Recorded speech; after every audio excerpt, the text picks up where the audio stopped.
The Ancient Allan by H. Rider Haggard. Chapter 1. An Old Friend. Now I, Allan Quatermain, come to the weirdest, with one or two exceptions perhaps, of all the experiences which it has amused me to employ my idle hours in recording here in a strange land, for after all England is strange to me. I grow elderly. I have, as I suppose, passed the period of enterprise and adventure, and I should be well satisfied with the lot that fate has given to my unworthy self. To begin with, I am still alive and in health, when by all the rules I should have been dead many times over. I suppose I ought to be thankful for that, but before expressing an opinion on the point, I should have to be quite sure whether it is better to be alive or dead. The religious plump for the latter, though I have never observed that the religious are more eager to die than the rest of us poor mortals.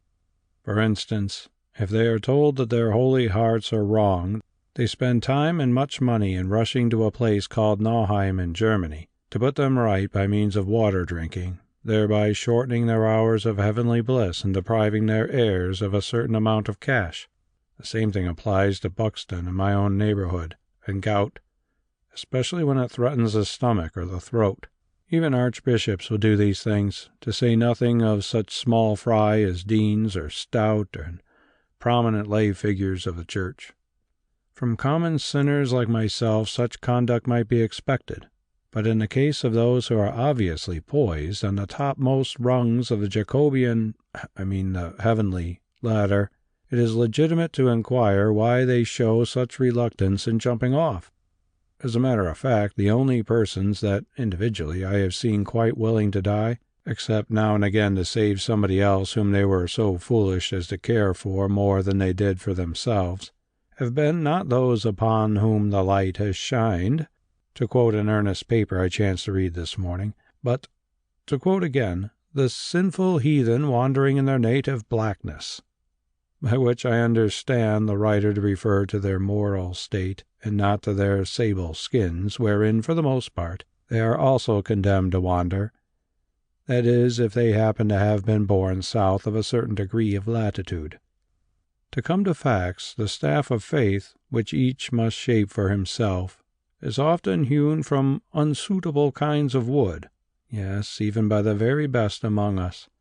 Willow, for instance, is pretty and easy to cut, but try to support yourself with it on the edge of a precipice and see where you are.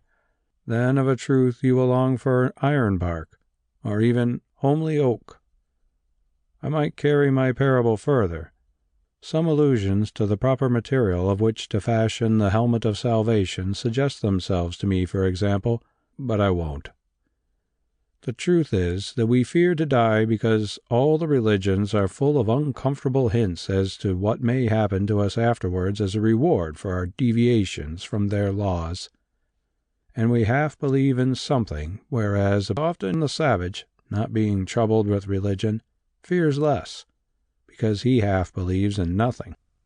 For very few inhabitants of this earth can attain either to complete belief or to its absolute opposite. They can seldom lay their hands upon their hearts and say they know that they will live forever, or sleep forever. There remains in the case of most honest men an element of doubt in either hypothesis. That is what makes this story of mine so interesting, at any rate to me, since it does seem to suggest that whether or no I have a future, as personally I hold to be the case and not altogether without evidence, certainly I have had a past, though, so far as I know, in this world only. A fact, if it be a fact, from which can be deduced all kinds of arguments according to the taste of the reasoner. And now for my experience, which it is only fair to add, may after all have been no more than a long and connected dream. Yet how was I to dream of lands, events, and people where I have only the vaguest knowledge, or none at all, unless indeed, as some say, being a part of this world, we have hidden away somewhere in ourselves an acquaintance with everything that has ever happened in the world? However, it does not much matter, and it is useless to discuss that which we cannot prove. Here, at any rate, is the story. In a book or a record which I have written down and put away with others under the title of The Ivory Child, I have told the tale of a certain expedition I made in company with Lord Ragnall. Its object was to search for his wife, who was stolen away while traveling in Egypt in a state of mental incapacity resulting from shock caused by the loss of her child under tragic and terrible circumstances. The thieves were the priests of a certain bastard Arab tribe, who, on account of a birthmark shaped like a young moon, which was visible above her breast, believed her to be the priestess or oracle of their worship. This worship evidently had its origin in ancient Egypt since. Although they did not seem to know it, the priestess was nothing less than a personification of the great goddess Isis, and the ivory child, their fetish, was a statue of the infant Horus, the fabled son of Isis and Osiris, whom the Egyptians looked upon as the overcomer of Set, or the devil, the murderer of Osiris before his resurrection and ascent to heaven to be the god of the dead. I need not set down afresh all that happened to us on this remarkable adventure. Suffice it to say that in the end we recovered the lady and that her mind was restored to her. Before she left the Kenda country, however, the priesthood presented her with 2 ancient rolls of papyrus, also with a quantity of a certain herb, not unlike tobacco in appearance, which by the Kenda is called taduki. Once, before we took our great homeward journey across the desert, Lady Ragnall and I had a curious conversation about this herb, whereof the property is to cause the person who inhales its fumes to become clairvoyant, or to dream dreams, whichever the truth may be. It was used for this purpose in the mystical ceremonies of the Kenda religion, when, under its influence, the priestess or oracle of the ivory child was wont to announce divine revelations.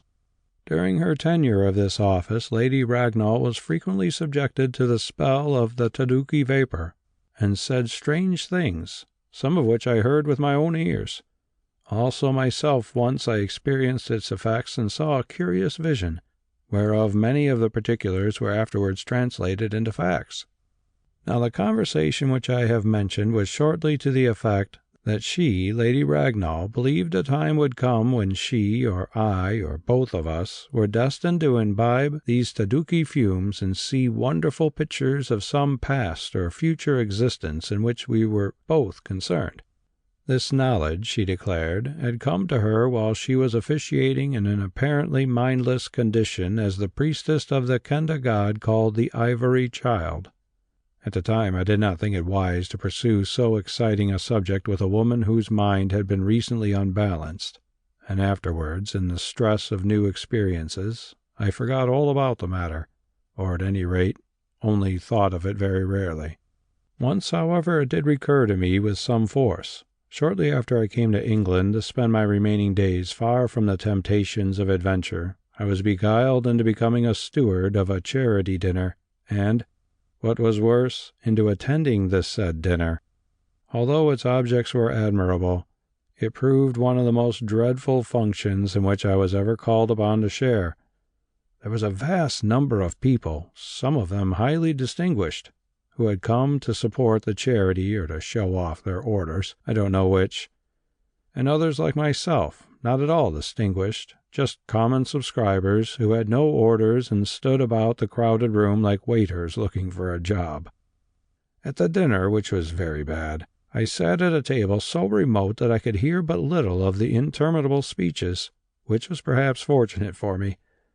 In these circumstances I drifted into conversation with my neighbor, a queer, wizened, black-bearded man who somehow or other had found out that I was acquainted with the wilder parts of Africa. He proved to be a wealthy scientist whose passion it was to study the properties of herbs, especially of such as grow in the interior of South America, where he had been traveling for some years. Presently he mentioned a root named yage, known to the Indians, which, when pounded up into a paste and taken in the form of pills, had the effect of enabling the patient to see events that were passing at a distance. Indeed, he alleged that a vision thus produced had caused him to return home, since in it he saw that some relative of his, I think his twin sister, was dangerously ill, In fact, however, he might as well have stayed away, as he only arrived in London on the day after her funeral. As I saw that he was really interested in the subject and observed that he was a very temperate man who did not seem to be romancing, I told him something of my experiences with the Taduki, to which he listened with a kind of rapt but suppressed excitement. When I affected disbelief in the whole business, he differed from me almost rudely, asking why I rejected phenomena simply because I was too dense to understand them. I answered perhaps because such phenomena were inconvenient and upset one's ideas. To this he replied that all progress involved the upsetting of existent ideas. Moreover, he implored me, if the chance should ever come my way, to pursue experiments with Taduki fumes and let him know the results. Here our conversation came to an end, for suddenly a band that was braying nearby struck up God Save the Queen, and we hastily exchanged cards and parted. I only mention it because, had it not occurred, I think it probable that I should never have been in a position to write this history. The remarks of my acquaintance remained in my mind and influenced it so much that when the occasion came, I did as a kind of duty what, however much I was pressed, I am almost sure I should never have done for any other reason, just because I thought that I ought to take an opportunity of trying to discover what was the truth of the matter. As it chanced, it was quick in coming. Here I should explain that I attended a dinner of which I have spoken not very long after a very lengthy absence from England, whither I had come to live when King Solomon's mines had made me rich.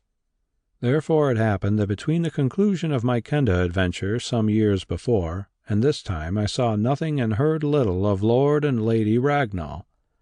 Once a rumour did reach me, however, I think through Sir Henry Curtis or Captain Good, that the former had died as a result of an accident. What the accident was, my informant did not know, and as I was just starting on a far journey at the time, I had no opportunity of making inquiries. My talk with a botanical scientist determined me to do so. Indeed, a few days later, I discovered from a book of reference that Lord Ragnall was dead, leaving no heir, also that his wife survived him. I was working myself up to write to her when one morning the postman brought me here at the Grange a letter which had Ragnall Castle printed on the flap of the envelope. I did not know the writing, which was very clear and firm, for as it chanced to be the best of my recollection, I had never seen that of Lady Ragnall. Here is a copy of the letter it contained. My dear Mr. Quatermain, very strangely I have just seen at a meeting of the Horticultural Society a gentleman who declares that a few days ago he sat next to you at some public dinner. Indeed, I do not think there can be any doubt, for he showed me your card, which he had in his purse, with a Yorkshire address upon it. A dispute had arisen as to whether a certain variety of crinum lily was first found in Africa or Southern America. This gentleman, an authority upon South American flora, made a speech saying that he had never met with it there, but that an acquaintance of his, Mr. Quatermain, to whom he had spoken on the subject, said that he had seen something of the sort in the interior of Africa. This was quite true, for I remembered the incident. At the tea which followed the meeting I spoke to this gentleman, whose name I never caught, and to my astonishment learned that he must have been referring to you, whom I believed to be dead, for so we were told a long time ago. This seemed certain, for in addition to the evidence of the name, he described your personal appearance and told me that you had come to live in England. My dear friend, I can assure you it is long since I heard anything which rejoiced me so much. Oh, as I write, all the past comes back, flowing in upon me like a pent-up flood of water. But I trust that of this I shall soon have an opportunity of talking to you. So let it be for a while. Alas, my friend, since we parted on the shores of the Red Sea, tragedy has pursued me, as you will know, for both my husband and I wrote to you, although you did not answer the letters. I never received them. We reached England safely and took up our old life again, though, to tell you the truth, after my African experiences, things could never be quite the same to me, or, for the matter of that, to George either. To a great extent he changed his pursuits, and certain political ambitions which he once cherished seemed no longer to appeal to him. He became a student of past history and especially of Egyptology. which under all the circumstances you may think strange, as I did. However, it suited me well enough, since I also have tastes that way. So we worked together, and I can now read hieroglyphics as well as most people. One year he said that he would like to go to Egypt again, if I were not afraid. I answered that it had not been a very lucky place for us, but that personally I was not in the least afraid and longed to return there. For as you know, I have, or think I have, ties with Egypt, and indeed with all Africa. Well, we went and had a very happy time, although I was always expecting to see old Harut come around the corner. After this it became a custom with us who, since George practically gave up shooting and attending the House of Lords, had nothing to keep us in England, to winter in Egypt. We did this for 5 years in succession, living in a bungalow which we built at a place in the desert, not far from the banks of the Nile, about halfway between Luxor, which was the ancient Thebes, and Assuan. George took a great fancy to this spot when first he saw it, and so in truth did I, for, like Memphis, it attracted me so much that I used to laugh and say I believed that once I had something to do with it. Now near to our villa that we called Ragnall after this house, are the remains of a temple which were almost buried in the sand. This temple George obtained permission to excavate. It proved to be a long and costly business, but as he did not mind spending the money, that was no obstacle. For 4 winters we worked at it, employing several hundred men. As we went on, we discovered that, although not one of the largest, the temple, owing to its having been buried by the sand during or shortly after the Roman epoch, remained much more perfect than we had expected, because the early Christians had never got at it with their chisels and hammers. Before long I hope to show you pictures and photographs of the various courts, etc., so I will not attempt to describe them now.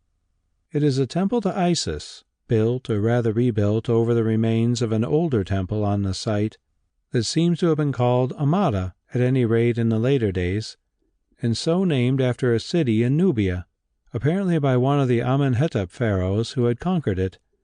Its style is beautiful, being of the best period of the Egyptian Renaissance under the last native dynasties. At the beginning of the 5th winter, at length we approached the sanctuary, a difficult business because of the retaining walls that had to be built to keep the sand from flowing down as fast as it was removed, and the great quantities of stuff that must be carried off by the tramway.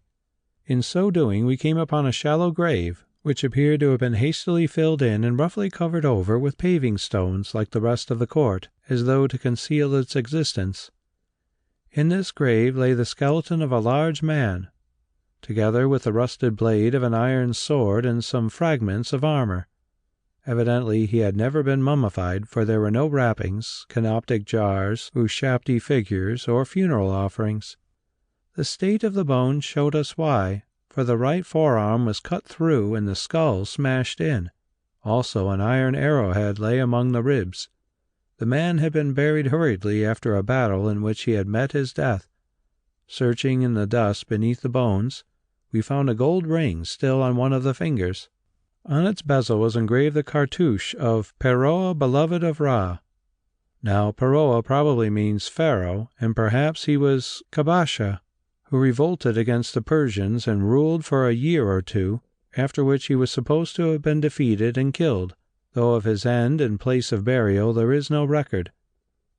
Whether these were the remnants of Kabasha himself, or one of his high ministers or generals who wore the king's cartouche upon his ring in token of his office, of course I cannot say. When George had read the cartouche, he handed me the ring, which I slipped upon the first finger of my left hand, where I still wear it. Then, leaving the grave open for further examination, we went on with the work, for we were greatly excited. At length, this was towards evening, we had cleared enough of the sanctuary, which was small, to uncover the shrine that, if not a monolith, was made of 4 pieces of granite so wonderfully put together that one could not see the joints.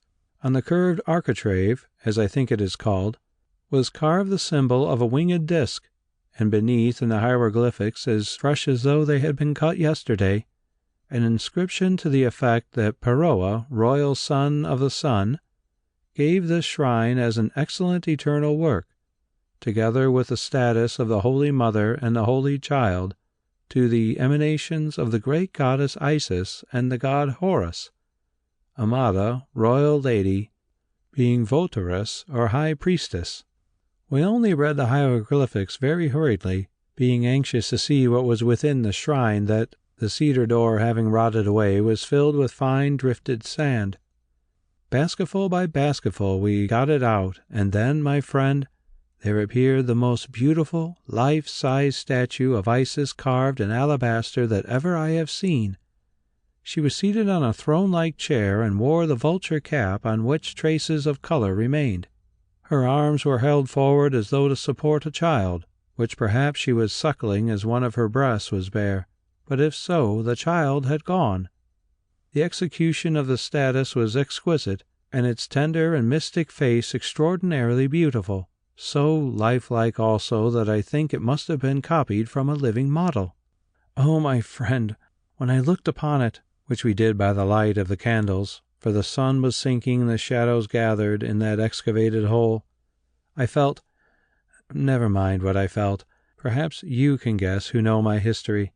While we stared and stared, I longing to go upon my knees, I knew not why, suddenly I felt a faint trembling of the ground. At the same moment the head overseer of the works, a man called Achmet, rushed up to us, shouting out, "Back! Back! The wall has burst! The sand runs!" He seized me by the arm and dragged me away beside of and behind the grave, George turning to follow.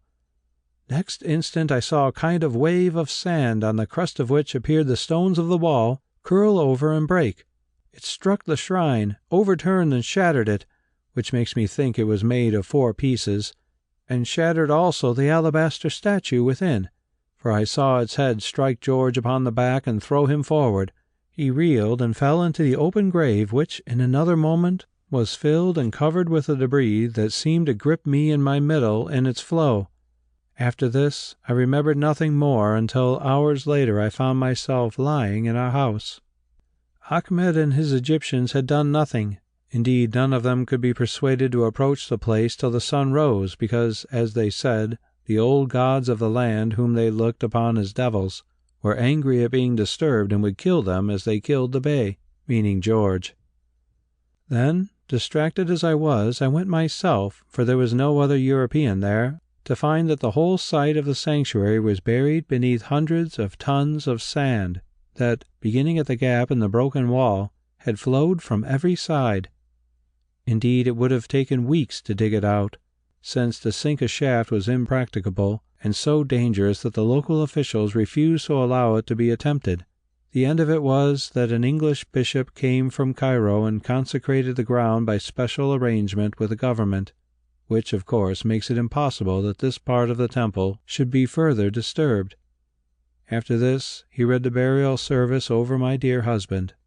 So there is the end of a very terrible story which I have written down because I do not wish to have to talk about it more than is necessary when we meet. For, dear Mr. Quatermain, we shall meet, as I always knew that we should, yes, even after I heard that you were dead. You will remember that I told you so years ago in Kendaland, and that it would happen after a great change in my life, though what that change might be I could not say. This is the end of the letter, except for certain suggested dates for the visit which she took for granted I should make to Ragnall. End of Chapter 1. Chapter 2. Ragnall Castle. When I had finished reading this amazing document, I lit my pipe and set to work to think it over. A hypothetical inquirer might ask why I thought it amazing. There was nothing odd in a dilettante Englishman of highly cultivated mind taking to Egyptology and being, as it chanced, one of the richest men in the kingdom, spending a fraction of his wealth in excavating temples. Nor was it strange that he should have happened to die by accident when engaged in that pursuit, which I can imagine to be very fascinating in the delightful winter climate of Egypt. He was not the first person to be buried by a fall of sand. Why, only a little while ago the same fate overtook a nursery governess and the child in her charge who were trying to dig out a Martian's nest in a pit in this very parish. Their operations brought down a huge mass of the overhanging bank, beneath which the sand vein had been hollowed by workmen who deserted the pit when they saw that it had become unsafe. Next day I and my gardeners helped to recover their bodies, for their whereabouts was not discovered until the following morning, and a sad business it was. Yet taken in conjunction with the history of this couple, the whole Ragnall affair was very strange. When but a child, Lady Ragnall, then Honourable Miss Holmes, had been identified by the priests of a remote African tribe as the oracle of their particular faith, which we afterwards proved to be derived from old Egypt, in short, the worship of Isis and Horus. Subsequently, they tried to steal her away and through the accident of my intervention, failed. Later on, after her marriage, when shock had deprived her of her mind, these priests renewed the attempt, this time in Egypt, and succeeded. In the end, we rescued her in Central Africa, where she was playing the part of Mother Goddess Isis and even wearing her ancient robes. Next, she and her husband came home with their minds turned towards a branch of study that took them back to Egypt. Here they devote themselves to unearthing a temple and find out that among all the gods of Egypt, who seem to have been extremely numerous, it was dedicated to Isis and Horus, the very divinities with whom they recently had been so intimately concerned, if in traditional and degenerate forms. Moreover, that was not the finish of it. They come to the sanctuary. They discover the statue of the goddess with the child gone, as their child was gone. A disaster occurs and both destroys and buries Ragnall so effectually that nothing of him is ever seen again. He just vanishes into another man's grave and remains there. A common sort of catastrophe enough, it is true, though people of superstitious mind might have thought that it looked as though the goddess, or whatever force was behind the goddess, was working vengeance on the man who desecrated her ancient shrine. And, by the way, though I cannot remember whether or no I mentioned it in The Ivory Child, I recall that the old priest of the Kenda, Harut, once told me he was sure Ragnall would meet with a violent death. This seemed likely enough in that country, under our circumstances there. Still, I asked him why. He answered, "Because he has laid hands on that which is holy and not meant for man." And he looked at Lady Ragnall. I remarked that all women were holy, whereupon he replied that he did not think so, and changed the subject. Well, Ragnall, who had married the lady who once served as the last priestess of Isis upon earth, was killed, whereas she, the priestess, was almost miraculously preserved from harm. And, oh, the whole story was deuced odd, and that is all. Poor Ragnall! He was a great English gentleman, and one whom, when I first knew him, I held to be the most fortunate person I ever met, endowed as he was with every advantage of mind, body, and estate. Yet in the end this did not prove to be the case. Well, while he lived he was a good friend and a good fellow, and none can hope for a better epitaph in a world where all things are soon forgotten. And now, what was I to do? To tell the truth, I did not altogether desire to reopen this chapter in past history, or to have to listen to painful reminiscences from the lips of a bereaved woman. Moreover, beautiful as she had been, for doubtless she was passé now, and charming as of course she remained, I do not think I ever knew anyone who was quite so charming, there was something about Lady Ragnall which alarmed me. She did not resemble any other woman. Of course, no woman is ever quite like another, but in her case the separateness, if I may so call it, was very marked. It was as though she had walked out of a different age, or even world, and been but superficially clothed with the attributes of our own. I felt that from the first moment I set eyes upon her, and while reading her letter the sensation returned with added force. Also for me she had a peculiar attraction, and not one of the ordinary kind. It is curious to find oneself strangely intimate with a person of whom after all one does not know much, just as if one really knew a great deal that was shut off by a thin but quite impassable door. If so, I did not want to open that door, for who could tell what might be on the other side of it? And intimate conversations with a lady in whose company one has shared very strange experiences not infrequently lead to the opening of every kind of door. Further, I made up my mind some time ago to have no more friendships with women who are so full of surprises, but to live out the rest of my life in a kind of monastery of men who have few surprises, being creatures whose thoughts are nearly always open and those actions can always be foretold. Lastly, there was that Taduki business. Well, there at any rate I was clear and decided. No earthly power could induce me to have anything more to do with Taduki smoke. Of course, I remembered that Lady Ragnall once told me kindly but firmly that I would, if she wished. But that was just where she made a mistake. For the rest, it seemed unkind to refuse her invitation now when she was in trouble, especially as I had once promised that if ever I could be of help, she had only to command me. No, I must go. But if that word, Taduki, were so much as mentioned, I would leave again in a hurry. Moreover, it would not be, for doubtless she had forgotten all about the stuff by now, even if it were not lost. The end of it was that I did not wish to write a long letter entering into all that Lady Ragnall had told me. I sent her a telegram, saying that if convenient to her I would arrive at the castle on the following Saturday evening, and added that I must be back here on the Tuesday afternoon, as I had guests coming to stay with me on that day. This was perfectly true, as the season was mid-November, and I was to begin shooting my coverts on the Wednesday morning, a function that once fixed cannot be postponed. In due course an answer arrived. "Delighted, but hoped that you would have been able to stay longer." Behold me then about 6 o'clock on the said Saturday evening, being once more whirled by a splendid pair of horses through the gateway arch of Ragnall Castle. The carriage stopped beneath the portico. The great doors flew open, revealing the glow of the hall fire and the lights within. The footman sprang down from the box, and 2 other footmen descended the steps to assist me and my belongings out of the carriage. These, I remember, consisted of a handbag, with my dress clothes, and a yellow-backed novel. So one of them took the handbag, and the other had to content himself with the novel, which made me wish I had brought a portmanteau as well, if only for the look of the thing.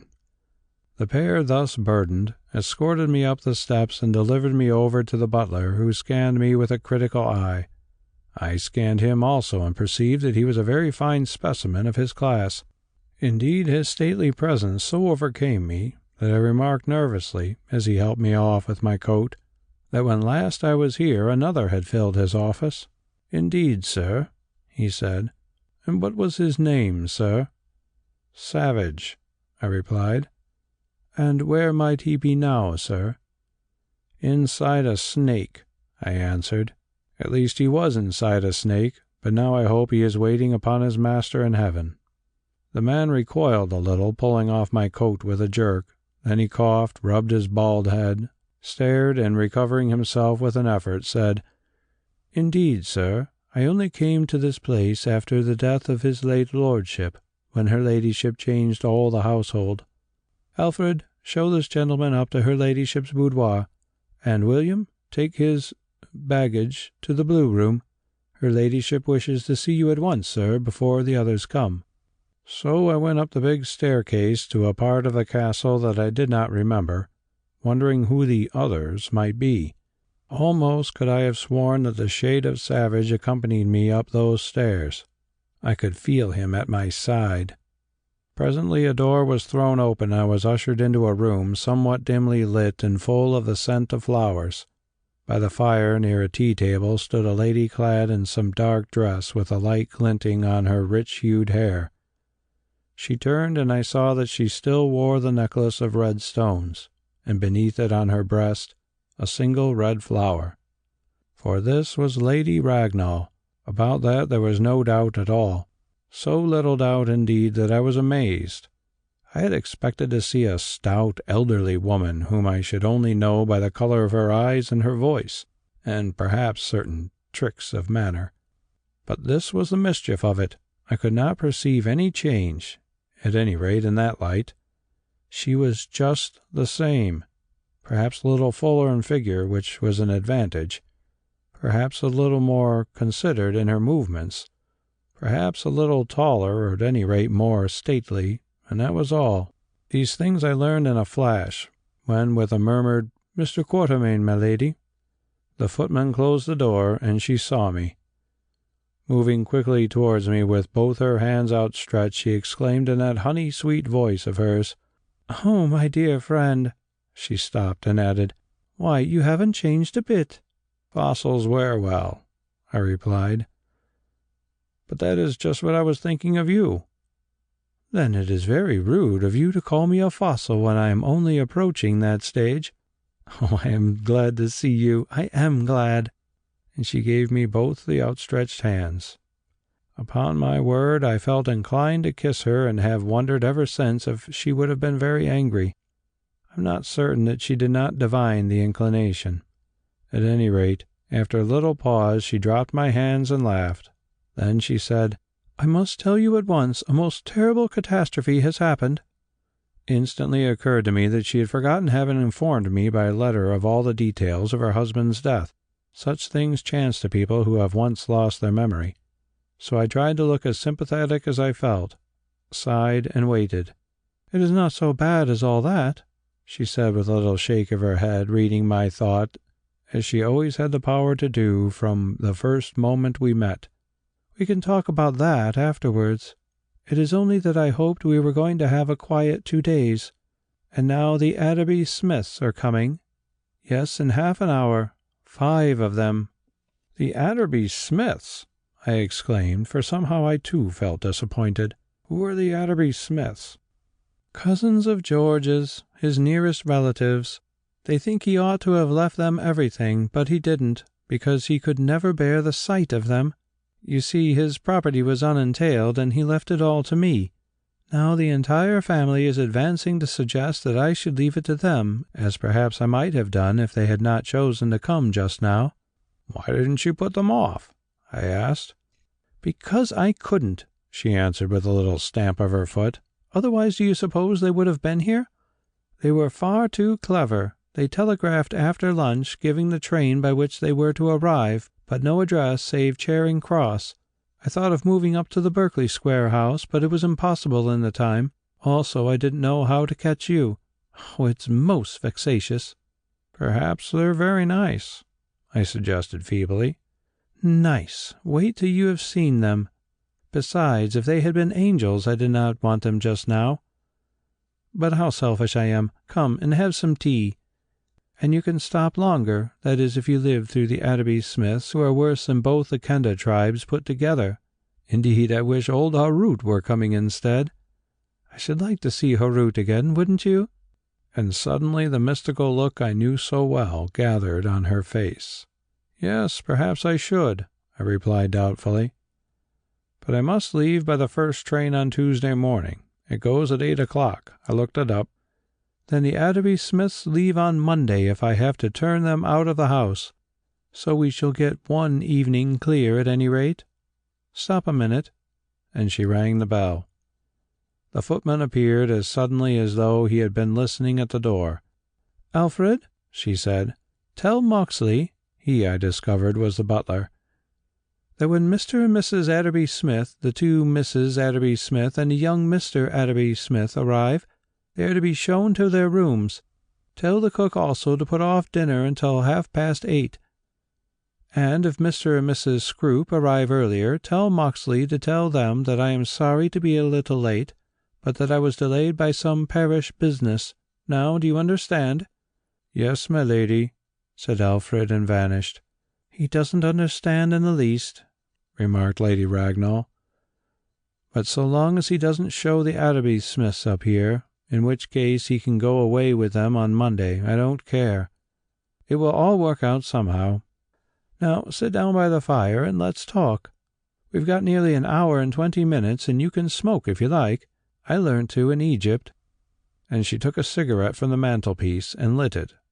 An hour and 20 minutes went like a flash, for we had so much to say to each other that we never even got to the things we wanted to say. For instance, I began to tell her about King Solomon's mines, which was a long story, and she to tell me what happened after we parted on the shores of the Red Sea. At least the first hour and a quarter went, when suddenly the door opened, and Alfred, in a somewhat frightened voice, announced, "Mr. and Mrs. Atterby Smith, the Mrs. Atterby Smith and Mr. Atterby Smith, Jr." Then he caught sight of his mistress's eye and fled. I looked and felt inclined to do likewise if only there had been another door, but there wasn't, and that which existed was quite full. In the forefront came A.S. Senior, like a bull leading the herd. Indeed, his appearance was bull-like, as my eye, traveling from the expanse of white shirt-front, they were all dressed for dinner, to his red and massive countenance surmounted by two horn-like tufts of carroty hair, informed me at a glance. Followed by Mrs. A.S., the British matron incarnate. Literally there seemed to be acres of her. Black silk below and white skin above, on which, set in filigree, floated big green stones, like islands in an ocean. Her countenance, too, though stupid, was very stern and frightened me. Followed the progeny of this formidable pair. They were tall and thin, also red-haired. The girls, whose age I could not guess in the least, were exactly like each other, which was not strange, as afterwards I discovered that they were twins. They had pale blue eyes and somewhat reminded me of fish. Both of them were dressed in green and wore topaz necklaces. The young man, who seemed to be about 1 or 2 and 20, had also pale blue eyes, in one of which he wore an eyeglass, but his hair was sandy as though it had been bleached, parted in the middle and oiled down flat. For a moment there was a silence which I felt to be dreadful. Then, in a big, pompous voice, A.S. Pear said, "How do you do, my dear Luna? As I ascertained from the footman that you had not yet gone to dress, I insisted upon his leading us here for a little private conversation after we have been parted for so many years. We wish to offer you our condolences in person on your and our still recent loss." "Thank you," said Lady Ragnall, "but I think we have corresponded on the subject, which is painful to me. I fear that we are interrupting a smoking party, Thomas," said Mrs. A.S. in a cold voice, sniffing at the air for all the world like a suspicious animal, whereon the 5 of them stared at Lady Ragnall's cigarette, which she held between her fingers. "Yes," said Lady Ragnall. "Won't you have one? Mr. Quatermain, hand Mrs. Smith the box, please." I obeyed automatically, proffering it to the lady, who nearly withered me with a glance, and then to each in turn. To my relief, the young man took one. "Archibald," said his mother, "you are surely not going to make your sister's dresses smell of tobacco just before dinner?" Archibald snickered and replied, "A little more smoke will not make any difference in this room, Ma." "That is true, darling," said Mrs. A.S., and was straightway seized with a fit of asthma. After this, I'm sure I don't know what happened, for muttering something about its being time to dress, I rushed from the room and wandered about until I could find someone to conduct me to my own, where I lingered until I heard the dinner bell ring. But even this retreat was not without disaster, for in my hurry I trod upon one of the young ladies' dresses. I don't know whether it was Dolly's or Polly's, they are named Dolly and Polly, and heard a dreadful crack about her middle, as though she were breaking in two. Thereon Archibald giggled again, and Dolly and Polly remarked with one voice, as they always spoke together, "Oh, clumsy!" To complete my misfortunes, I missed my way going downstairs, and strayed to and fro like a lost lamb till I found myself confronted by a green baize door which reminded me of something. I stood staring at it till suddenly a vision arose before me of myself following a bell wire through that very door in the darkness of the night when in search of the late Mr. Savage upon a certain urgent occasion.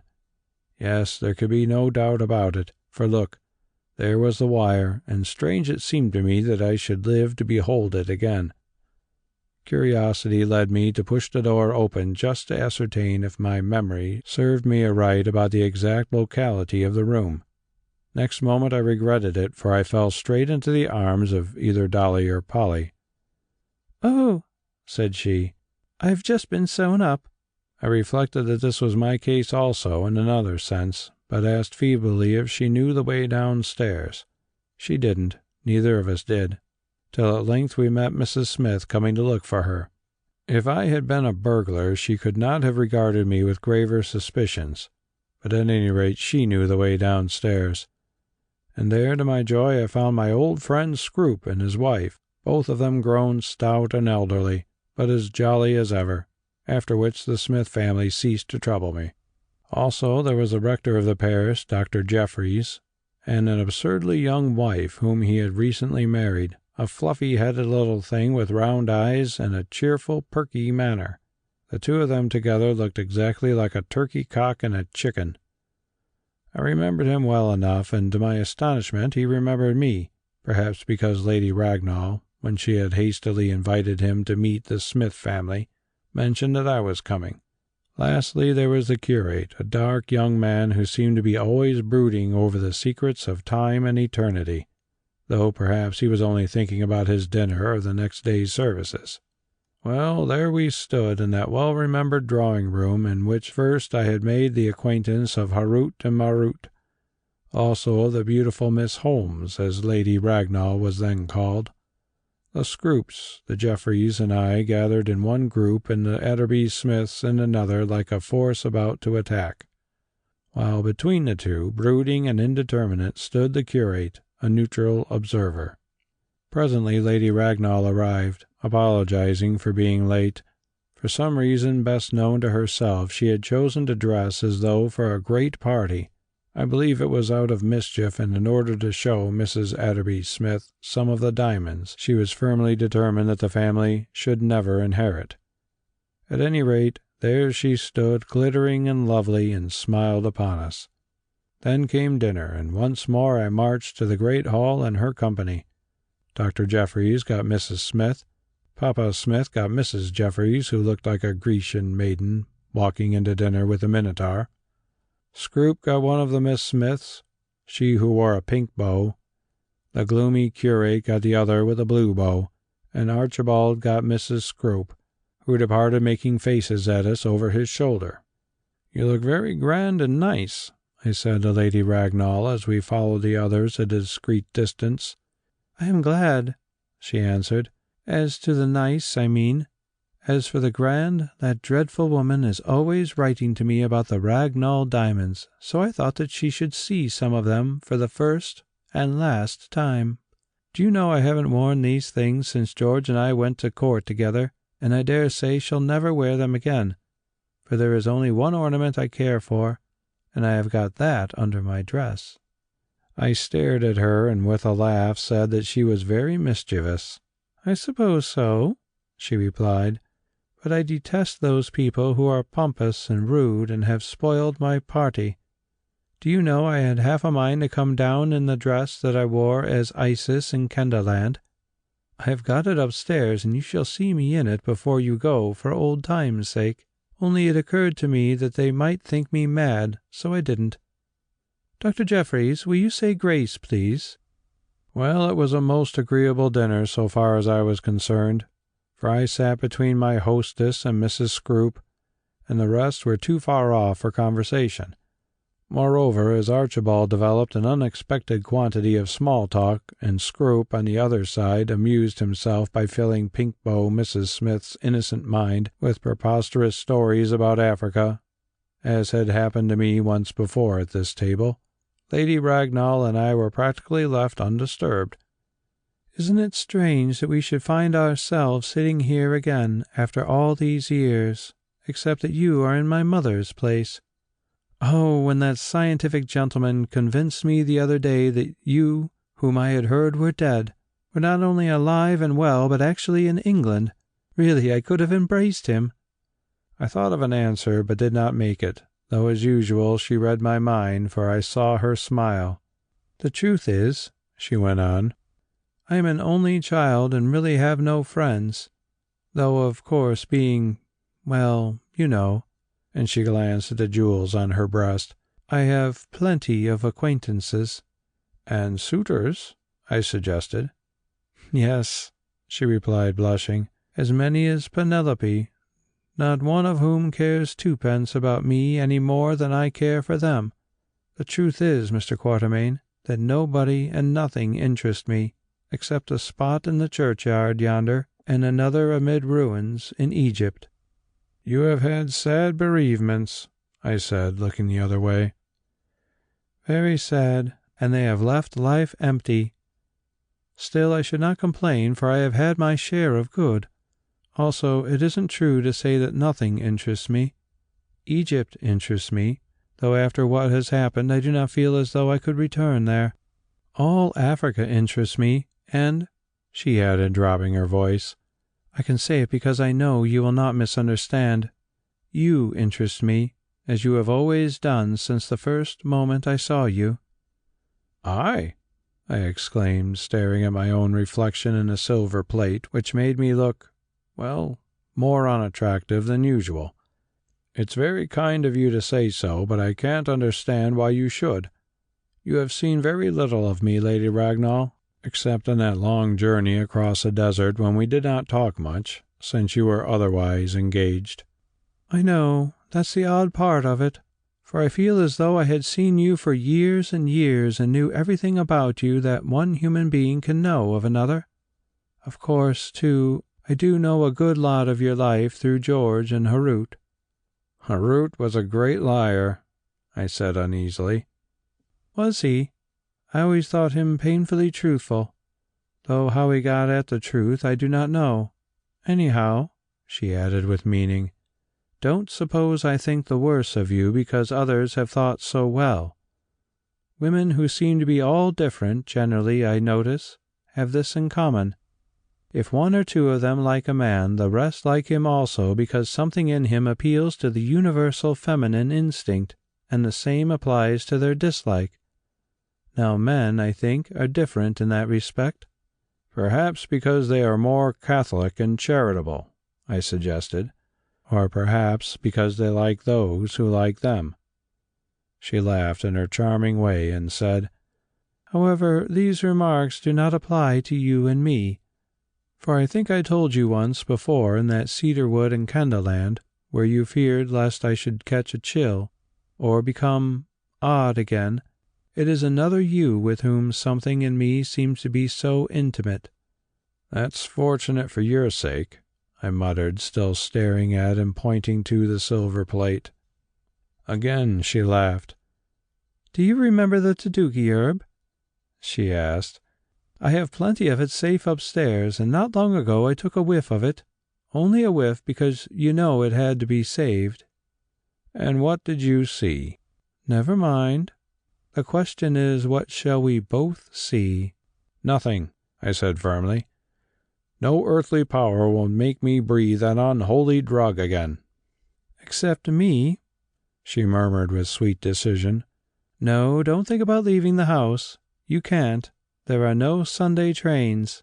Besides, you won't if I ask you not." "In vain is the net spread in the sight of any bird," I replied, firm as a mountain. "Is it? Then why are so many caught?" At that moment the bull of Bashan, Smith, began to bellow something at his hostess from the other end of the table, and our conversation came to an end. "I say, old chap," whispered Scroop in my ear when we stood to see the ladies out, "I suppose you are thinking of marrying again? Well, you might do worse," and he glanced at the glittering form of Lady Ragnall vanishing through the doorway behind her guests. "Shut up, you idiot," I replied indignantly. "Why?" he asked with innocence. "Marriage is an honorable estate, especially when there is lots of the latter. I remember saying something of the sort to you years ago, and at this table, when, as it happened, you also took in her ladyship. Only there was George in the wind then. Now it has carried him away." Without deigning any reply, I seized my glass and went to sit down between the cannon and the bull of Bashan. End of Chapter 2. Chapter 3. Allan Gives His Word. Mr. Atterbury Smith proved on acquaintance to be even worse than unfond fancy painted him. He was a gentleman in a way, and of good family, whereof the real name was Atterbury, the Smith having been added to secure a moderate fortune left to him on that condition. His connection with Lord Ragnall was not close, and through the mother's side, For the rest, he lived in some south coast watering place and fancied himself a sportsman because he had on various occasions hired a Scottish moor or deer forest. Evidently he had never done anything nor earned a shilling during all his life, and was bringing his family up to follow in his useless footsteps.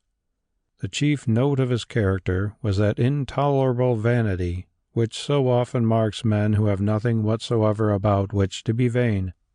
Also, he had a great idea of his rights and what was due to him, which he appeared to consider included, upon what ground I could not in the least understand, the reversal of all the Ragnall properties and wealth. I do not think I need say any more about him, except that he bored me to extinction, especially after his 4th glass of port. Perhaps, however, the son was worse, for he asked questions without number, and when at last I was reduced to silence, lectured me about shooting.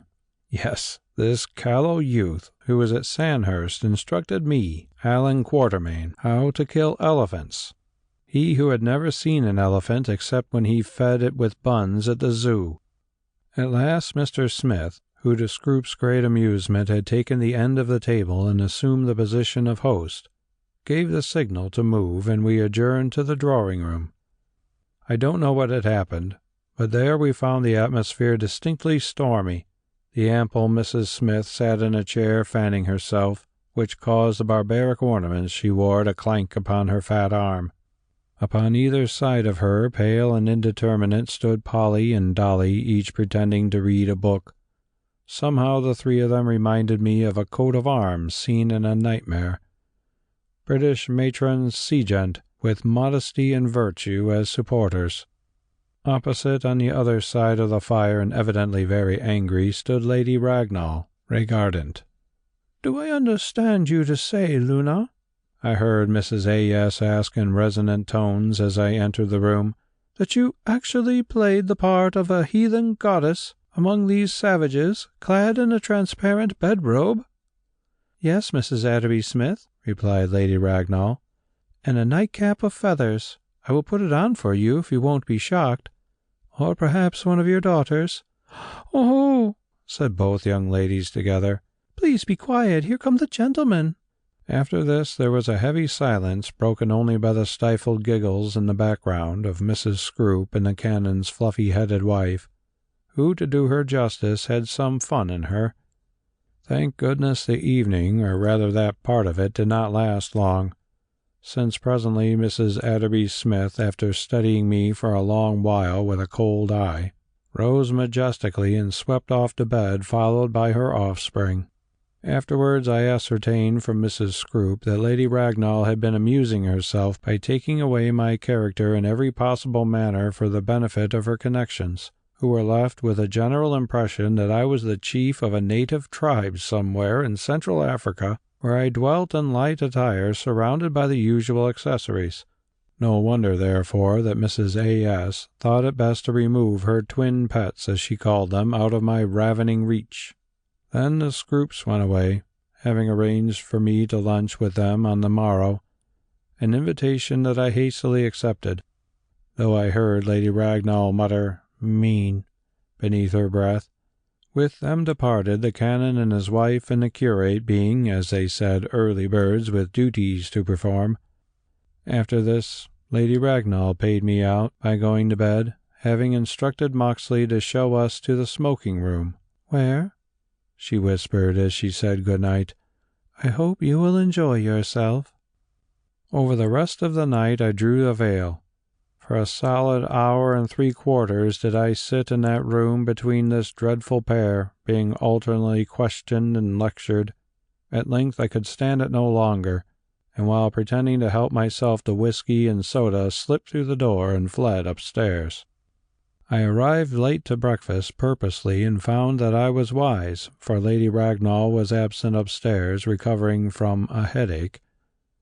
Mr. A. Smith was also suffering from a headache downstairs, the result of champagne, port, and whiskey mixed, and all his family seemed to have pains in their tempers. Having ascertained that they were going to the church in the park, I departed to one 2 miles away, and thence walked straight on to the Scroopses, where I had a very pleasant time, remaining till 5 in the afternoon. I returned to tea at the castle, where I found Lady Ragnall so cross that I went to church again, to the 6 o'clock service this time, only getting back in time to dress for dinner. Here I was paid out, for I had to take in Mrs. Atterby Smith. Oh, what a meal was that! We sat for the most part in solemn silence, broken only by requests to pass the salt. I observed with satisfaction, however, that things were growing lively at the other end of the table, where A. Smith père was drinking a good deal too much wine. At last I heard him say, "We had hoped to spend a few days with you, my dear Luna, but as you tell us that your engagements make this impossible," and he paused to drink some port, whereon Lady Ragnall remarked inconsequently, "I assure you the 10 o'clock train is far the best, and I have ordered the carriage at 9:30, which is not very early."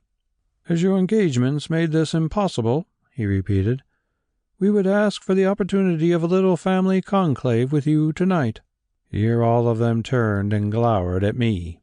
"Certainly," said Lady Ragnall. "The sooner 'tis over, the sooner to sleep. Mr. Quatermain, I am sure you will excuse us, will you not? I have had the museum lit up for you, Mr. Quatermain. You may find some Egyptian things there that will interest you." "Oh, with pleasure," I murmured and fled away. I spent a very instructive 2 hours in the museum, studying various Egyptian antiquities, including a couple of mummies which rather terrified me. They looked so very corpse-like, standing there in their wrappings. One was that of a lady who was a singer of Amen, I remember. I wondered where she was singing now, and what song. Presently I came to a glass case which riveted my attention, for above it was a label bearing the following words: "Two papyri given to Lady Ragnall by the priests of the Kenda tribe in Africa." Within were the papyri unrolled, and beneath each of the documents its translation, so far as they could be translated, for they were somewhat broken.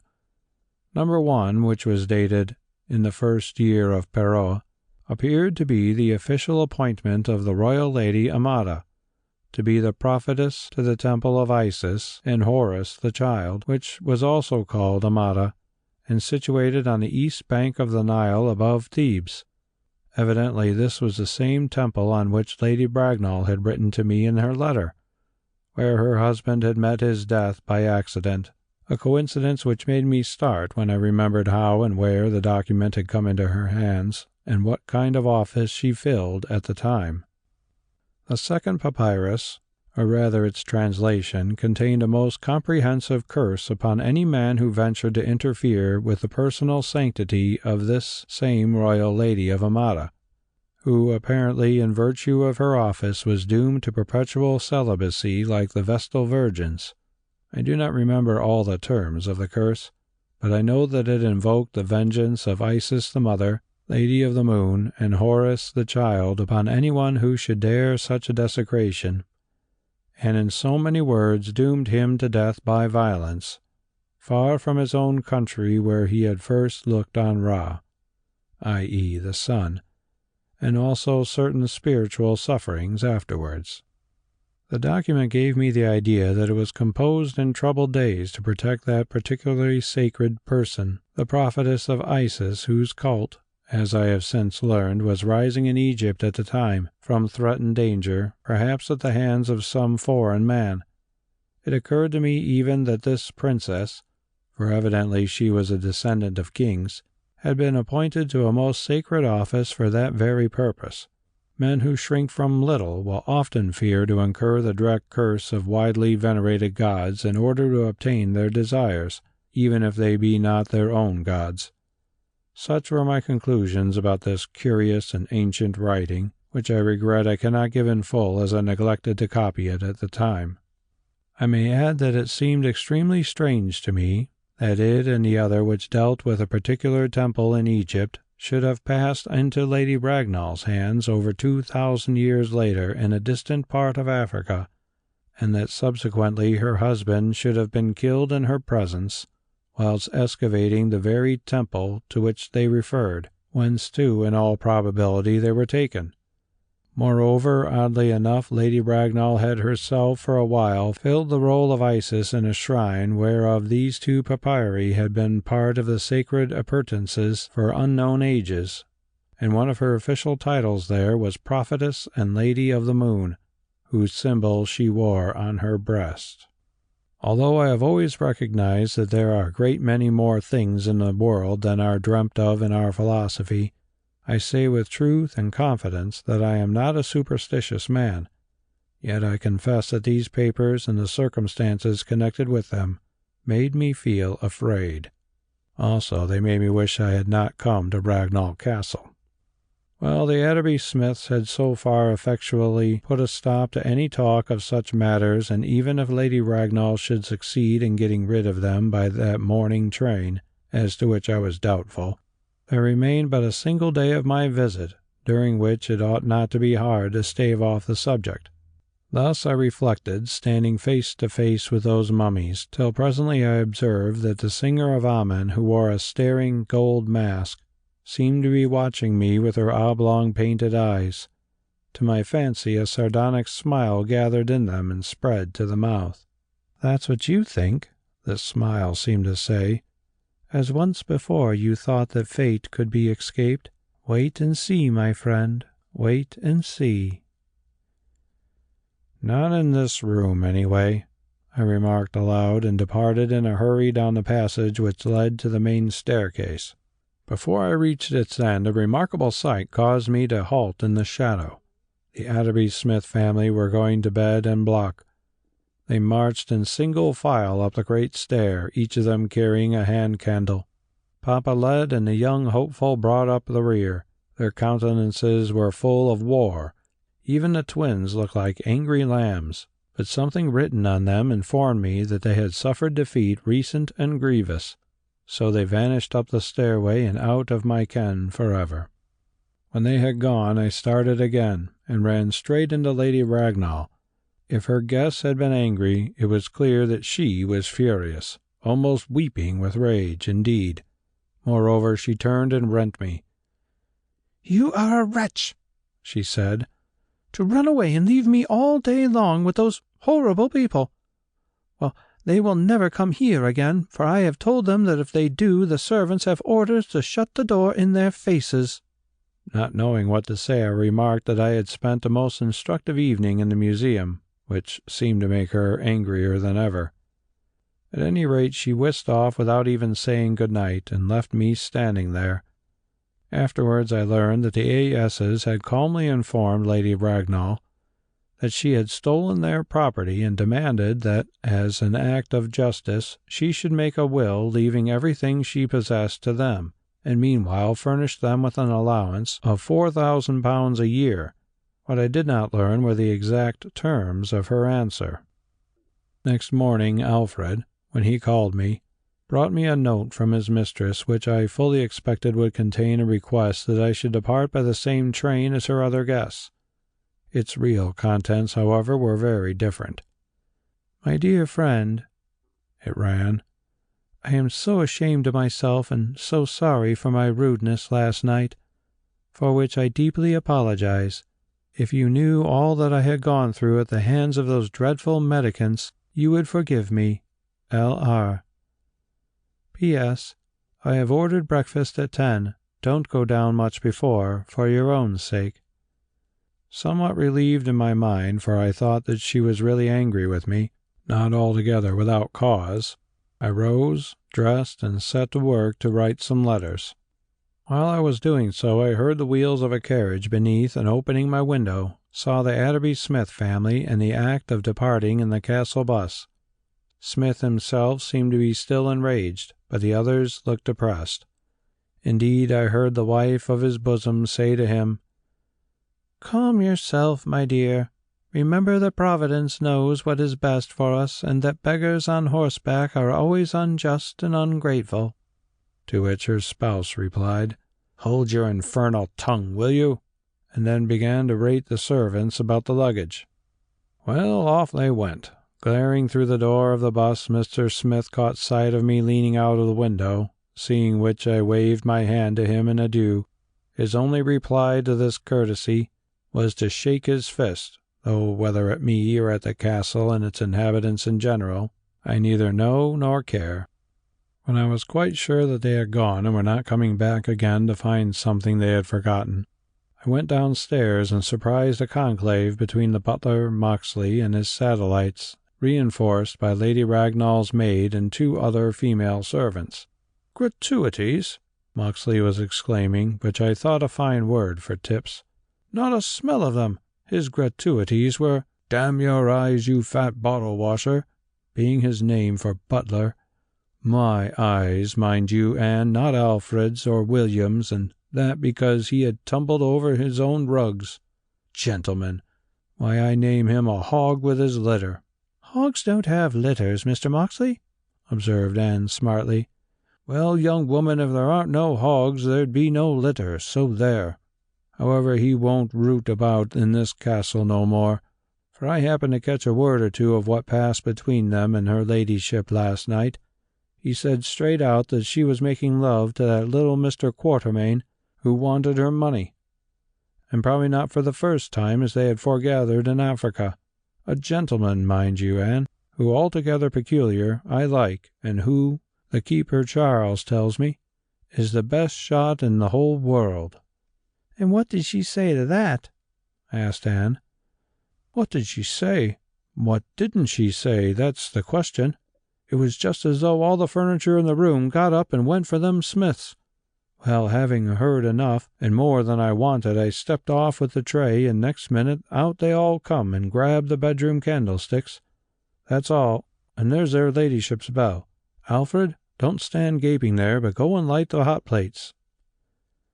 So they melted away, and I descended from the landing, indignant but laughing. No wonder that Lady Ragnall lost her temper. 10 minutes later she arrived in the dining room, waving a lighted ribbon that disseminated perfume. "What on earth are you doing?" I asked. "Fumigating the house," she said.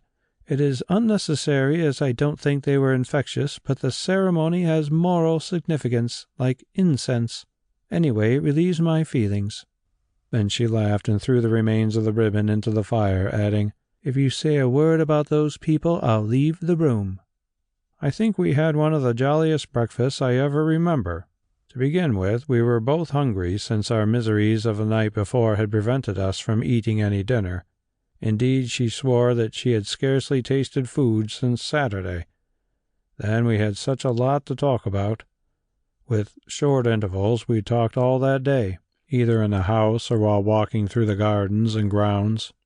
Passing through the latter, I came to the spot on the back drive where once I had saved her from being abducted by Harut and Marut, and as I recognized it, uttered an exclamation.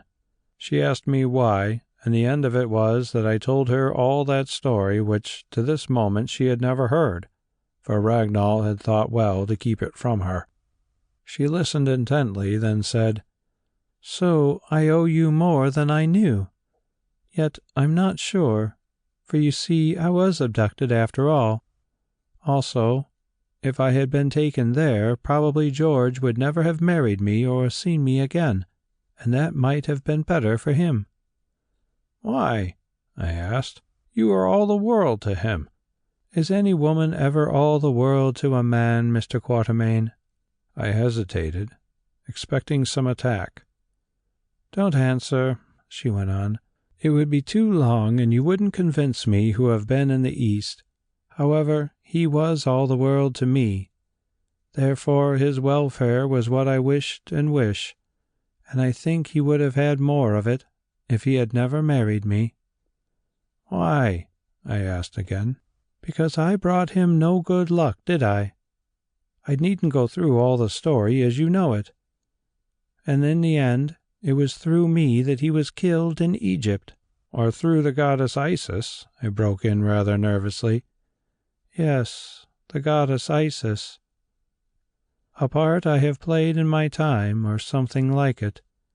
And he was killed in the temple of the goddess Isis, and those papyri of which you read the translations in the museum, which were given to me in Kendalland, seem to have come from that same temple. And how about the ivory child? Isis in the temple evidently held a child in her arms, but when we found her it had gone. Supposing this child was the same as that of which I was guardian, it might have been, since the papyri came from that temple. What do you think?" "I don't think anything," I answered, "except that it is all very odd. I don't even understand what Isis and the child Horus represent. They were not mere images either in Egypt or Kendahland. There must be an idea behind them somewhere." "Oh, there was. Isis was the universal mother, nature herself, with all the powers, seen and unseen, that are hidden in nature. Love personified also, although not actually the queen of love like Hathor, her sister goddess.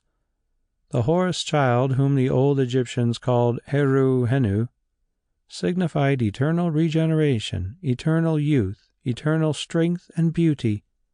Also, he was the avenger who overthrew Set, the prince of darkness, and thus in a way opened the door of life to men." "It seems to me that all religions have much in common," I said. "Yes, a great deal. It was easy for the old Egyptians to become Christian, since for many of them it only meant worshipping Isis and Horus under new and holier names. But come in, it grows cold." We had tea in Lady Ragnall's boudoir, and after it had been taken away our conversation died. She sat there on the other side of the fire with a cigarette between her lips, looking at me through the perfumed smoke till I began to grow uncomfortable and feel that a crisis of some sort was at hand. This proved perfectly correct, for it was. Presently she said, "We took a long journey once together, Mr. Quatermain, did we not?" "Undoubtedly," I answered, and began to talk of it until she cut me short with a wave of her hand and went on. "Well, we are going to take a longer one together after dinner tonight." "What? Where? How?" I exclaimed, much alarmed. "I don't know where, but as for how, look in that box," and she pointed to a little carved Eastern chest made of rose or sandalwood that stood upon a table between us. With a groan I rose and opened it. Inside was another box made of silver. This I opened also, and perceived that within lay bundles of dried leaves that looked like tobacco, from which floated an enervating and well-remembered scent that clouded my brain for a moment. Then I shut down the lids and returned to my seat. "Taduki," I murmured. "Yes, Taduki, and I believe in perfect order with all its virtue intact." "Virtue!" I exclaimed. "I don't think there is any virtue about the hateful and magical herb which I believe grew in the devil's garden. Moreover, Lady Ragnall, although there are few things in the world that I would refuse you, I tell you at once that nothing will induce me to have anything more to do with it." She laughed softly and asked why not. "Because I find life so full of perplexities and memories that I have no wish to make acquaintance with any more, such as I am sure lie hid by the thousand in that box." "If so, don't you think that they might clear up some of those which surround you today?" "No, for in such things there is no finality, since whatever we saw would also require explanation." "Don't let us argue," she replied. "It is tiring, and I dare say we shall need all our strength tonight." I looked at her speechless. Why could she not take no for an answer? As usual, she read my thoughts and replied to it. "Why did not Adam refuse the apple that Eve offered him?" she inquired musingly. "Or rather, why did he eat it after many refusals and learn the secret of good and evil, to the great gain of the world which thenceforward became acquainted with the dignity of labor?" "Because the woman tempted him," I snapped. "Quite so. It has always been her business in life and always will be. Well, I'm tempting you now, and not in vain." "Do you remember who was tempting the woman?" "Certainly. Also that he was a good schoolmaster, since he caused the thirst for knowledge to overcome fear and thus laid the foundation stone of all human progress. That allegory may be read two ways. as one of a rise from ignorance instead of a fall from innocence. You are too clever for me with your perverted notions. Also, you said we were not to argue. I have therefore only to repeat that I will not eat your apple, or rather breathe your taduki." "Adam all over again," she replied, shaking her head. "The same old beginning and the same old end, 'cause you see at last you will do exactly what Adam did."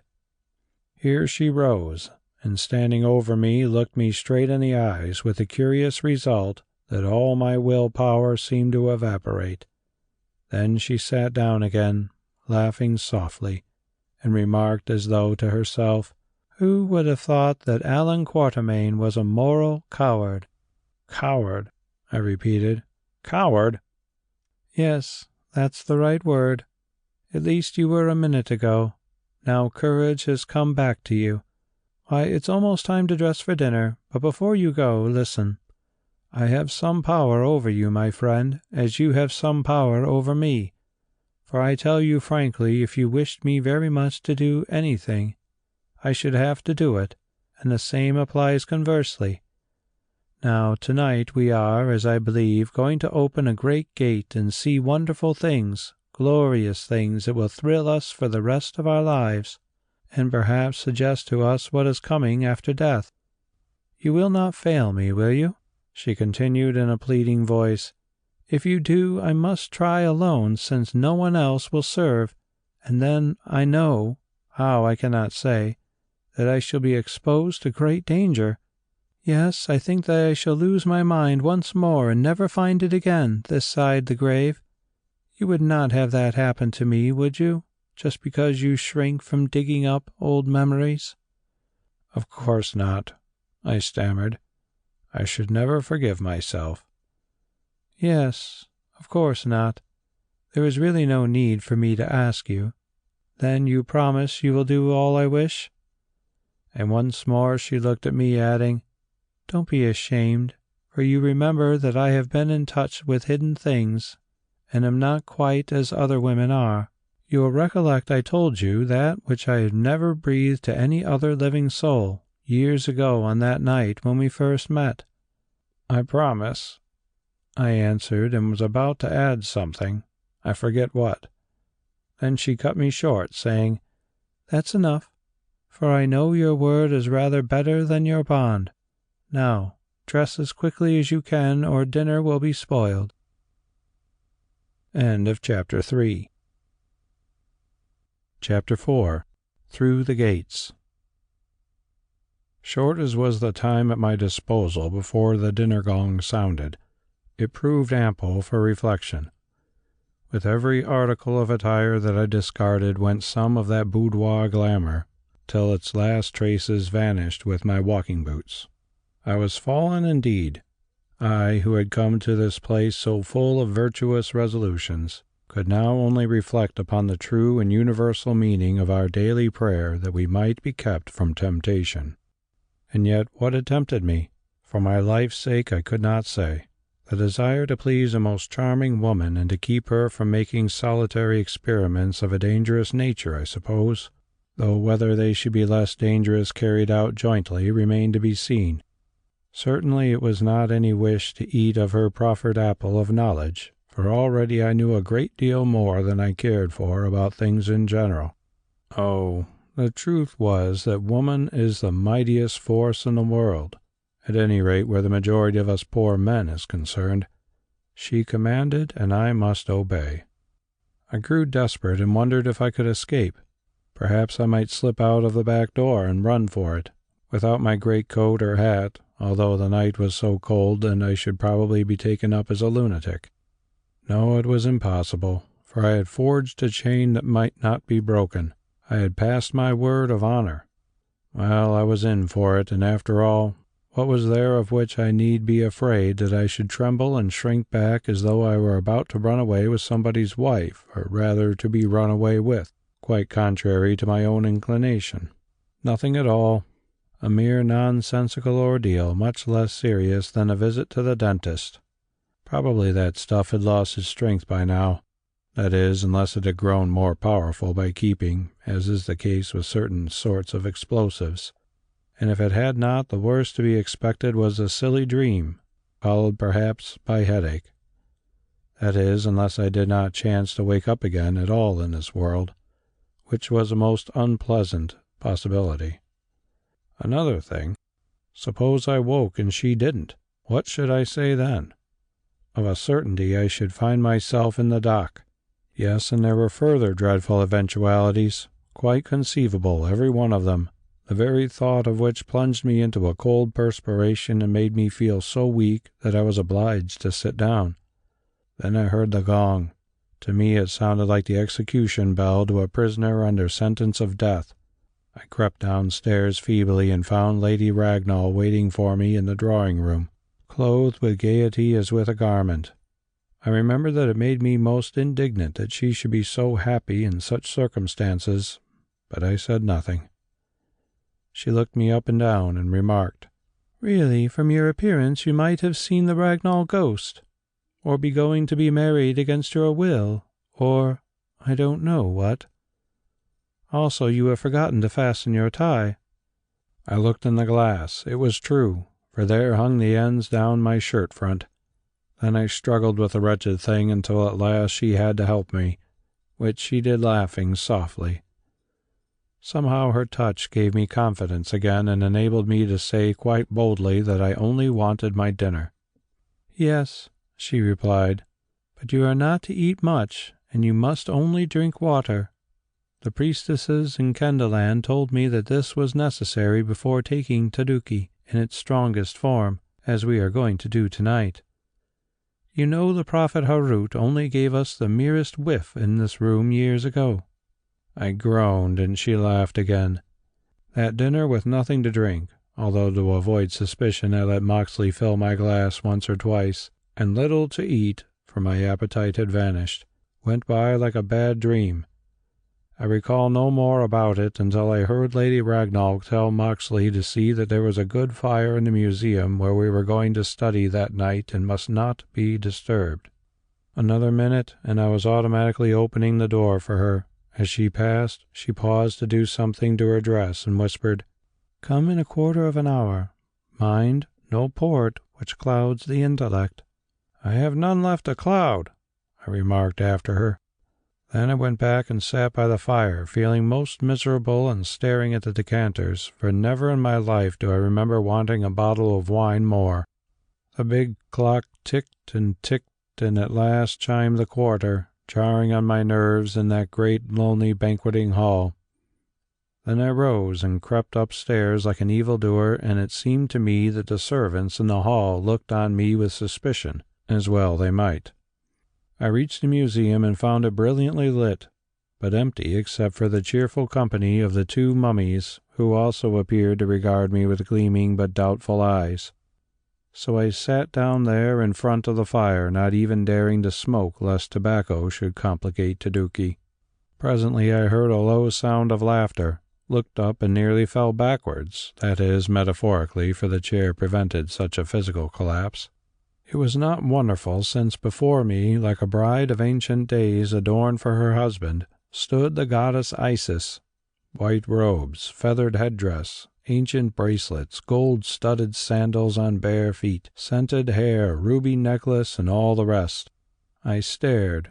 Then there burst from me words which were the last I meant to say. "Great heavens, how beautiful you are!" "Am I?" she asked. "I am glad." And she glided across the room and locked the door. "Now," she said, returning, "we had better get to business. That is, unless you would like to worship the goddess Isis a little first, to bring yourself into a proper frame of mind, you know."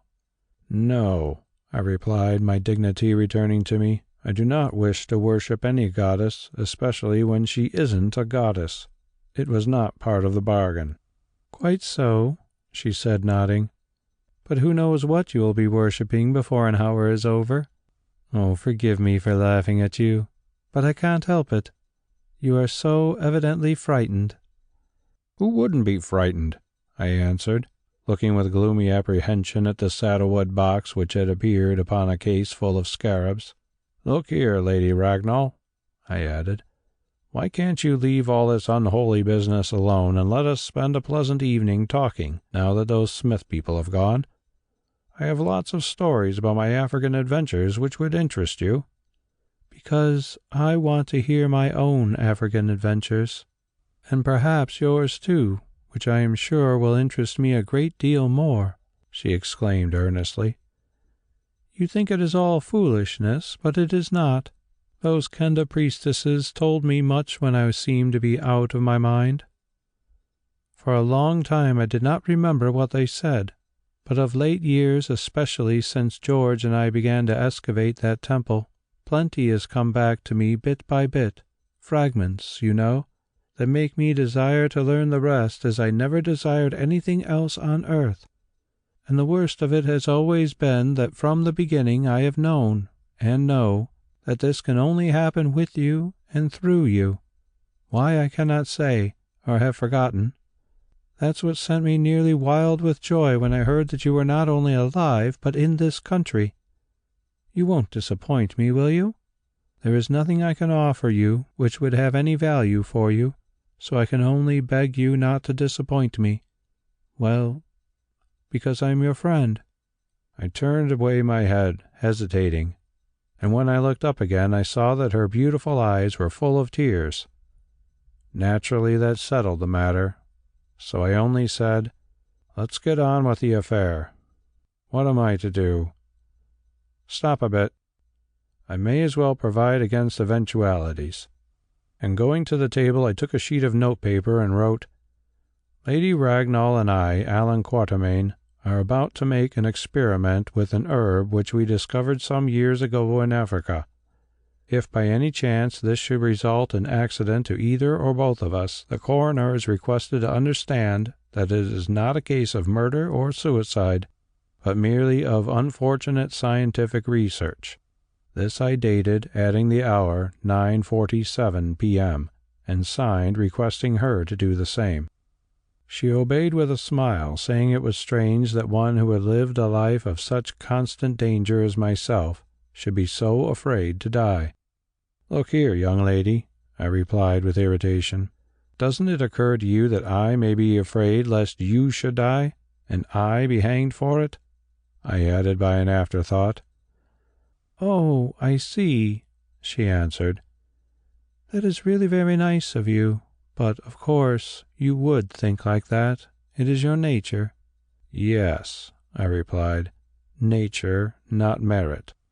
She went to a cupboard which formed the bottom of one of the mahogany museum cases, and extracted from it first of all a bowl of ancient appearance made of some black stone with projecting knobs for handles that were carved with the heads of women wearing ceremonial wigs, and next a low tripod of ebony or some other black wood. I looked at these articles and recognized them. They had stood in front of the sanctuary in the temple in Kendaland, and over them I had once seen this very woman dressed as she was tonight, bend her head in the magic smoke before she had uttered the prophecy of the passing of the Kenda god. "So you brought these away too?" I said. "Yes," she replied with solemnity, "that they might be ready at the appointed hour when we needed them." Then she spoke no more for a while, but busied herself with certain rather eerie preparations. First she set the tripod and its bowl in an open space which I was glad to note was at some distance from the fire, since if either of us fell into that, who would be there to take us off before cremation ensued? Then she drew up a curved settee with a back and arms, a comfortable-looking article having a seat that sloped backwards like those in clubs, and motioned me to sit down. This I did with much the same sensations that are evoked by taking one's place upon an operation table. Next she brought that accursed Taduki box, the inner silver one, the contents of which I heartily wished I had thrown upon the fire, and set it down, open, near the tripod. Lastly, she lifted some glowing embers of wood from the grate with tongs and dropped them into the stone bowl.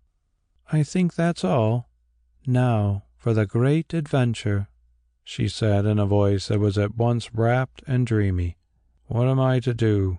I asked feebly. "That is quite simple," she replied as she sat herself down beside me well within reach of the taduki box, the brazier being between us with its tripod stand pressed against the edge of the couch, and in its curve, so that we were really upon each side of it. "When the smoke begins to rise thickly, you have only to bend your head a little forward, with your shoulders still resting against the settee, and inhale until you find your senses leaving you, though I don't know that this is necessary, for the stuff is subtle. Then throw your head back, go to sleep, and dream." "What am I to dream about?" I inquired in a vacuous way, for my senses were leaving me already. "You will dream, I think, of past events in which both of us played a part. At least, I hope so. I dreamt of them before in Kendalland, but then I was not myself, and for the most part they are forgotten. Moreover, I learned that we can only see them all when we are together. Now, speak no more." This command, by the way, at once produced in me an intense desire for prolonged conversation. It was not to be gratified, however, for at that moment she stood up again, facing the tripod and me, and began to sing in a rich and thrilling voice. What she sang I do not know, for I could not understand the language, but I presume it was some ancient chant that she learned in Kendalland. At any rate, there she stood, a lovely and inspired priestess, clad in her sacerdotal robes, and sang, waving her arms and fixing her eyes upon mine. Presently she bent down, took a little of the taduki weed, and with words of incantation, dropped it upon the embers in the bowl. Twice she did this, then sat herself upon the couch and waited. A clear flame sprang up and burned for 30 seconds or so, I suppose, while it consumed the volatile oils in the weed. Then it died down and smoke began to come, white, rich, and billowy, with a very pleasant odor, resembling that of hothouse flowers. It spread out between us like a fan, and through its veil I heard her say, "The gates are wide. Enter." I knew what she meant well enough, and though for a moment I thought of cheating, there is no other word for it, knew also that she had detected the thought and was scorning me in her mind. At any rate, I felt that I must obey, and thrust my head forward into the smoke as a green ham is thrust into a chimney. The warm vapor struck against my face like fog, or rather steam, without causing me to choke or my eyes to smart. I drew it down my throat with a deep inhalation, once, twice, thrice. Then, as my brain began to swim, threw myself back as I had been instructed to do. A deep and happy drowsiness stole over me, and the last thing I remember was hearing the clock strike the first 2 strokes of the hour of 10. The 3rd stroke I heard also, but it sounded like to that of the richest throated bell that had ever boomed in all the world. I remember becoming aware that it was the signal for the rolling up of some vast proscenium, revealing behind it a stage that was the world, nothing less. What did I see? What did I see? Let me try to recall and record. First of all, something chaotic, great rushes of vapor driven by mighty winds, great seas, and for the most part calm. Then upheavals and volcanoes spouting fire. Then tropic scenes of infinite luxuriance. Terrific reptiles feeding on the banks of marshes, and huge elephant-like animals moving between palms beyond. Then, in a glade, rough huts, and about them a jabbering crowd of creatures that were only half human, for sometimes they stood upright and sometimes ran on their hands and feet. Also, they were almost covered with hair, which was all they had in the way of clothes. And at the moment that I met them, were terribly frightened by the appearance of a huge mammoth, if that is the right name for it, which walked into the glade and looked at us. At any rate, it was a beast of the elephant tribe, which I judged to be nearly 20 feet high, with enormous curving tusks. The point of the vision was that I recognized myself among those hairy jabberers, not by anything outward and visible, but by something inward and spiritual.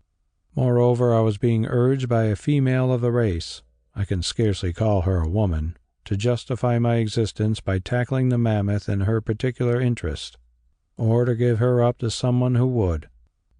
In the end I tackled it, rushing forward with a weapon. I think it was a sharp stone tied to a stick, though how I could expect to hurt a beast 20 feet high with such a thing is more than I can understand, unless perhaps the stone was poisoned.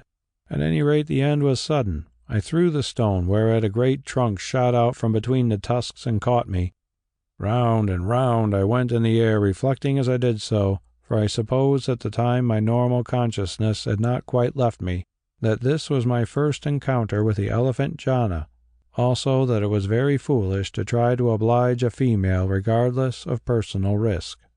All became dark, as no doubt it would have done, but presently, that is after the lapse of a great many thousands of years, or so it appeared to me, light grew again.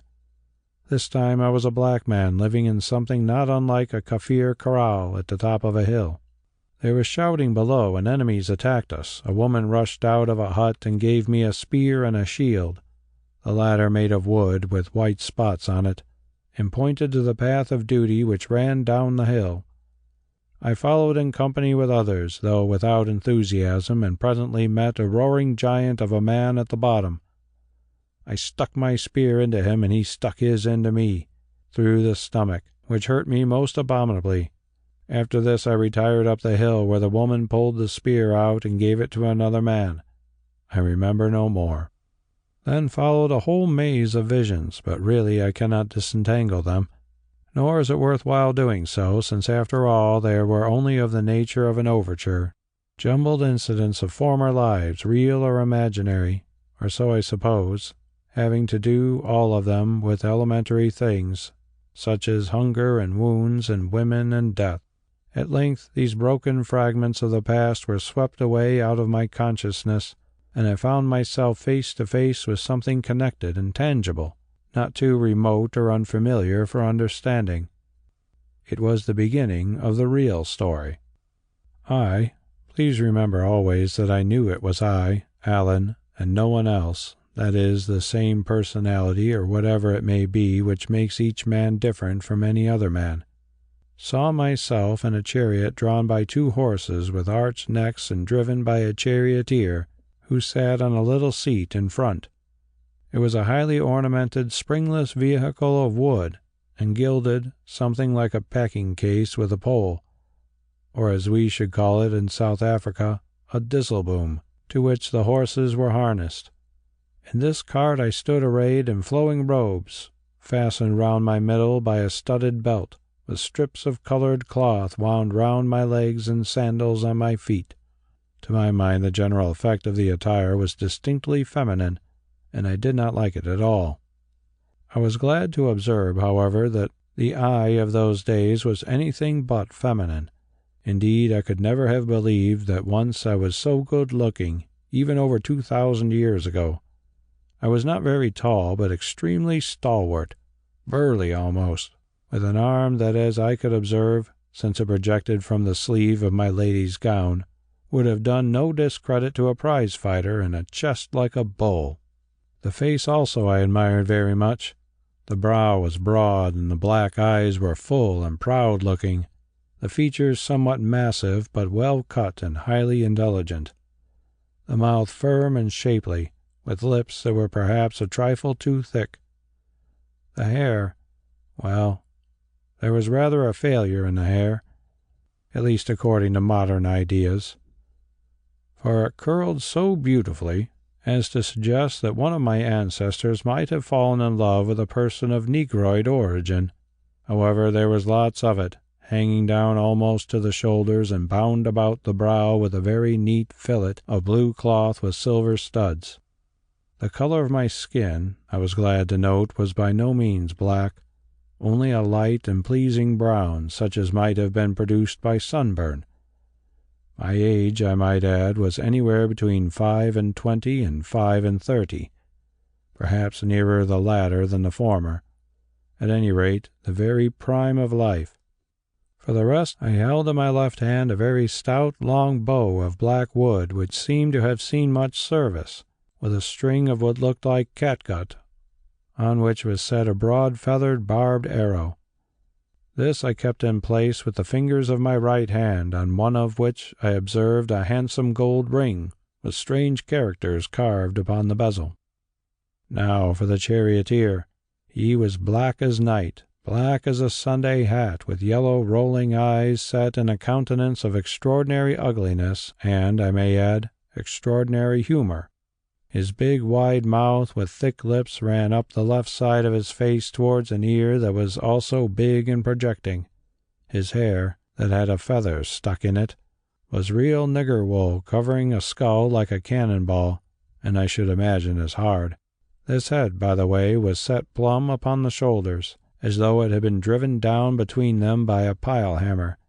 They were very broad shoulders, suggesting enormous strength, but the gaily clad body beneath, which was supported by two bowed legs and large flat feet, was that of a dwarf, who, by the proportions of his limbs, nature first intended for a giant. Yes, an Ethiopian dwarf. Looking through this remarkable exterior, as it were, I recognized that inside of it was the soul, or animating principle, of whom do you think? None other than my beloved old servant and companion, the Hottentot Hans, whose loss I had mourned for years. Hans himself, who died for me, slaying the great elephant Jana in Kendaland, the elephant I could not hit, and thereby saving my life. Oh, although I had been obliged to go back to the days of I knew not what ancient empire, to do so in my trance, or whatever it was, I could have wept with joy at finding him again, especially as I knew by instinct that as he loved the Allan Quatermain of today, so he loved this Egyptian in a wheeled packing case, for I may as well say at once that such was my nationality in the dream. Now I looked about me and perceived that my chariot was the second of a cavalcade. Immediately in front of it was one infinitely more gorgeous, in which stood a person who, even if I had not known it, I should have guessed to be the king, and who, as a matter of fact, was none other than the King of Kings, at that time the absolute master of most of the known world, though what his name may have been I have no notion. He wore a long flowing robe of purple silk, embroidered with gold and bound in at the waist by a jeweled girdle from which hung the private, sacred seal, the little white seal that, as I learned afterwards, was famous throughout the earth. On his head was a stiff cloth cap, also purple in color, round which was fastened a fillet of light blue stuff spotted with white. The best idea that I can give of its general appearance is to liken it to a tall hat of fashionable shape, without a brim, slightly squashed in so that it bulged at the top, and surrounded by a rather sporting necktie. Really, however, it was the guitarras or headdress of these monarchs worn by them alone. If anyone else had put on that hat, even by mistake in the dark, well, his head would have come off with it, that is all. This king held a bow in his hand with an arrow set upon its string, just as I did, for we were out hunting, and as I shall have to narrate presently, lions are no respecters of persons. By his side, leaning against the back of the chariot, was a tall, sharp-pointed wand of cedar wood with a knob of some green precious stone, probably an emerald, fashioned to the likeness of an apple. This was the royal scepter. Immediately behind the chariot walked several great nobles. One of them carried a golden footstool, another a parasol, furled at the moment, another a spare bow and quiver of arrows, and another a jeweled fly-whisk made of palm fiber. The king, I should add, was young, handsome, with a curled beard and clear-cut, high-bred-looking features. His face, however, was bad, cruel, and stamped with an air of weariness, or rather satiety, which he emphasized by the black curls beneath his fine dark eyes. Moreover, pride seemed to emanate from him, and yet there was something in his bearing and glances which suggested fear. He was a god who knows that he is mortal, and is therefore afraid lest at any moment he may be called upon to lose his godship and his mortality. Not that he dreaded the perils of the chase, he was too much of a man for that. But how could he tell lest among all the crowd of crawling nobles there was not one who had a dagger ready for his back, or a phial of poison to mix with his wine or water. He, with all the world in the hollow of his hand, was filled with secret terrors, which, as I learned since first I seemed to see him thus, fulfilled themselves at the appointed time. For this man of blood was destined to die in blood, though not by murder. The cavalcade halted. Presently a fat eunuch, glittering in his gold-wrought garments like some bronze beetle in the sunlight, came waddling back towards me. He was odious, and I knew that we hated each other. "Greeting, Egyptian," he said, mopping his brow with his sleeve, for the sun was hot. "An honor for you, a great honor. The King of Kings commands your presence. Yes, he would speak with you with his own lips, and with that abortion of a servant of yours also. Come swiftly." "Swift as an arrow, Haman," I answered, laughing, "seeing that for 3 moons I, like an arrow, have rested upon the string and flown no nearer to his majesty." "3 moons!" screeched the eunuch. "Why, many wait 3 years, and many go to the grave still waiting. Bigger men than you, Egyptian, though I hear you do claim to be of royal blood yonder on the Nile. But talk not of arrows flying towards the Most High, for surely it is ill-omened and might earn you another honor, that of the string." And he made a motion suggestive of a cord encircling his throat. "Man, leave your bow behind. Would you appear before the king armed?" "Yes, and your dagger also." "Perchance a lion might appear before the king, and he does not leave his claws and teeth behind," I answered dryly as I divested myself of my weapons. Then we started, the 3 of us, leaving the chariot in charge of a soldier. "Draw your sleeves over your hands," said the eunuch. "None must appear before the king showing his hands, and, dwarf, since you have no sleeves, thrust yours into your robe." "What am I to do with my feet?" he answered in a thick, guttural voice. "Will it offend the King of Kings to see my feet, most noble eunuch?" "Certainly, certainly," answered Haman, "since they are ugly enough to offend even me. Hide them as much as possible. Now we are near. Down on your faces and crawl forward slowly on your knees and elbows as I do. Down, I say." So down I went, though with anger in my heart, for be it remembered that I, the modern Allan Quatermain, knew every thought and feeling that passed through the mind of my prototype. It was as though I were a spectator at a play, with this difference: I could read the motives and reflections of this former ego as well as observe his actions. Also, I could rejoice when he rejoiced, weep when he wept, and generally feel all that he felt, though at the same time I retained the power of studying him from my own modern standpoint and with my own existing intelligence. Being 2, we still were 1, or being 1, we still were 2, whichever way you like to put it. Lastly, I lacked these powers with reference to the other actors in the piece. Of these I knew just as much or as little as my former self knew, that is, if he ever really existed. There was nothing unnatural in my faculties where they were concerned. I had no insight into their souls any more than I have to those of the people about me today. Now I hope that I have made clear my somewhat uncommon position with reference to these pages from the Book of the Past. Well, preceded by the eunuch and followed by the dwarf, I crawled through the sand, in which grew some thorny plants that pricked my knees and fingers, towards the person of the monarch of the world.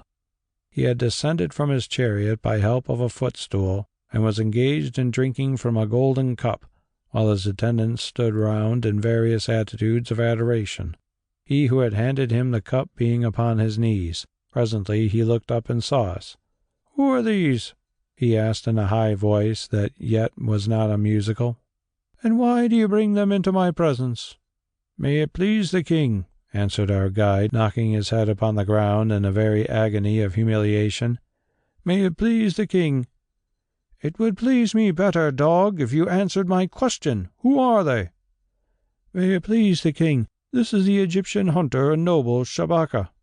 "I hear," said his majesty with a gleam of interest in his tired eyes. "And what does this Egyptian here?" "May it please the king bade me bring him to the presence, but now when the chariots halted—" "I forgot. You are forgiven. But who is that with him, Is that a man or an ape?" Here I screwed my head round and saw that my slave, in his efforts to obey the eunuch's instructions and hide his feet, had made himself into a kind of ball, much as a hedgehog does, except that his big head appeared in front of the ball.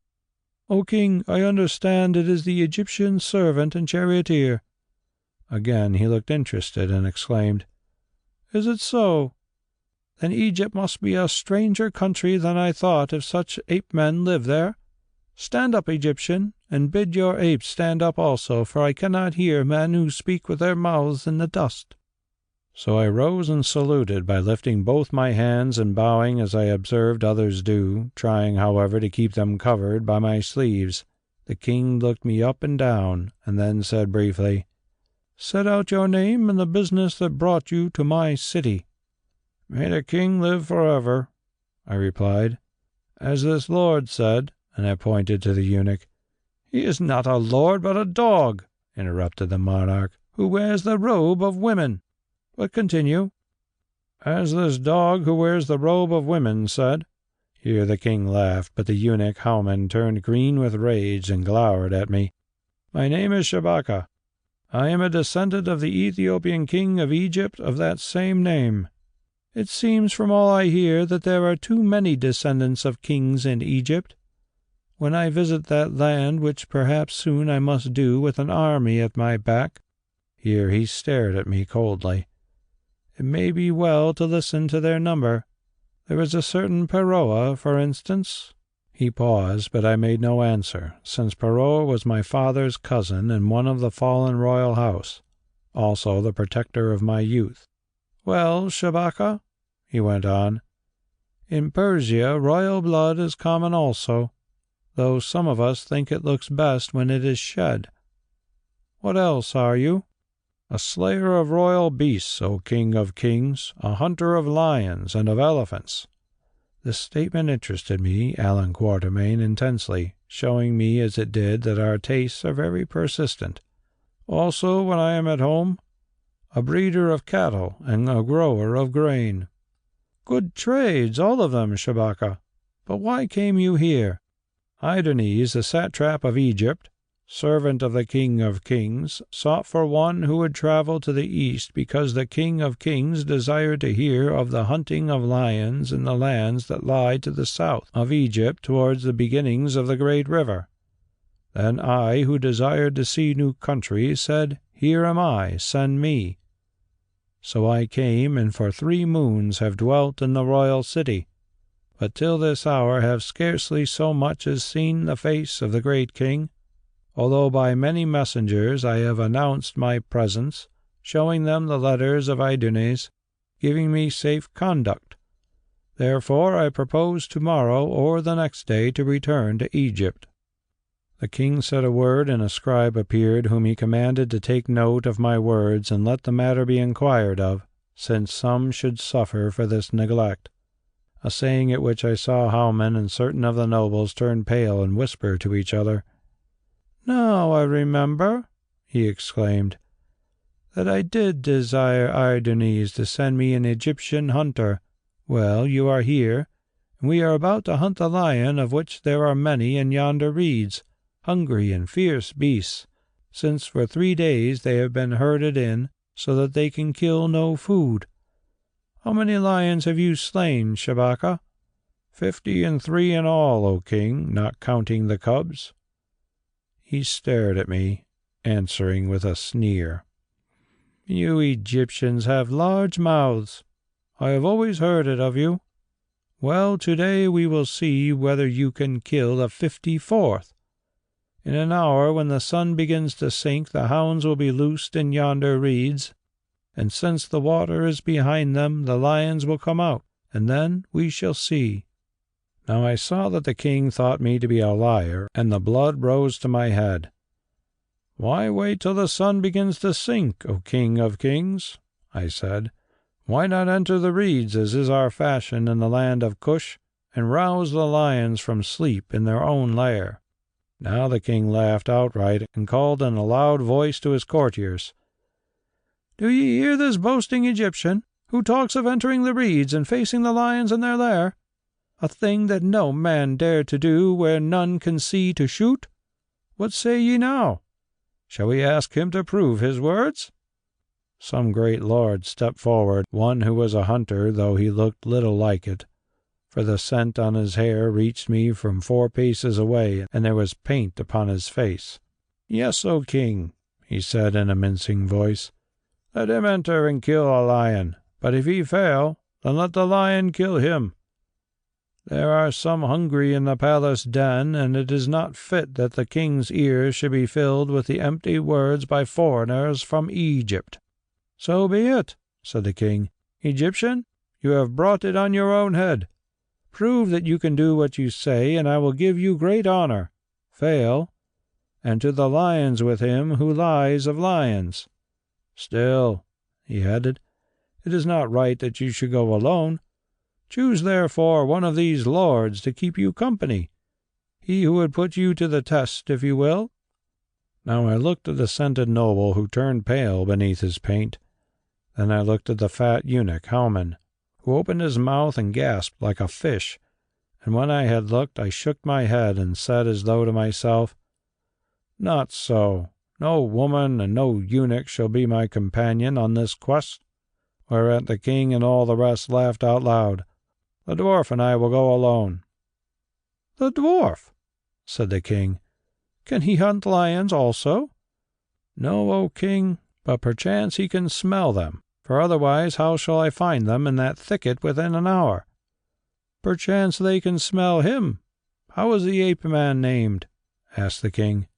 "Bes, O king, after the god of the Egyptians whom he resembles." "Dare you accompany your master on this hunt, O Bes?" inquired the king. Then Bes looked up, rolling his yellow eyes, and answered in his thick and guttural voice, "I am my master's slave, and dare I refuse to accompany him? If I did, he might kill me, as the King of Kings kills his slaves. It is better to die with honor by the teeth of a lion than with dishonor beneath the whip of a master. So at least we think in Ethiopia." "Well spoken, Dwarf Bes," exclaimed the king. "So would I have all men think throughout the East. Let the words of this Ethiop be written down and copies of them sent to the satraps of all the provinces, that they may be read to the peoples of the earth. I, the king, have decreed it." End of Chapter 4. Chapter 5. The Wager. While the scribes were at their work, I bowed before the king and prayed his leave that I and the dwarf Bes may get to ours. "Go," he said, "and return here within an hour. If you do not return, tidings of your death shall be sent to the satrap of Egypt to be told to your wives." "I thank the king, but it is needless, for I have no wives, which are ill company for a hunter." "Strange," he said, "since many women would be glad to name such a man their husband, at least here among us Easterns." Walking backwards and bowing as we went, Bes and I returned to our chariot. There we stripped off our outer garments till Bes was naked save for his waistcloth, and I was clad only in a jerkin. Then I took my bow, my arrows, and my knife, and Bes took 2 spears, one light for throwing, and the other short, broad, and heavy for stabbing. Thus armed we passed back before the Easterns, who stared at us, and advanced to the edge of the thicket of tall reeds that was full of lions.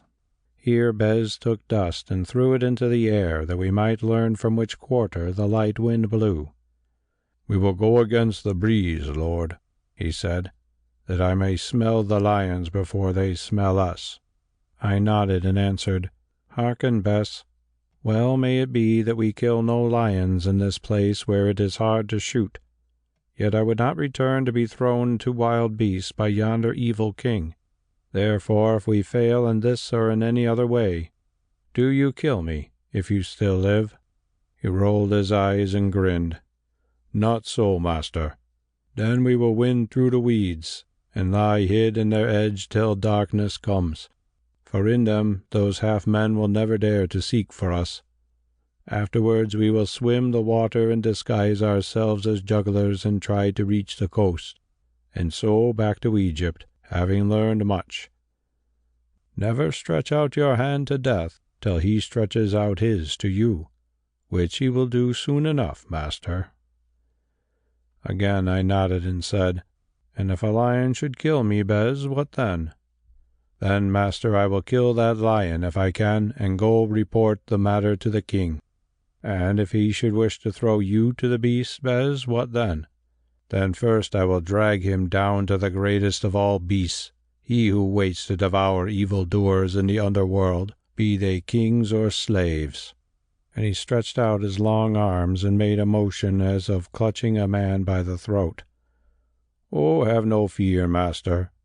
I can break him like a stick, and afterwards we will talk the matter over among the dead, for I shall swallow my tongue and die also. It is a good trick, master, which I wish you would learn." Then he took my hand and kissed it, and we entered the reeds, I, who was a hunter, feeling more happy than I had done since we set foot in the east. Yet the quest was desperate, for the reeds were tall, and often I could not see more than a bow's length in front of me.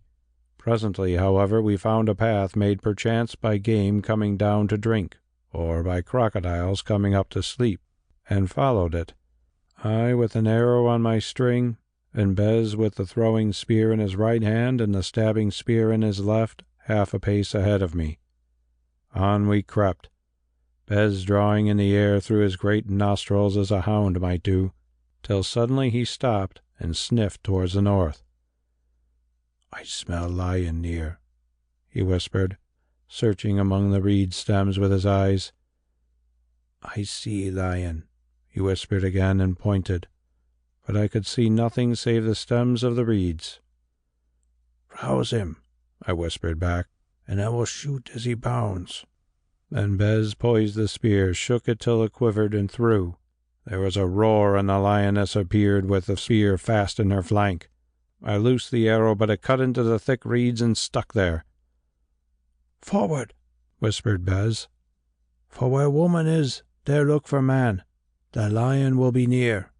We crept on, Bes stopping to cut the arrow from a reed and set it back in the quiver, for it was a good arrow made by himself. But now he shifted the broad spear to his right hand, and in his left held his knife. We heard the wounded lioness roar not far away. "She calls her man to help her," whispered Bes, and as the words left his lips the reeds downwind began to sway, for we were smelt. They swayed, they parted, and, half seen, half hid between their stems, appeared the head of a great black-maned lion. I drew the string and shot, this time not in vain, for I heard the arrow thud upon his hide. Then before I could set another, he was on us, reared upon his hind legs and roaring. As I drew my dagger he struck at me, but I bent down and his paw went over my head. Then his weight came against me, and I fell beneath him, stabbing him in the belly as I fell. I saw his mighty jaws open to crush my head. Then they shut again, and through them burst a whine like that of a hurt dog. Bes had driven his spear into the lion's breast, so deep that the point of it came out through the back. Still he was not dead, only now it was Bes he sought. The dwarf ran at him, and he reared up again, casting his great arms about the brute's body, wrestled with him as man with man. Then it was, for the first time, I think, that I learned all the Ethiopian's strength, for he, a dwarf, threw that lion on his back, and thrusting his big head beneath the jaws, struggled with it madly.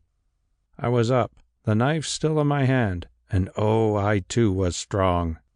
Into the throat I drove it, dragging it this way and that, and lo! The lion moaned and died, and his blood gushed out over both of us. Then Bes sat up and laughed, and I too laughed, since neither of us had more than scratches, and we had done what men could scarcely do. "Do you remember, master," said Bes when he had finished laughing, as he wiped his brow with some damp moss, "how once far away up the Nile you charged a mad elephant with a spear and saved me who had fallen from being trampled to death?"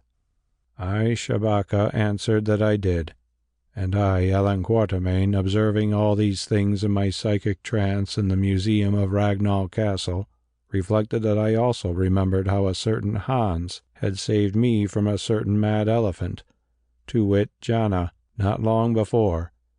which just shows how things come round. Yes, went on Bes, you saved me from that elephant, though it seemed death to you. And, master, I will tell you something now. That very morning I tried to poison you, only you would not wait to eat because the elephants were near. Did you? I asked idly. Why?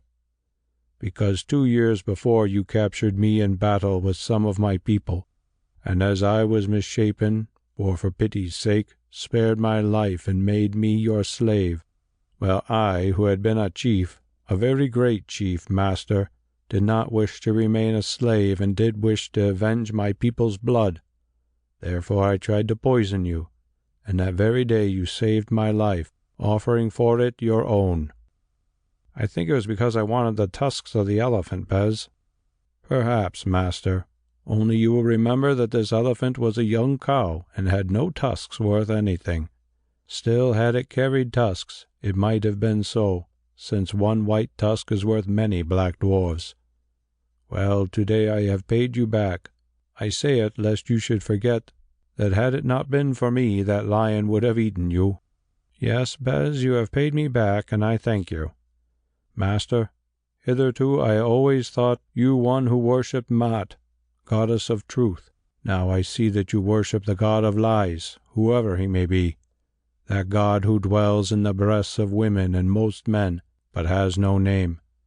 For, master, it was you who saved me from the lion, and not I you, since you cut its throat at the last. So that debt of mine is still to pay, and by the great grasshopper which we worship in my country, who is much better than all the gods of the Egyptians put together, I swear that I will pay it soon, or mayhap 10,000 years hence. At the last it shall be paid. Why do you worship a grasshopper, and why is he better than the gods of the Egyptians? I asked carelessly, for I was tired, and his talk amused me while we rested. We worship the grasshopper, master, because he jumps with men's spirits from one life to another, or from this world to the next, yes, right through the blue sky.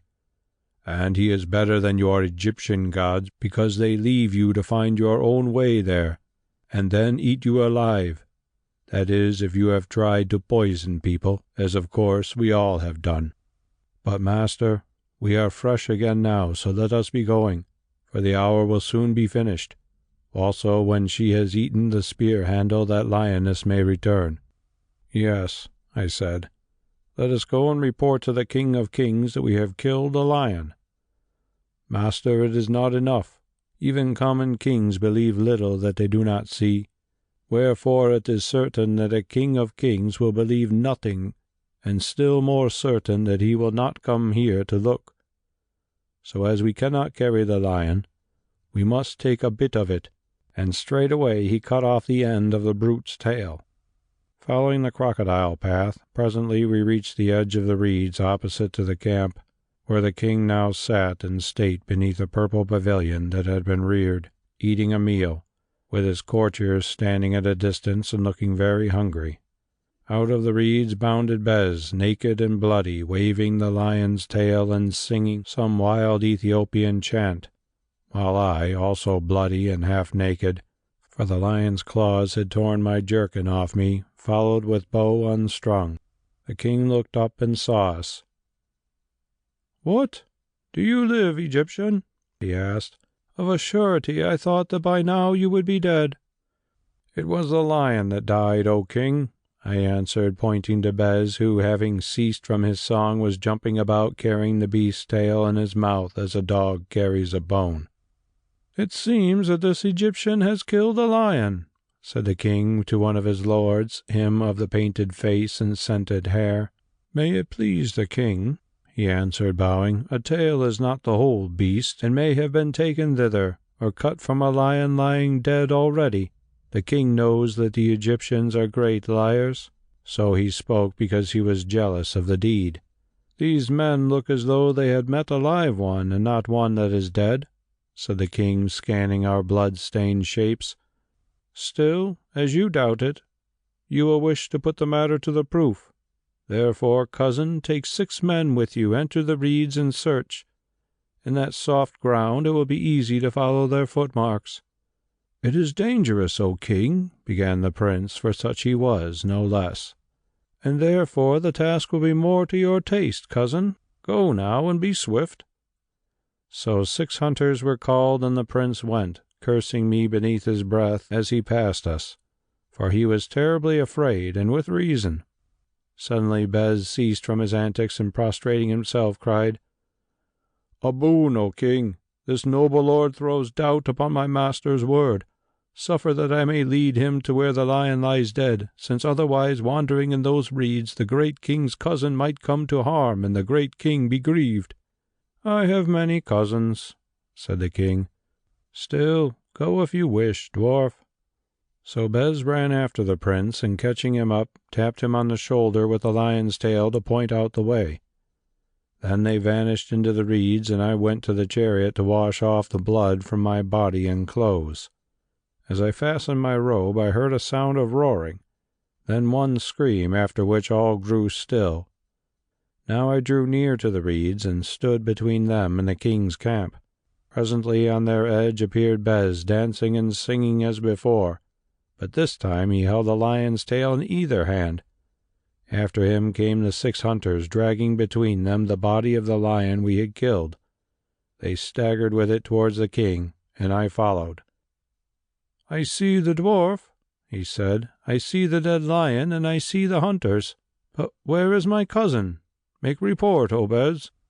"O king of kings," replied Bes, "the mighty prince your cousin lies flat yonder beneath the body of that lion's wife. She sprang upon him and killed him, and I sprang upon her and killed her with my spear. Here is her tale, O king of kings." "Is this true?" he asked of the hunters. "It is true, O king," answered their captain. "The lioness, which was wounded, leapt upon the prince, choosing him, although he was behind us all. Then this dwarf leapt upon the lioness, being behind the prince and nearest to him, and drove his spear through her shoulders to her heart. So we brought the first lion as the king commanded us, since we could carry no more." The face of the king grew red with rage. "7 of my people and 1 black dwarf!" he exclaimed. "Yet the lioness kills my cousin, and the dwarf kills the lioness. Such is the tale that will go to Egypt concerning the hunters of the king of the world. Seize those men, guards, and let them be fed to the wild beasts in the palace dens." At once the unfortunates were seized and led away. Then the king called Bes to him, and taking the gold chain he wore about his neck, threw it over his head, thereby, though I knew nothing of it at the time, conferring upon him some noble rank. Next he called to me and said, "It would seem that you are skilled in the use of the bow and in the hunting of lions, Egyptian. Therefore I will honor you. For this afternoon your chariot shall drive with my chariot, and we will hunt side by side. Moreover, I will lay you a wager as to which of us will kill the most lions. For know, Shabaka, that I also am skilled in the use of the bow, more skilled than any among the millions of my subjects." "Then, O king, it is of little use for me to match myself against you, seeing that I have met men who can shoot better than I do.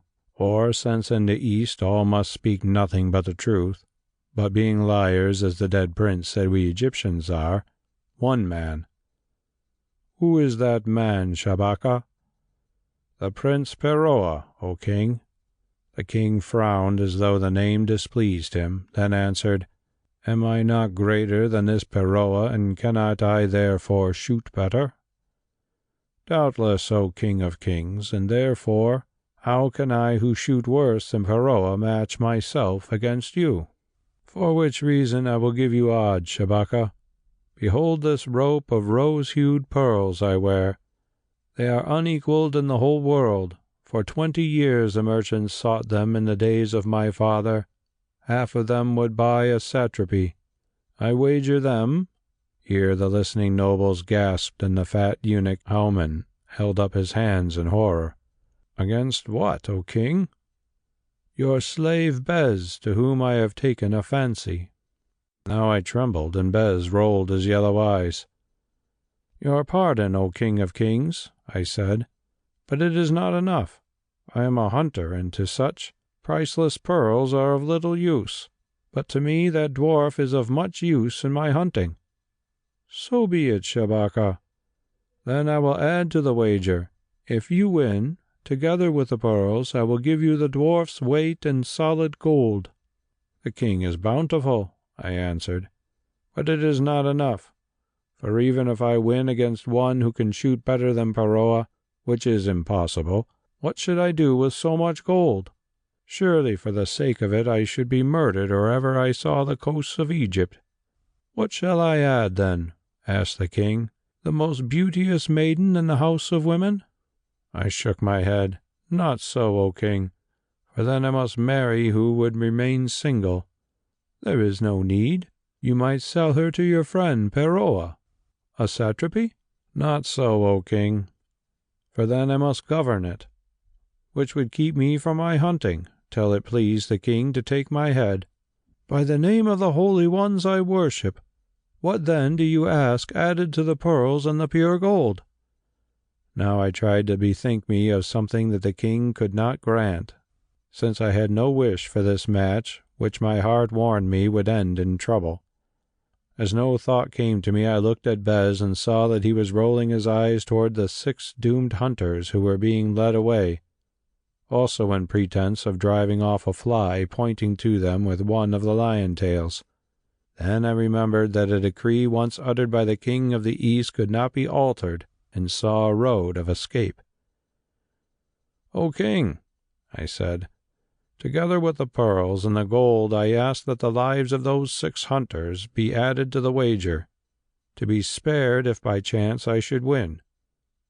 "Why?" asked the king, amazed. "Because they are brave men, O king, and I would not see the bones of such cracked by tame beasts in a cage."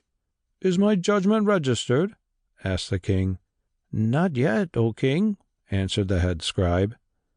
"Then it has no weight, and can be suspended without breaking of the law. Shabaka, thus stands our wager. If I kill more lions than you do this day, or should but 2 be slain, I kill the first, or should none be slain, I plant more arrows in their bodies. I take your slave, Bes the dwarf, to be my slave.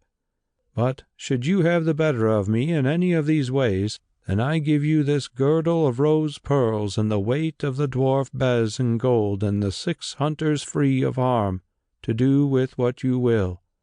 Let it be recorded, and to the hunt."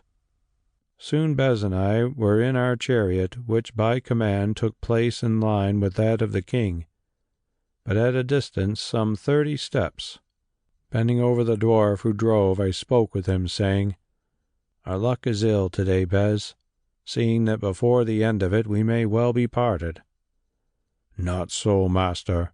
Our luck is good today, seeing that before the end of it you will be the richer by the finest pearls in the whole world, by my weight in pure gold, and master, I am twice as heavy as the king thought, and will stuff myself with 20 pounds of meat before the weighing, if I have the chance, or at least with water, though in this hot place that will not last for long, and by 6 picked huntsmen, brave men as you thought, who will serve to escort us and our treasure to the coast.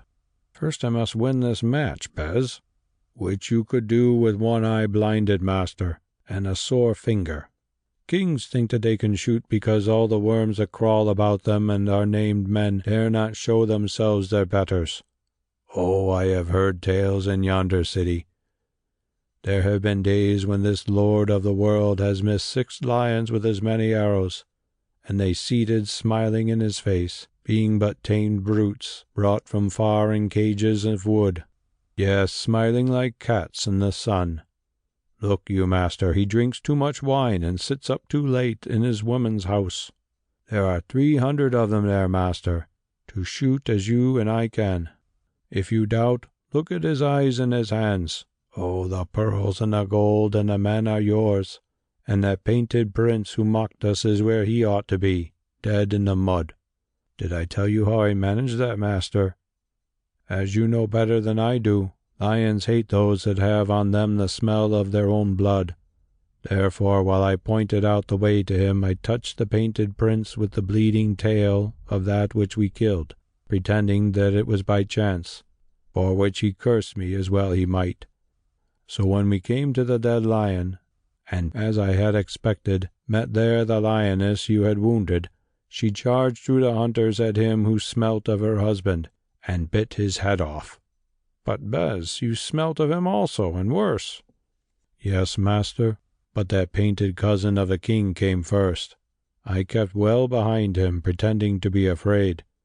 And he chuckled quietly, adding, "I expect that he is now telling an angry tale about me to Osiris, or to the grasshopper that takes him there, as it may happen.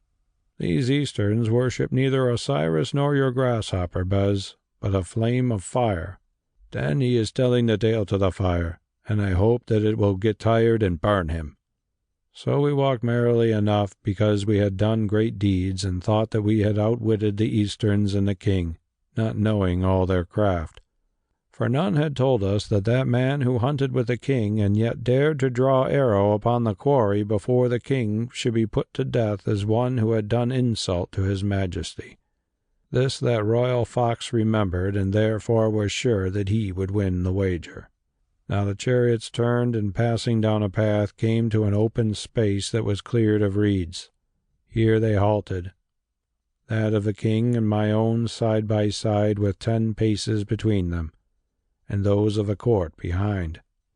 Meanwhile huntsmen with dogs entered the great brake far away to the right and left of us, also in front, so that the lions might be driven backwards and forwards across the open space. Soon we heard the hounds baying on all sides. Then Bes made a sucking noise with his great lips and pointed to the edge of the reeds in front of us, some 60 paces away. Looking, I saw a yellow shape creeping along between their dark stems, and although the shot was far, forgetting all things save I was a hunter and there was my game, I drew the arrow to my ear, aimed and loosed, making allowance for its fall and for the wind. Oh, that shot was good! It struck the lion in the body and pierced him through. Out he came, roaring, rolling, and tearing at the ground. But by now I had another arrow in the string, and although the king lifted his bow, I loosed first. Again it struck, this time in the throat, and that lion groaned and died. The king looked at me angrily, and from the court behind rose a murmur of wonder mingled with wrath, wonder at my marksmanship, and wrath because I had dared to shoot before the king. "The wager looks well for us," muttered Bes, but I bade him be silent, for more lions were stirring. Now one leapt across the open space, passing in front of the king and within 30 paces of us. He shot and missed it, sending his shaft 2 spans above its back. Then I shot and drove the arrow through it just where the head joins the neck, cutting the spine so that it died at once. Again that murmur went up, and the king struck the charioteer on the head with his clenched fist, crying out that he had suffered the horses to move and should be scourged for causing his hand to shake. This charioteer, although he was a lord, since the East men of high rank waited on the king like slaves and even clipped his nails and beard, craved pardon humbly, admitting his fault. "It is a lie," whispered Bes. "The horses never stirred. How could they with those grooms holding their heads? Nevertheless, master, the pearls are as good as round your neck." "Silence," I answered. "As we have heard, in the East all men speak the truth. It is only Egyptians who lie. Also in the East men's necks are encircled with bowstrings as well as pearls, and ears are long." The hounds continued to bay, drawing nearer to us. A lioness bounded out of the reeds, ran towards the king's chariot, and as though amazed, sat down like a dog, so near that a man might have hit it with a stone. The king shot short, striking it in the forepaw only, whereon it shook out the arrow and rushed back into the reeds, while the court men cried, "May the king live forever! The beast is dead!" "We shall see if it is dead presently," said Bes, and I nodded. Another lion appeared to the right of the king. Again he shot and missed it, whereon he began to curse and swear in his own royal oaths, and the charioteer trembled. Then came the end. One of the hounds drew quite close and roused the lioness that had been pricked in the foot. She turned and killed it with a blow of her paw, then, being mad, charged straight at the king's chariot. The horses reared, lifting the grooms off their feet. The king shot wildly and fell backwards out of the chariot, as even kings of the world must do when they have nothing left to stand on. The lioness saw that he was down and leapt at him straight over the chariot. As she leapt, I shot at her in the air and pierced her through the loins, paralyzing her, so that although she fell down near the king, she could not come at him to kill him. I sprang from my chariot, but before I could reach the lioness, hunters had run up with spears and stabbed her, which was easy, as she could not move. The king rose from the ground, for he was unharmed, and said in a loud voice, "Had not that shaft of mine gone home, I think that the East would have bowed to another lord tonight." Now, forgetting that I was speaking to the king of the earth, forgetting the wager and all besides, I exclaimed, "Nay, your shaft missed. Mine went home." Whereon one of the courtiers cried, "This Egyptian is a liar, and calls the king one." "A liar?" I said, astonished. "Look at the arrow and see from whose quiver it came." And I drew one from my own in the Egyptian make and marked with my mark. Then a tumult broke out, all the courtiers and eunuchs talking at once, yet all bowing to the mud-stained person of the king, like ears of wheat to a tree in a storm.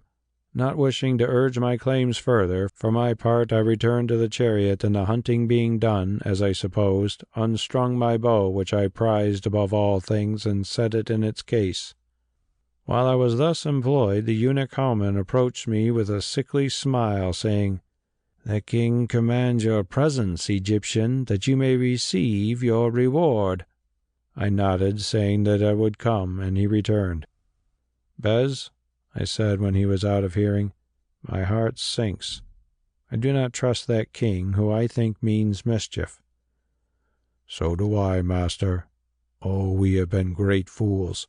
When a god and a man climb a tree together, the man should allow the god to come first to the top, and thence tell the world that he is a god." "Yes," I answered, "but whoever sees wisdom until he is flying away?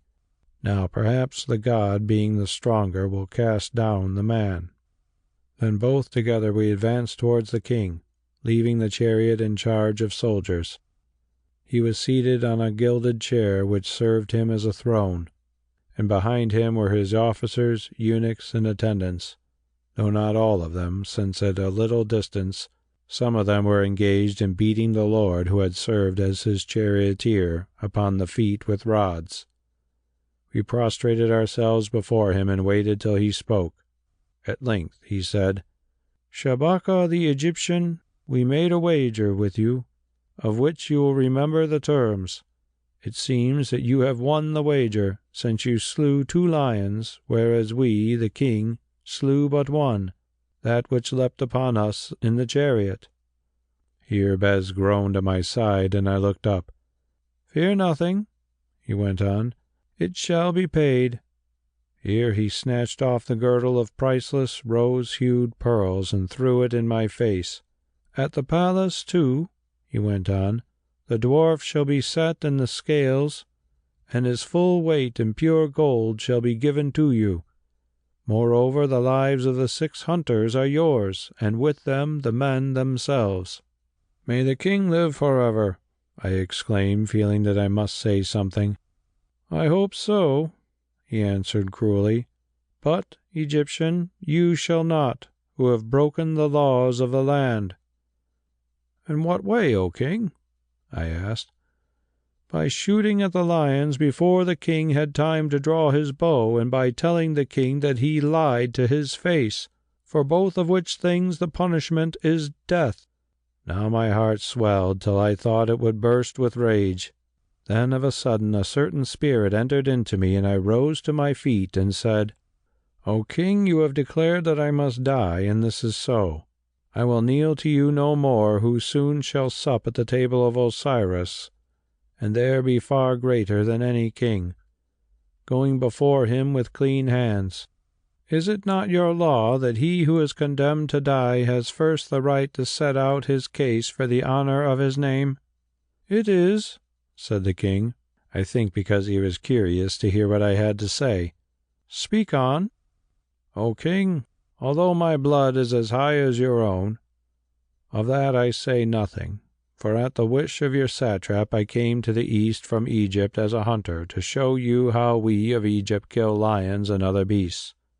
For 3 months I have waited in the royal city, seeking admission to the presence of the king, and in vain. At length I was bidden to this hunt when I was about to depart to my own land, and being taunted by your servants, entered the reeds with my slave, and there slew a lion. Then it pleased you to thrust a wager upon me which I did not wish to take, as to which of us would shoot the most lions. A wager, as I now understand, you did not mean that I should win, whatever might be my skill, since you thought I knew that I must shoot at nothing till you had first shot and killed the beasts or scared them away. So I matched myself against you as hunter against hunter, for in the field, as before the gods, all are equal, not as a slave against a king who is determined to avenge defeat by death. We were posted, and lions came. I shot at those which appeared opposite to me or upon my side, leaving those that appeared opposite to you or on your side unshot at, as is the custom of hunters. My skill or my fortune was better than yours, and I killed, whereas you missed or only wounded. In the end a lioness sprang at you, and I shot it lest it should kill you, as could easily be proved by the arrow in its body.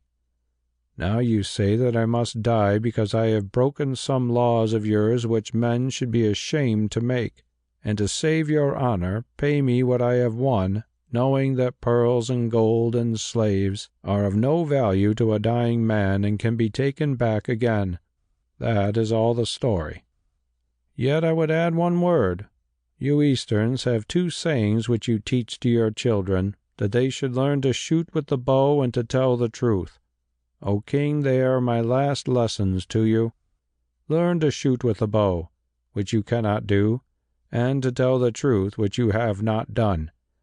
Now I have spoken and am ready to die, and I thank you for the patience with which you have heard my words, that, as the king does not live forever, I hope one day to repeat to you more fully beyond the grave. Now at this bold speech of mine all these nobles and attendants gasped, for never had any heard such words addressed to his majesty. The king turned red as though with shame, but made no answer, only he asked of those about him, "What fate for this man?" "Death, O king," they cried with one voice. "What death?" he asked again. Then his counselors consulted together, and one of them answered, "The slowest known to our law, death by the boat." Hearing this, and not knowing what it meant, it came into my mind that I was to be turned adrift in a boat and there left to starve. "Behold the reward of good hunting," I mocked in my rage. "O king, because of this deed of shame I call upon you the curse of all the gods and all the peoples. Henceforth may your sleep ever be haunted by evil dreams of what shall follow the last sleep, and in the end may you also die in blood." The king opened his mouth as though to answer, but from it came nothing but a low cry of fear. Then guards rushed up and seized me. End of Chapter 5. Chapter 6. The Doom of the Boat. The guards led me to my chariot and thrust me into it, and with me Bes. I asked them if they would murder him also, to which the eunuch Howman answered no, since he had committed no crime, but that he must go with me to be weighed. Then soldiers took the horses by the bridles and led them, while others, having first snatched away my bow and all our other weapons, surrounded the chariot lest we should escape. So Bes and I were able to talk together in a Libyan tongue that none of them understood, even if they heard our words. "Your life is spared," I said to him, "that the king may take you as a slave." "Then he will take an ill slave, master, since I swear by the grasshopper that within a moon I will find means to kill him, and afterwards come to join you in a land where men hunt fair."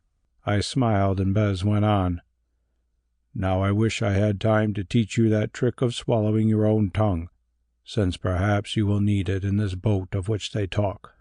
Did you not say to me an hour or two ago, Bes, that we are fools to stretch out our hands to death until he stretches out his to us? I will not die until I must, now."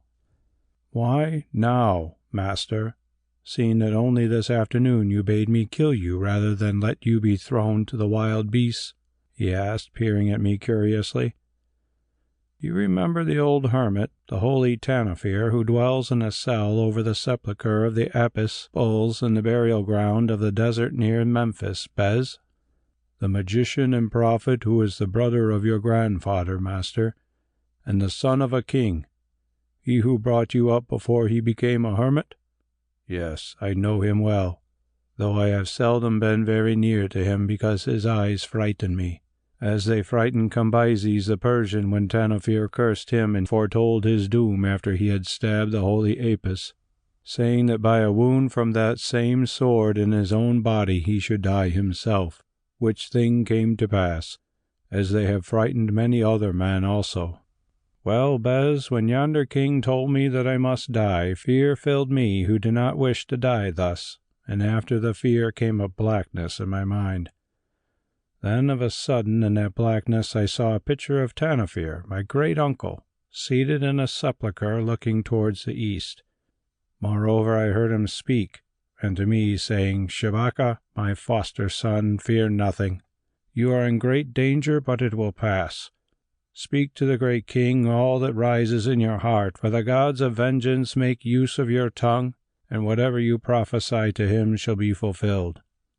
So I spoke the words you heard, and I feared nothing." "Is it so, master? Then I think that the holy Tanofir must have entered my heart also. Know that I was minded to leap upon the king and break his neck, so that all three of us might end together. But a sudden something seemed to tell me to leave him alone and let things go as they are fated. But how can the holy Tanofir, who grows blind with age, see so far? I do not know, Bes, save that he is not as our other men, for in him is gathered all the ancient wisdom of Egypt. Moreover, he lives with the gods while still upon earth, and like the gods he can send his Ka, as we Egyptians call the spirit, or invisible self which companions all from the cradle to the grave and afterwards, whither he will. So doubtless today he sent it hither to me whom he loves more than anything on earth. Also, I remember that before I entered on this journey he told me that I should return safe and sound. Therefore, Bes, I say I fear nothing." "Nor do I, master. Yet if you see me do strange things or hear me speak strange words, take no note of them, since I shall be but playing a part as I think wisest." After this we talked of that day's adventure with the lions, and of others that we had shared together, laughing merrily all the while, till the soldiers stared at us as though we were mad. Also the fat eunuch Hauman, who was mounted on an ass, rode up and said, "What, Egyptian, who dared to twist the beard of the great king, you laugh, do you? Well, you will sing a different song in the boat to that which you sing in the chariot. Think of my words on the 8th day from this." "I will think of them, eunuch," I answered, looking at him fiercely in the eyes. "But who knows what kind of song you will be singing before the 8th day from this?" "What I do is under the authority of the ancient and holy seal of seals," he answered in a quavering voice, touching the little cylinder of white shell which I had noted upon the person of the king, but that now hung from a gold chain about the eunuch's neck. Then he made a sign which Easterns use to avert evil and rode off again, looking very frightened. So we came to the royal city and went up to a wonderful palace. Here we were taken from the chariot and led into a room where food and drink in plenty were given to me as though I were an honored guest, which caused me to wonder. Bes also, seated on the ground at a distance, ate and drank, for his own reasons filling himself to the throat as though he were a wineskin, until the serving slaves mocked at him for a glutton. When we had finished eating, slaves appeared bearing a wooden framework from which hung a great pair of scales. Also there appeared officers of the king's treasury carrying leather bags which they opened, breaking the seals to show that the contents were pure gold coin. They set a number of these bags on one of the scales, and then ordered Bes to seat himself on the other. So much heavier did he prove than they expected him to be that they were obliged to send back to the treasury to fetch more bags of gold, for although Bes was so short in height, his weight was that of a large man. One of the treasurers grumbled, saying that he should have been weighed before he had eaten and drunk.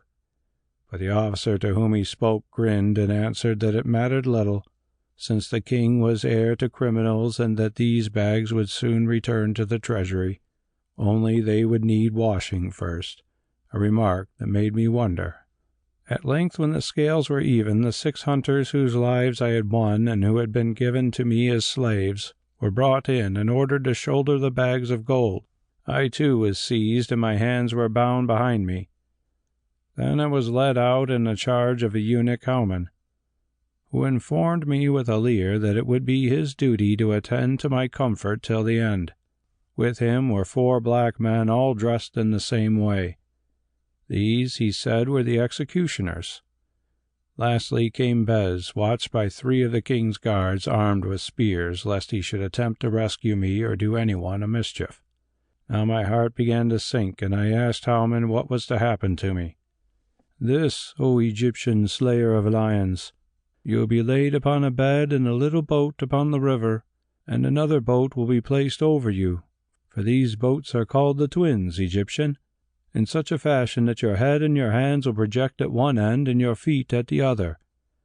There you will be left, comfortable as a baby in its cradle, and twice every day the best of food and drink will be brought to you.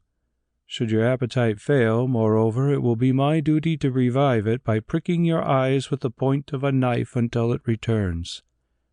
Also, after each meal I shall wash your face, your hands, and your feet with milk and honey, lest the flies that buzz about them should suffer hunger, and to preserve your skin from burning by the sun. Thus slowly you will grow weaker and at length fall asleep. The last one who went into the boat, he, unlucky man, had by accident wandered into the court of the House of Women, and seen some of the ladies there unveiled, only lived for 12 days. But you, being so strong, may hope to last for 18. Is there anything more that I can tell you? If so, ask it quickly, for we draw near to the river." Now when I heard this and understood all the horror of my fate, I forgot the vision of my great uncle, the Holy Tanofir, and his comfortable prophecies, and my heart failed me altogether, so that I stood stock still. "What, lion hunter and bearder of kings, do you think it is too early to go to bed?" mocked this devilish eunuch. "On with you!" and he began to beat me about the face with the handle of his fly-whisk. Then my manhood came back to me. "When did the king tell you to touch me, you fatted swine?" I roared, and turning, since I could not reach him with my bound hands, kicked him in the body with all my strength, so that he fell down, writhing and screaming with agony. Indeed, had not the executioners leapt upon me, I would have trampled the life out of him where he lay. But they held me fast, and presently, after he had been sick, Haman recovered enough to come forward, leaning on the shoulders of 2 guards. Only now he mocked me no more. We reached the quay just as the sun was setting. There, in charge of a one-eyed black slave, a little square-ended boat floated at the river's edge, while on the quay itself lay a similar but somewhat shorter boat, bottom uppermost. Now the hunters whom I had won in the wager, with many glances of compassion, for they were brave men and knew that it was I who had saved their lives, placed the bags of gold in the bottom of the floating boat, and on the top of these a mattress stuffed with straw. Then a girdle of rose-hued pearls was made fast about my middle. My hands were untied.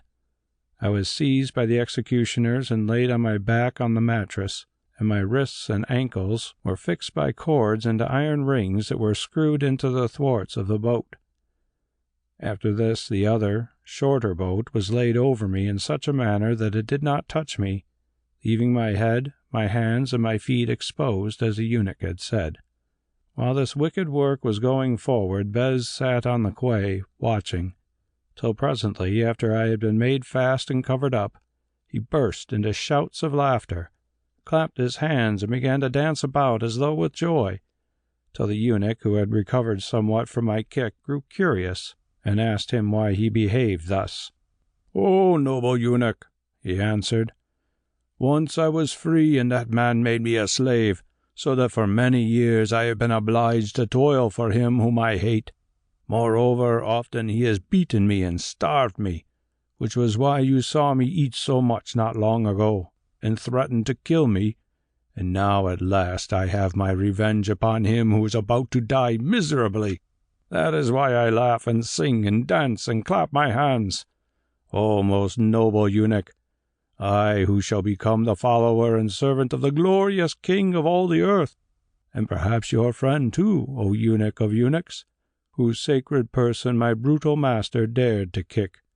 "I understand," said Halman, smiling, though with a twisted face, "and will make report of all you say to the king, and ask him to grant that you shall sometimes prick this Egyptian in the eye. Now go spit in his face and tell him what you think of him." So Bes waded into the water, which was quite shallow here, and spat into my face, or pretended to, while amid a torrent of vile language he interpolated certain words in the Libyan tongue, which meant, "O my most beloved father, mother, and other relatives, have no fear. Though things look very black, remember the vision of the Holy Tanofir, who doubtless allows these things to happen to you to try your faith by direct order of the gods. Be sure that I will not leave you to perish, or if there should be no escape, that I will find a way to put you out of your misery and to avenge you.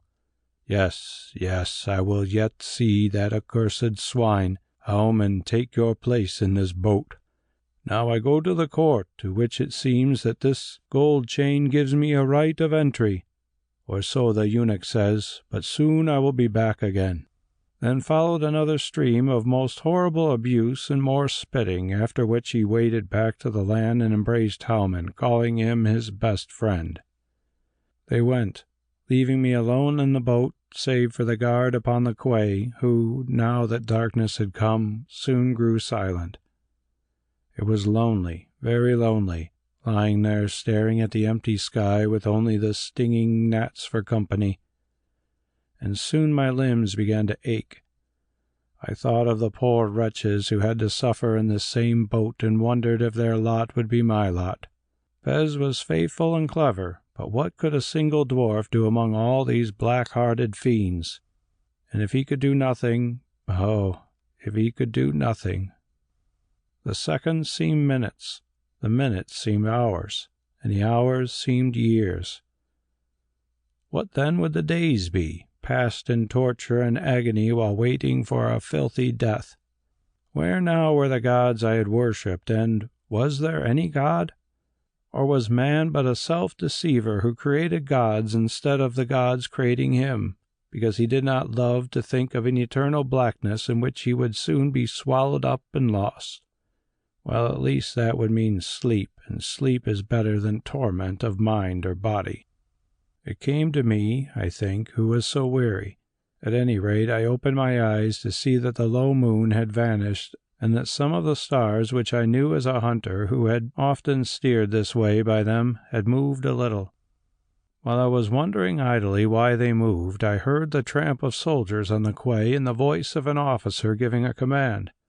Then I felt the boat being drawn in by the cord with which it was attached to the quay.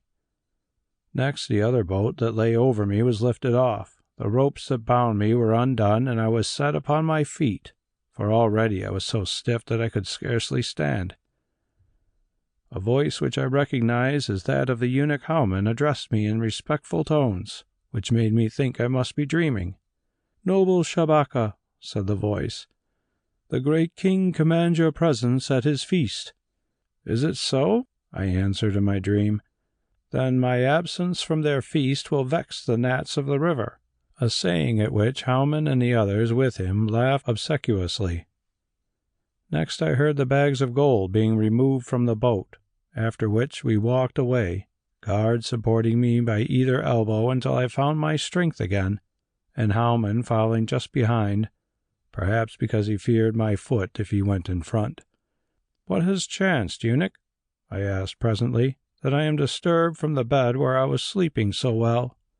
"I do not know, lord," he answered. "I only know that the King of Kings has suddenly commanded that you should be brought before him as a guest, clothed in a robe of honor. Even if to do so you must be awakened from your rest. Yes, to his own royal table, for he holds a feast this night, lord," he went on in a whining voice. "If perchance fortune should have changed her face to you, I pray you bear no malice to those who, when she frowned, were forced, yes, under private seal of seals, against their will, to carry out the commands of the king. Be just, O Lord Shabaka." "Say no more. I will try to be just," I answered. "But what is justice in the East? I only know of it in Egypt." Now we reached one of the doors of the palace, and I was taken to a chamber where slaves who were waiting washed and anointed me with scents, after which they clad me in a beautiful robe of silk, setting the girdle of rose-hued pearls about me. When they had finished, preceded by Howman, I was led to a great pillared hall closed in with silk hangings, where many feasted. Through them I went to a dais at the head of the hall, where between half-drawn curtains, surrounded by cupbearers and other officers, the king sat in all his glory upon a cushioned golden throne. He had a glittering wine cup in his hand, and at a glance I saw that he was drunk, as is the fashion for these Easterns to be at their great feasts, for he looked happy and human, which he did not do when he was sober. Or perchance, as sometimes I thought afterwards, he only pretended to be drunk. Also I saw something else, namely Bes, wondrously attired with the gold chain about his neck and wearing a red headdress. He was seated on a carpet before the throne and saying things that made the king laugh and even caused the grave officers behind to smile. I came to the dais at a little sign from Bes, who yet did not seem to see me, such a sign as he often made when he caught sight of game before I did. I prostrated myself. The king looked at me, then asked, "Who is this?" adding, "Oh, I remember the Egyptian whose arrows do not miss, the wonderful hunter whom Idernes sent to me from Memphis, which I hope to visit ere long. We quarreled, did we not, Egyptian, something about a lion?" "Not so, O king," I answered. "The king was angry, and with justice, because I could not kill a lion before it frightened his horses. This I said because my hours in the boat had made me humble, also because the words came to my lips. Yes, something like that, or at least you lie well. Whatever it may have been, it is done with now, a mere hunter's difference." And taking from his side his long sceptre that was headed with the great emerald, he stretched it out for me to touch in token of pardon. Then I knew that I was safe, for he to whom the king has extended his sceptre is forgiven of all crimes, yes, even if he had attempted the royal life. The court knew it also, for every man who saw bowed towards me, yes, even the officers behind the king. One of the cupbearers, too, brought me a goblet of the king's own wine, which I drank thankfully, calling down health on the king. "That was a wonderful shot of yours, Egyptian," he said, "when you sent an arrow through the lioness that dared to attack my majesty. Yes, the king owes his life to you, and he is grateful, as you shall learn.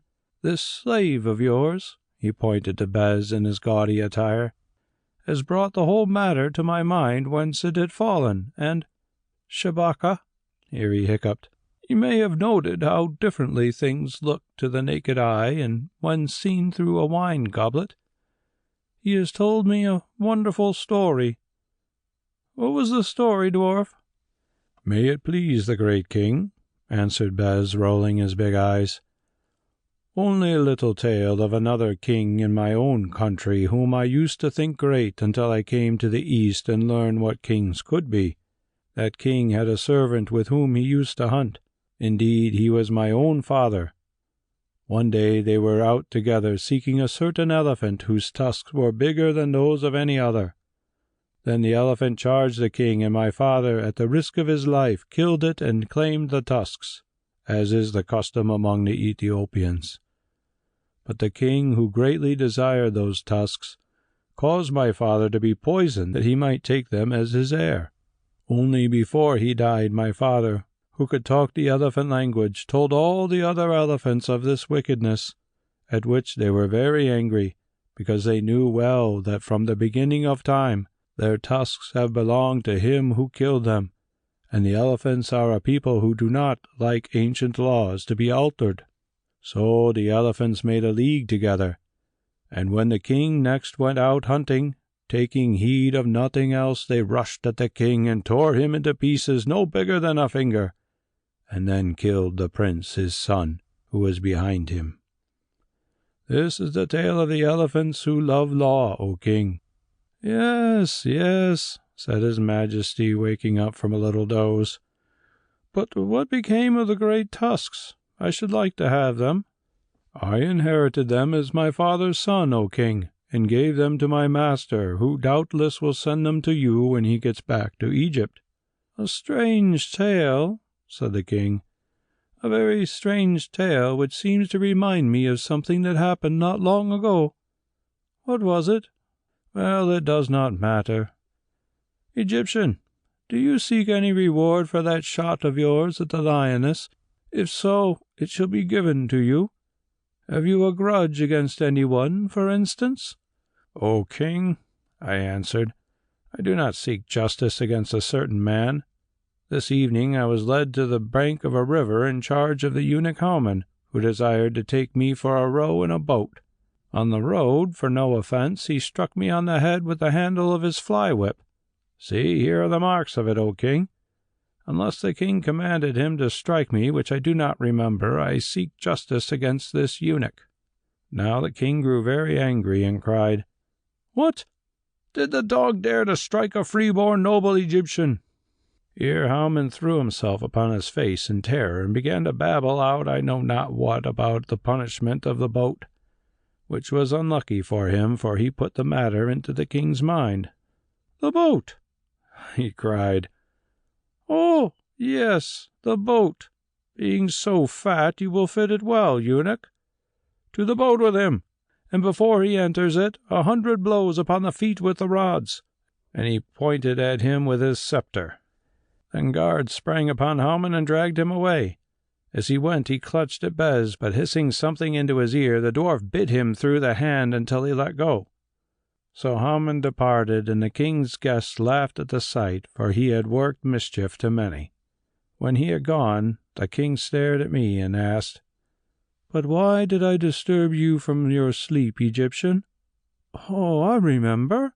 This dwarf says that he has seen the fairest woman in the whole world, and the most learned, some lady of Egypt, but that he does not know her name, that you alone know her name. I disturbed you that you might tell it to me, but if you have forgotten it, you can go back to your bed and rest there till it returns to you. There are plenty of boats in the river, Egyptian." "The fairest and most learned woman in the world?" I said, astonished. "Well, who can that be, unless he means the Lady Amada?" And I paused, wishing I had bitten out my tongue before I spoke, for I smelt a trap. "Yes, master," said Bes in a clear voice. "That was the name, the Lady Amada." "Who is this Lady Amada?" asked the king, seeming to grow suddenly sober. "And what is she like?" "I can tell you that, O king," said Bes. "She is like a willow shaken in the wind for slenderness and grace. She has eyes like those of a buck at gaze.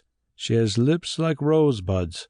She has hair black as the night and soft as silk, the odor of which floats around her like that of flowers.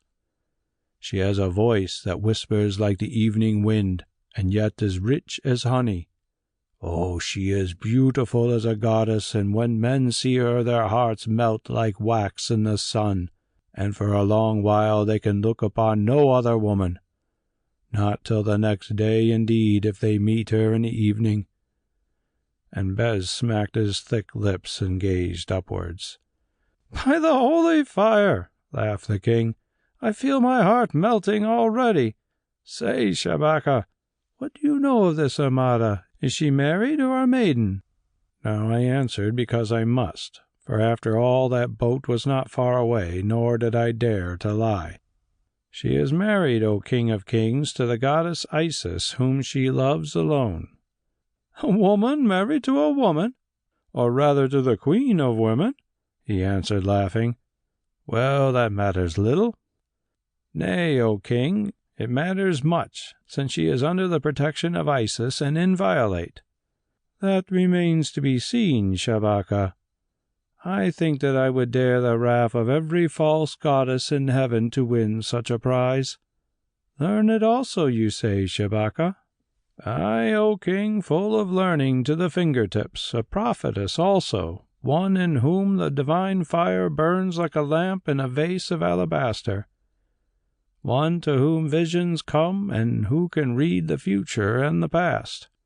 Still better, said the king. One, then, who would be a fitting consort for the King of Kings, who wearies of fat, round-eyed, sweet-meat-sucking fools, whereof there are hundreds yonder, and he pointed towards the house of women. Who is this maid's father? He is dead, but she is the niece of the Prince Peroa, and by birth the royal lady of Egypt, O King. Good, then she is well born also. Hearken, O Shabaka, tomorrow you start back to Egypt, bringing letters from me to my vassal Peroa, and to my satrap Idernes, bidding Peroa to hand over this Lady Amada to Idernes, and bidding Idernes to send her to the east with all honour and without delay, that she may enter my household as one of my wives. Now I was filled with rage and horror, and about to refuse this mission, when Bes broke in swiftly. Will the King of Kings be pleased to give command as to my master's safe and honourable escort to Egypt? It is commanded with all things necessary for Shabaka the Egyptian, and the dwarf his servant, with the gold and the gems and the slaves he won from me in a wager, and everything else that is his. Let it be recorded. Scribe sprang forward and wrote the king's words down, while like one in a dream I thought to myself that they could not now be altered. The king watched them sleepily for a while, then seemed to wake up and grow clear-minded again. At least he said to me, Fortune has shown you smiles and frowns today, Egyptian, and the smiles last. Yet remember that she has teeth behind her lips wherewith to tear out the throat of the faithless. Man, if you play me false or fail in your mission, be sure that you shall die, and in such a fashion that I will make you think of yonder boat as a pleasant bed, and with you this woman Amada and her uncle Peroa, and all your kin and hers. Yes, he added with a burst of shrewdness, and even that abortion of a dwarf to whom I have listened because he amused me, but who perhaps is more cunning than he seems. O King of Kings, I said, I will not be false, but I did not add to whom I would be true. Good. Ere long I shall visit Egypt, as I have told you, and there I shall pass judgment on you and others. Till then, farewell. Fear nothing, for you have my safe conduct. Begone, both of you, for you weary me. But first, drink and keep the cup, and in exchange give me that bow of yours which shoots so far and straight. It is the king's, I answered as I pledged him in the golden jewelled cup which a butler had handed to me. Then the curtain fell in front of the throne, and the chamberlains came forward to lead me and Bes back to our lodging, one of whom took the cup and bore it in front of us. Down the hall we went between the feasting nobles, who all bowed to one to whom the great king had shown favour, and so out of the palace, through the quiet night, back to the house where I had dwelt while waiting audience of the king. Here the chamberlains bade me farewell, giving the cup to Bes to carry, and saying that on the morrow early my gold should be brought to me together with all that was needed for my journey. Also, one who would receive the bow I had promised to the king, which had already been returned to my lodgings with everything that was ours. Then they bowed and went. We entered the house, climbing a stair to an upper chamber. Here Bes barred the door and the shutters, making sure that none could see or hear us. Then he turned, threw his arms about me, kissed my hand, and burst into tears. End of Chapter 6. Chapter 7. Bes Steals the Signet. "Oh, my master," gulped Bes, "I weep because I am tired, so take no notice. The day was long, and during it twice at least there has been but the twinkling of an eyelid, but the thickness of a fingernail, but the weight of a hair between you and death." "Yes," I said, "and you were the eyelid, the fingernail, and the hair." "No, master, not I, but something beyond me. The tool carves the statue, and the hand holds the tool, but the spirit guides the hand. Not once only since the sun rose has my mind been empty as a drum. Then something struck on it, perhaps the Holy Tanofir, perhaps another, and it knew what note to sound. So it was when I cursed you in the boat.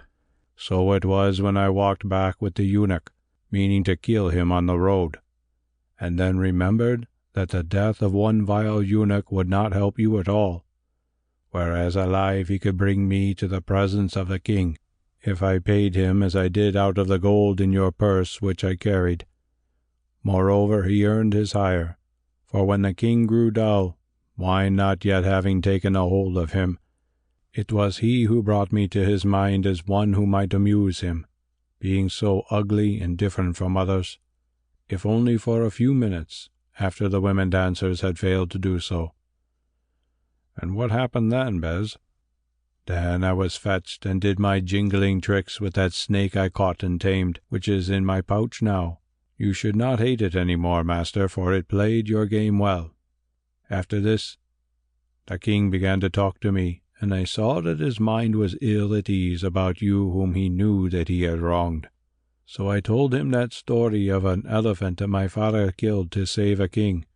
It grew up in my mind like a toadstool in the night, master, did this story of an ungrateful king and what befell him. Then the king became still more unquiet in his heart about you and asked the eunuch Halman where you were, to which he answered that by his order you were sleeping in a boat and might not be disturbed.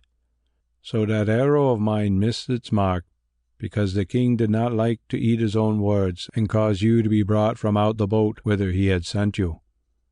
Now, when everything seemed lost, some god, or perhaps the Holy Tanofir, who is ever present with me to see that I have not forgotten him, put it to the king's mouth to begin to talk about women and to ask me if I had ever seen any fairer than those dancers whom I met going out as I came in. I answered that I had not noticed them much, because they were so ugly, as indeed all women had seemed to me since once upon the banks of the Nile I had looked upon one who was as Hathor herself for beauty. The king asked me who this might be, and I answered that I did not know, since I had never dared to ask the name of one whom even my master held to be as a goddess, although as boy and girl they had been brought up together. Then the king saw his opportunity to ease his conscience, and inquired of an old counsellor if there were not a law which gave the king power to alter his decree, if thereby he could satisfy his soul and acquire knowledge. The counsellor answered that there was such a law, and began to give examples of its working, till the king cut him short, and said that by virtue of it he commanded that you should be brought out of your bed in the boat and led before him to answer a question. So you were sent for, master, but I did not go with the messengers, fearing lest if I did, the king would forget all about the matter before you came. Therefore I stayed and amused him with tales of hunting, till I could not think of any more, for you were long in coming. Indeed, I began to fear lest he should declare the feast at an end. But at the last, just as he was yawning and spoke to one of his counsellors, bidding him to send to the house of women that they might make ready to receive him there, you came, and the rest you know." Now I looked at Bes and said, May the blessing of all the gods of all the lands be on your head, since had it not been for you, I should now lie in torment in that boat. Hearken, friend, if ever we reach Egypt again, you will set foot on it, not as a slave, but as a free man. You will be rich also, Bes, that is, if we can take the gold I won with us, since half of it is yours." Bes squatted down upon the floor and looked up at me with a strange smile on his ugly face. "You have given me 3 things, master," he said. "Gold, which I do not want at present. Freedom, which I do not want at present, and mayhap never shall while you live and love me. And the title of friend. This I do want, though why I should care to hear it from your lips I am not sure, seeing that for a long while I have known that it was spoken in your heart. Since you have said it, however, I will tell you something which hitherto I have hid even from you. I have a right to that name, for if your blood is high, O Shabaka, so is mine. Know that this poor dwarf whom you took captive and saved long years ago was more than the petty chief which he declared himself to be. He was and is by right the king of the Ethiopians, and that throne, with all its wealth and power, he could claim tomorrow if he would." "The king of the Ethiopians?" I said. "Oh, friend Bes, I pray you remember that we no longer stand in yonder court lying for our lives." "I speak no lie, O Shabaka. I before you am king of the Ethiopians. Moreover, I laid that kingship down on my own will, and should I desire, can take it up again when I will, since the Ethiopians are faithful to their kings." "Why?" I asked, astonished.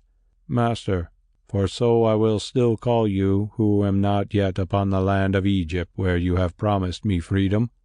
Do you remember anything strange about the people of that tribe, from among whom you and the Egyptian soldiers captured me by surprise, because they wished to drive you and your following from their country?" Now I thought and answered. "Yes, one thing. I saw no women in their camp, nor any sign of children. This I know because I gave orders that such were to be spared, and it was reported to me that there were none, so I supposed that they had fled away." "There were none to fly, master. That tribe was a brotherhood which had abjured women. Look on me now. I am misshapen, hideous, am I not? Born thus, it is said, because before my birth my mother was frightened by a dwarf. Yet the law of the Ethiopians is that their kings must marry within a year of their crowning. Therefore I chose a woman to be the queen whom I had long desired in secret. She scorned me, vowing that not for all the thrones in all the world would she be mated to a monster, and that if it were done by force she would kill herself, a saying that went abroad throughout the land. I said that she had spoken well, and sent her in safety from the country, after which I too laid down my crown and departed with some who loved me, to form a brotherhood of women-haters further down the Nile, beyond the borders of Ethiopia. There the Egyptian force of which you were in command attacked us unprepared, and you made me your slave. That is all." "But why did you do this, Bes, seeing that maidens are many, and all would not have thought thus?" "Because I wished for that one only, master. Also I feared lest I should become the father of a breed of twisted dwarfs. So I, who was a king, am now a slave, and yet who knows which way the grasshopper will jump? One day from a slave I may again grow into a king. And now let us seek that wherein kings are as slaves and slaves as kings, sleep." So we lay down and slept, thanking the gods that my bed was not yonder in the boat upon the great river. When I awoke refreshed, though after all I had gone through on the yesterday, my brain still swam a little.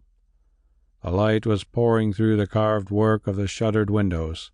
By it I saw Bes seated on the floor, engaged in doing something to his bow, which, as I have said, had been restored to us with our other weapons, and asked him sleepily what it was. "Master," he said, Yonder king demanded your bow, and therefore a bow must be sent to him. But there is no need for it to be that with which you shot the lions, which, too, you value above anything you have, seeing that it came down to you from your forefather who was a pharaoh of Egypt, and has been your companion from boyhood, ever since you were strong enough to draw it. As you may remember, I copied that bow out of a somewhat lighter wood, which I could bend with ease, and it is the copy that we will give to the king. Only first I must set your string upon it, for that may have been noted. Also make 1 or 2 marks that are on your bow, which I am finishing now, having begun the task with the dawn." "You are clever," I said, laughing, "and I am glad. The Holy Tanofir, looking on my bow, once had a vision. It was that an arrow loosed from it would drink the blood of a great king and save Egypt. But what king and when he did not see." The dwarf nodded and answered, "I have heard that tale, and so have others. Therefore I play this trick, since it is better that yonder palace dwellers should get the arrow than the bow. There, it is finished to the last scratch, and none save you and I would know them apart. Till we are clear of this cursed land, your bow is mine, master, and you must find you another of the eastern make." "Master," I repeated after him. "Say, Bes, did I dream, or did you in truth tell me last night that you are by birth and right the king of a great country?"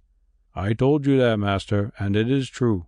No dreams, since joy and suffering mixed unseal the lips, and from them comes that at times which the heart would hide.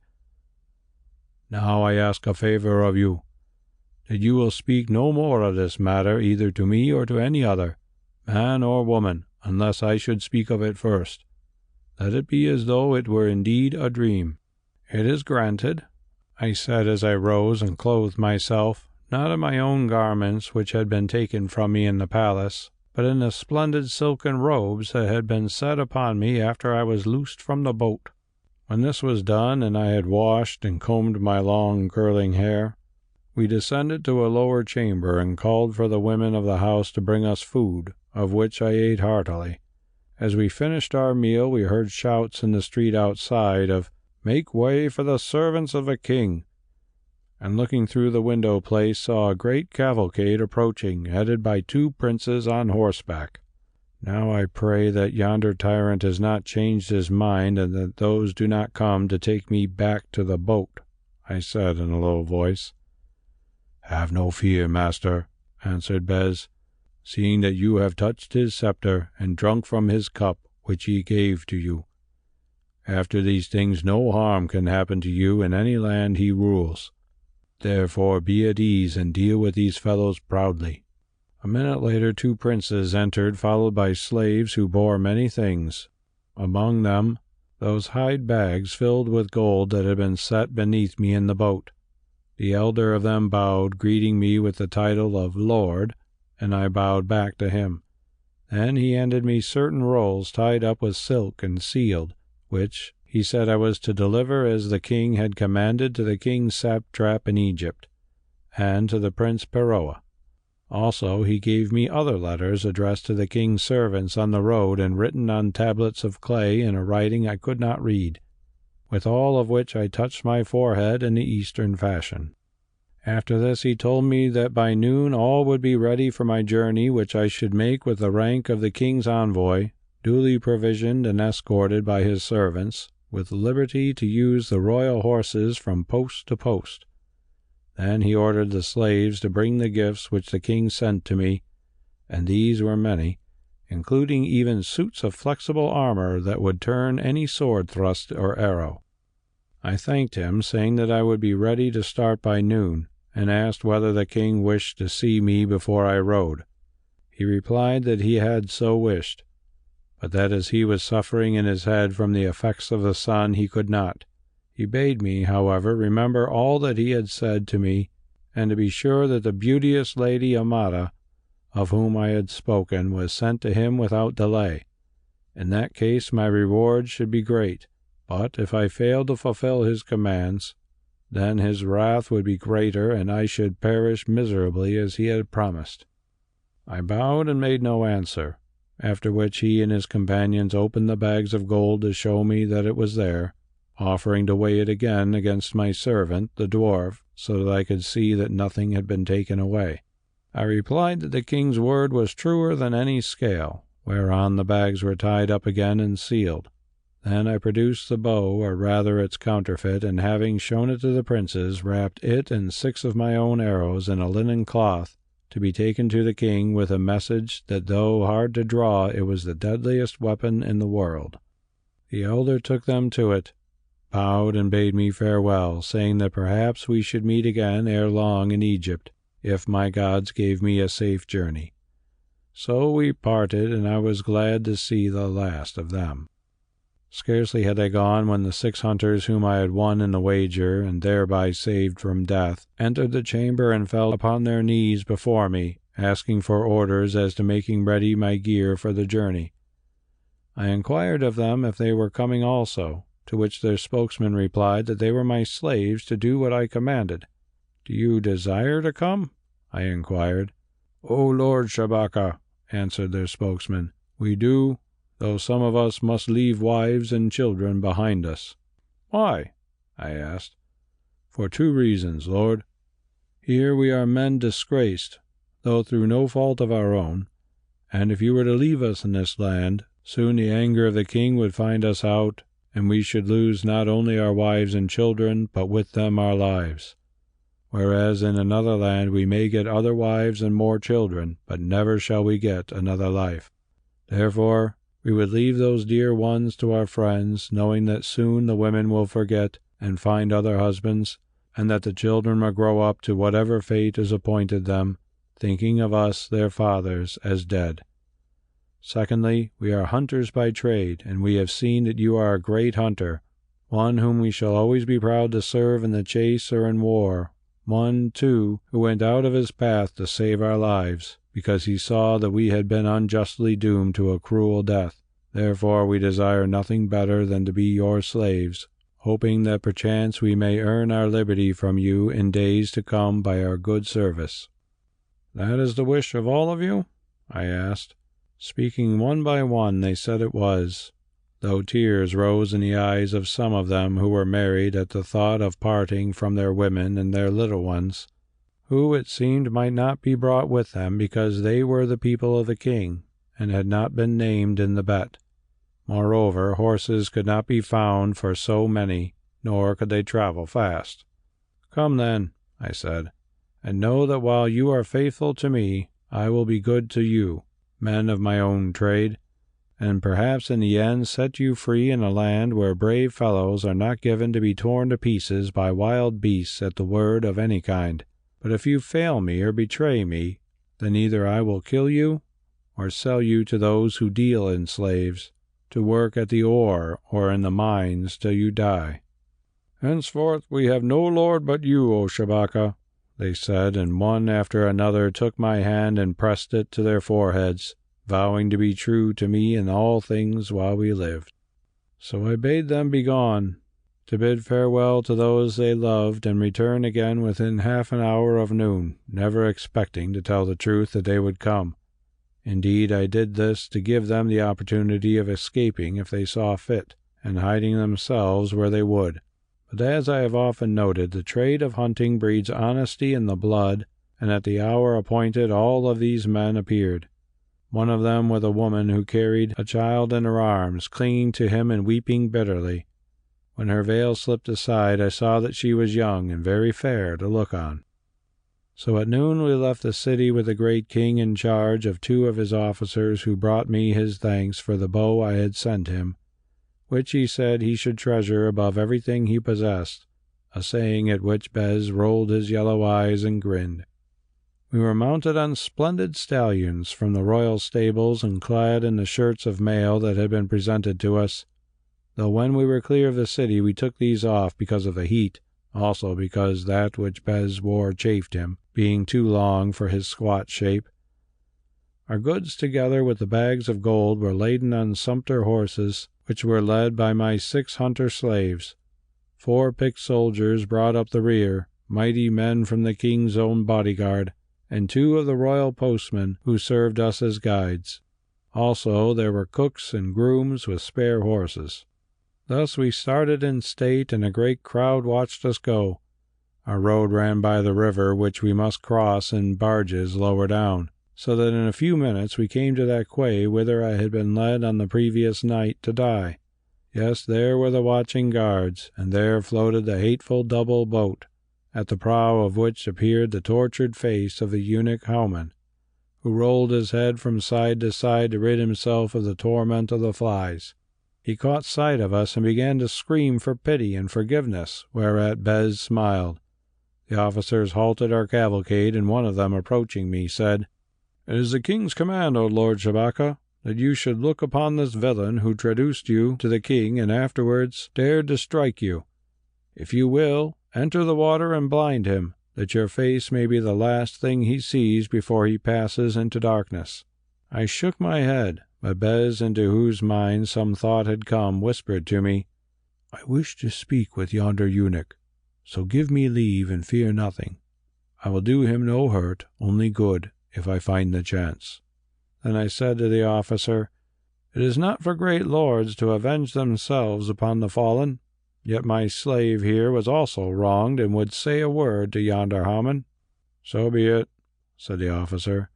"Only let him be careful not to hurt him too sorely, lest he should die before the time and escape his punishment." Then Bes tucked up his robes and waded into the river, flourishing a great knife, while seeing him come, Haman began to scream with fear. He reached the boat and bent over the eunuch, talking to him in a low voice. What he did there I could not see, because his cloak was spread out on either side of the man's head.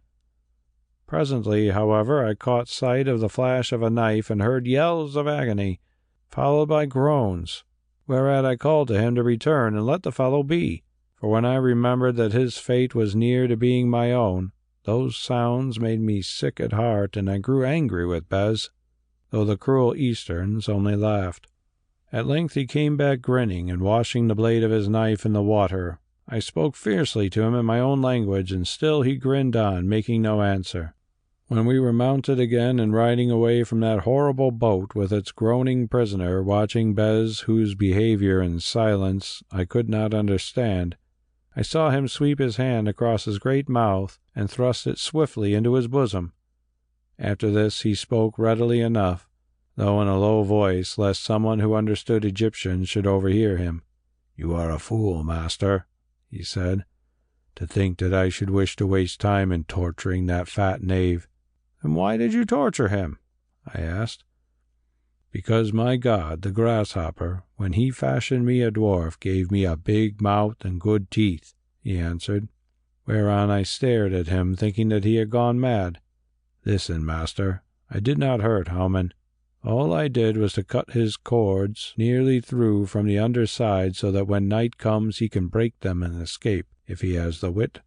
Now, master, you may not have noticed, but I did, that before the king doomed you to death by the boat yesterday, he took a certain round, white seal, a cylinder with gods and signs cut on it, which hung by a gold chain from his girdle, and gave it to Haman to be his warrant for all he did. This seal Haman showed to the treasurer, whereon they produced the gold that was weighed in the scales against me, and to others when he ordered the boat to be prepared for you to lie in. Moreover, he forgot to return it, for when he himself was dragged off to the boat by direct command of the king, I caught sight of the chain beneath his robe. Can you guess the rest?" "Not quite," I answered, for I wished to hear the tale in his own words. "Well, master, when I was walking with Haman, after he had put you in the boat, I asked him about this seal. He showed it to me and said that he who bore it was, for the time, the king of all the empire of the East. It seems that there is but one such seal which is descended from ancient days from king to king, and that of it every officer, great or small, has an impress in all lands. If the seal is produced to him, he compares it with the impress, and should the two agree, he obeys the order that is brought as though the king had given it in person. When we reached the court, doubtless Howman would have returned the seal, but seeing that the king was, or feigned to be drunk, waited for fear lest it should be lost, and with it his life. Then he was seized, as you saw, and in his terror forgot all about the seal, as did the king and his officers." "But surely, Bes, those who took Howman to the boat would have removed it." "Master, even the most clear-sighted do not see well at night.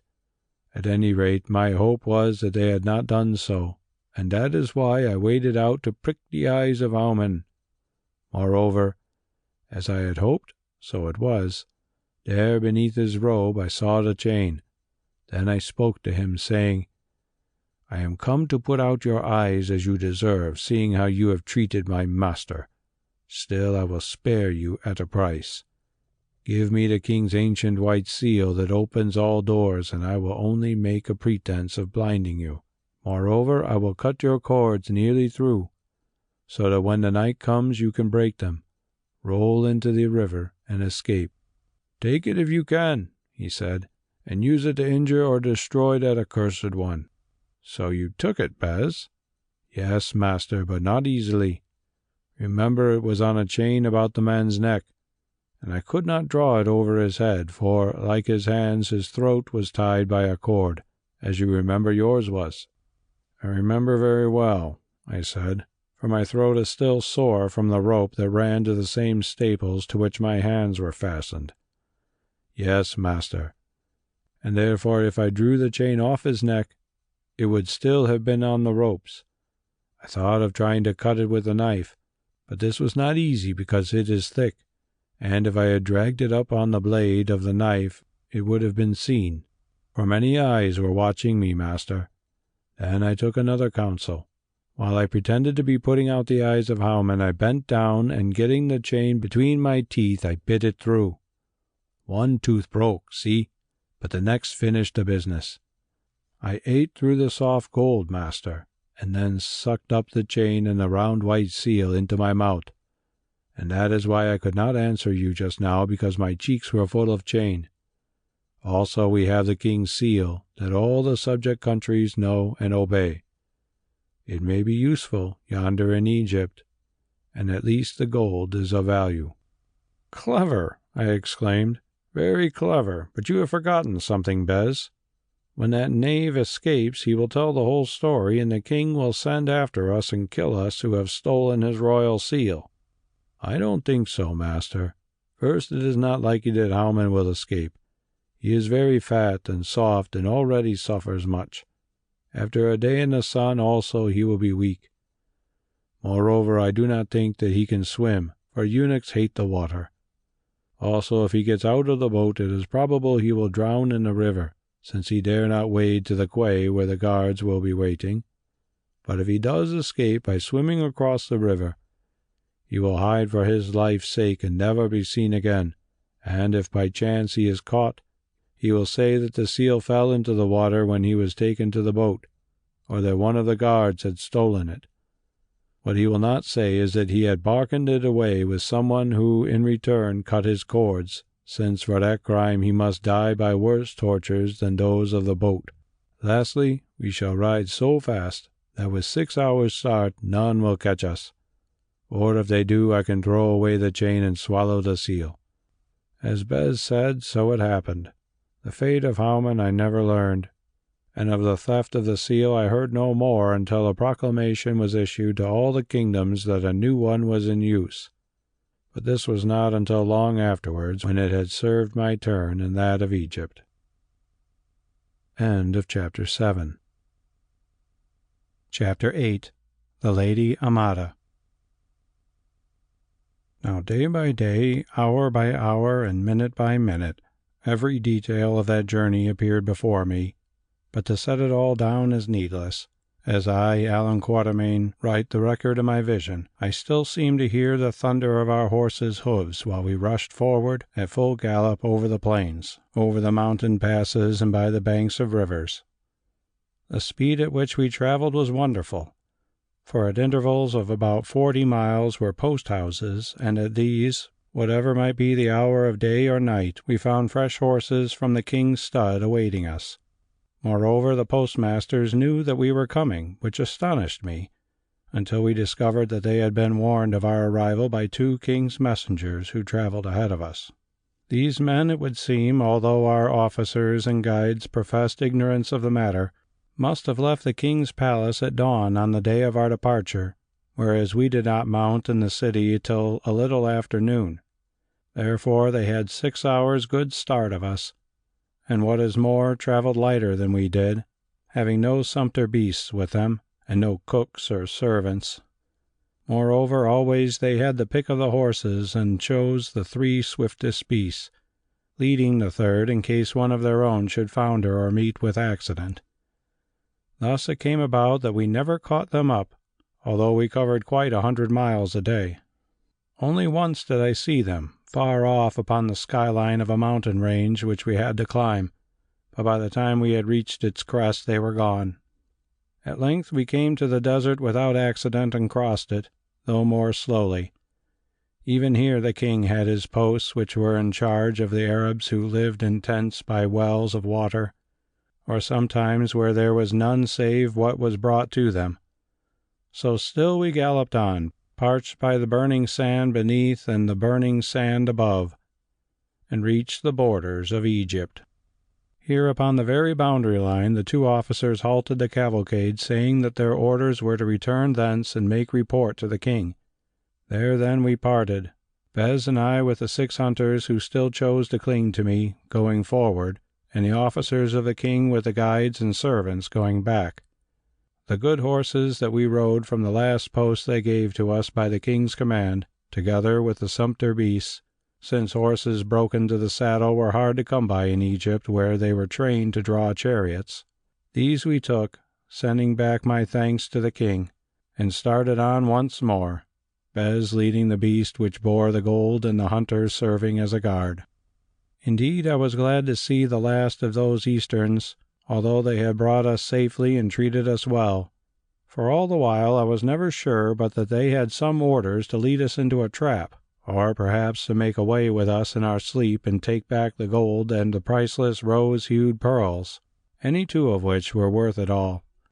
But such was not their command, nor did they dare to steal them on their own account, since then, even if they had escaped the vengeance of the king, their wives and all their families would have paid the price. Now we entered Egypt near the salt lakes that are not far from the head of the gulf, crossing the canal that the Pharaohs had dug, which proved easy, for it was silted up.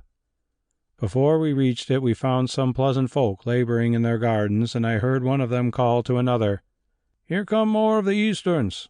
What is toward, think you, neighbor?" "I do not know," answered the other, "but when I passed down the canal this morning I saw a body of the great king's guards gathering from the fort. Doubtless it is to meet these men, of whose coming the other 2 who went by 50 hours ago have warned the officers." "Now what does that mean?" I asked of Bes. "Neither more nor less than we have heard, master. The 2 king's messengers who have gone ahead of us all the way from the city have told the officer of the frontier fort that we are coming, so he has advanced to the ford to meet us. For what purpose, I do not know." "Nor do I," said, "but I wish we could take another road, if there were one." "There is none, master, for above and below the canal is full of water, and the banks are too steep for horses to climb. Also we must show no doubt or fear." He thought a while, then added, "Take the royal seal, master. It may be useful." He gave it to me, and I examined it more closely than I had done before. It was a cylinder of plain white shell hung on a gold chain, that which Bes had bitten through, but now mended again by taking out the broken link. On this cylinder were cut figures, as I think of a priest presenting a noble to a god, over whom was a crescent of the moon, and behind the god stood a man or demon with a tall spear. Also between the figures were mystic signs, meaning I know not what. That workmanship of the carving was grown shallow with time and use, for the cylinder seemed to be very ancient, and a sacred thing that had descended from generation to generation and was threaded through with a bar of silver on which it turned. I put the seal, which was like no other that I had seen, being the work of an early and simpler age, round my neck beneath my mail, and we went on.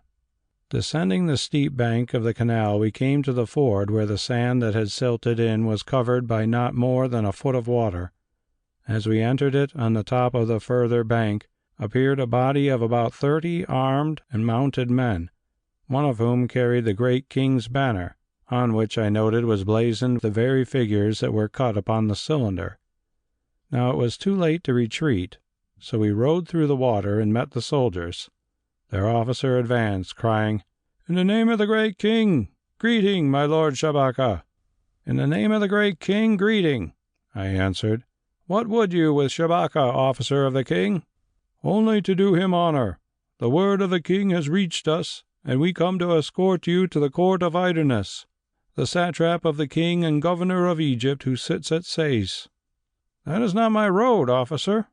I travel to Memphis to deliver the commands of the king to my cousin Pharaoh, the ruler of Egypt under the king. Afterwards, perchance, I shall visit the high Idernes." "To whom our commands are to take you now, my lord Shabaka, not afterwards," said the officer sternly, glancing around at his armed escort. "I came to give commands, not to receive them, captain of the king." "Seize Shabaka and his servants," said the officer briefly, whereon the soldiers rode forward to surround us. I waited till they were near at hand, then suddenly I plunged my hand beneath my robe and drew out the small white seal, which I held before the eyes of the officer, saying, "Who is it that dares to lay a finger upon the holder of the king's white seal? Surely that man is ready for death." The officer stared at it, then leapt from his horse and flung himself face downwards on the ground, crying, "It is the ancient signet of the kings of the East, given to their forefather by Samas, the sun god, on which hangs the fortunes of the great house. Pardon, my lord Shabaka." "It is granted," I answered, "because what you did in ignorance. Now, go to the satrap Idernes and say to him that if he would have speech with the bearer of the king's seal, which all must obey, he will find him at Memphis. Farewell." And with Bes and the 6 hunters I rode through the guards, none striving to hinder me. "That was well done, master," said Bes. "Yes," I said. "Those 2 messengers who went ahead of us brought orders to the frontier guard of Idernes that I should be taken to him as a prisoner. I do not know why, but I think because these things are passing in Egypt of which we know nothing, and the king did not desire that I should see the Prince Pharaoh and give him news that I might have gathered. Mayhap we have been outwitted, Bes, and the business of the Lady Amada but a pretext to prick a quarrel suddenly before Pharaoh can strike the first blow." "Perhaps, master, for these Easterns are very crafty. But, master, what happens to those that make a false use of the king's ancient sacred signet? I think they have cut the ropes which tie them to earth." And he looked upwards to the sky, rolling his yellow eyes.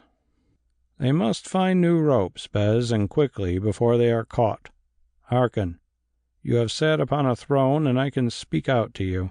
Think you that my cousin the Prince Pharaoh loves to be the servant of this distant eastern king, he who by right is Pharaoh of Egypt? Pharaoh must strike or lose his niece, and perchance his life. Forward, that we may warn him." "And if he will not strike, master, knowing the king's might and being somewhat slow to move?" "Then, Bes, I think that you and I had best go hunting far away in those lands you know, where even the great king cannot follow us." "And where, if only I can find a woman who does not make me ill to look on, and whom I do not make ill, I too can once more be a king, master, and the lord of many thousand brave armed men. I must speak of that matter to the Holy Tanofir, who doubtless will know what to advise you, Bes, or if he does not, I shall." For a while we rode on in silence, each thinking his own thoughts. Then Bes said, "Master, before so very long we shall reach the Nile, and having with us gold in plenty, we can buy boats and hire crews. It comes into my mind that we should do well for our own safety and comfort to start at once on a hunting journey far from Egypt, in the land of the Ethiopians, master. There, perchance, I could gather together some of the wise men in whose hands I left the rule of my kingdom, and submit to them this question of a woman to marry me. The Ethiopians are a faithful people, master, and will not reject me because I have spent some years seeing the world afar, that I might learn how to rule them better." "I have remembered that it cannot be, Bes," I said. "Why not, master?" "For this reason. You left your country because of a woman. I cannot leave mine again because of a woman." Bes rolled his eyes around as though he thought to see the woman in the desert. Not discovering her, he stared upwards, and there found light. "Is she perchance named the Lady Amada, master?" I nodded. "So, the Lady Amada, who you told the great king is the most beautiful one in the whole world, causing the fire of love to burn up in his royal heart, and with it many other things of which we do not know at present." "You told him, Bes," I said angrily. "I told him of a beautiful one. I did not tell him her name, master, and although I never thought of it at the time, perhaps she will be angry with him who told her name." Now fear took hold of me, and Bes saw it in my face. "Do not be afraid, master. If there is trouble, I will swear that I told the great king that lady's name." "Yes, Bes, but how would that fit in with the story, seeing that I was brought out of the boat for this very purpose?" "Quite easily, master, since I will say that you were led from the boat to confirm my tale. Oh, she will be angry with me, no doubt, but in Egypt even a dwarf cannot be killed because he has declared a certain lady to be the most beautiful in the world. But, master, tell me, when did you learn to love her?" "When we were boy and girl, Bes. We used to play together, being cousins, and I used to hold her hand. Then suddenly she refused to let me hold her hand any more, and I, being quite grown up then, though she was younger, understood that I had better go away. I should have stopped where I was, master. No, Bes, she was studying to be a priestess, and my great-uncle, the Holy Tanofir, told me that I had better go away. So I went down south hunting and fighting in command of the troops, and met you, Bes. Which perhaps was better for you, master, than to stop to watch the Lady Amada acquire learning. Still, I wonder whether the Holy Tanofir is always right. You see, master, he thinks a great deal of priests and priestesses, and is so very old that he has forgotten all about love, and that without it there never would have been a Holy Tanofir. The Holy Tanofir thinks of souls, not bodies, Bes." "Yes, master. Still, oil is of no use without a lamp, or a soul without a body, at least here underneath the sun, or so we were taught who worship the grasshopper. But, master, when you came back from all your hunting, what happened then?" "Then I found, Bes, that the Lady Amada, having acquired all the learning possible, had taken her first vows to Isis, which she said she would not break for any man on earth, although she might have done so without crime. Therefore, although I was dear to her, as a brother would have been had she had one, and she swore that she had never even thought of another man, she refused so much as to think of marrying who dreamed only of the heavenly perfections of the Lady Isis." "Humph," said Bes. "We Ethiopians have priestesses of the grasshopper, or the grasshopper's wife, but they do not think of her like that. I hope that one day something stronger than herself will not cause the Lady Amada to break her vows to the heavenly Isis. Only then, perhaps, it may be for the sake of another man who did not go off to the east on account of such fool's talk. But here is a village, and the horses are spent. Let us stop and eat, as I suppose even the Lady Amada does sometimes." On the following afternoon we crossed the Nile, and towards sunset entered the vast and ancient city of Memphis. On its white walls floated the banners of the great king which Bes pointed out to me, saying that wherever we went in the whole world it seemed that we could never be free of those accursed symbols. "May I live to spit upon them and cast them into the moat," I answered savagely, for as I drew near to Amada, they grew 10 times more hateful to me than they had been before. In truth, I was nearer to Amada than I thought, for after we had passed the enclosure of the Temple of Ptah, the most wonderful and mightiest in the whole world, we came to the Temple of Isis. There, near to the pylon gate, we met a procession of her priests and priestesses advancing to offer the evening sacrifice of song and flowers, clad all of them in robes of purest white. It was a day of festival, so singers went with them. After the singers came a band of priestesses bearing flowers, in front of whom walked another priestess, shaking the sistrum that made a little tinkling music. Even at a distance there was something about the tall and slender shape of this priestess that stirred me. When we came nearer I saw why, for she was Amada herself. Through the thin veil she wore I could see her dark and tender eyes set beneath the broad brow that was so full of thought, and the sweet, curved mouth that was like no other woman's. Moreover, there could be no doubt, since the veil parting above her breast showed the birthmark for which she was famous, the mark of the young moon, the sign of Isis. I sprang from my horse and ran towards her. She looked up and saw me. At first she frowned.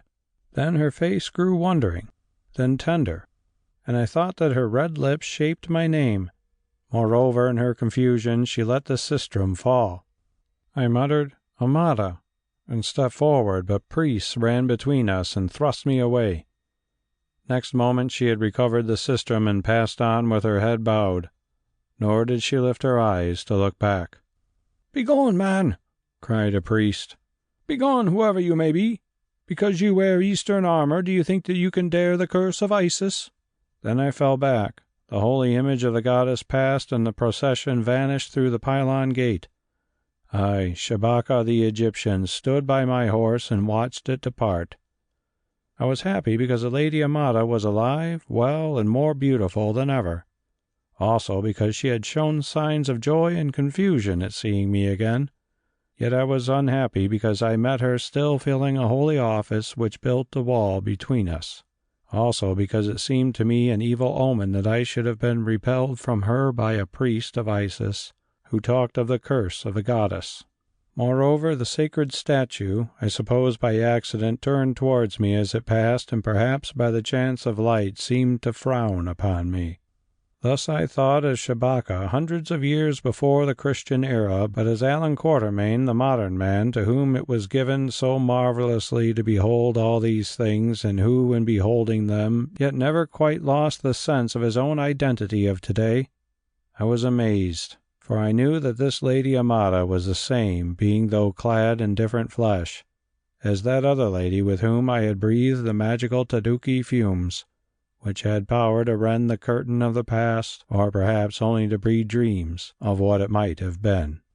To the outward eye, indeed, she was different, as I was different.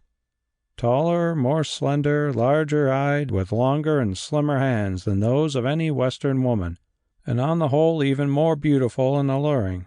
Moreover, that mysterious look which from time to time I had seen on Lady Ragnall's face was more constant on that of the Lady Amada. It brooded in the deep eyes and settled in a curious smile about the curves of the lips, a smile that was not altogether human, such a smile as one might wear who had looked on hidden things and heard voices that spoke beyond the limits of the world. Somehow neither then nor at any other time during all my dream could I imagine this Amada, this daughter of 100 kings, whose blood might be traced back through dynasty on dynasty, as nothing but a woman who nurses children upon her breast. It was as though something of our common nature had been bred out of her, and something of another nature whereof we have no ken had entered to fill its place. And yet these two women were the same, that I knew, or at any rate much of them was the same, for who can say what part of us we leave behind as we flit from life to life, to find it again elsewhere in the abysms of time and change?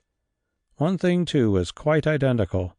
The birthmark of the new moon above the breast, which the priests of the Kenda had declared was always the seal that marked their prophetess, the guardian of the Holy Child. When the procession had quite departed, and I could no longer hear the sound of singing, I remounted and rode on to my house, or rather to that of my mother, the great Lady Tew, which was situated beneath the wall of the old palace facing towards the Nile. Indeed, my heart was full of this mother of mine whom I loved and who loved me, for I was her only child, and my father had been long dead, so long that I could not remember him. 8 months had gone by since I saw her face, and in the 8 months who knew what might have happened? The thought made me cold, for she, who was aged and not too strong, perhaps had been gathered to Osiris. Oh, if that were so! I shook my tired horse to a canter, Bes riding ahead of me to clear a road through the crowded street in which, at this hour of sundown, all the idlers of Memphis seemed to have gathered. They stared at me because it was not common to see a man riding in Memphis, and with little love, since from my dress and escort they took me to be some envoy from their hated master, the great king of the East. Some even threatened to bar the way, but we thrust through and presently turned into a thoroughfare of private houses standing in their own gardens. Ours was the third of these. At its gate I leapt from my horse, pushed open the closed door, and hastened in to seek and learn.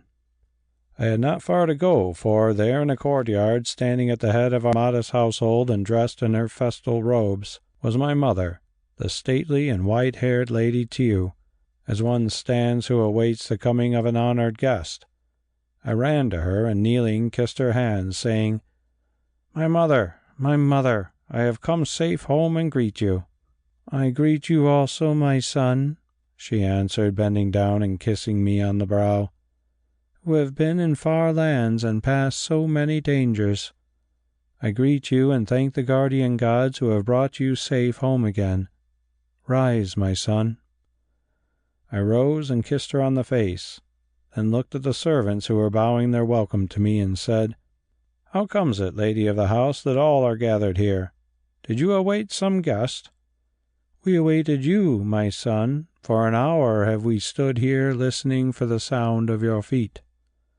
"Me?" I exclaimed. "That is strange, seeing that I have ridden fast and hard from the east, tarrying only a few minutes, and those since I entered Memphis, when I met—" and I stopped. "Met whom, Shabaka?" "The Lady Amada walking in procession of Isis." "Ah, the Lady Amada. The mother waits that the son may stop to greet the Lady Amada." "But why did you wait, my mother? Who but a spirit or a bird of the air could have told you that I was coming, seeing that I sent no messenger before me?" "You must have done so, Shabaka.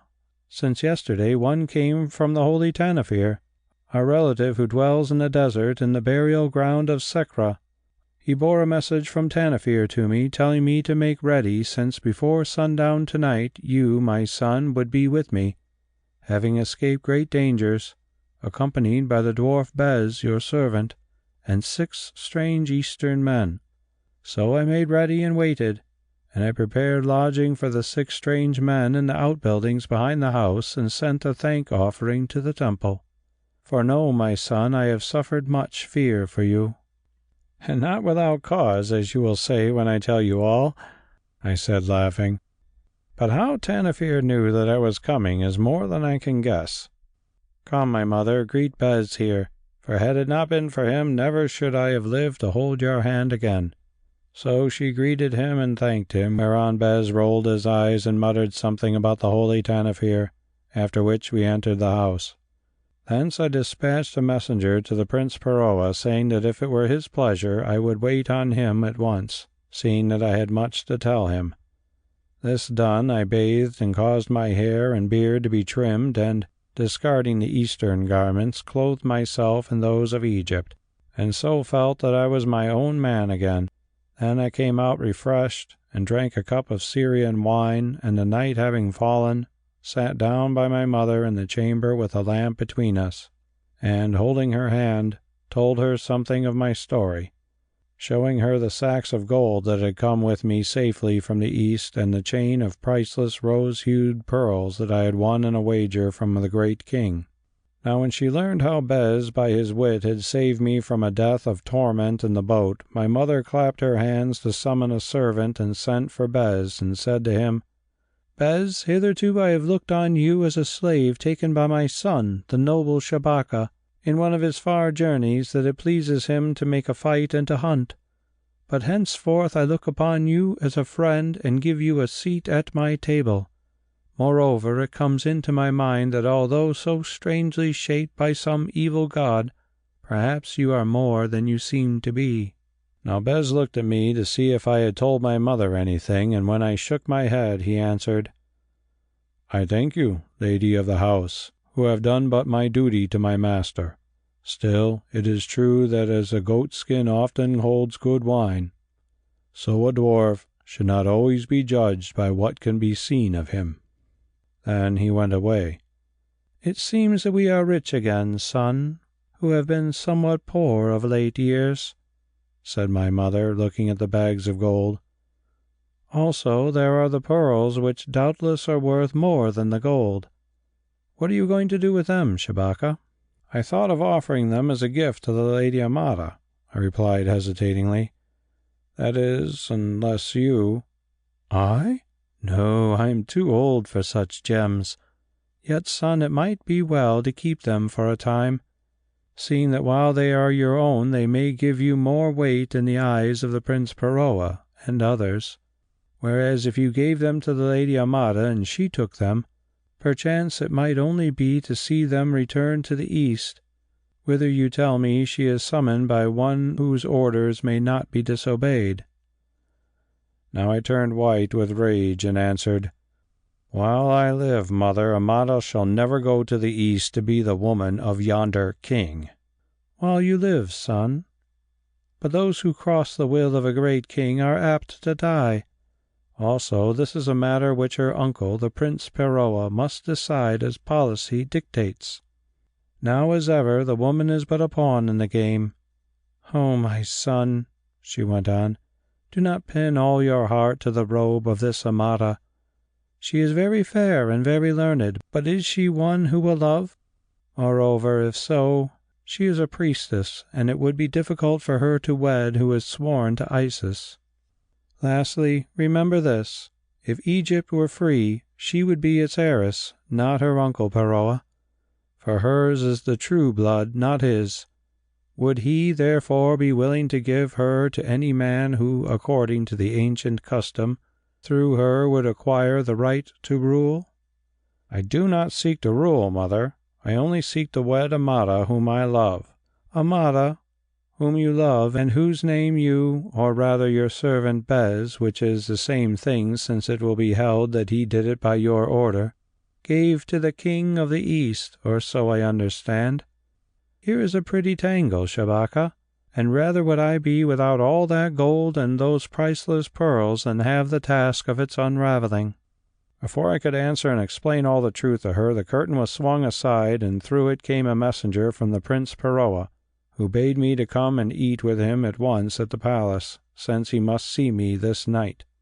So my mother having set the rope of rose-hued pearls in a double chain about my neck, I kissed her and went, with Bes, who was also bidden. Outside a chariot was waiting, into which we entered.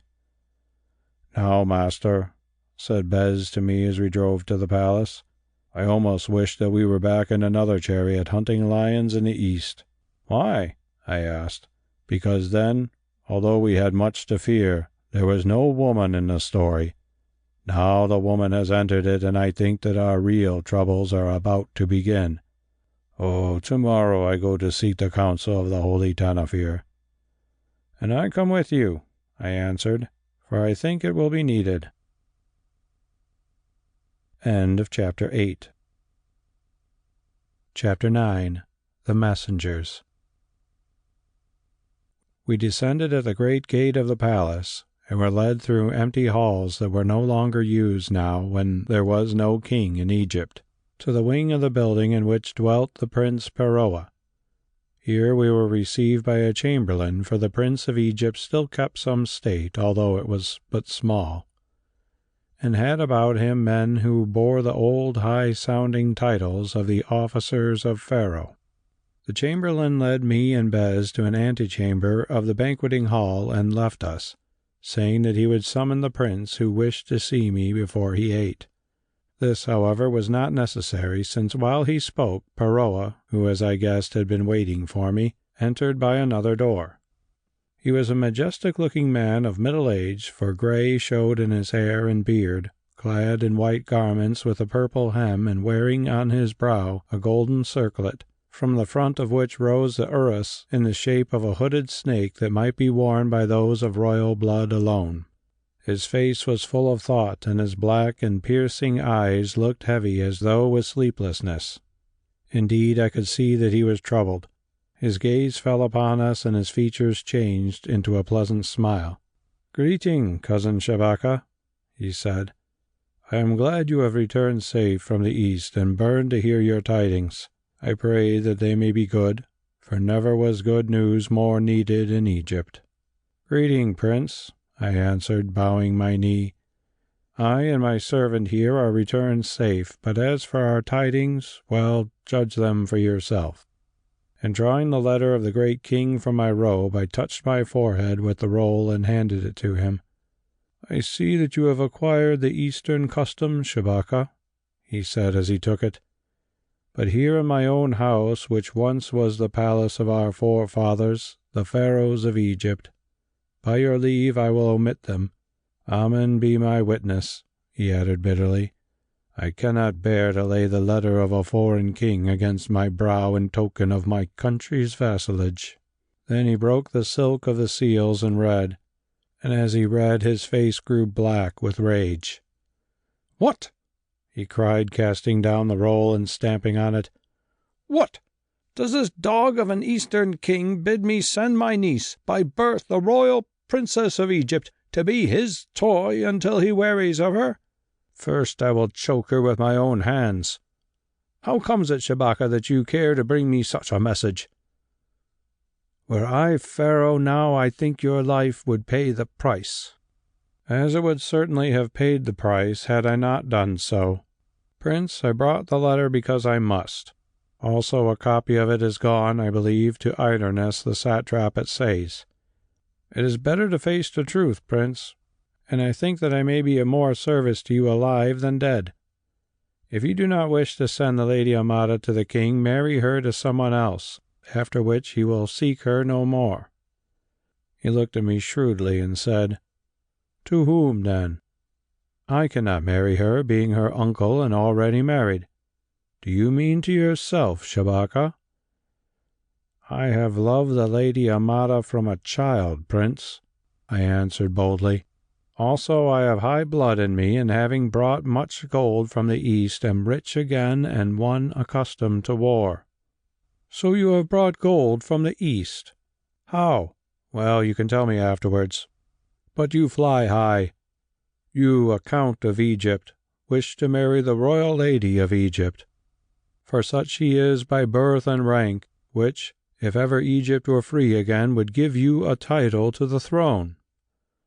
"I ask no throne, Prince.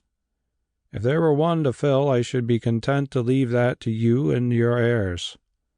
"So you say, no doubt honestly. But would the children of Amada say the same? Would you even say it if you were her husband, and would she say it? Moreover, she is a priestess sworn not to wed, though perhaps that trouble might be overcome if she wishes to wed, which I doubt. Mayhap you might discover. Well, you are hungry and worn with long travelling. Come, let us eat, and afterwards you can tell your story. Amada and the others will be glad to hear it, as I shall. Follow me, Count Shabaka." So we went to the lesser banqueting hall, I filled with joy because I should see Amada, and yet much afraid because of that story which I must tell. Gathered there, waiting for the prince, we found the princess his wife, a large and kindly woman, also his 2 eldest daughters and his young son, a lad of about 16. Moreover, there were certain officers, while at the tables of the lower hall sat others of the household, men of smaller rank and their wives, since Pharaoh still maintained some kind of a shadow of the court of old Egypt. The princess and the others greeted me, and Bes also, who had always been a favorite with them, before he went to take his seat at the lowest table, and I greeted them, looking all the while for Amada, whom I did not see. Presently, however, as we took our places on the couches, she entered dressed, not as a priestess, but in the beautiful robes of a great lady of Egypt, and wearing on her head the uraeus circlet that signified her royal blood. As it chanced, the only seat left vacant that was next to myself, which she took before she recognized me, for she was engaged in asking pardon for her lateness of the prince and princess, saying that she had been detained by the ceremonies at the temple. Seeing suddenly that I was her neighbor, she made as though she would change her place, then altered her mind and stayed where she was. "Greeting, cousin Shabaka," she said, "though not for the first time today. Oh, my heart was glad when looking up outside the temple, I caught sight of you clad in that strange Eastern armor, and knew that you had returned safe from your long wanderings. Yet afterwards I must do penance for it by saying 2 added prayers, since at such a time my thoughts should have been with the goddess only." "Greeting, cousin Amada," I answered. "But she must be a jealous goddess who grudges a thought to a relative and friend at such a time." "She is jealous, Shabaka. As being the queen of women, she must be who demands to reign alone in the hearts of her votaries. But tell me of your travels in the East, and how you came by that rope of wondrous pearls, if indeed there can be pearls so large and beautiful." This at the time I had little chance of doing, however, since the young princess on the other side of her began to talk to Amada about some forthcoming festival, and the prince's son next to me, who was fond of hunting, to question me about sport in the East, and when, unhappily, I said that I had shot lions there, gave me no peace for the rest of that feast. Also the princess opposite was anxious to learn what food noble people ate in the East, and how it was cooked, and how they sat at table, and what was the furniture of their rooms, and did women attend feasts as in Egypt, and so forth. So it came about that what between these things and eating and drinking, which being well nigh starved I was obliged to do, for save a cup of wine I had taken nothing in my mother's house, I found little chance of talking with the lovely Amada, although I knew that all the while she was studying me out of the corners of her large eyes. Or perhaps it was the rose-hued pearls that she studied, I was not sure. Only one thing did she say to me when there was a little pause while the cup went round, and she pledged me according to the custom and passed it on. It was, "You look well, Shabaka, though somewhat tired, but sadder than you used, I think." "Perhaps because I have seen things to sadden me, Amada. But you too look well, but somewhat lovelier than you used, I think, if that be possible." She smiled and blushed as she replied, "The Eastern ladies have taught you how to say pretty things, but you should not waste them upon me, who have done with women's vanities and have given myself to learning and religion." "Have learning and religion no vanities of their own?" I began, when suddenly the prince gave a signal to end the feast.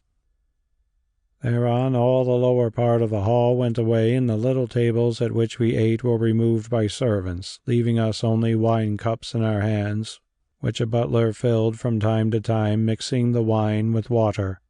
This reminded me of something, and having asked leave, I beckoned to Bes, who still lingered near the door, and took from him that splendid golden goblet which the king had given me, that by my command he had brought wrapped up in linen and hidden beneath his robe. Having undone the wrappings, I bowed and offered it to the Prince Peroa. "What is this wondrous thing?"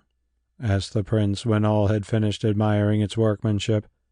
"Is it a gift that you bring me from the king of the East, Shabaka?" "It is a gift from myself, O prince, if you will be pleased to accept it," I answered, adding, "Yet it is true that it comes from the king of the East, since it was his own drinking cup that he gave me in exchange for a certain bow, though not the one he sought after he had pledged me." "You seem to have found much favor in the eyes of this king, Shabaka, which is more than most of us Egyptians do," he exclaimed, then went on hastily, "Still, I thank you for your splendid gift, and however you came by it, shall value it much." "Perhaps my cousin Shabaka will tell us his story," broke in Amada, her eyes still fixed upon the rose-hued pearls, "and of how he came to win all the beauteous things that dazzle our eyes tonight." Now I thought of offering her the pearls, but remembering my mother's words, also that the princess might not like to see another woman bear off such a prize, did not do so. So I began to tell my story instead, Bes seated on the ground near to me by the prince's wish that he might tell his. The tale was long, for in it was much that went before the day when I saw myself in the chariot hunting lions with the King of Kings, which I, the modern man who set down all this vision, now learned for the first time. It told of the details of my journey to the east, of my coming to the royal city, and the rest, all of which it is needless to repeat.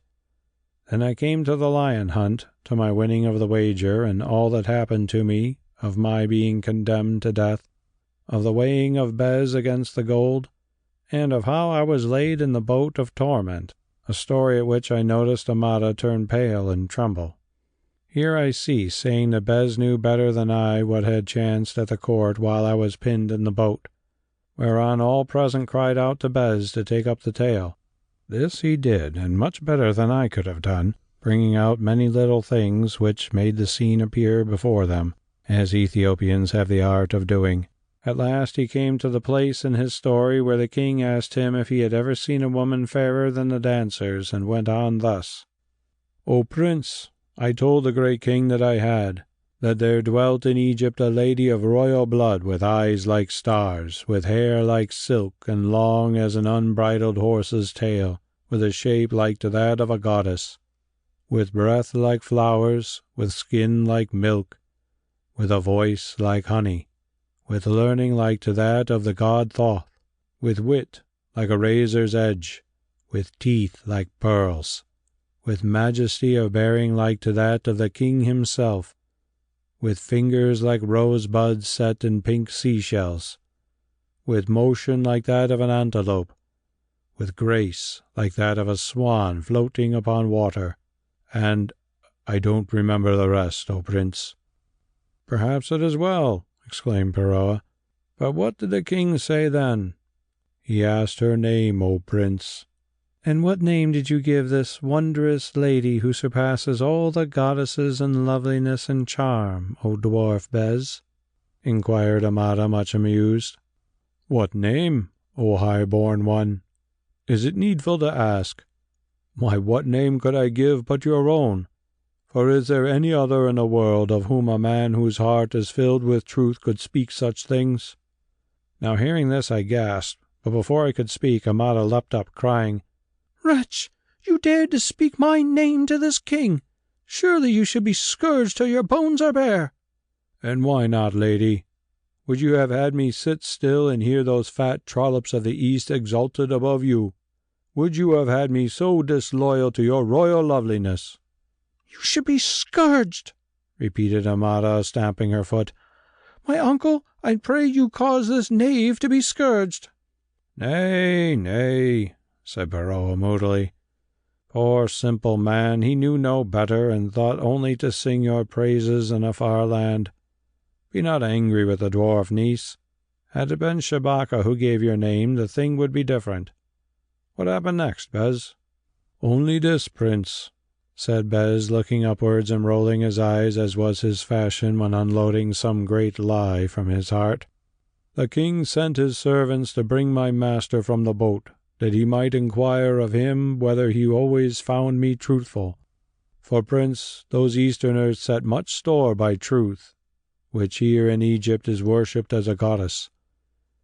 There they do not worship her because she lives in the heart of every man and some women." Now all stared at Bes, who continued to stare at the ceiling, and I rose to say something, I know not what, when suddenly the doors opened, and through them appeared heralds, crying, "Hearken, Peroa, Prince of Egypt, by grace of the great king! A message from the great king! Read and obey, O Peroa, Prince of Egypt, by grace of the great king!" As I cried thus, from between them emerged a man whose long eastern robes were stained with the dust of travel. Advancing without salute, he drew out a roll, touched his forehead with it, bowing deeply, and handed it to the prince, saying, "Kiss the word, read the word, obey the word, O servant of our master, the King of Kings. beneath whose feet we are all but dust." Pharaoh took the roll, made a semblance of lifting it to his forehead, opened it, and read it. As he did so, I saw the veins swell upon his neck and his eyes flash, but he only said, "O messenger, tonight I feast. Tomorrow an answer shall be given to you to convey to the satrap Idernes. My servants will find you food and lodging. You are dismissed." "Let the answer be given early, lest you should be dismissed, O Pharaoh," said the man with insolence. Then he turned his back upon the prince, as one does an inferior, and walked away, accompanied by the herald. When they were gone and the doors had been shut, Pharaoh spoke in a voice that was thick with fury, saying, "Hearken all of you to the words of the writing." Then he read it. "From the King of Kings, the ruler of all the earth, to Pharaoh, one of his servants in the satrapy of Egypt. Deliver over to my servant Idernes without delay the person of Amada, a lady of the blood of the old pharaohs of Egypt, who is your relative and in your guardianship, that she may be numbered among the women of my house." Now all present looked at each other, while Amada stood as though she had been frozen into stone. Before she could speak, Pharaoh went on, "See how the king seeks a quarrel against me, that he may destroy me and bray Egypt in his mortar, and tan it like a hide to wrap about his feet. Nay, hold your peace, Amada. Have no fear. You shall not be sent to the east. First I will kill you with my own hands. But what answer shall we give? For the matter is urgent, and on it hang all our lives. Bethink you, Idernes has a great force yonder at Sais, and if I refuse outright, he will attack us, which indeed is what the king means him to do before we can make preparation. Say then, shall we fight, or shall we fly to Upper Egypt, abandoning Memphis, and there make our stand?" Now the councillors present seemed to find no answer, for they did not know what to say, but Bes whispered in my ear, "Remember, master, that you hold the king's seal. Let an answer be sent to Idernes under the white seal, bidding him wait on you." Then I rose and spoke. "O Pharaoh," I said, "as it chances, I am the bearer of the private signet of the great king, which all men must obey in the north and in the south, in the east and in the west, wherever the sun shines over the dominions of the king. Look on it." And taking the ancient white seal from about my neck, I handed it to him. He looked, and the councillors looked. Then they said almost with one voice, "It is the white seal, the very signet of the great kings of the East," and they bowed before the dreadful thing. "How you came about this we do not know, Shabaka," said Pharaoh. "That can be inquired of afterwards. Yet in truth it seems to be the old signet of signets, that which has come down from father to son for countless generations, that which the King of Kings carries on his person and affixes to his private orders and to the greatest documents of state, which afterwards can never be recalled, that of which a copy is emblazoned on his banner." "It is," I answered, "and from the king's person it came to me for a while. If any doubt, let the impress be brought that is furnished to all the officers throughout the empire, and let the seal be set in the impress." Now one of the officers rose and went to bring the impress, which was in his keeping, but Pharaoh continued, "If this be the true seal, how would you use it, Shabaka, to help us in our present trouble?" "Thus, prince," I answered, "I would send a command under the seal to Idernes to wait upon the holder of the seal here in Memphis. He will suspect a trap, and will not come until he has gathered a great army. Then he will come, but meanwhile you, prince, can also collect an army." "That needs gold, Shabaka, and I have little. The King of Kings takes all in tribute." "I have some, prince, to the weight of a heavy man, and it is at the service of Egypt. I thank you, Shabaka. Believe me, such generosity shall not go unrewarded." And he glanced at Amada, who dropped her eyes. "But if we can collect the army, what then? You can put Memphis into a state of defense. Then, too, when Idernes comes, I will meet him, and, as the bearer of the seal, command him under the seal to retreat and disperse his army." "But if he does, Shabaka, it will only be until he has received fresh orders from the great king, whereon he will advance again." "No, prince, he will not advance, or that army either. For when they are in retreat, we will fall on them and destroy them and declare you, O Prince, Pharaoh of Egypt, though what will happen afterwards I do not know." And when they heard this, all gasped. Only Amada whispered, "Well said," and Bes clapped his big hands softly in the Ethiopian fashion. "A bold counsel," said Baroa, "and one on which I must have the night to think. Return here, Shabaka, an hour after sunrise tomorrow, by which time I can gather all the wisest men in Memphis, and we will discuss this matter. Ah, here is the impress. Now let the seal be tried." A box was brought and opened.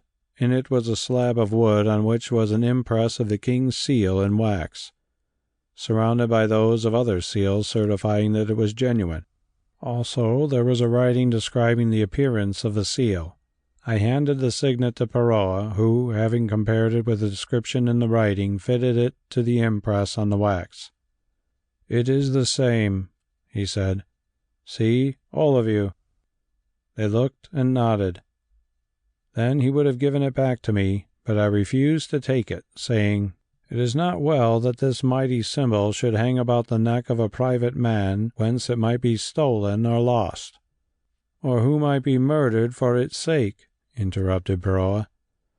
"Yes, Prince.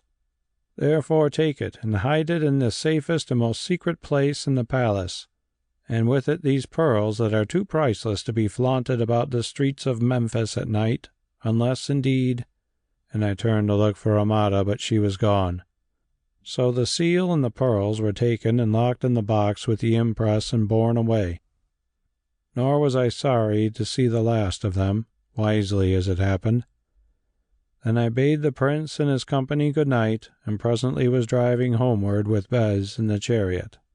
Our way led us past some large houses once occupied by officers of the court of Pharaoh, but now that there was no court, fallen into ruins. Suddenly from out of these houses sprang a band of men disguised as common robbers, whose faces were hidden by claws with eye-holes cut in them. They seized the horses by the bridles, and before we could do anything, leapt upon us and held us fast. Then a tall man, speaking with a foreign accent, said, "Search that officer and the dwarf.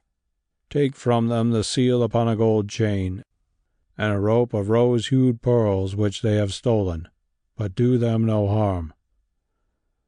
So they searched us, the tall man himself helping, and, aided by others, holding Bes, who struggled with them, and searched the chariot also by the light of the moon, but found nothing. The tall man muttered that I must be the wrong officer, and at a sign they left us and ran away. "That was a wise thought of mine, Bes, which caused me to leave certain ornaments in the palace," I said. "As it is, they have taken nothing."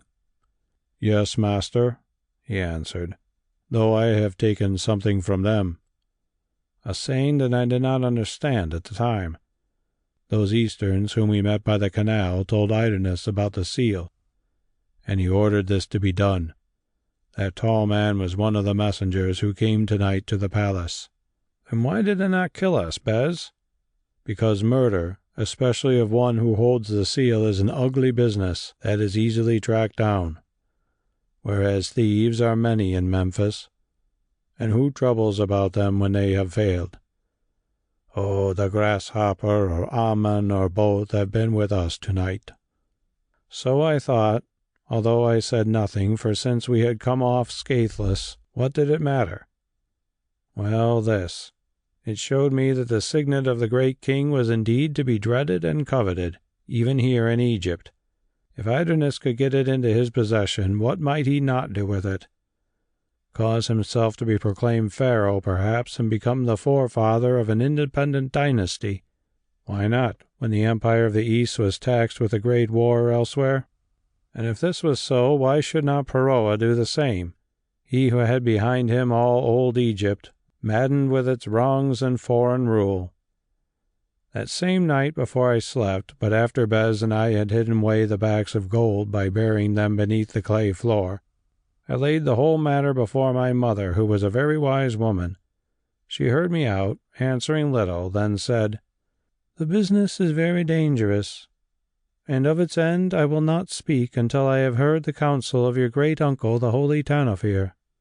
Still, things having gone so far, it seems to me that boldness may be the best course, since the great king has his Grecian wars to deal with, and whatever he may say cannot attack Egypt yet awhile. Therefore, if Peroa is able to overcome Idernes and his army, he may cause himself to be proclaimed pharaoh and make Egypt free, if only for a time. Such is my mind, mother. Not all your mind, son, I think, she answered, smiling, for you think more of the lovely Amada than these high policies, at any rate tonight. Well, marry your Amada if you can, though I misdoubt me somewhat of a woman who is so lost in learning and thinks so much about her soul. At least if you marry her, and Egypt should become free, as it was for thousands of years, you will be the next heir to the throne as husband of the great royal lady. How can that be, mother, seeing that Peroa has a son? A vain youth with no more in him than a child's rattle. If once Amada ceases to think about her soul, she will begin to think about her throne, especially if she has children. But all this is far away, and for the present I am glad that neither she nor the thieves have got those pearls, though perhaps they might be safer here than where they are. And now, my son, go rest, for you need it, and dream of nothing, not even Amada, who for her part will dream of Isis, if at all. I will wake you before the dawn. So I went, being too tired to talk more, and slept like a crocodile in the sun, till, as it seemed to me but a few minutes later, I saw my mother standing over me with a lamp, saying that it was time to rise. I rose unwillingly enough, but refreshed, washed, and dressed myself, by which time the sun had begun to appear. Then I ate some food, and calling Bes, made ready to start for the palace. "My son," said my mother, the Lady Tiu, before we parted, "while you have been sleeping, I have been thinking, as is the way of the old. Peroa, your cousin, will be glad enough to make use of you, but he does not love you overmuch because he is jealous of you and fears lest you should become his rival in the future. Still, he is an honest man and will keep a bargain which he once has made. Now it seems that above everything on earth you desire Amada, on whom you have set your heart since boyhood, but who has always played with you and spoken to you with her arms stretched out. Also, life is short and may come to an end any day, as you should know better than most men who have lived among dangers, and therefore it is well that a man should take what he desires, even if he finds afterwards that the rose he crushes to his breast has thorns. For then at least he will have smelt the rose, not only have looked on and longed to smell it. Therefore, before you hand over your gold and place your wit and strength at the service of Peroa, make your bargain with him, namely, that if thereby you save Amada from the king's house of women and help to set Peroa on the throne, he shall promise her to you free of any priestly curse, you giving her as dowry the priceless rose-hued pearls that are worth a kingdom. So you will get your rose till it withers. And if the thorns prick, do not blame me, and one day you may become a king, or a slave, Amen knows which." Now I laughed and said that I would take her counsel who desired Amada and nothing else. As for all her talk about thorns, I paid no heed to it, knowing that she loved me very much and was jealous of Amada, who she thought would take her place with me. End of Chapter 9. Chapter 10. Shabaka plights his troth. Bes and I went armed to the palace, walking in the middle of the road, but now that the sun was up we met no more robbers. At the gate a messenger summoned me alone to the presence of Peroa, who, he said, wished to talk with me before the sitting of the council. I went and found him by himself. "I hear that you were attacked last night," he said after greeting me. I answered that I was, and told him the story, adding that it was fortunate I had left the white seal and the pearls in safe keeping, since without doubt the would-be thieves were Easterns who desired to recover them. "Ah, the pearls," he said. "One of those who handled them, who was once a dealer in gems, says that they are without price, unmatched in the whole world, and that never in all his life has he seen any equal to the smallest of them." I replied that I believed this was so. Then he asked me the value of the gold of which I had spoken. I told him, and it was a great sum, for gold was scarce in Egypt. His eyes gleamed, for he needed wealth to pay soldiers. "And all this you are ready to hand over to me, Shabaka?" Now I bethought me of my mother's words, and answered, "Yes, Prince, at a price." "What price, Shabaka?" "The price of the hand of the royal Lady Amada, freed from her vows. Moreover, I will give her the pearls as a marriage dowry, and place at your service my sword and all the knowledge I have gained in the East, swearing to stand or fall with you." "I thought it, Shabaka. Well, in this world nothing is given for nothing, and the offer is a fair one. You are well born, too, as well as myself, and a brave and clever man. Further, Amada has not taken her final vows, and therefore the high priest can absolve her from her marriage to the goddess, or to her son Horus, whichever it may be, for I do not understand these mysteries. But, Shabaka, if fortune should chance to go with us, and I should become the first pharaoh of a new dynasty in Egypt, he who was married to the royal princess of the true blood might become a danger to my throne and my family. I shall not be that man, Prince, for I am content with my own station, and to be your servant. And my sons, Shabaka? You know that I have but one lawful son, and your sons, Prince. You are honest, Shabaka, and I believe you. But how about your sons, if you have any, and how about Amada herself?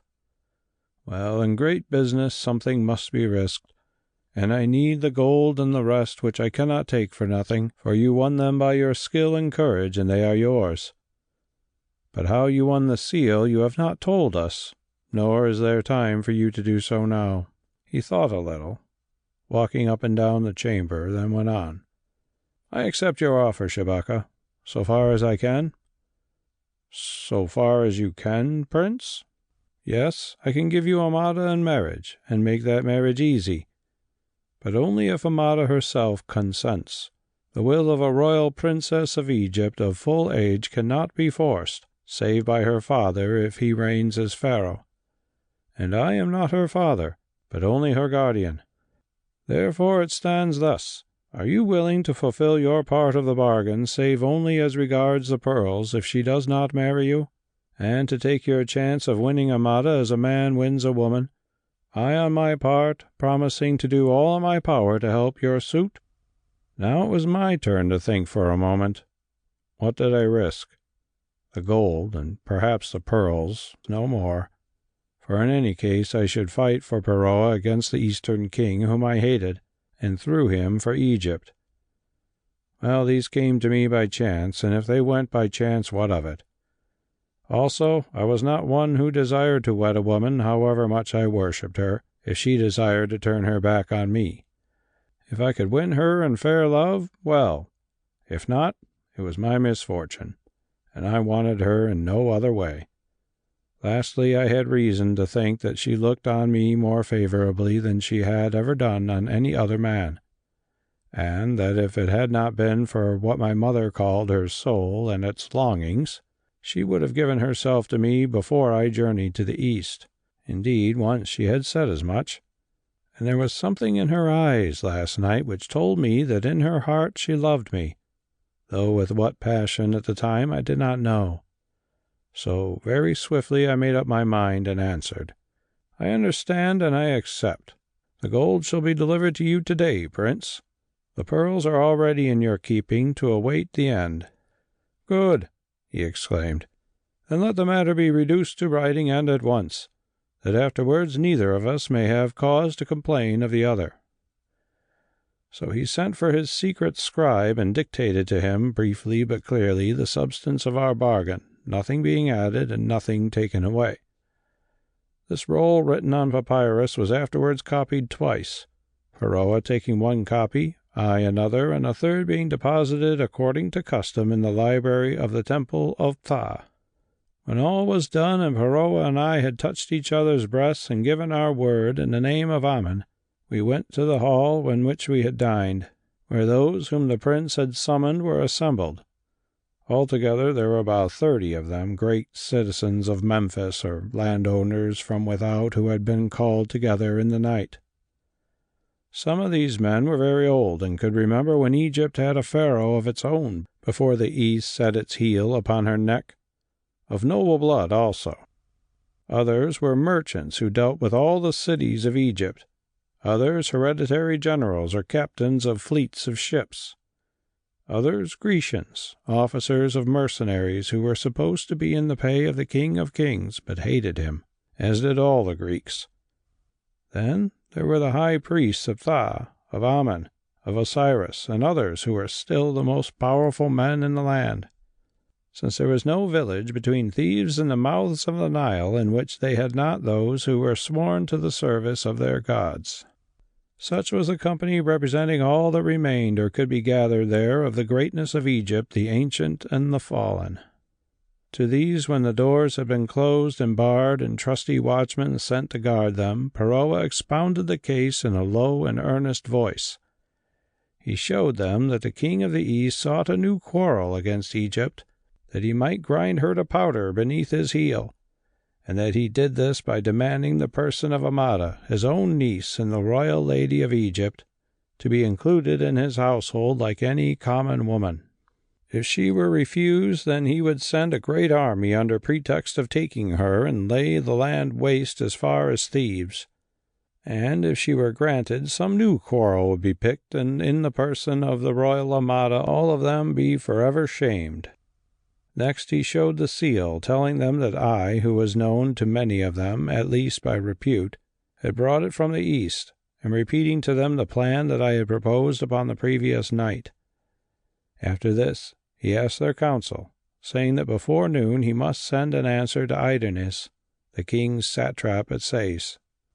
Then I was called upon to speak, and in answer to questions answered frankly that I had stolen the ancient white seal from the king's servant, who carried it as a warrant for the king's private vengeance on one who had bested him.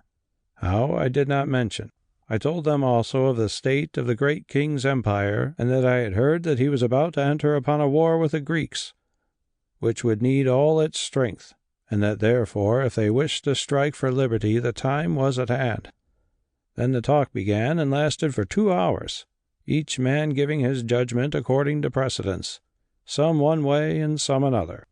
When all had done, and it became clear that there were differences of opinion, some being content to live on in slavery with what remained to them, and others desiring to strike for freedom, among whom were the high priests who feared lest the eastern heretics should utterly destroy their worship, Peroa spoke once more.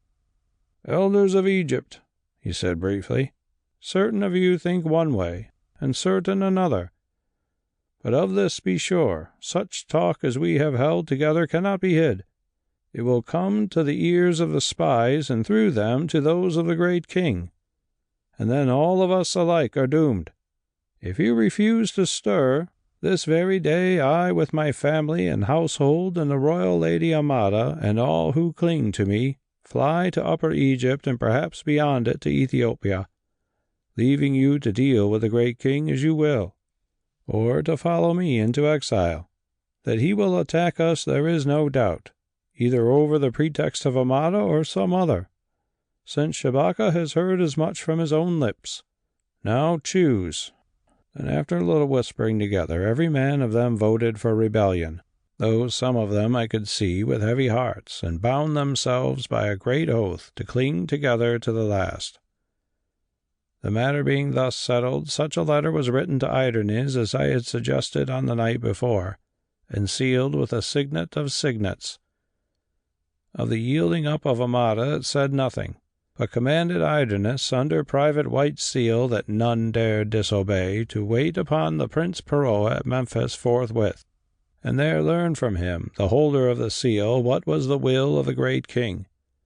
Then the council was adjourned till 1 hour after noon, and most of them departed to send messengers, bearing secret word to the various cities and nomes of Egypt. Before they went, however, I was directed to wait upon my relative, the Holy Tanofir, whom all acknowledge to be the greatest magician in Egypt, and to ask of him to seek wisdom and an oracle from his spirit as to the future, and whether in it we should fare well or ill. This I promised to do. When most of the council were gone, the messengers of Idernes were summoned, and came proudly, and with them, or rather before them, Bes, for whom I had sent, as he was not present at the council. "Master," he whispered to me, "the tallest of those messengers is the man who captained the robbers last night.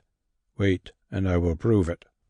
Peroa gave the roll to the head messenger, bidding him bear it to the satrap in answer to the letter which he had delivered to him. The man took it insolently and thrust it into his robe, as he did so revealing a silver chain that had been broken and knotted together, and asked whether there were words to bear besides those written in the roll. Before Peroa could answer, Bes sprang up, saying, "O Prince, a boon of justice on this man. Last night he and others with him attacked my master and myself, seeking to rob us, but finding nothing, let us go." "You lie, abortion," said the Eastern. "Oh, I lie, do I?" mocked Bes. "Well, let us see." And shooting out his long arm, he grasped the chain about the messenger's neck and broke it with a jerk. "Look, O Prince," he said, "you may have noted last night, when that man entered the hall, that there hung about his neck this chain to which was tied a silver key." "I noted it," said Peroa. "Then ask him, O Prince, where is the key now?" "What is it you do, dwarf?" broke in the man. "The key is my mark of office as chief butler to the high satrap. Must I always bear it for your pleasure?" "Not when it has been taken from you, butler," answered Bes. "See, here it is." And from his sleeve he produced the key hanging to a piece of the chain. "Listen, O Prince," he said. "I struggled with this man, and the key was in my left hand, though he did not know it at the time, and with it some of the chain. Compare them and judge. Also his mask slipped, and I saw his face and knew him again." Peroa laid the pieces of the chain together and observed the workmanship, which was Eastern and rare. Then he clapped his hands, at which sign armed men of his household entered from behind him. "It is the same," he said. "Butler of Idernes, you are a common thief."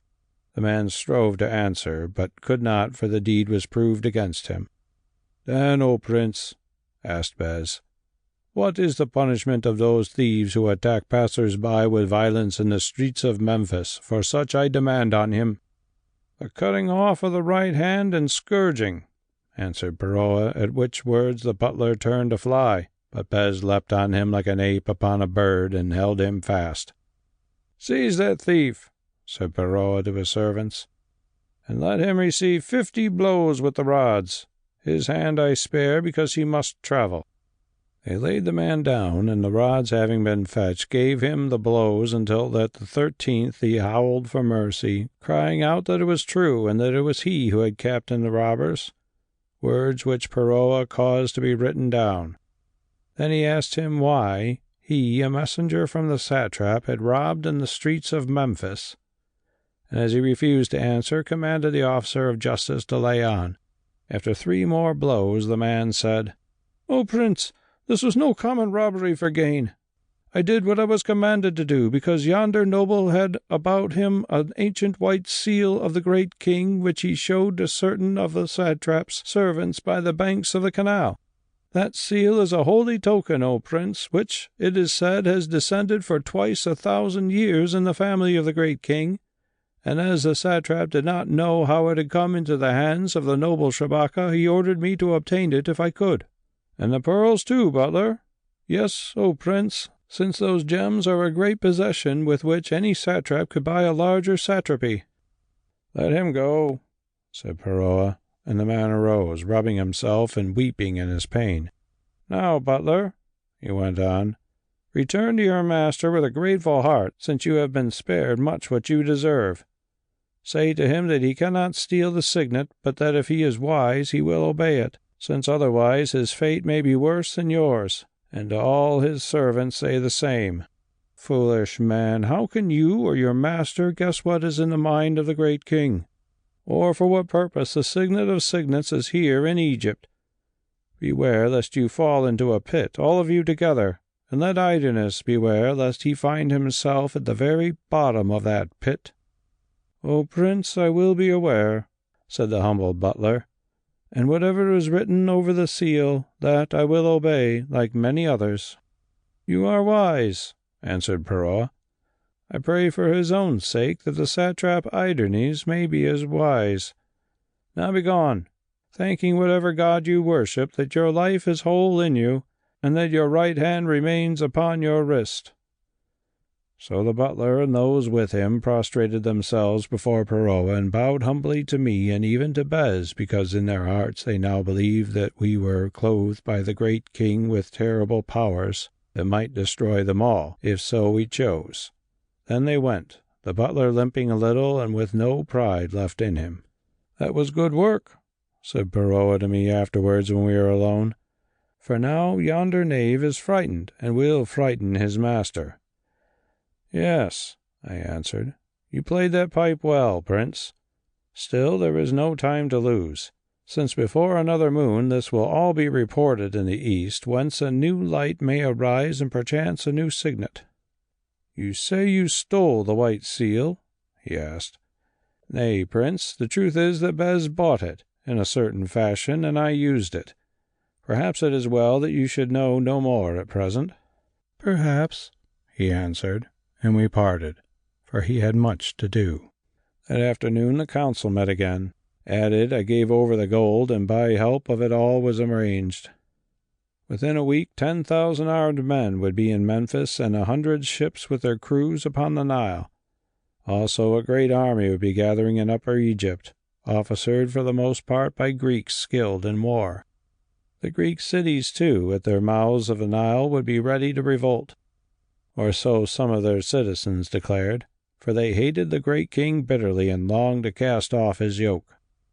For my part, I received the command of the bodyguard of Perrault, in which were many Greeks, and a generalship in the army, while to Bes, at my prayer, was given the freedom of the land, which he accepted with a smile, he who was a king in his own country.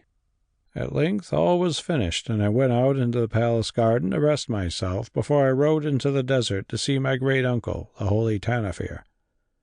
I was alone, for Bes had gone to bring our horses on which we were to ride, and sat myself down beneath a palm tree, thinking of the great adventure on which we had entered with a merry heart, for I loved adventures. Next I thought of Amada, and was less merry. Then I looked up, and lo, she stood before me, unaccompanied and wearing the dress, not of the priestess, but of an Egyptian lady, with the little circlet of her rank upon her hair. I rose and bowed to her, and we began to walk together beneath the palms, my heart beating hard within me, for I knew that my hour had come to speak. Yet it was she who spoke first, saying, "I hear that you have been playing a high part, Shabaka, and doing great things for Egypt." "For Egypt, and for you who are Egypt," I answered. "So I should have been called in the old days, cousin, because of my blood and the rank it gives. Though now I am but as any other lady of the land. And so you shall be called in days to come, Amada, if my sword and wit can win their way."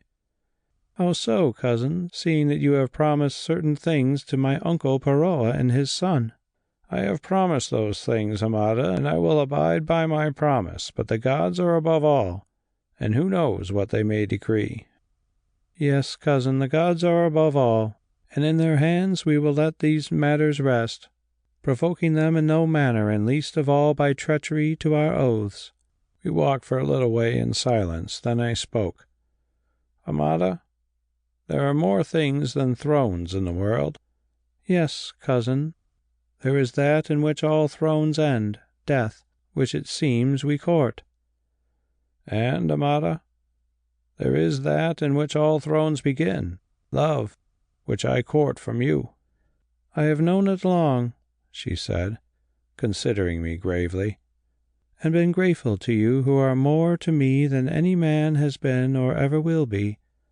But, Shabaka, I am a priestess, bound to set the Holy One I serve above a mortal. That Holy One was wed and bore a child, Amada, who avenged his father, as I trust we shall avenge Egypt. Therefore she looks with a kind eye upon wives and mothers. Also you have not taken your final vows and can be absolved." "Yes," she said softly. "Then, Amada, will you give yourself into my keeping?" "I think so, Shabaka, though it has been in my mind for long, as you know well, to give myself only to learning and to the service of the Heavenly Lady. My heart calls me to you, it is true, day and night it calls. How loudly I will not tell. Yet I would not yield myself to that alone. But Egypt calls me also, since I have been shown in a dream while I watched in the sanctuary that you are the only man who can free her, and I think that this dream came from on high. Therefore I will give myself, but not yet." "Not yet?" I said, dismayed. "When?" "When I have been absolved from my vows, which must be done on the night of the next new moon, which is 27 days from this. Then, if nothing comes between us during those 27 days, it shall be announced that the royal lady of Egypt is to wed the noble Shabaka." 27 days? In such times much may happen in them, Amada. Still, except death, what can come between us?" "I know of nothing, Shabaka, whose past is shadowless as the moon." "Or I either," I replied. Now we were standing in the clear sunlight, but as I said the words, a wind stirred the palm trees, and a shadow from one of them fell upon me, and she, who was very quick, noted it. "Some might take that for an omen," she said with a little laugh, pointing to the line of the shadow. "Oh, Shabaka, if you have aught to confess, say it now, and I will forgive you. But do not leave me to discover it afterwards, when I may not forgive. Perchance during your journeyings in the East." "Nothing, nothing," I exclaimed joyfully, who during all that time had scarcely spoken to a youthful woman. "I am glad that nothing happened in the East that could separate us, Shabaka, though in truth my thought was not your own, for there are more things than women in the world. Only it seems strange to me that you should return to Egypt laden with such priceless gifts from him who is Egypt's greatest enemy." "Have I not told you that I put my country before myself? Those gifts were won fairly in a wager, Amada, whereof you heard the story but last night. Moreover, you know the purpose to which they are to be put," I replied indignantly. "Yes, I know, and now I am sure. Be not angry, Shabaka, with her who loves you truly and hopes ere long to call you husband. But till that day take it not amiss if I keep somewhat aloof from you, who must break with the past and learn to face a future of which I did not dream." For the rest, she stretched out her hand and I kissed it, for while she was still a priestess her lips would not suffer me to touch. Another moment, and smiling happily she had glided away, leaving me alone in the garden. Then it was for the first time that I bethought me of the warnings of Bes, and remembered that it was I, not he, who had told the great king the name of the most beautiful woman in Egypt, although in all innocence. Yes, I remembered, and felt as if all the shadows of the earth had wrapped me round. I thought of finding her, but she had gone whither I knew not in that great palace. So I determined that the next time we were alone I should tell her of the matter, explaining all, and with this thought I comforted myself, who did not know until many days were past that we should be alone no more. After this I went home and told my mother all of my joy, for in truth there was no happier man in Egypt. She listened, then answered, smiling a little. "When your father wished to take me to wife, Shabaka, it was not my hand that I gave him to kiss, and as you know, I too have the blood of kings in me. But then I was not a priestess of Isis, so doubtless all is well. Only in 27 days much may happen, as you said to Amada. Now I wonder, why did she— Well, no matter, since priestesses are not like other women who only think of the man they have won and of naught before or after. The blessing of the gods and mine be on you both, my son." And she went away to attend to her household matters.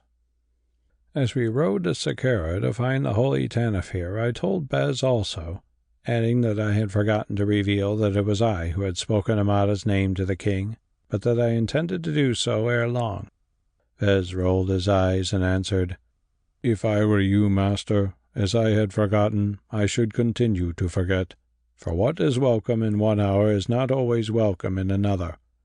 Why speak of the matter at all, which is one hard to explain to a woman, however wise and royal?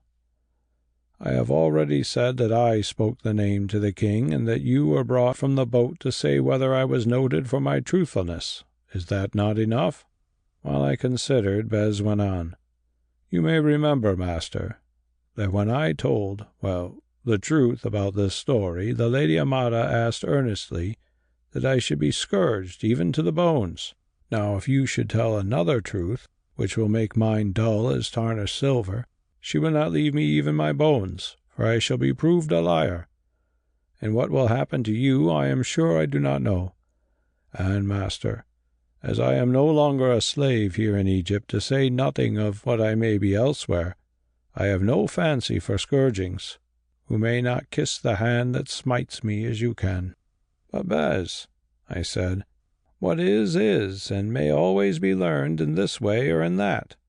"Master, if what is were always learned, I think the world would fall to pieces, or at least there would be no men left on it. Why should this matter be learned? It is known to you and me alone, leaving out the great king, who probably has forgotten as he was drunk at the time. Oh, master, when you have neither bow nor spear at hand, it is not wise to kick a sleeping lion on the stomach, for then he will remember its emptiness and sup off you. Beside, when first I told you that tale, I made a mistake. I did tell the great king, as I now remember quite clearly, that the beautiful lady was named Amada, and he only sent for you to ask if I spoke the truth." "Bes," I exclaimed, "you worshippers of the grasshopper wear virtue easily." "Easily is an old sandal, master, or rather not at all, since the grasshopper has need of none. For ages they have studied the ways of those who worship the gods of Egypt, and from them have learned—" "What?" "Amongst other things, master, that woman, being modest, is shocked at the sight of the naked truth." End of Chapter 10. Chapter 11. The Holy Tanofir. We entered the city of graves that is called Sakura. In the center towered pyramids that hid the bones of ancient and forgotten kings, and everywhere around upon desert sands was street upon street of monuments. But save for a priest or two hurrying to patter his paid office in the funeral chapels of the departed, never a living man. Bes looked about him and sniffed with his wide nostrils. "Is there not death enough in the world, master," he asked, "that the living should wish to proclaim it in this fashion, rolling it on their tongues like a morsel they are loath to swallow, because it tastes so good? Oh, what a waste is here! All these have had their day, and yet they need houses and pyramids and painted chambers in which to sleep, whereas if they believed the faith they practiced, they would have been content to give their bones to feed the earth they fed on, and fill heaven with their souls." "Do your people thus, Bes?" "For the most part, master. Our dead kings and great ones we enclose in pillars of crystal, but we do this that they may serve a double purpose. One is that the pillars may support the roof of their successors, and the other, that those who inherit their goods may please themselves by reflecting how much handsomer they are than those who went before them. For no mummy looks really nice, master, at least with its wrappings off, and our kings are put naked into the crystal." "And what becomes of the rest, Bes?" "Their bodies go to the earth or the water, and the grasshopper carries off their souls to—" "Where, master?" "I do not know, Bes." "No, master, no one knows, except the Lady Amada and perhaps the Holy Tanofir. Here, I think, is the entrance to his hole," and he pulled up his beast with a jerk at what looked like the doorway of a tomb. Apparently we were expected, for a tall and proud-looking girl clad in white and with extraordinarily dark eyes, appeared in the doorway and asked in a soft voice if we were the noble Shabaka and Bes, his slave. "I am Shabaka," I answered, "and this is Bes, who is not my slave, but a free citizen of Egypt." The girl contemplated the dwarf with her big eyes, then said, "And other things, I think." "What things?" inquired Bes with interest as he stared at this beautiful lady. "A very brave and clever man, and one, perhaps, who is more than he seems to be." "Who has been telling you about me?" exclaimed Bes anxiously.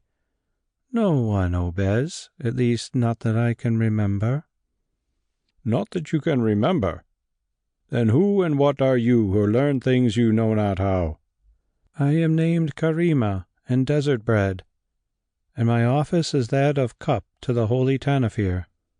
"If hermits drink from such a cup, I shall turn hermit," said Bes, laughing. "But how can a woman be a man's cup, and what kind of wine does he drink from her?" "The wine of wisdom, O Bes," she replied, coloring a little, for like many Arabs of high blood, she was very fair in hue. "Wine of wisdom," said Bes. "From such cups most drink the wine of folly, or sometimes of madness." "The Holy Tanofir awaits you," she interrupted, and turning, entered the doorway. A little way down the passage was a niche in which stood 3 lamps ready lighted. One of these she took and gave the others to us. Then we followed her down a steep incline of many steps, till at length we found ourselves in a hot and enormous hall hewn from the living rock and filled with blackness. "What is this place?" said Bes, who looked frightened, and although he spoke in a low whisper, our guide overheard him, and turning, answered, "This is the burial place of the Apis bulls. See, here lies the last not yet closed in." And holding up her lamp, she revealed a mighty sarcophagus of black granite, set in a niche of the mausoleum. "So they make mummies of bulls as well as of men?" groaned Bes. "Oh, what a land! But when I have seen the Holy Tanofir, it was in a brick cell beneath the sky."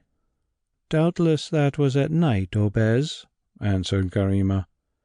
"For in such a house he sleeps, spending his days in the Apis tomb because of all the evil that is worked beneath the sun." "Humph," said Bes. "I should have thought that more was worked beneath the moon, but doubtless the Holy Tanofir knows better, or being asleep does not mind." Now in front of each of the walled-up niches was a little chapel, and at the 4th of these, whence a light came, the maiden stopped, saying, "Enter. Here dwells the Holy Tanofir. He tended this god during his life days in his youth, and now that the god is dead, he prays above its bones." "Prays to the bones of a dead bull in the dark? Well, give me a live grasshopper in the light. He is more cheerful," muttered Bes. "O dwarf!" cried a deep and resounding voice from within the chapel. "Talk no more of things you do not understand. I do not pray to the bones of a dead bull, as you in your ignorance suppose. I pray to the spirit whereof this sacred beast was but one of the fleshly symbols, which in this haunted place you will do well not to offend." Then for once I saw Bes grow afraid, for his great jaw dropped and he trembled. "Master," he said to me, "when next you visit tombs where maidens look into your heart and hermits hear your very thoughts, I pray you leave me behind. The Holy Tanofir I love, if from afar, but I like not his house or his—" Here he looked at Karima, who was regarding him with a sweet smile over the lamp flame, and added, "There is something the matter with me, master. I cannot even lie." "Cease from talking follies, O Shabaka and Bes, and enter," said a tremendous voice from within. So he entered and saw a strange sight. Against the back wall of a chapel, which was lit with lamps, stood a life-size statue of Mat, goddess of law and truth, fashioned of alabaster. On her head was a tall feather. Her hair was covered with a wig. On her neck lay a collar of blue stones. On her arms and wrists were bracelets of gold. A tight robe draped her body. In her right hand that hung down by her side she held the looped cross of life, and in her left, which was advanced, a long lotus-headed sceptre, while her painted eyes stared fixedly at the darkness. Crouched upon the ground at the feet of the statue, scribe fashion, sat my great uncle Tanofir, a very aged man with sightless eyes and long hands, so thin that one might see through them against the lamp flame. His head was shaven, his beard was long and white. White, too, was his robe. In front of him was a low altar, on which stood a shallow silver vessel filled with pure water, and on either side of it a burning lamp. We knelt down before him, or rather I knelt, for Bes threw himself flat upon his face. "Am I the King of Kings whom you have so lately visited that you should prostrate yourselves before me?" said Tanofir in his great voice, which, coming from so frail and aged a man, seemed almost unnatural.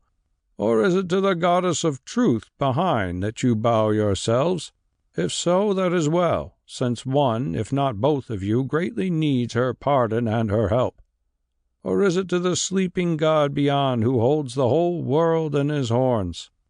Or is it to the darkness of this hallowed place which causes you to remember the nearness of the awaiting tomb?"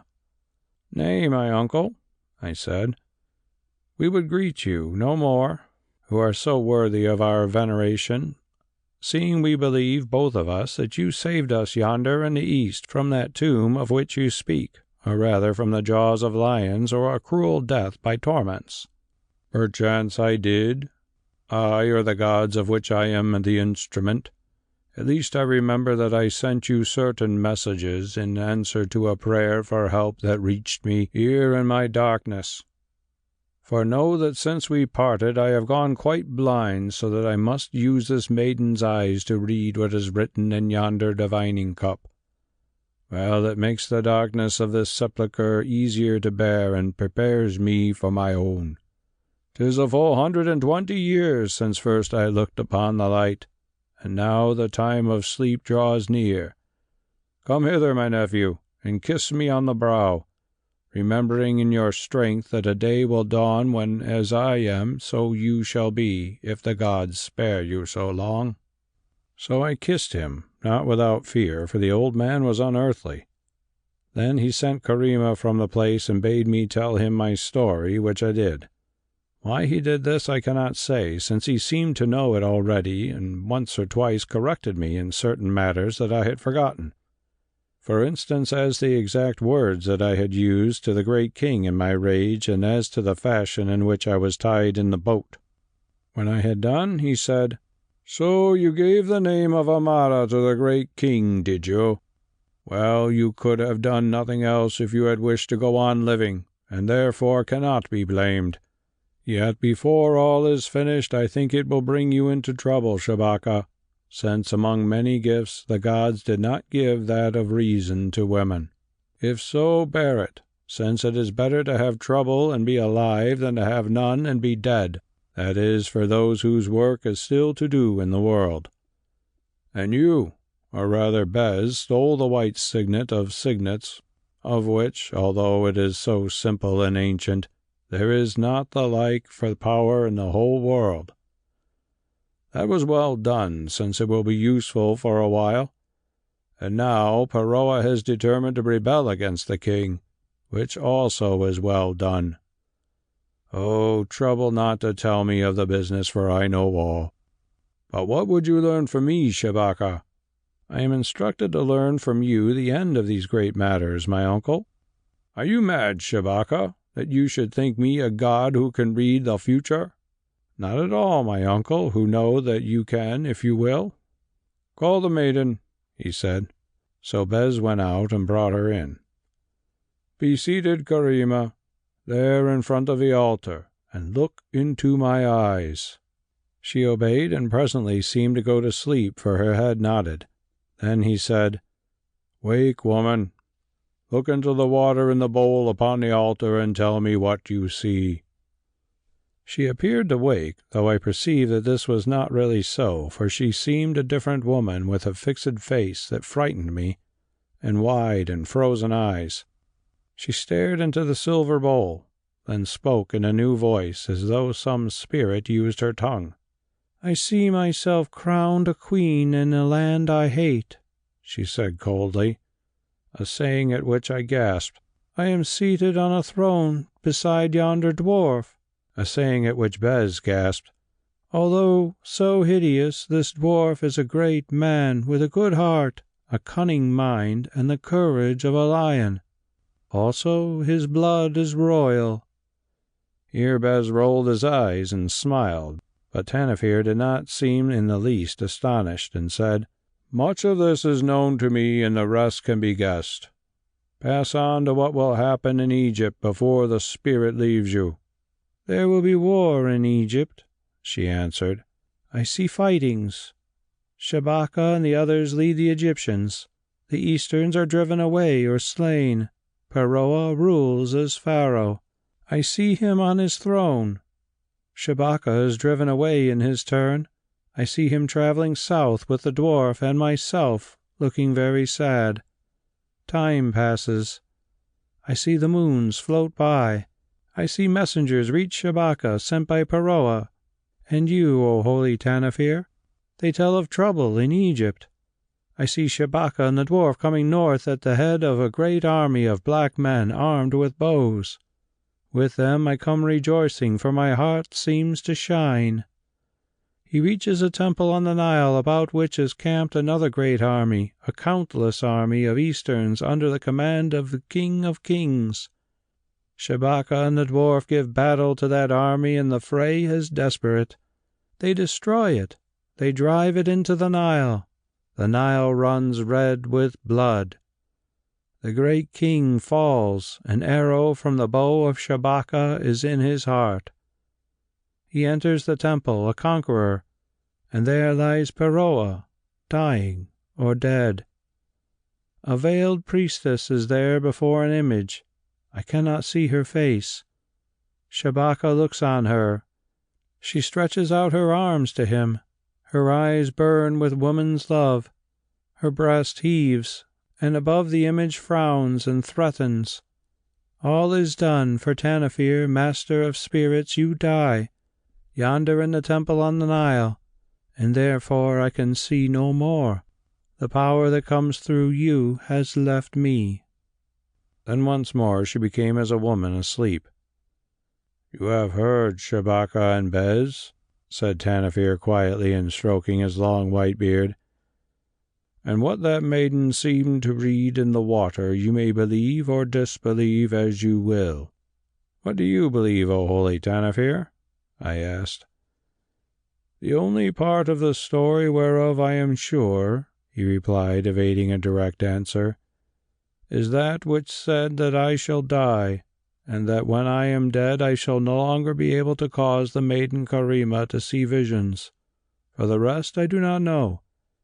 These things may happen or they may not, but," he added with a note of warning in his voice, "whether they happen or not, my counsel to you both is that you say nothing of them beforehand." "What then shall we report to those who bid me seek the oracle of your wisdom, O Tanofir?" "You can tell them that my wisdom declared that the omens were mixed with good and evil, but that time would show the truth. Hush now, the maiden is about to awake and must not be frightened. Also it is time for me to be led from this sepulchre to where I sleep, for I think that Ra has set and I am weary. Oh, Shabaka, why do you seek to peer into the future, which from day to day will unroll itself as does a scroll? Be content with the present, man, and take what fate gives you of good or ill, not seeking to learn what offerings he hides beneath his robe in the days and the years and the centuries to come. Yet you have sought to learn these things, O Tanofir, and not in vain. Aye, and what have they made of me? A blind old hermit weighed down with the weight of years and holding in my fingers but some few threads with that pain and grief I have plucked from the fringe of wisdom's robe. Be warned by me, nephew. While you are a man, live the life of a man, and when you become a spirit, live the life of a spirit. but do not seek to mix the two together like oil and wine, and thus spoil both. I am glad to learn, O Bes, that you are going to make a king's or a slave's wife, whichever it may be, of this maiden. Seeing that I love her well and hold this trade unwholesome for her, she will be better bearing babes than reading visions in a diviner's cup, and I will pray the gods that they may not be dwarves as you are, but take on the likeness of their mother, who tells me that she is fair. Hush, she stirs. Karima, are you awake? Good. Then lead me from the sepulchre, that I may make my evening prayer beneath the stars. Go, Shabaka and Bes. You are brave men, both of you, and I am glad to have the one for nephew and the other for pupil. My greetings to your mother, Tiu. She is a good woman, and a true one to whom you will do well to hearken. To the Lady Amada also, and bid her study her beauteous face in a mirror and not be holy overmuch, since too great holiness often thwarts itself and ends in trouble for the unholy flesh. Still, she loves pearls like other women, does she not? And even the statue of Isis likes to be adorned. As for you, Bes, though I think that is not your name, do not lie except when you are obliged, for jugglers who play with too many knives are apt to cut their fingers. Also give no more evil counsel to your master on matters that have to do with women. Now farewell. Let me hear how fortune favors you from time to time, Shabaka, for you take part in a great game such as I loved in my youth before I became a holy hermit. Oh, if they had listened to me, things would have been different in Egypt today. But it was written otherwise, and as ever, women were the scribes. Good night, good night, good night.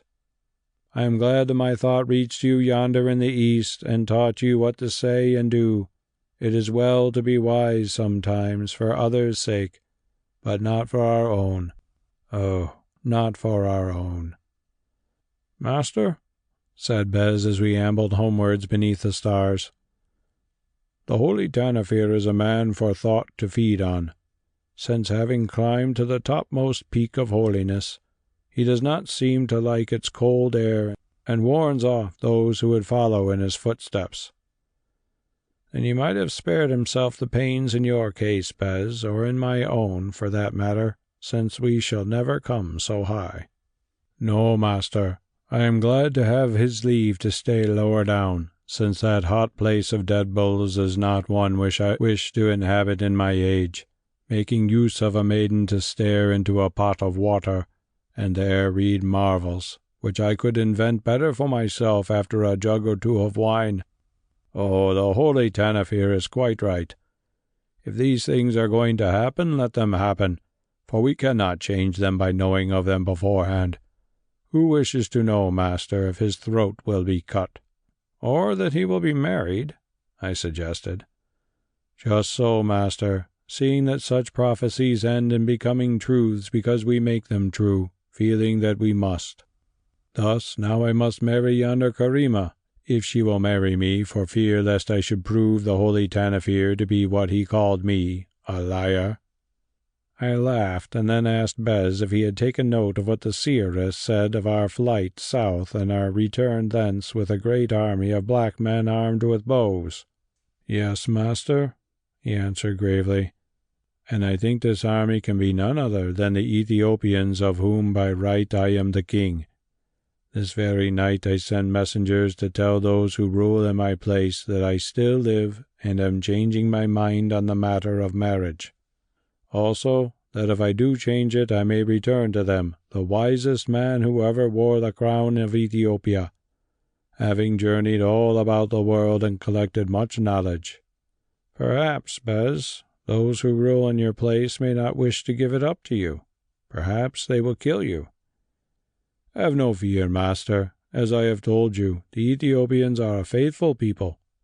Moreover, they know that such a deed would bring the curse of the grasshopper on them, since then the locusts would appear and eat up all their land, and when they were starving, their enemies would attack them.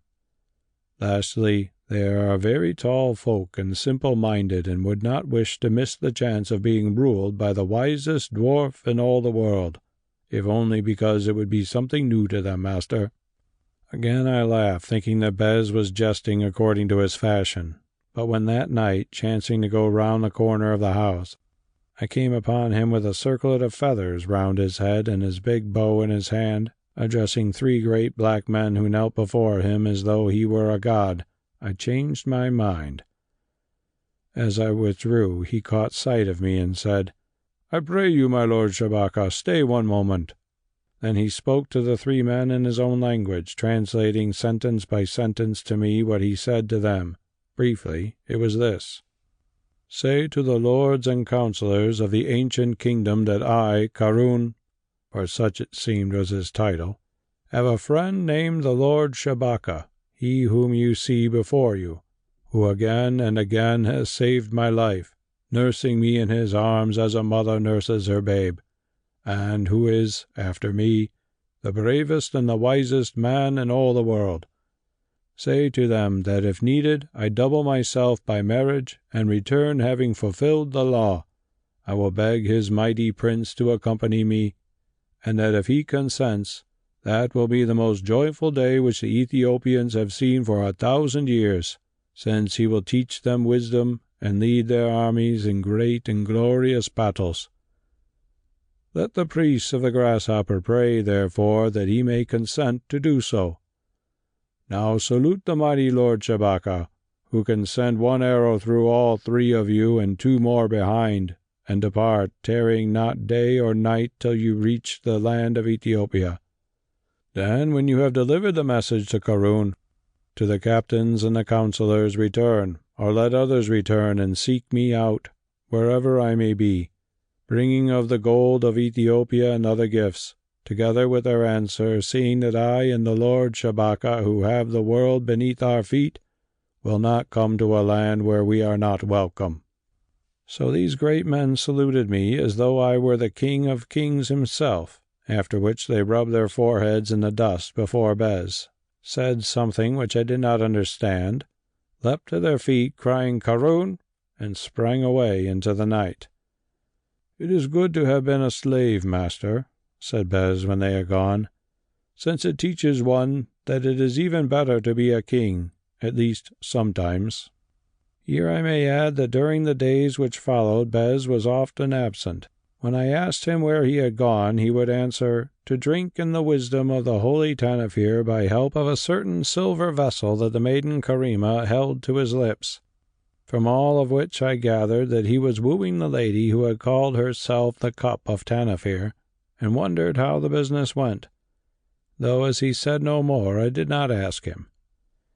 Indeed, I had little time to talk with Bes about such matters, since things moved apace in Memphis.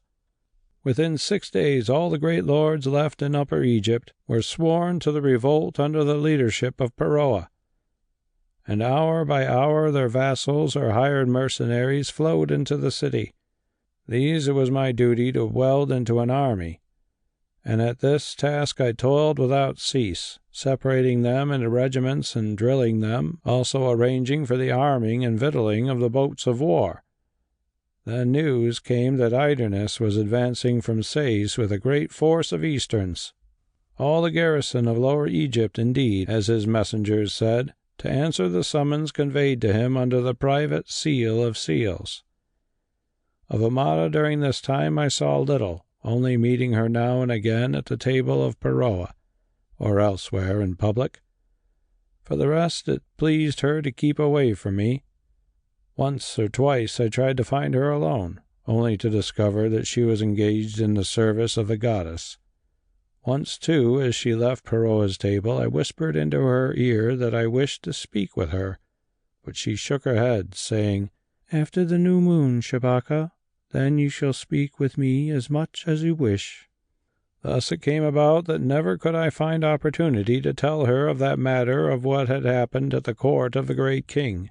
Still, every morning she sent me some token, flowers or trifling gifts, and once a ring that must have belonged to her forefathers, since on its bezel was engraved the royal Uras, together with the signs of long life and health, which ring I wore hung about my neck, but not upon my finger, fearing lest that emblem of royalty might offend Peroa or some of his house, if they chanced to see it.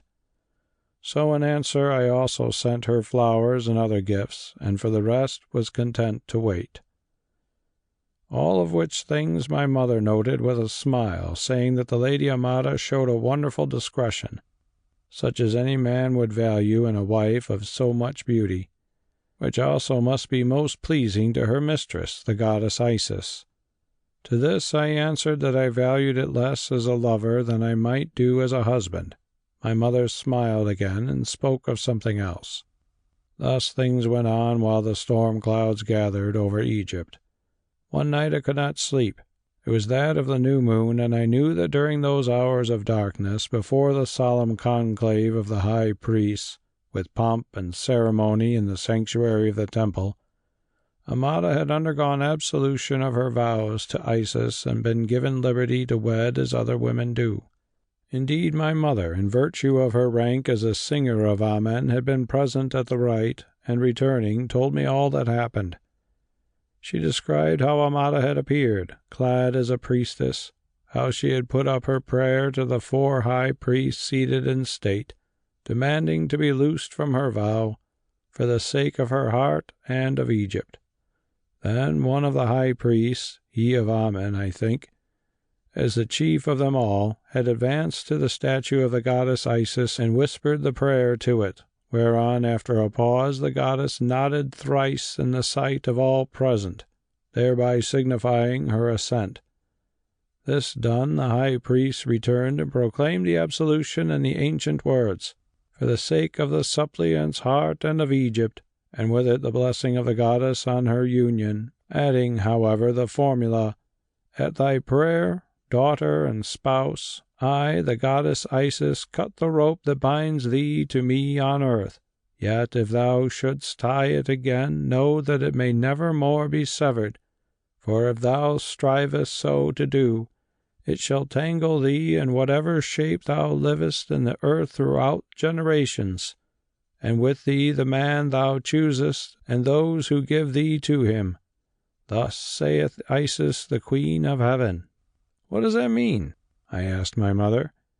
"It means, my son, that if having broken her vows to Isis, a woman should repeat them once more and enter the service of the goddess, and then for the second time seek to break them, she and the man for whom she did this thing would be like flies in a spider's web, and that not only in this life, but in any other that may be given to them in the world." "It seems that Isis has a long arm," I said. "Without doubt a very long arm, my son, since Isis, by whatever name she is called, is a power that does not die or forget." "Well, mother, in this case she can have no reason to remember, since never again will Amada be her priestess." "I think not, Shabaka. Yet who can be sure of what a woman will or will not do, now or hereafter? For my part, I am glad that I have served Amen and not Isis, and that after I was wed." End of Chapter 11. Chapter 12. The Slaying of Idernes. Whilst I was still talking to my mother, I received an urgent summons to the palace. I went, and in a little antechamber met Amada alone, who, I could see, was waiting there for me. She was arrayed in her secular dress and wore the insignia of royalty, looking exceedingly beautiful. Moreover, her whole aspect had changed, for now she was no longer a priestess sworn to mysteries, but just a lovely and loving woman. "It is done, Shabaka," she whispered, "and thou art mine, and I am thine." Then I opened my arms, and she sank upon my breast, and for the first time I kissed her on the lips. Kissed her many times, and oh, my heart almost burst with joy. But all too fleeting was that sweet moment of love's first fruits, whereon I had sown the seed so many years ago. For while we yet clung together, whispering sweet things into each other's ears, I heard a voice calling me and was forced to go away before I had even time to ask when we might be wed. Within, the council was gathered. The news before it was that the satrap Idernes lay camped upon the Nile with some 10,000 men not far from the Great Pyramids, that is, within striking distance of Memphis. Moreover, his messengers announced that he purposed to visit the Prince Peroa that day with a small guard only, to inquire into this matter of the signet, for which visit he demanded a safe conduct sworn in the name of the great king, and in those of the gods of Egypt and the East. Failing this, he would at once attack Memphis, notwithstanding any commands that might be given him under the signet, which, until he beheld it with his own eyes, he believed to be a forgery. The question was, what answer should be sent to him? The debate that followed proved long and earnest. Some were in favor of attacking Idernes at once, although his camp was reported to be strongly entrenched and flanked on one side by the Nile and on the other by the rising ground whereon stood the great Sphinx and the pyramids. Others, among whom I was numbered, thought otherwise. For I hold that some evil god led me to give counsel that day which, if it were good for Egypt, was most ill for my own fortunes. Perchance this god was Isis, angry at the loss of her votary. I pointed out that by receiving Idernes, Peroa would gain some time which would enable a body of 3,000 men, if not more, who were advancing down the Nile, to join us before they were perhaps cut off from the city, and thus give us a force as large as his or larger. Also, I showed that having summoned Idernes under the signet, we should put ourselves in the wrong if we refused to receive him and instead attacked him at once. A third party was in favor of allowing him to enter Memphis with his guard and then making him prisoner or killing him. As to this, I pointed out again that not only would it involve the breaking of a solemn oath, which might bring the curse of the gods upon our cause and proclaim us traitors to the world, but it would also be foolish, since Idernes was not the only general of the Easterns, and if we cut off him and his escort, it would avail us little, for then the rest of the Easterns would fight in a just cause. So, in the end, it was agreed that the safe conduct should be sent, and that Peroa should receive Idernes that very day at a great feast given in his honor. Accordingly, it was sent in the ancient form, the oaths being taken before the messengers that neither he nor those with him, who must not number more than 20 men, would be harmed in Memphis, and that he would be guarded on the road back until he reached the outposts of his own camp.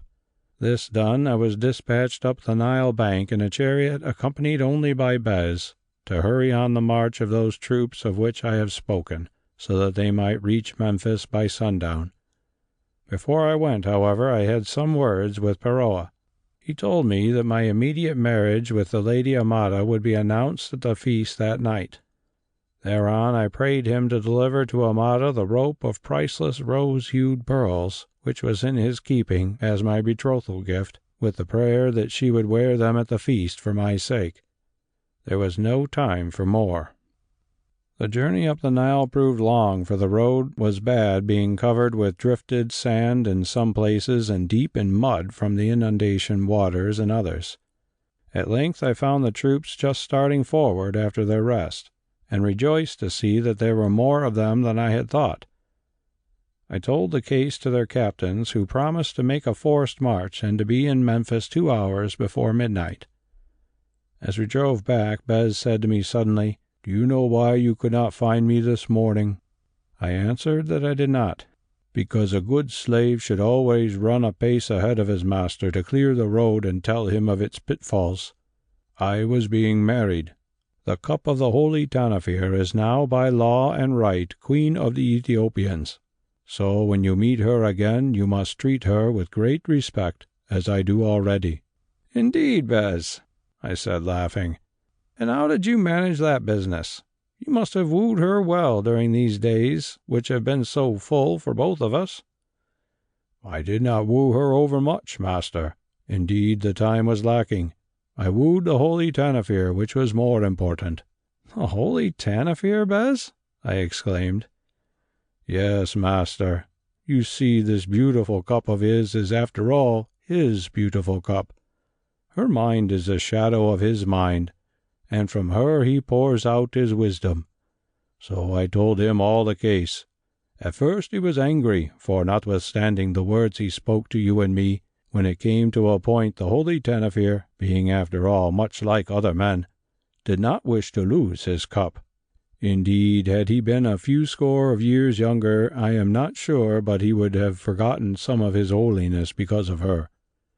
Still, he came to see matters in the true light at last, for your sake, master, not for mine, since his wisdom told him it was needful that I should become king of the Ethiopians again, to do which I must be married. At any rate, he worked upon the mind of that cup of his, having first settled that she would procure a younger sister of her own to fill her place, in such fashion that when at length I spoke to her on the matter, she did not say no. No doubt because she was fond of you for yourself, Bes. A woman would not marry even to please the Holy Tanofir. Oh, master, he replied in a new voice, a very sad voice, I would that I could think so. But look at me, a misshapen dwarf, accursed from birth. Would a fair lady like this Quatermain wed such a one for his own sake? Well, Bes, there might be other reasons besides the Holy Tanofir, I said hurriedly. Master, there were no other reasons, unless the cup, when it is awake, remembers what it had held in trance, which I do not believe. I wooed her as I was, not telling her that I am also king of the Ethiopians, or any more than I seem to be. Moreover, the Holy Tanofir told her nothing, for he swore as much to me, and he does not lie. And what did she say to you, Bes? I asked, for I was curious. She lied fast enough, master. She said, well, what she said when first we met her, that there was more in me than the eye saw, and that she who had lived so much with spirits looked to the spirit rather than to the flesh, and that dwarf or no, she loved me and desired nothing better than to marry me and be my true and faithful wife and helpmeet. She lied so well that once or twice I almost believed her. At any rate, I took her at her word, not altogether for myself, believe me, master, but because without doubt what the Holy Tanofir has shown us will come to pass, and it is necessary to you that I should be married. You married her to help me, Bes? That is so, master. After all, but a little thing, seeing that she is beautiful, well-born, and very pleasant, and I am fond of her. Also, I do her no wrong, for she has bought more than she bargained for, and if she has any that are not dwarfs, her children may be kings. I do not think, he added reflectively, that even the faithful Ethiopians could accept a second dwarf as their king. One is very well for a change, but not two or three. The stomach of all the people would turn against them. I took Bes's hand and pressed it, understanding the depth of his love and sacrifice. Also, some spirit, doubtless it came from the Holy Tanofir, moved me to say, Be comforted, Bes, for I am sure of this. Your children will be strong and straight and tall, more so than any of their forefathers that went before them. This indeed proved to be the case, for their father's deformity was but an accident, not born in his blood. Those are good omened words, master, for which I thank you, although the Holy Tanofir said the like when he wed us with the sacred words this morning and gave us his blessing, endowing my wife with certain gifts of secret wisdom, which he said would be of use to her and me. Where is she now, Bes? With the Holy Tanofir, master, until I fetch her, training her younger sister to be a diviner's worthy cup. Only perhaps I shall never send, seeing that I think there will be fighting soon. Yes, Bes, but being newly married, you will do well to leave it to others. No, no, master. Battle is better than wives. Moreover, could you think that I would leave you to stand alone in a fray? Why, if I did and harm came to you, I should die of shame or hang myself, and then Quatermain would never be a queen. So, both her trades would be gone, since after marriage she cannot be a cup, and her heart would break. But here are the gates of Memphis, so we will forget love and think of war. An hour later, I and my mother, the Lady Tiu, stood in the banqueting hall of the palace with many others, and learned that the satrap Idernes and his escort had reached Memphis and would be present at the feast.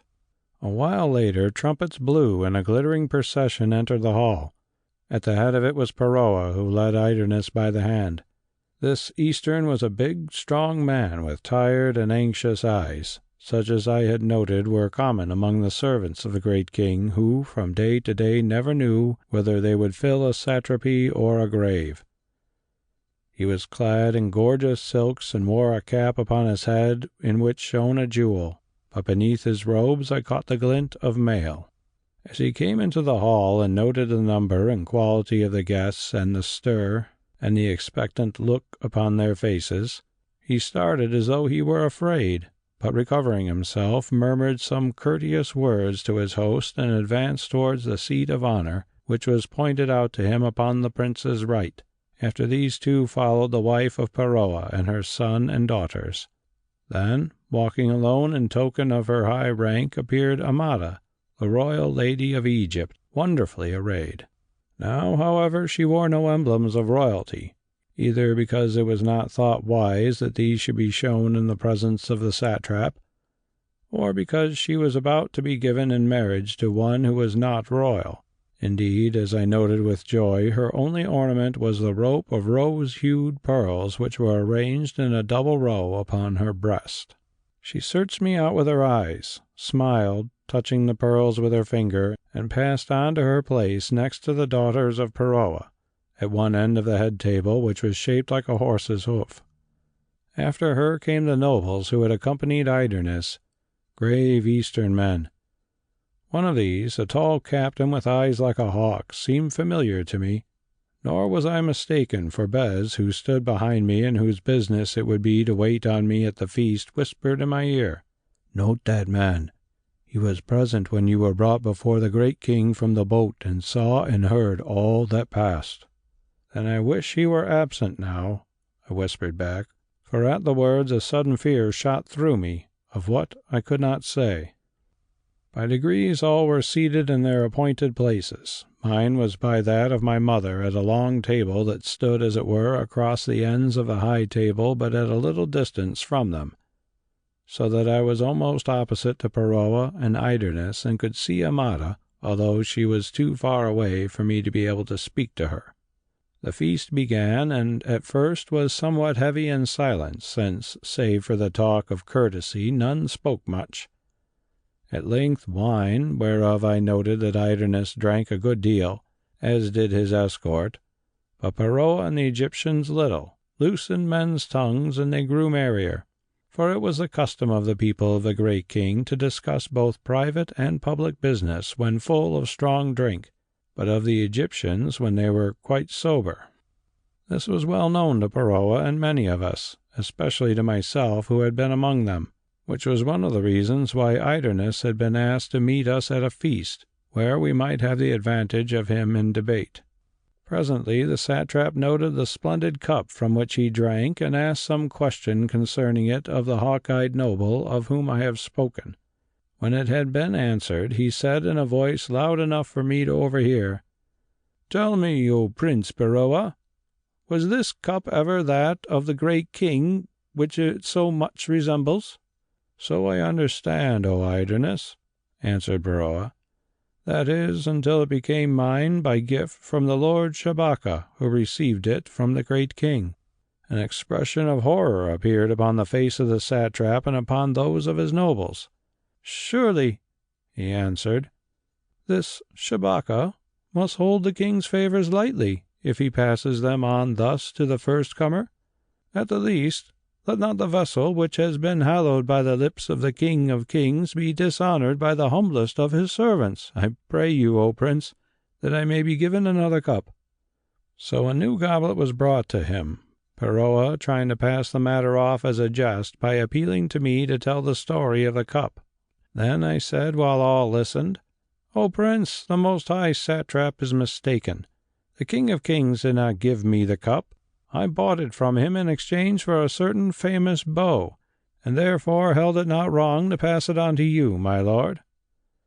Idernes made no answer and seemed to forget the matter. A while later, however, his eye fell upon Amada and the rose-hued pearls she wore, and again he asked the question of the hawk-eyed captain, and said, "Think me not discourteous, O Prince, if I seem to look upon yonder lovely lady, which in our country, where women do not appear in public, we should think it an insult to do. But on her fair breast I see certain pearls like to some that are known throughout the world, which for many years have been worn by those who sit upon the throne of the East. I would ask if they are the same or others."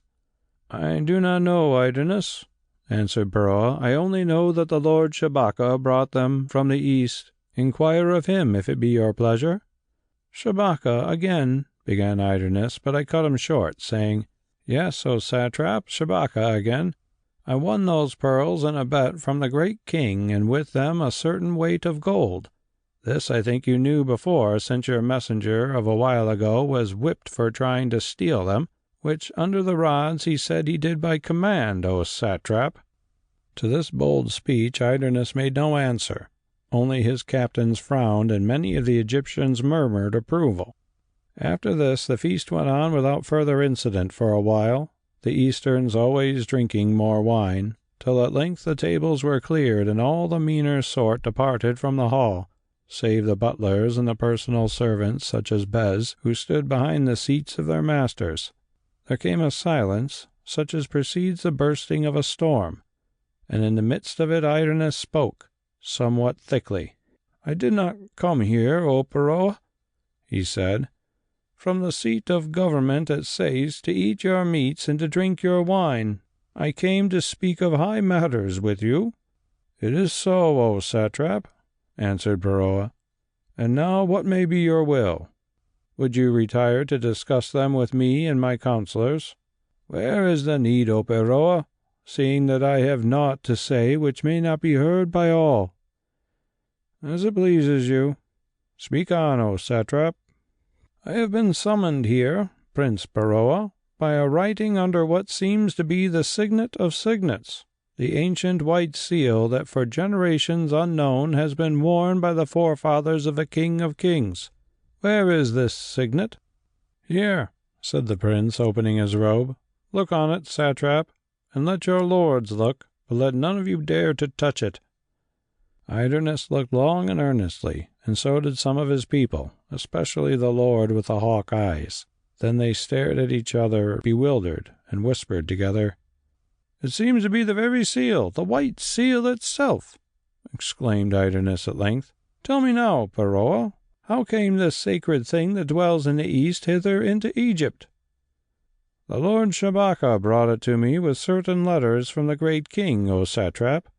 "Shabaka for the third time! By the holy fire!" cried Idernes. "He brought the cup, he brought the famous pearls, he brought the gold, and he brought the Signet of Signets. What is there then that he did not bring? Perchance he has the person of the King of Kings himself in his keeping." "Not that, O satrap, only commands of the King of Kings, which are prepared ready to deliver to you under the white seal that you acknowledge." "And what may they be, Egyptian?" "This, O satrap, that you and all the army which you have brought with you retire to Sais, and thence out of Egypt as quickly as you may, or pay for disobedience with your lives."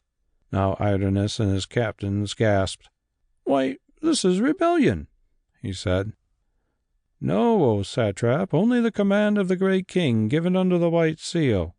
And drawing a roll from his breast, Boroa laid it on his brow and cast it down before Idernes, adding, "Obey the writing and the signet, or by virtue of my commission, as soon as you are returned to your army and your safe conduct is expired, I fall upon you and destroy you." Idernes looked about him like a wolf in a trap, then asked, "Do you mean to murder me here?" "Not so," answered Boroa, "for you have our safe conduct, and Egyptians are honorable men. But you are dismissed your office and ordered to leave Egypt." Idernes thought a little while, then said, "If I leave Egypt, there is at least one whom I am commanded to take with me under orders and writings that you will not dispute, a maiden named Amada, whom the great king would number among his women. I am told that it is she who sits yonder, a jewel indeed, fair as the pearls upon her breast, which thus will return into the king's keeping. Let her be handed over, for she rides with me at once." Now in the midst of an intense silence, Perrault answered, "Amada, the royal lady of Egypt, cannot be sent to dwell in the house of women of the great king without consent of the Lord Shabaka, whose she is." "Shabaka, for the 4th time!" said Idernes, glaring at me. "Then let Shabaka come too, or his head in a basket will suffice, since that will save trouble afterwards, also some pain to Shabaka."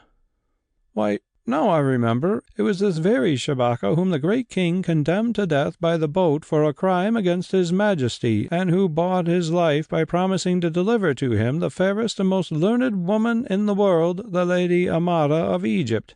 And thus does the knave keep his oath." Now I leapt to my feet, as did most of those present. Only Amada kept her seat and looked at me. "You lie!" I cried, "and were it not for your safe conduct, I would kill you for the lie." "I lie, do I?" sneered Idernes. "Speak then, you who were present, and tell this noble company whether I lie." And he pointed to the hawk-eyed lord. "He does not lie," said the captain.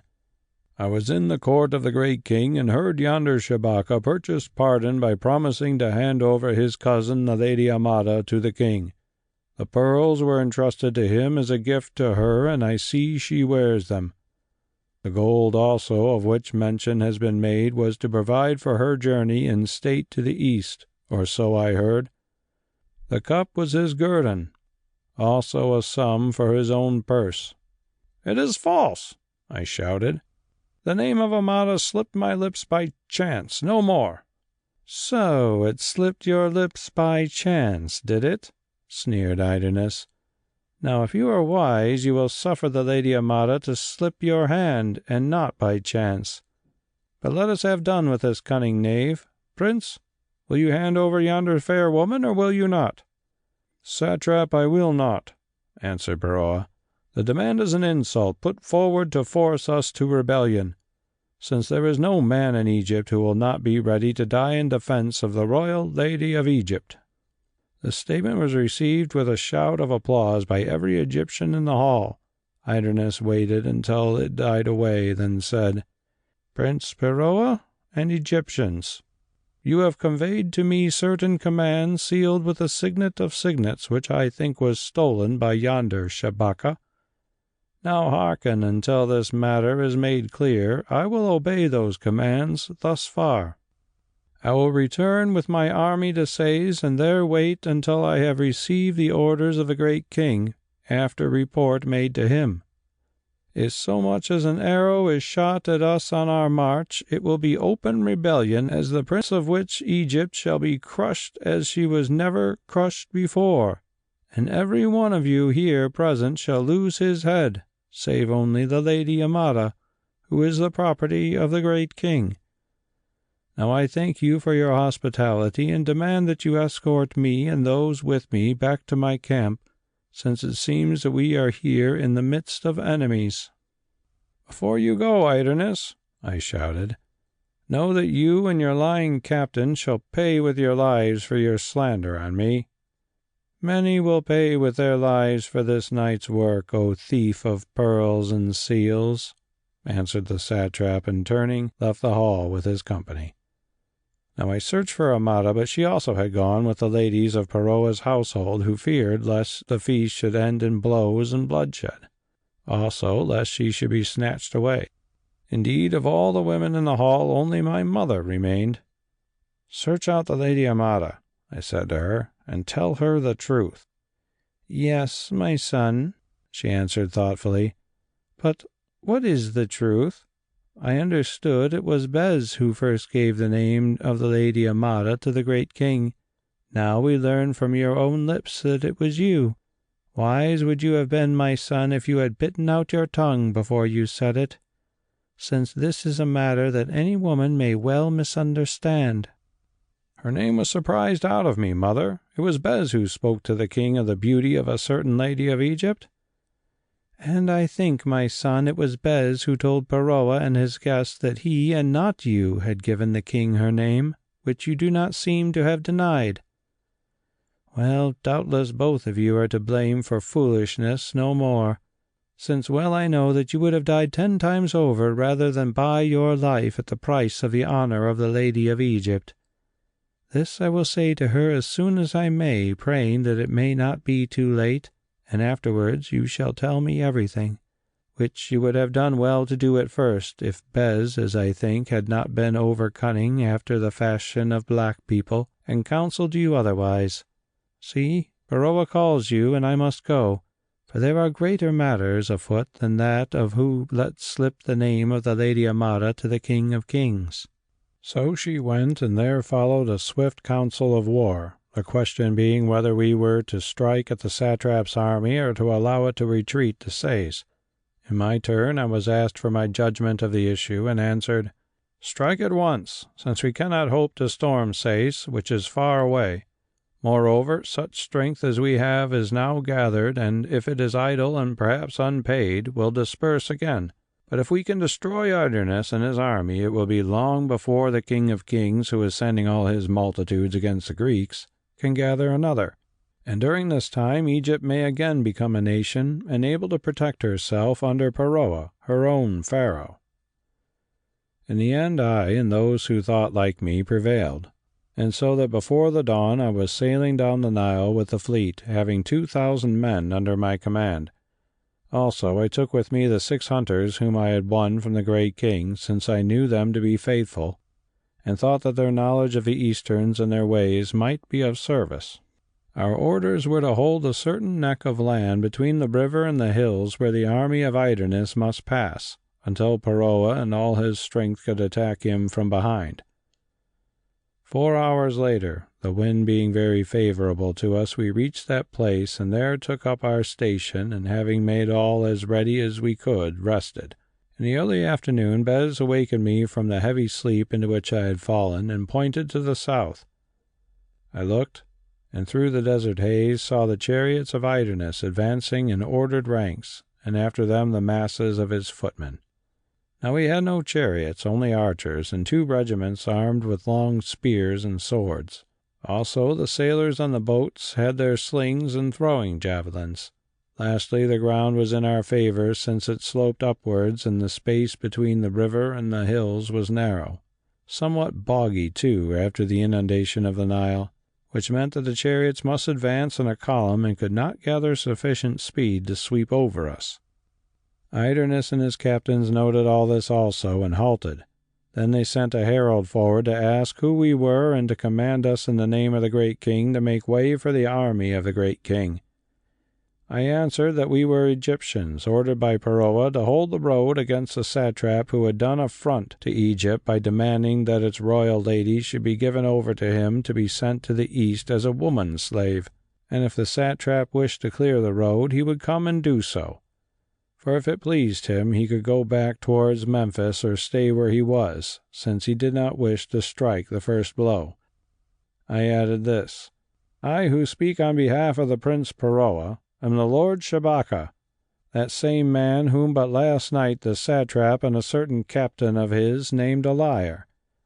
Now the Easterns are brave men, and we of Egypt have always heard that among them none is braver than Idernes, who gained his advancement through courage and skill in war.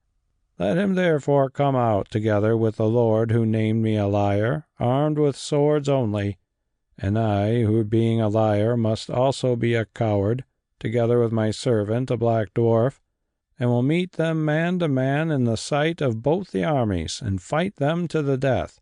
Or if it pleases Idernes better, let him not come, and I will seek him and kill him in the battle, or by him be killed." The herald, having taken stock of me and of Bes, at whom he laughed, returned with the message. "Will he come, think you, master?" asked Bes.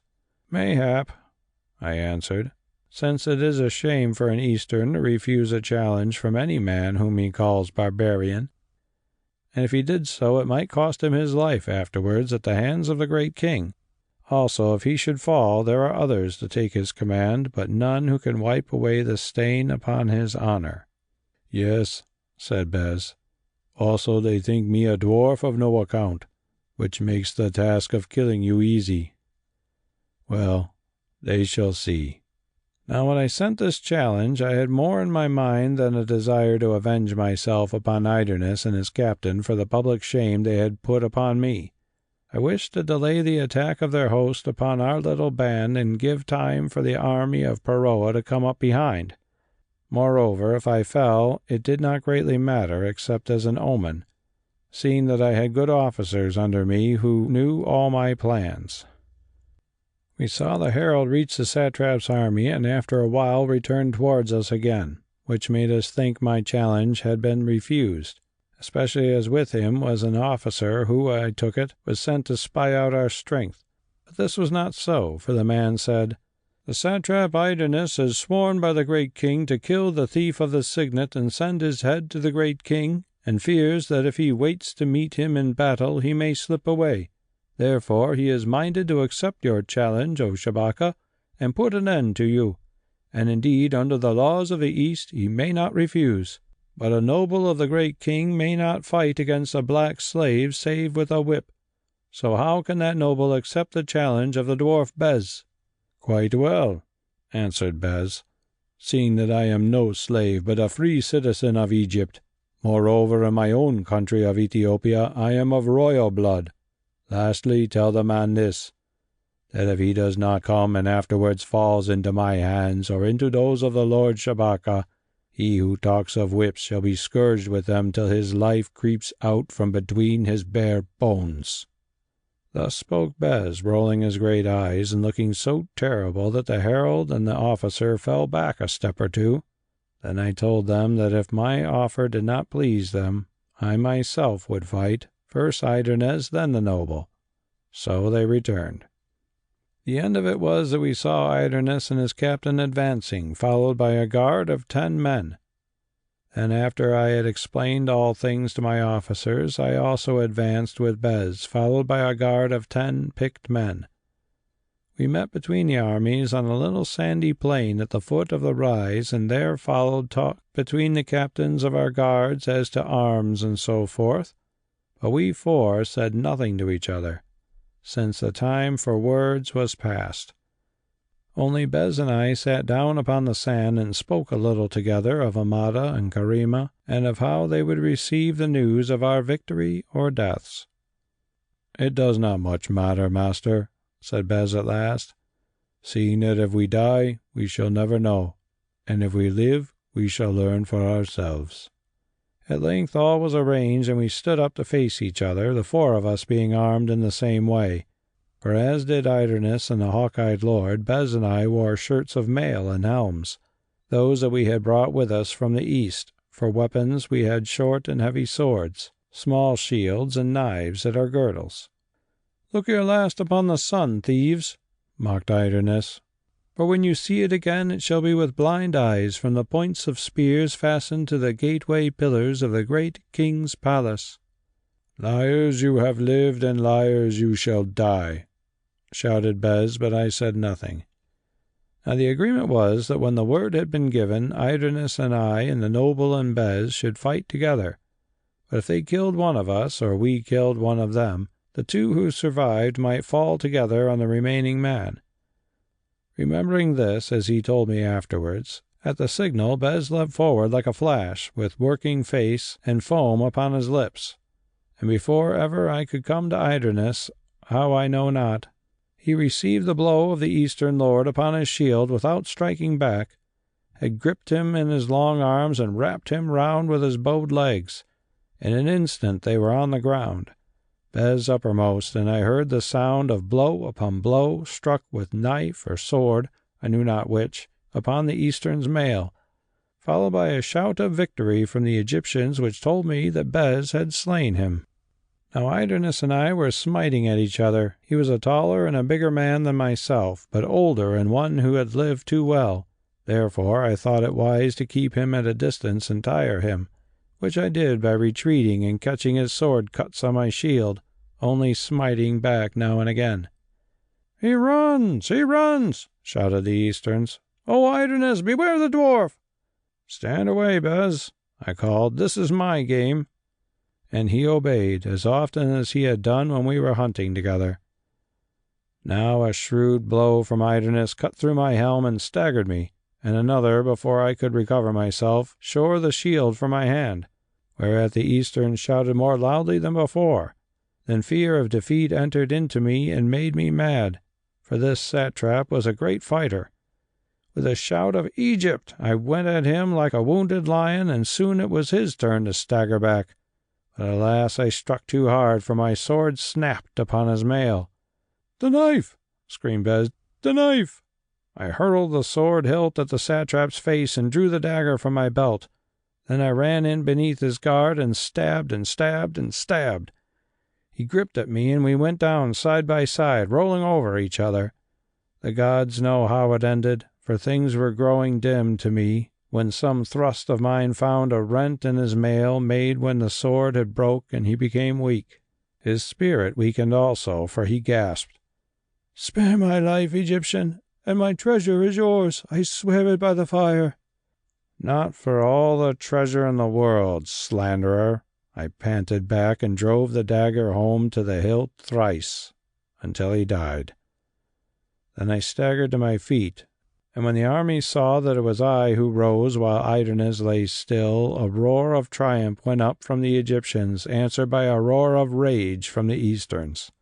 With a cry of "Well done, master," Bes leapt upon the dead man and hewed his head from him, as already he had served the hawk-eyed noble. Then, gripping one head in each hand, he held them up for the Easterns to see.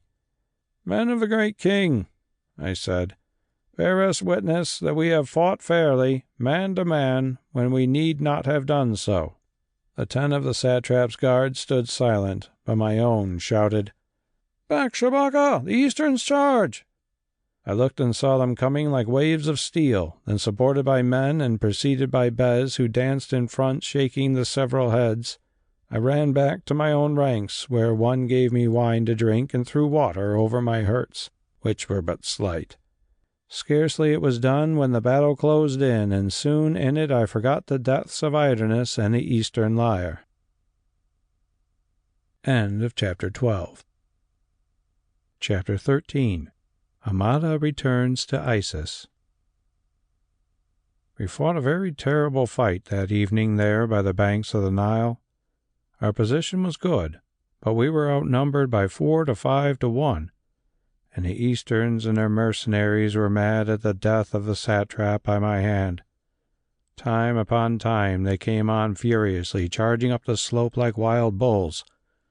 For the most part we relied upon our archers to drive them back, since our half-trained troops could scarcely hope to stand against the onset of veterans disciplined in war.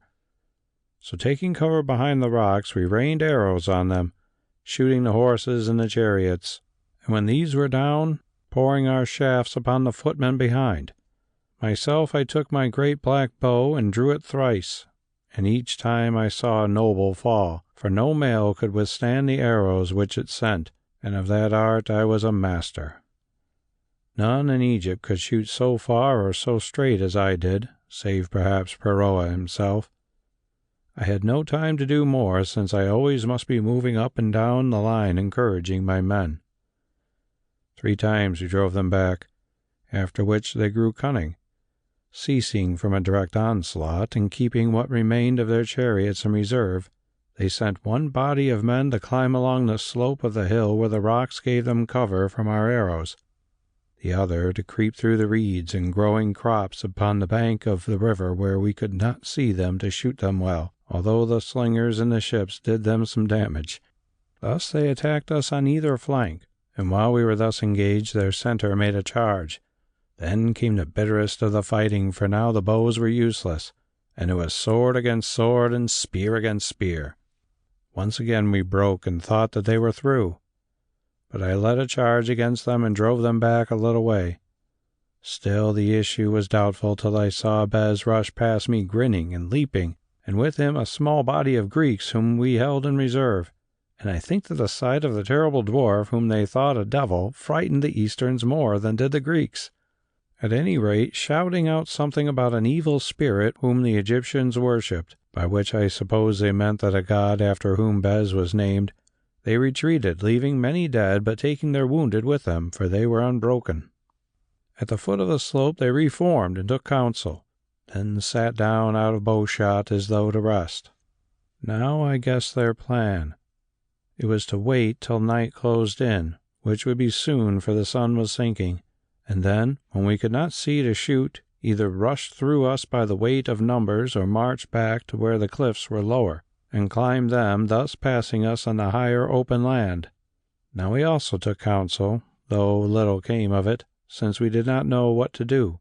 We were too few to attack so great an army, nor, if we climbed the cliffs, could we hope to withstand them in the desert sands, or to hold our own against them if they charged in the dark. If this happened, it seemed that all we could do would be to fight as long as we could, after which the survivors of us must take refuge in our boats. So it came to this, that we should lose the battle, and the greater part of the Easterns would win back to Sais, unless indeed the main army under Peroa came to our aid. Whilst we talked, I caused the wounded to be carried to the ships before it grew too dark to move them. Bes went with them. Presently he returned, running swiftly. "Master," he said, "the evening wind is blowing strong and stirs the sand, but from a masthead through it I caught sight of Peroa's banners. The army comes round the bend of the river not 4 furlongs away. Now charge, and those Easterns will be caught between a hammer and a stone, for while they are meeting us they will not look behind." So I went down the lines of our little force, telling them the good news and showing them my plan. They listened and understood. We formed up, those who were left of us, not more than 1,000 men perhaps, and advanced. The Easterns laughed when they saw us coming down the slope, for they thought that we were mad and that they would kill us every one, believing as they did that Peroa had no other army. When we were within bowshot we began to shoot, though sparingly, for but few arrows were left. Galled by our archery, they marshalled their ranks to charge us again. With a shout we leapt forward to meet them, for now from the higher ground I saw the chariots of Peroa rushing to our rescue. We met, we fought. Surely there had been no such fighting since the days of Thotmes and Ramses the Great. Still they drove us back till unseen and unsuspected the chariots and the footmen of Peroa broke on them from behind. Broke on them like a desert storm. They gave. They fled this way and that, some to the banks of the Nile, some to the hills. By the light of the setting sun we finished it, and ere the darkness closed in, the great king's army was destroyed, save for the fugitives whom we hunted down next day. Yes, in that battle perished 10,000 of the Easterns and their mercenaries, and upon its field at dawn we crowned Peroa Pharaoh of Egypt, and he named me the chief general of his army.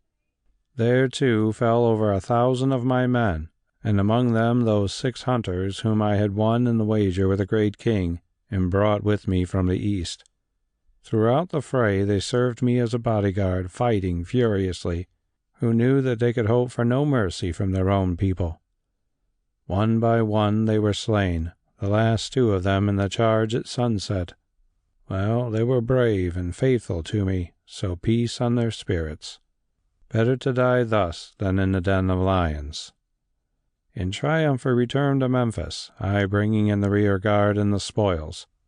Before Pharaoh and I parted, a messenger brought me more good news.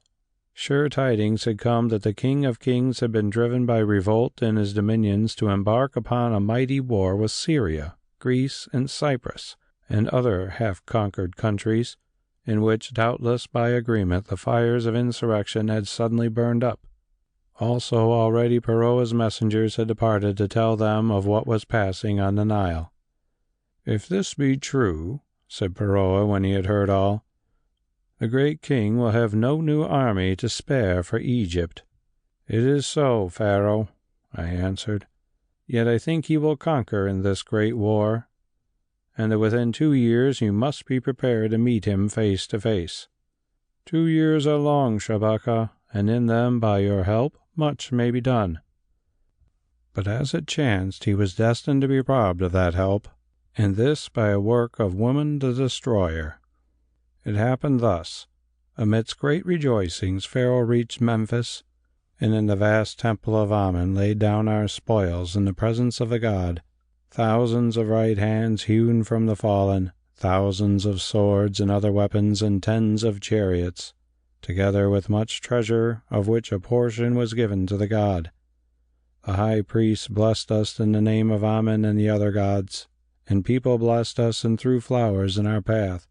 All the land rejoiced, because once more it was free. There too that day in the temple, with ancient form and ceremonial, Pharaoh was crowned Pharaoh of Egypt. Scepters and jewels that had been hid for generations were brought out by those who knew the secret of their hiding places. The crowns that had been worn by old pharaohs were set upon his head. Yes, the double crown of the upper and the lower land. Thus, in a Memphis mad with joy at the casting off of the foreign yoke, he was anointed the first of a new dynasty, and with him his queen. I too received honors, for the story of the slaying of Idernes at my hands and of how I held the pass had gone abroad, so that next to Pharaoh I was looked upon as the greatest man in Egypt. Nor was Bes forgotten, since many of the common people thought he was a spirit in the form of a dwarf, whom the gods had sent to aid us with his strength and cunning. Indeed, at the close of the ceremony, voices cried out in the multitude of watchers, demanding that I, who was to marry the royal lady of Egypt, should be named next in succession to the throne. The pharaoh heard and glanced first at his son, and then at me, doubtfully, whereon, covered with confusion, I slipped away. The portico of the temple was deserted, since all, even the guards, had crowded into the vast court to watch the coronation.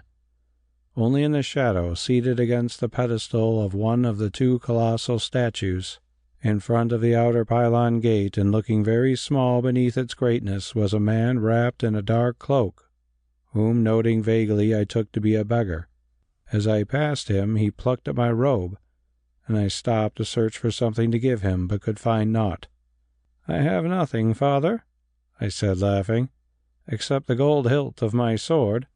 "Do not part with that, son," answered a deep voice, "for I think you will need it before all is over."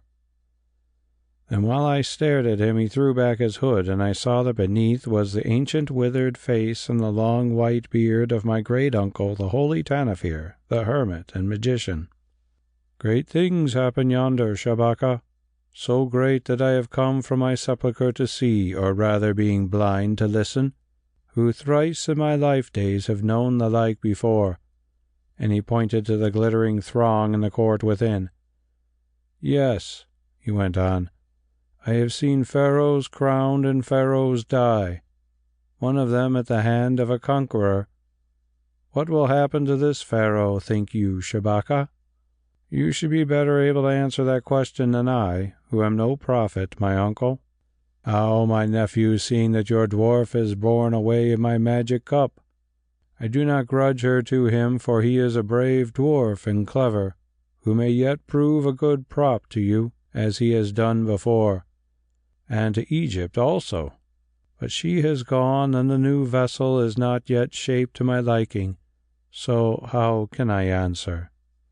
"Out of the store of wisdom gathered in your breast." "So, my nephew? Well, my store of wisdom tells me that feasts are sometimes followed by want, and rejoicings by sorrow, and victories by defeat, and splendid sins by repentance, and slow climbing back to good again. Also that you will soon take a long journey. Where is the royal Lady Amada? I did not hear her step among those who passed into the crowning, but even my hearing has grown somewhat weak of late, except in the silence of the night, Shabaka." "I do not know, my uncle, who have only been in Memphis 1 hour. But what do you mean? Doubtless she prepares herself for the feast where I shall meet her." "Doubtless. Tell me, what passes at the temple of Isis?" As I crept past the pylon, feeling my way with the beggar's staff, I thought, "But how can you know who have only been in Memphis an hour? Yet surely I heard voices just now calling out that you, Shabaka, should be named as the next successor to the throne of Egypt. Was it so?" Yes, Holy Tanofir, that is why I have left, who was vexed, and am sworn to seek no such honour, which indeed I do not desire. Just so, nephew. Yet gifts have a way of coming to those who do not desire them, and the last vision that I saw before my cup left me, or rather that she saw, was of you wearing the double crown. She said that you looked very well in it, Shabaka. But now begone, for hark, here comes the procession with the new anointed pharaoh, whose royal robe you won for him yonder in the pass, when you smote down Idernes and held his legions. Oh, it was well done, and my new cup, though faulty, was good enough to show me all. I felt proud of you, Shabaka. But begone, begone. A gift for the poor old beggar? A gift, my lords, for the poor blind beggar who has had none since the last pharaoh was crowned in Egypt and finds it hard to live on memories. At our house I found my mother just returned from the coronation, but Bes I did not find, and guessed that he had slipped away to meet his new-made wife, Karima. My mother embraced me and blessed me, making much of me and my deeds in the battle. Also she doctored such small hurts as I had. I put the matter by as shortly as I could, and asked her if she had seen aught of Amada. She answered that she had neither seen nor heard of her, which I was sure she thought strange, as she began to talk quickly of other things. I said to her what I had said to the Holy Tanofir, that doubtless she was making ready for the feast, since I could not find her at the crowning. "Or saying good-bye to the goddess," answered my mother, nodding, "since there are some who find it even harder to fall from heaven to earth than to climb from earth to heaven, and after all you are but a man, my son." Then she slipped away to attire herself, leaving me wondering, because my mother was shrewd and never spoke at random. There was the Holy Tanofir, too, with his talk about the temple of Isis, and he also did not speak at random. Oh, now I felt as I had done when the shadow of the palm tree fell on me yonder in the palace garden.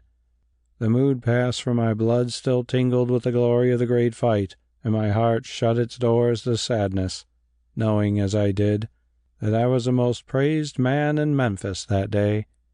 Indeed, had I not, I should have learned it when with my mother I entered the great banqueting hall of the palace somewhat late, for she was long in making ready.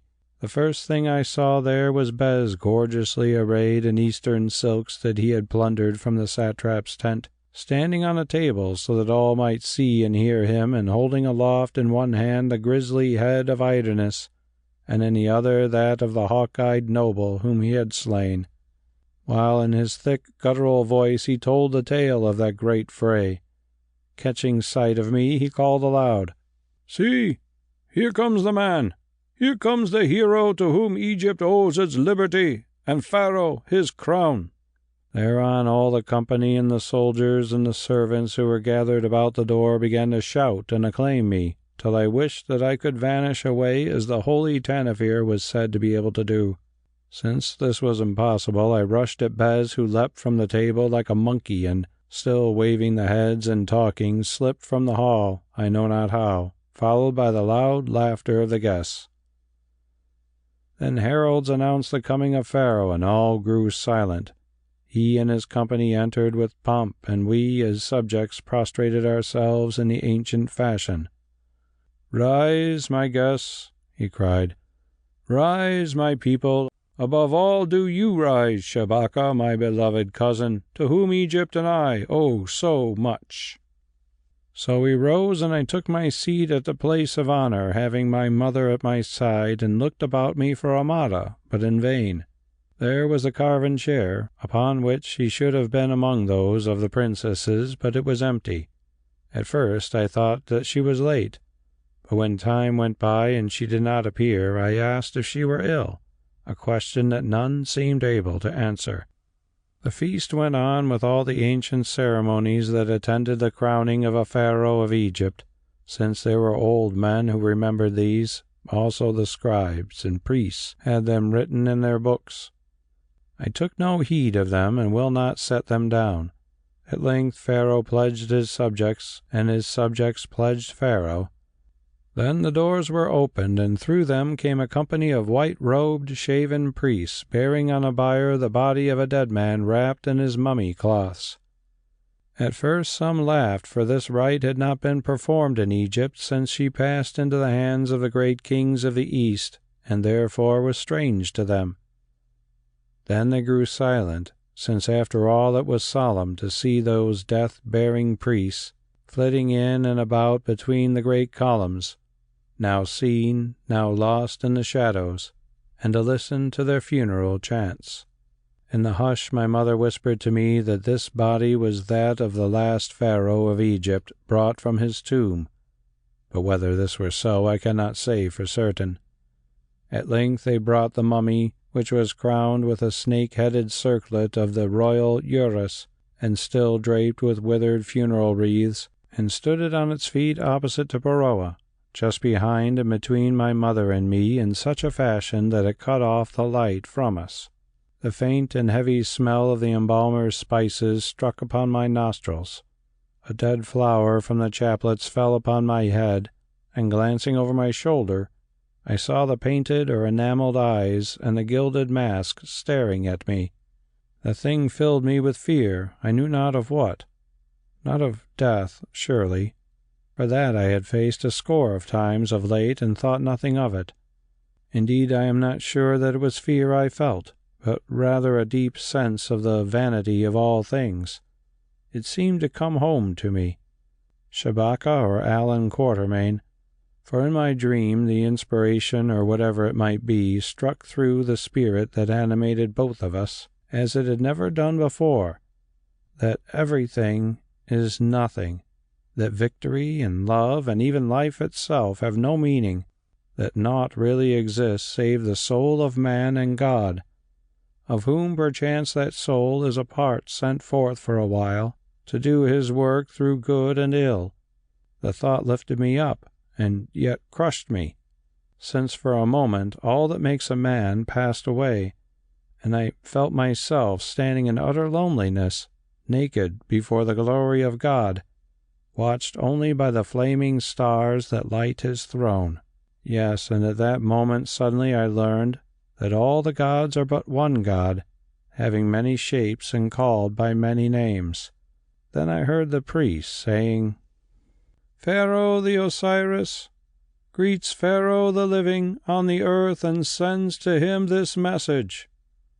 As I am, thou shalt be, and where I am, thou shalt dwell through all the ages of eternity."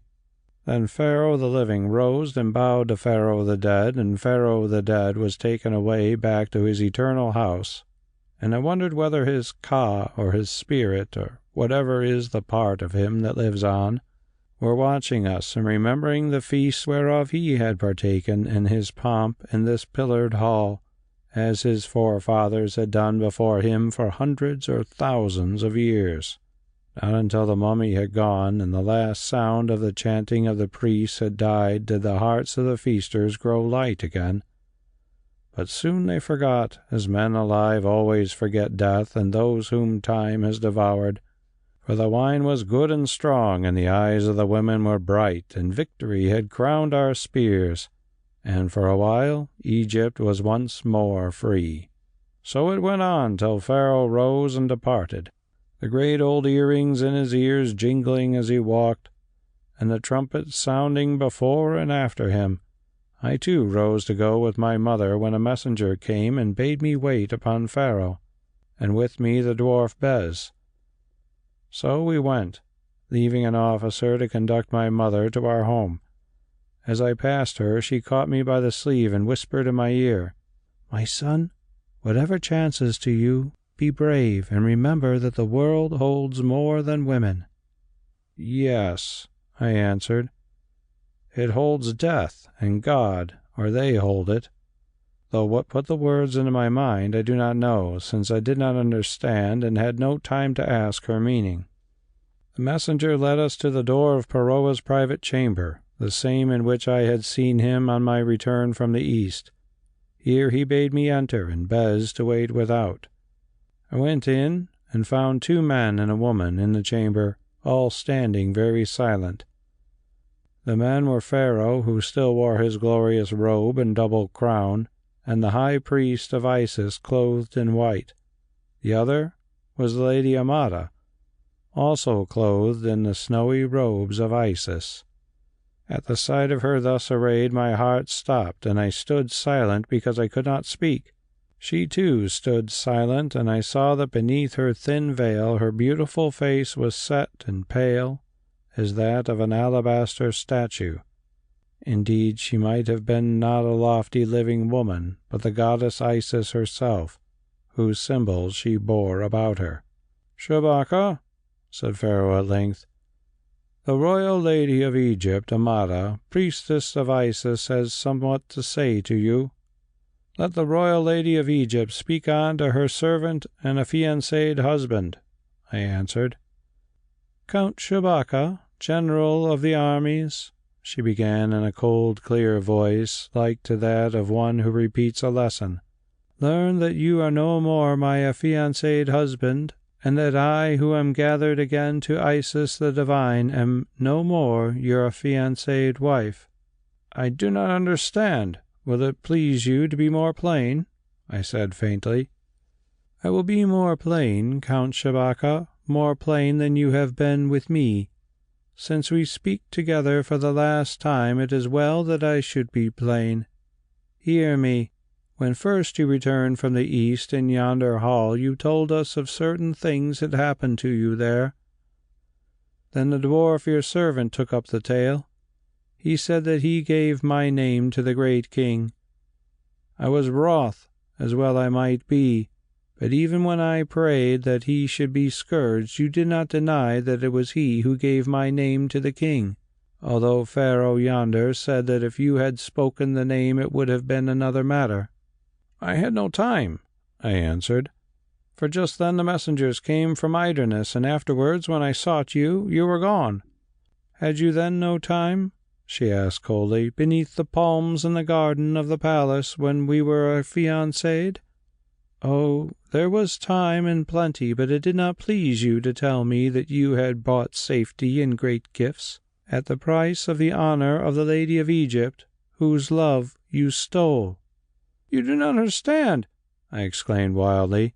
"Forgive me, Shabaka, but I understand very well indeed, since from your own words I learned at the feast given to Idernes that the name of Amada slipped your lips by chance and thus came to the ears of the great king.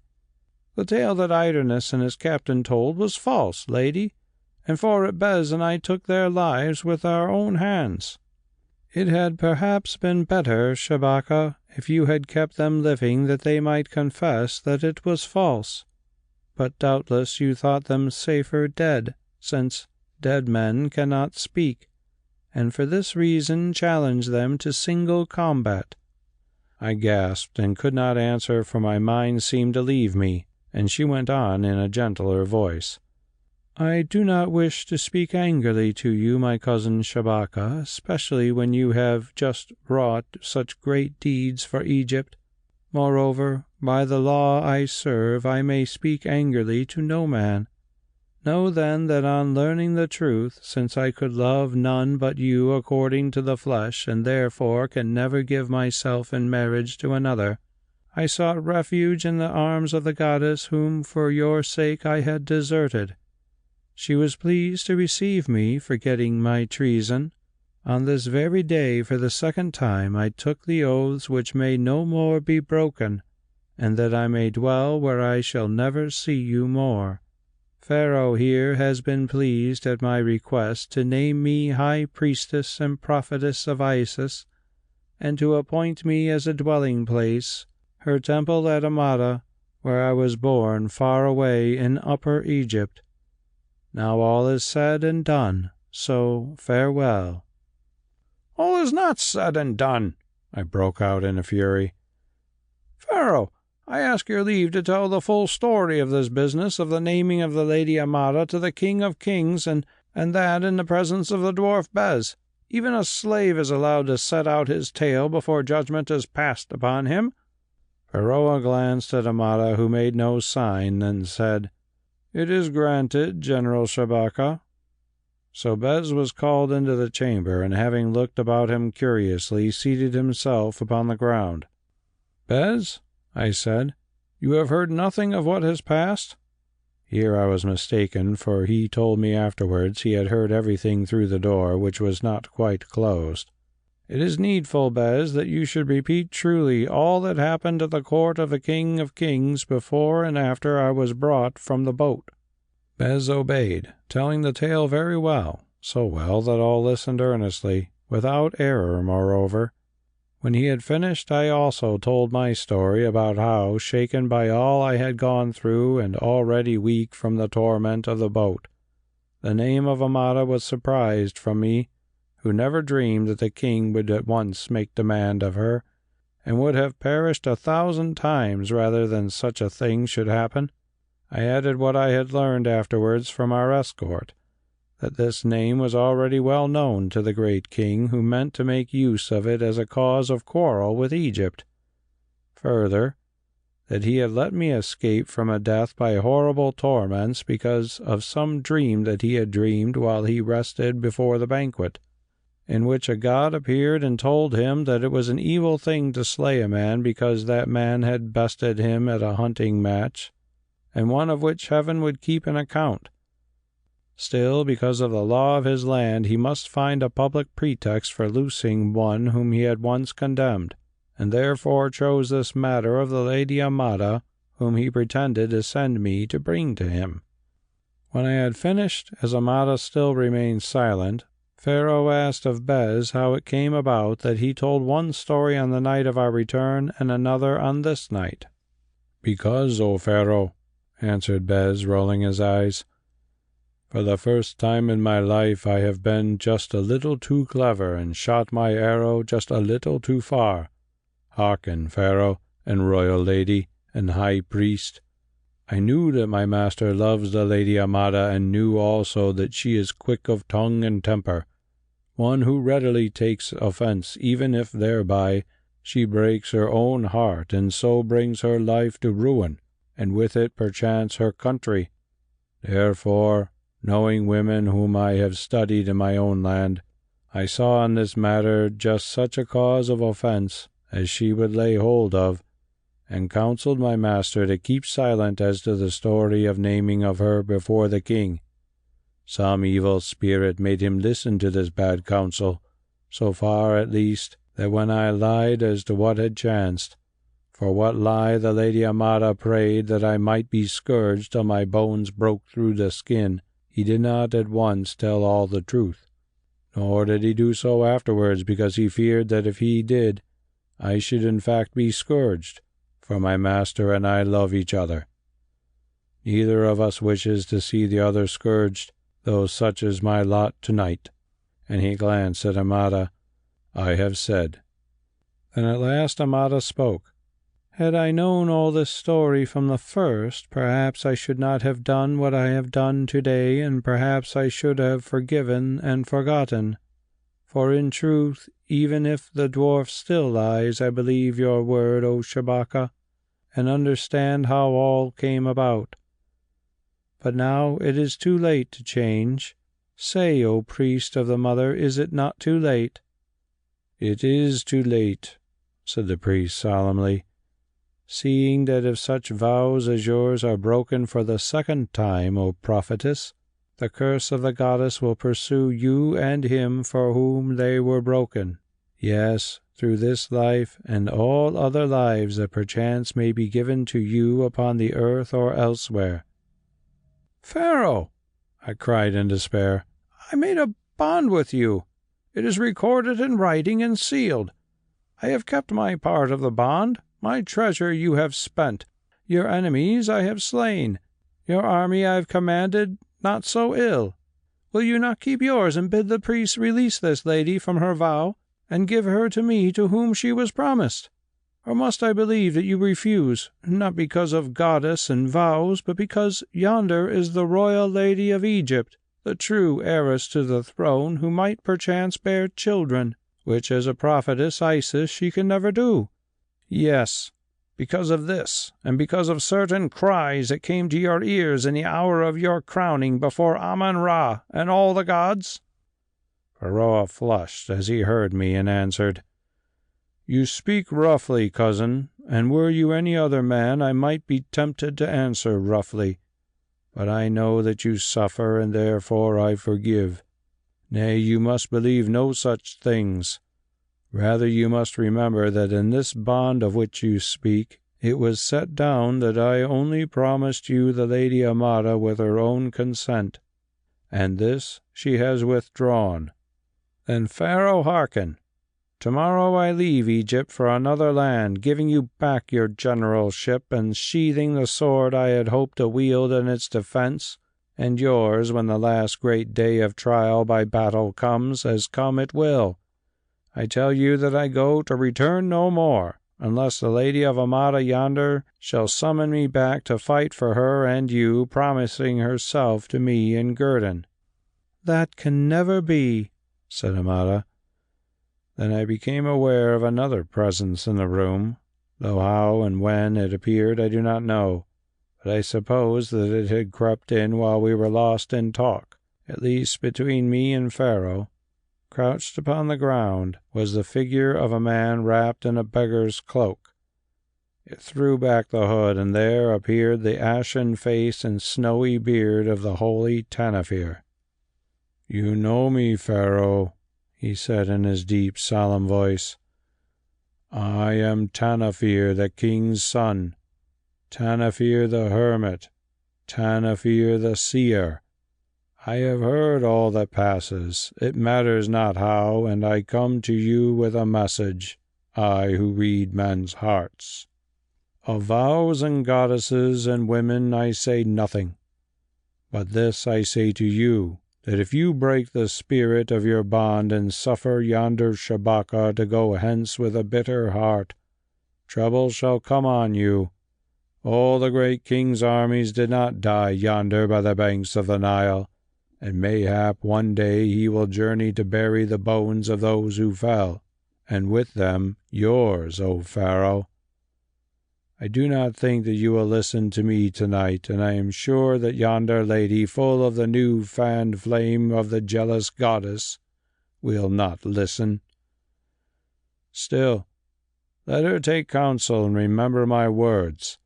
In the hour of desperate danger let her send to Shabaka and demand his help, promising in return what he has asked, and remembering that if Isis loves her, that goddess was born upon the Nile, and loves Egypt more." "Too late! Too late! Too late!" wailed Amada. Then she burst into tears, and turning, fled away with the high priest. Pharaoh went also, leaving me and Bes alone. I looked for the Holy Tanofir to speak with him, but he too was gone. "It is time to sleep, master," said Bes, "for all this talk is more wearisome than any battle. Why, what is this that has your name upon it?" And he picked up a silk-wrapped package from the floor and opened it.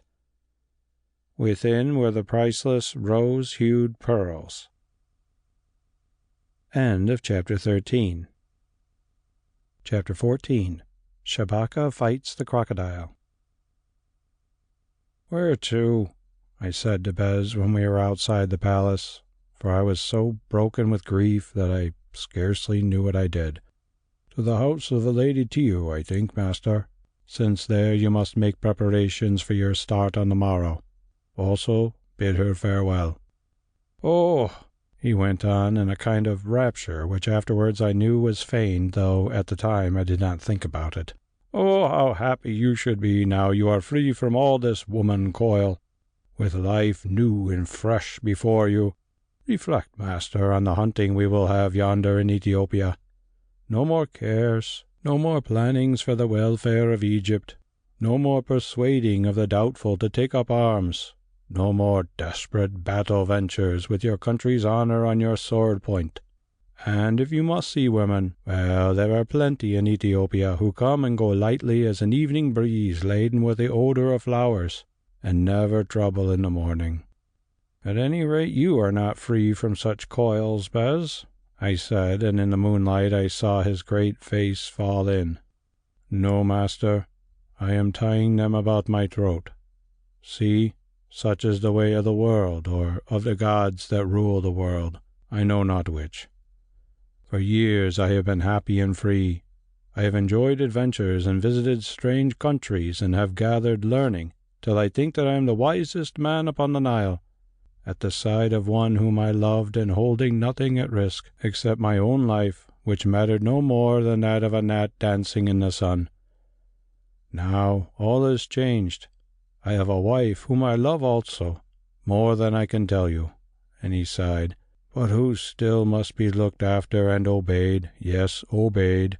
Further, soon I shall have a people and a crown to wear, and counsellors and affairs of state, and an ancient religion to support, and a grasshopper itself knows what besides. The burden has rolled from your back to mine, master, making my heart, which was so light, heavy, and oh, I wish it had stopped where it was." Even then I laughed, sad as I was, for truth lived in the philosophy of Bes. "Master," he went on in a changed voice, "I have been a fool, and my folly has worked you ill. Forgive me, since I acted for the best. Only until the end no one never knows what is the best. Now, here is the house, and I go to meet my wife and make certain arrangements. By dawn, perhaps, you will be ready to start to Ethiopia." "Do you really desire that I should accompany you there, Bes?" "Certainly, master. That is, unless you should desire that I accompany you somewhere else instead, by the sea southward, for instance. If so, I do not know that I would refuse, since Ethiopia will not run away, and there is much of the world that I should still like to visit.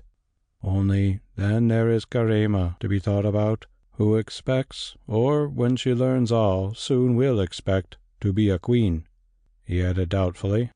"No, Bes, I am too tired to make new plans, so let us go to Ethiopia and not disappoint Quatermain, who after holding a cup so long naturally would like to try a scepter." "I think it is the wisest, master. At any rate, the Holy Tanofir thinks it is wisest, and he is the voice of fate. Oh, why do we trouble, who, after all, every one of us are nothing but pieces upon the board of fate?" Then he turned and left me, and I entered the house, where I found my mother sitting, still in her festal robes, like one who waits. She looked at my face, then asked what troubled me. I sat down on a stool at her feet and told her everything. "Much as I thought," she said when I had finished. "These overlearned women are strange fish to catch and hold. Too much soul is like too much sail upon a boat when the desert wind begins to blow across the Nile. Well, do not let us blame her or Bes or Peroa, who is already anxious for his dynasty, and would rather that Amada were priestess than your wife, or even the goddess Isis, who no doubt is anxious for her votaries. Let us rather blame the power that is behind the veil, or to it bow our heads, seeing that we know nothing of the end for which it works. So Egypt shuts her doors on you, my son, and whither away? Not to the east again, I trust, for there you would soon grow shorter by a head." "I go to Ethiopia, my mother, where it seems that Bes is a great man and can shelter me." "So we go to Ethiopia, do we? Well, it is a long journey for an old woman, but I weary of Memphis, where I have lived for so many years, and doubtless the sands of the south make good burial grounds." "We!" I exclaimed. "We!" "Surely, my son, since in losing a wife you have again found a mother, and until I die we part no more." When I heard this, my eyes filled with tears. My conscience smote me also, because of late, and indeed for years past, I had thought so much of Amada and so little of my mother. And now it was Amada who had cast me out, unjustly, without waiting to learn the truth, because, at the worst, I, who worshipped her, had saved myself from death and slow torment by speaking her name, while my mother, forgetting all, took me to her bosom again as she had done when I was a babe. I knew not what to say, but remembering the pearls, I drew them out and placed them round my mother's neck. She looked at the wonderful things and smiled, then said, Such gems as these become white locks and withered breasts but ill. Yet, my son, I will keep them for you till you find a wife. If not Amada, then another." "If not Amada, I shall never find a wife," I said bitterly, whereat she smiled. Then she left me to make ready before she slept a while. Work as we would, noon had passed 2 hours on the following day before we were prepared to start, for there was much to do. Thus the house must be placed in charge of friends and the means of travel collected. Also a messenger came from Pharaoh, praying me for his and Egypt's sake to think again before I left them, and an answer sent that go I must, whither the Holy Tanofir would know if at any time Pharaoh desired to learn. In reply to this came another messenger who brought me parting gifts from Pharaoh, a chain of honor, a title of higher nobility, a commission as his envoy to whatever land I wandered, and so forth, which I must acknowledge. Lastly, as we were leaving the house to seek the boat which Bes had made ready on the Nile, there came yet another messenger, at the sight of whom my heart leapt, for he was priest of Isis. He bowed and handed me a roll. I opened it with a trembling hand and read, "From the prophetess of Isis, whose house is at Amada, aforetime royal lady of Egypt, to the Count Shabaka. I learn, O my cousin, that you depart from Egypt, and knowing the reason my heart is sore. Believe me, my cousin, I love you well, better than any who lives upon the earth, nor will that love ever change, since the goddess who holds my future in her hands knows of what we are made and is not jealous of the past. Therefore she will not be wroth at the earthly love of one who is gathered to her heavenly arms. Her blessing and mine be on you, and if we see each other no more face to face in the world, may we meet again in the halls of Osiris. Farewell, beloved Shabaka. Oh, why did you suffer that black master of lies, the dwarf Bes, to persuade you to hide the truth from me?" So the writing ended, and below it were 2 stains still wet, which I knew were caused by tears. Moreover, wrapped in a piece of silk and fastened to the scroll was a little gold ring graven with the royal uraeus that Amada had always worn from childhood. Only on the previous night had I noted it on the first finger of her right hand. I took my stylus and my waxen tablets and wrote on one of them, "Had you been a man, Amada, and not a woman, I think you would have judged me differently, but, learned priestess and prophetess as you are, a woman you remain. Perchance a time may come when once more you will turn to me in the hour of your need. If so, and I am living, I will come. Yea, if I am dead, I think that I still shall come, since nothing can really part us. Meanwhile, by day and by night, I wear your ring, and whenever I look on it, I think of Amada, the woman whose lips have pressed my own, and forget Amada, the priestess, who for her soul's sake has been pleased to break the heart of the man who loved her, and whom she misjudged so sorely in her pride and anger." This tablet I wrapped up and sealed, using clay and her own ring to make the seal, and gave it for delivery to the priest. At length we drew near to the river, and here, gathered on the open land, I found the most of those who had fought with me in the battle against the Easterns, and with them a great concourse of others from the city. These collected round me, some of them wounded and hobbling upon crutches, praying me not to go, as did others who foresaw sorrow to Egypt for my loss. But I broke away from them almost in tears, and with my mother hid myself beneath the canopy of the boat. Here Bes was waiting, also his beautiful wife, who, although she seemed sad at leaving Egypt, smiled a greeting to us while the steersmen and rowers of the boat, tall Ethiopians every one of them, rose and gave me a general salute. Then, as the wind served, we hoisted the sail and glided away up Nile, till presently the temples and the palm groves of Memphis were lost to sight. Of that long, long journey there was no need to tell. Up the Nile we traveled slowly, dragging the boat past the cataracts till Egypt was far behind us. In the end, many days after, we had passed the mouth of another river that was blue in color, which flowed from the northern mountain lands down into the Nile. We came to a place where the rapids were so strong and steep that we must leave the boat and travel overland. Drawing near to it at sunset, I saw a multitude of people gathered on the land, and beyond them a camp in which were set many beautiful pavilions that seemed to be broidered with silk and gold, as were the banners that floated above them, whereon appeared the effigy of a grasshopper, also done in gold with silver legs. "It seems that my messengers travelled in safety," said Bes to me, "for know that yonder are some of my subjects who have come here to meet us. Now, master, I must no longer call you master, since I fear I am once more a king. And you must no longer call me Bes, but Carroon. Moreover, forgive me, but when you come into my presence you must bow, which I shall like less than you do, but it is the custom of the Ethiopians. Oh, I would that you were the king and I were your friend, for henceforth good-bye to ease and jollity." I laughed, but Bes did not laugh at all, only turned to his wife, who already ruled him as though he were indeed a slave, and said, "Lady Karima, make yourself as beautiful as you can, and forget that you have ever been a cup or anything useful, since henceforth you must be a queen, that is, if you please my people." "And what happens if I do not please them, husband?" asked Karima, opening her fine eyes. "I do not quite know, wife. Perhaps they may refuse to accept me, at which I shall not weep. Or perhaps they may refuse to accept you, at which, of course, I should weep very much. For you see you are so very white, and heretofore all the queens of Ethiopians have been black."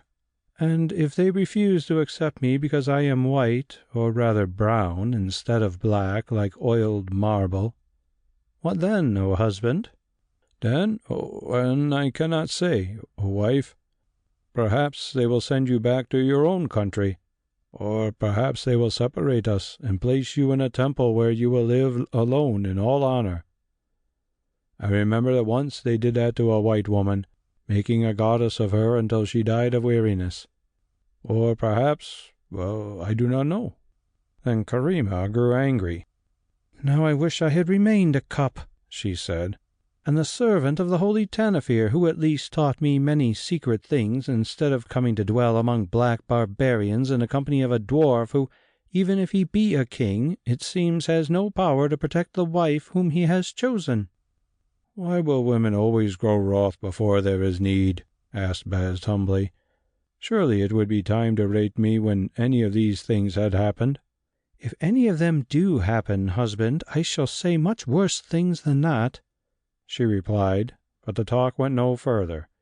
For at this moment our boat grounded, and singing a wild song, many of those who waited rushed into the water to drag it to the bank. Then Bes stood up on the prow, waving his bow, and there arose a mighty shout of "Carroon! Carroon! It is he returned after many years." Twice they shouted thus, and then every one of them threw themselves face downwards in the sand. "Yes, my people," cried Bes, "it is I, Carroon, who, having been miraculously preserved from many dangers in far lands by the help of the grasshopper in heaven, and as messengers will have told you of my beloved friend Lord Shabaka, the Egyptian, who has deigned to come to dwell with us for a while, have at length returned to Ethiopia, that I may shed my wisdom on you like the sun and pour it on your heads like melted honey. Moreover, mindful of our laws, which aforetime I defied and therefore left you, I have searched the whole world through, till I found the most beautiful woman that it contained, and made her my wife. She too has deigned to come to this far country to be your queen. Advance, fair Karima, and show yourself to these my Ethiopians." So Karima stepped forward and stood on the prow of the boat by the side of Bes, and a strange couple they looked.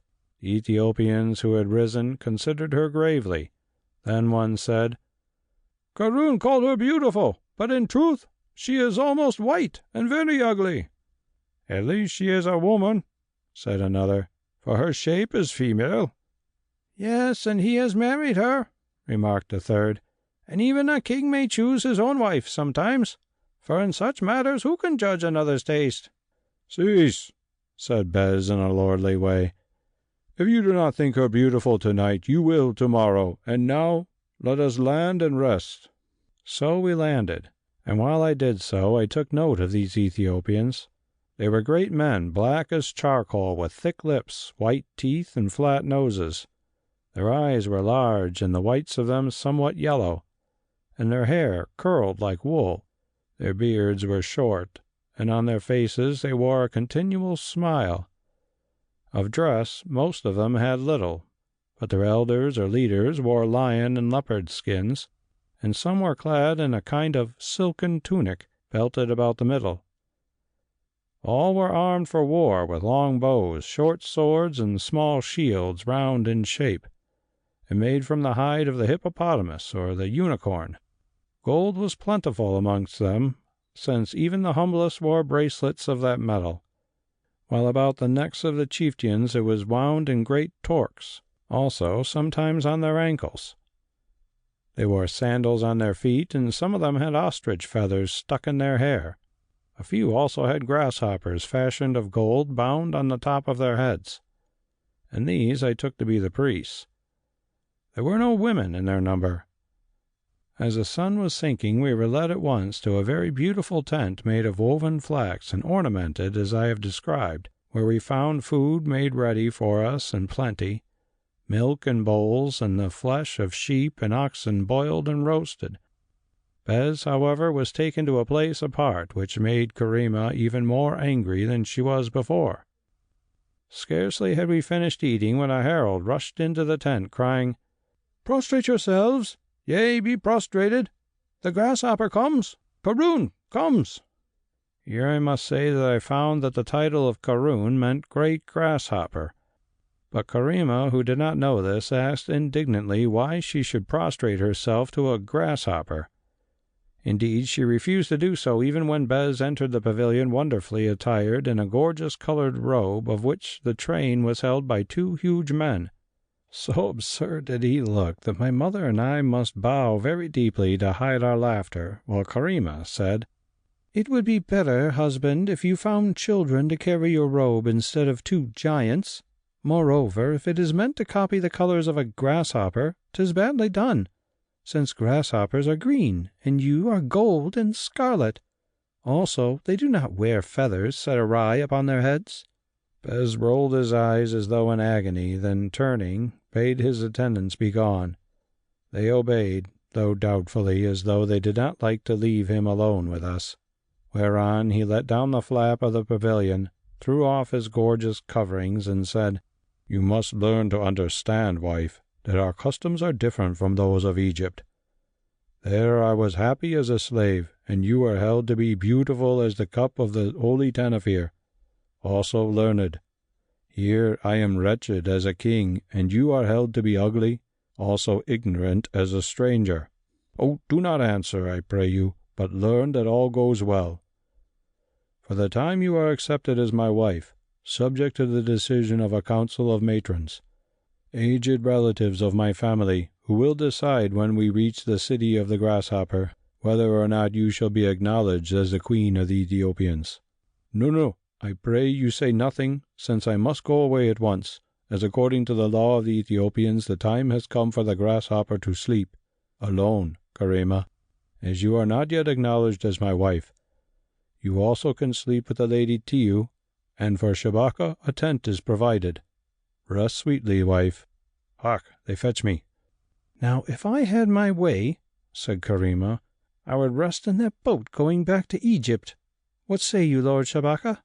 But I made no answer, who followed Bes out of the tent, leaving her to talk the matter over with my mother. Here I found a crowd of his people waiting to convey him to sleep, and watching, saw them place him in another tent round which they ringed themselves, playing upon musical instruments. After this, someone came and led me to my own place, where there was a good bed in which I lay down to sleep. This, however, I could not do for a long while because of my own laughter and the noise of the drums and horns that were soothing Bes to his rest, for now I understood why he had preferred to be a slave in Egypt rather than a king in Ethiopia.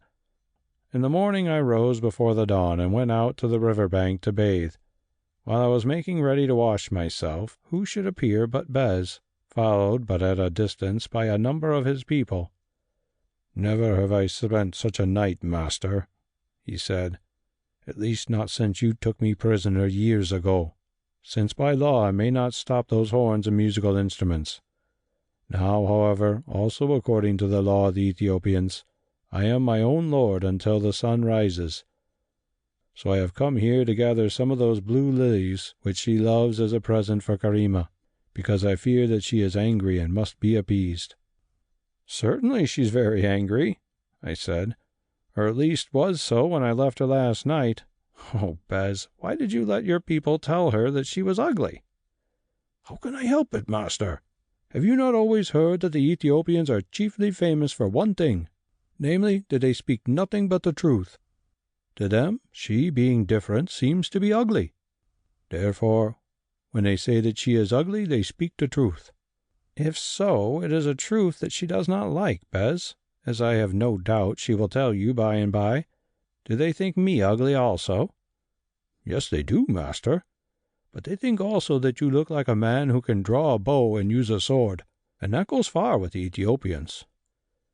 Of your mother, they say nothing because she is old, and they venerate the aged whom the grasshopper is waiting to carry away." Now I began to laugh again, and went with Bes to gather the lilies. These grew at the end of a mass of reeds woven together by the pressure of the current flowing on the water. Bes lay down on his stomach while his people watched from a distance on the bank, amazed into silence, and stretched out his long arms to reach the blue lotus flowers. Suddenly the reeds gave way beneath him just as he grasped two of the flowers and was dragging at them, so that he fell into the river. Next instant I saw a swirl in the brown water and perceived a huge crocodile. It rushed at Bes, open-mouthed. Being a good swimmer, he twisted his body in order to avoid it, but I heard the great teeth close with a snap on the short leathern garment which he wore about his middle. "The devil has me! Farewell!" he cried, and vanished beneath the water. Now, as I have said, I was almost stripped for bathing, but had not yet taken off my short sword, which was girded round me by a belt. In an instant I drew it, and amidst the yells of horror of the Ethiopians, who had seen all from the bank, I plunged into the river. There are few able to swim as I could, and I had the art of diving with my eyes open, and remaining long beneath the surface without drawing breath. For this I had practiced from a child. Immediately I saw the great reptile sinking into the mud and dragging Bes with him to drown him there. But here the river was very deep, and with a few swift strokes I was able to get under the crocodile.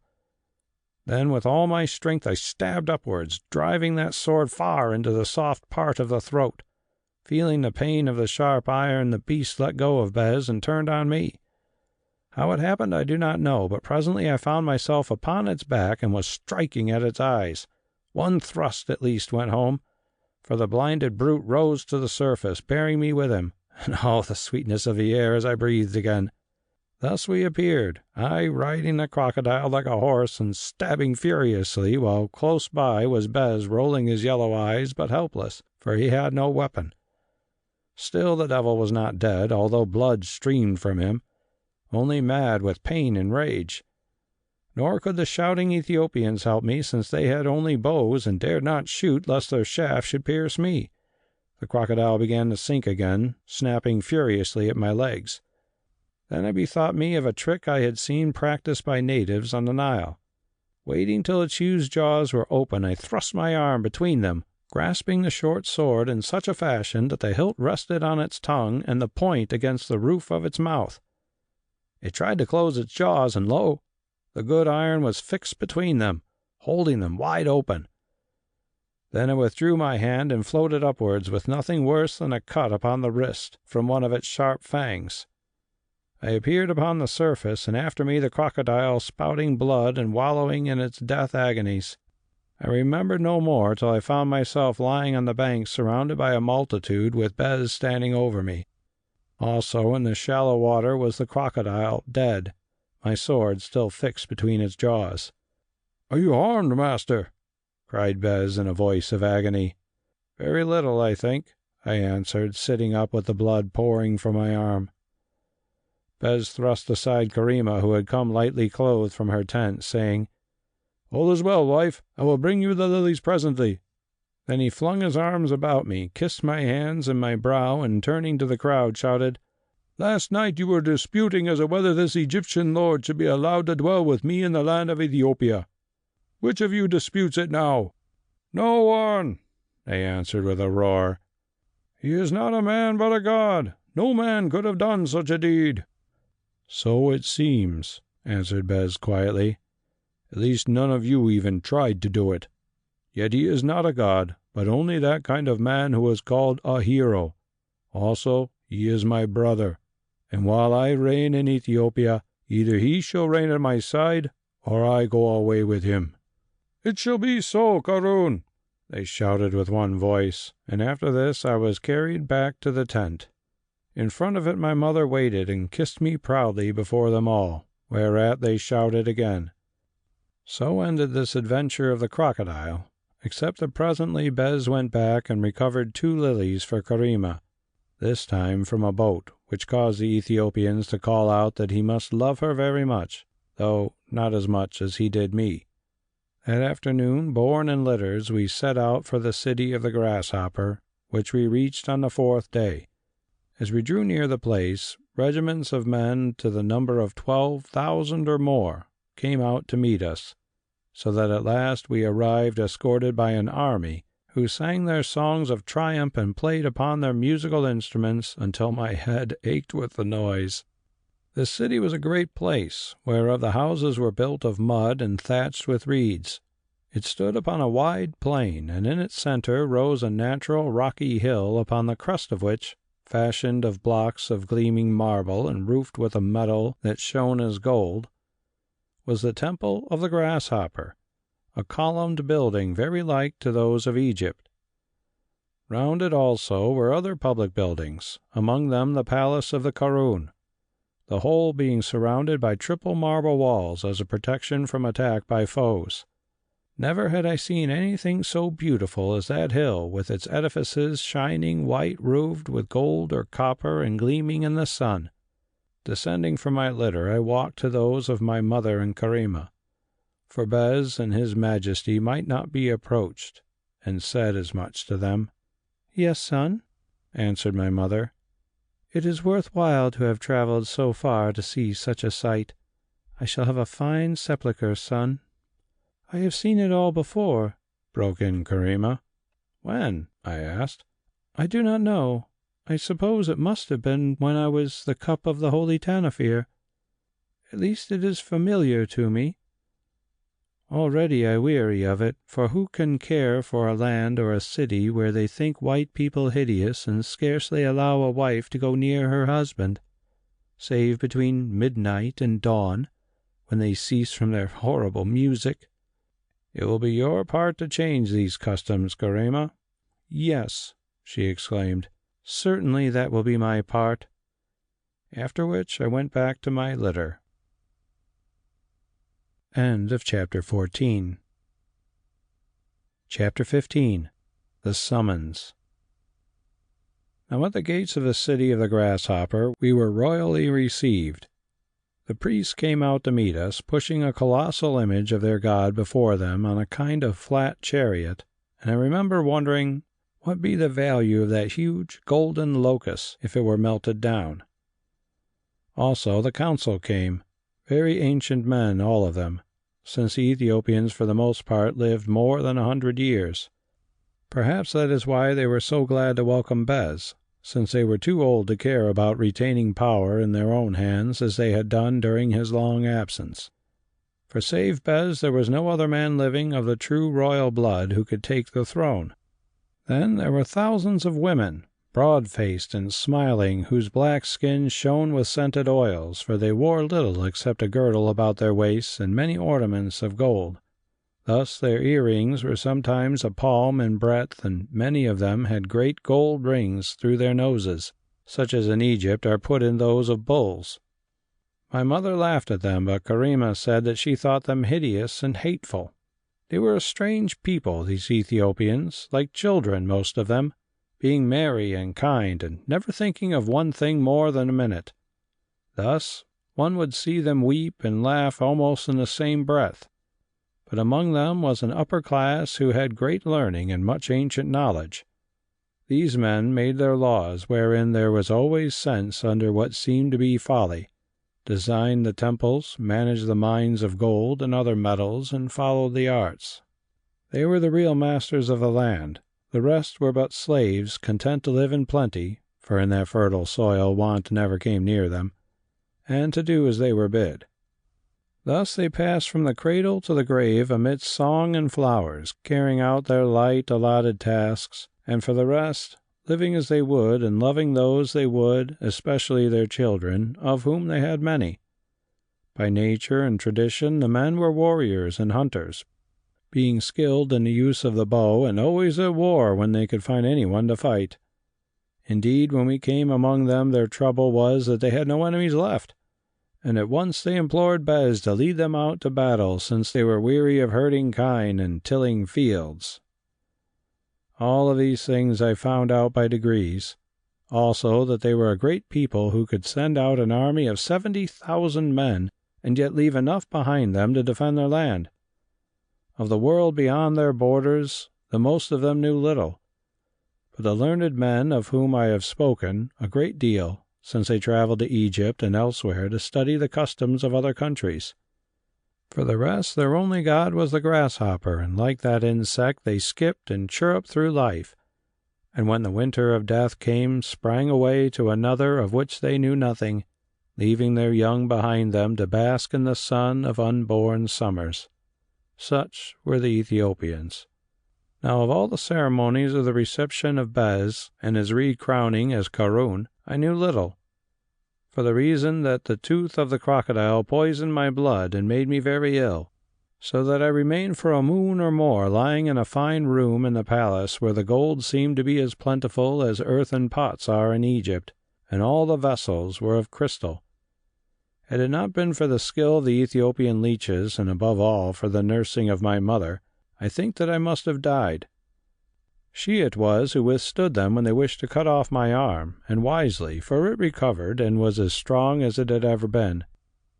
In the end I grew well again, and from the platform in front of the temple was presented to the people by Bes as his saviour and the next greatest to him in the kingdom, nor shall I ever forget the shoutings with which I was received. Karima also was presented as his wife, having passed the ordeal of the matrons, but only, I think, because it was found that she was in the way to give an heir to the throne. For to them her beauty was ugliness, nor could they understand how it came about that their king, who, contrary to the general customs of the land, was only allowed one wife, lest the children should quarrel, could have chosen a lady who was not black. So they received her in silence with many whisperings, which made Karima very angry. When in due course, however, the child came, and proved to be a son black as the best of them, and of perfect shape, they relented towards her, and after the birth of a second grew to love her. But she never forgave and loved them not at all, nor was she over fond of these children of hers because they were so black, which, she said, showed how poisonous was the blood of the Ethiopians. And indeed this was so, for often I have noticed that if an Ethiopian weds one of another color, their offspring is black down to the third or fourth generation. Therefore Karima longed for Egypt, notwithstanding the splendor in which she dwelt. So greatly did she long that she had recourse to the magic lore which she had learned from the Holy Tanofir, and would sit for hours gazing into water in a crystal bowl, or sometimes into a ball of crystal without the water, trying to see visions therein that had to do with what passed in Egypt. Moreover, in time, much of her gift returned to her, and she did see many things which she repeated to me, for she would tell no one else of them, not even her husband. Thus she saw Amada kneeling in a shrine before the statue of Isis and weeping, a picture that made me sad. Also, she saw the Holy Tanofir brooding in the darkness of the Cave of the Bulls, and read in his mind that he was thinking of us, though what he thought she could not read. Again, she saw Eastern messengers delivering letters to Pharaoh, and knew from his face that he was disturbed and that Egypt was threatened with calamities, and so forth. Soon the news of her powers of divination spread abroad, so that all the Ethiopians grew to fear her as a seeress, and thenceforth, whatever they might have thought, none of them dared to say that she was ugly. Further, her gift was real, since if she told me of a certain thing, such as that messengers were approaching, in due course they would arrive and make clear much that she had not been able to understand in her visions. Now, from the time that I grew strong again, and as soon as Bes was firmly seated on his throne, he and I set to work to train and drill the army of the Ethiopians, which hitherto had been little more than a mob of men carrying bows and swords. We divided it into phalanxes, after the Greek fashion, and armed these bodies with long lances, swords, and large shields in the place of the small ones they had carried before. Also, we trained the archers, teaching them to advance in open order and shoot from cover, and lastly chose the best soldiers to be captains and generals. So it came about that at the end of the 2 years that I spent in Ethiopia there was a force of 60,000 men or more whom I should not have been afraid to match against any troops in the world, since they were of great strength and courage, and, as I have said, by nature lovers of war. Also, their bows being longer and more powerful, they could shoot arrows farther than the Easterns or the Egyptians.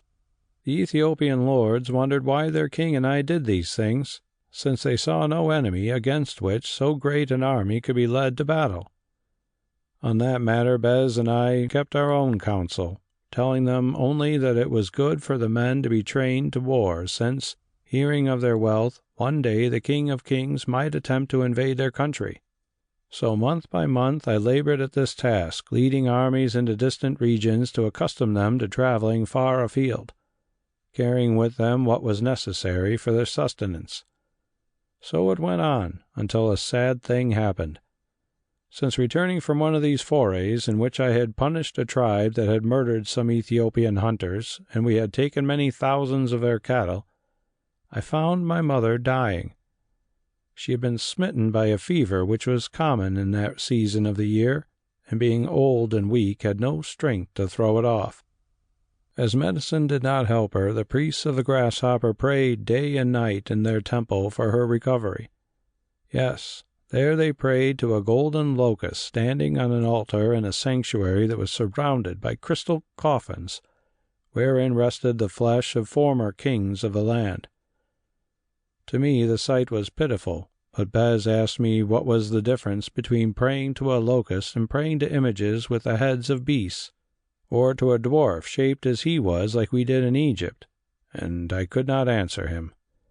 "The truth is, brother," he said, for so he called me now, "that all the peoples in the world do not offer petitions to what they see and have been taught to revere, but to something beyond of which to them it is a sign. But why the Ethiopians should have chosen a grasshopper as a symbol of God, who is everywhere, is more than I can tell. Still, they have done so for thousands of years." When I came to my mother's bedside, she was wandering, and I saw that she could not live long. In a little while, however, her mind cleared so that she knew me, and tears of joy ran down her pale cheeks, because I had returned before she died. She reminded me that she had always said that she would find a grave in Ethiopia and be asked to be buried and not kept above ground in crystal, as was the custom there. Then she said that she had been dreaming of my father and of me, and that she did not think that I need fret myself overmuch about Amada, since she was sure that before long I should kiss her on the lips. I asked if she meant that I should marry her and that we should be happy and fortunate. She replied that she supposed that I should marry her, but of the rest would say nothing. Indeed, her face grew troubled, as though some thought hurt her, and leaving the matter of Amada, she bade Karima bring me the rose-hued pearls, blessed me, prayed for our reunion in the halls of Osiris, and straightway died. So I caused her to be embalmed after the Egyptian fashion and enclosed in a coffin of crystal with a scarab on her heart that Karima had discovered somewhere in the city, for always she was searching for things that reminded her of Egypt, whereof many were to be found brought from time to time by travelers or strangers. Then, with such ceremony as we could without the services of the priests of Osiris, Karima and I buried her in a tomb that Bes had caused to be made near the steps of the temple of the Grasshopper, while Bes and his nobles watched from a distance. And so farewell to my beloved mother, the Lady Tiu. After she was gone, I grew very sad and lonely. While she lived, I had a home, but now I was in exile, a stranger in a strange land, with no one of my own people to talk to except Karima, with whom, as there were gossips even in Ethiopia, I thought it well not to talk too much. There was Bes, it was true, but now he was a great king, and the time of kings is not their own. Moreover, Bes was Bes, and an Ethiopian, and I was I, and an Egyptian, and therefore, notwithstanding our love and brotherhood, we could never be like men of the same blood and country. I grew weary of Ethiopia with its useless gold and damp eternal green and heat, and longed for the sand and the keen desert air. Bes noted it and offered me wives, but I shrank from these black women, however buxom and kindly, and wished for no offspring of their race whom afterwards I could never leave. To Egypt I had sworn not to return unless one voice called me, and it remained silent. What then was I to do, being no longer content to discipline and command an army that I might not lead into battle? At length I made up my mind. By nature I was a hunter as much as a soldier. I would beg from Bes a band of brave men whom I knew, lovers of adventure who sought new things, and with them strike down south, following the path of the elephants to wherever the gods might lead us. Doubtless in the end it would be to death, but what matter when there is nothing for which one cares to live?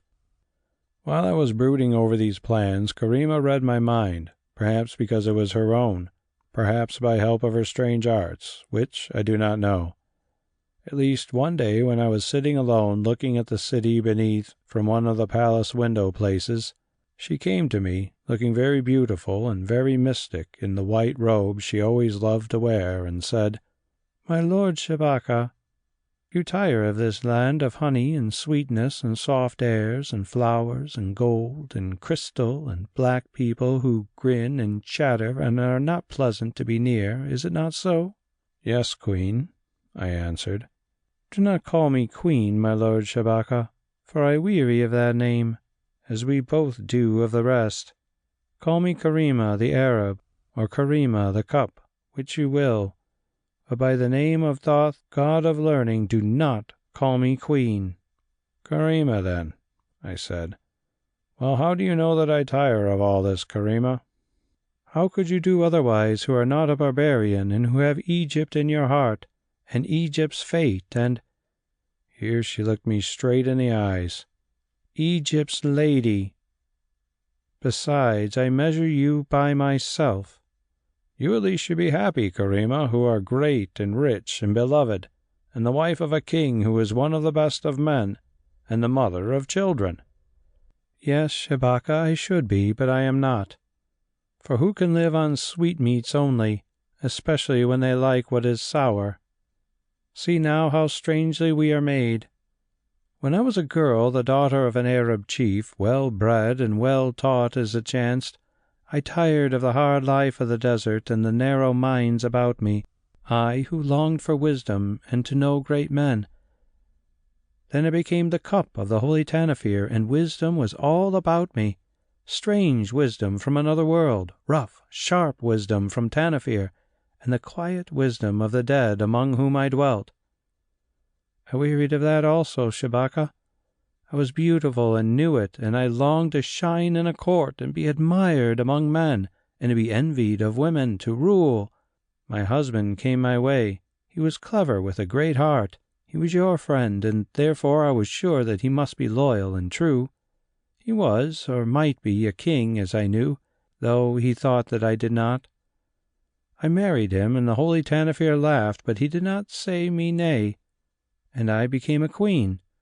And now I wish sometimes that I were dead, or back holding the cup of the Holy Tanofir, with the wisdom of the heavens flowing round about me and the soft darkness of the tombs about me.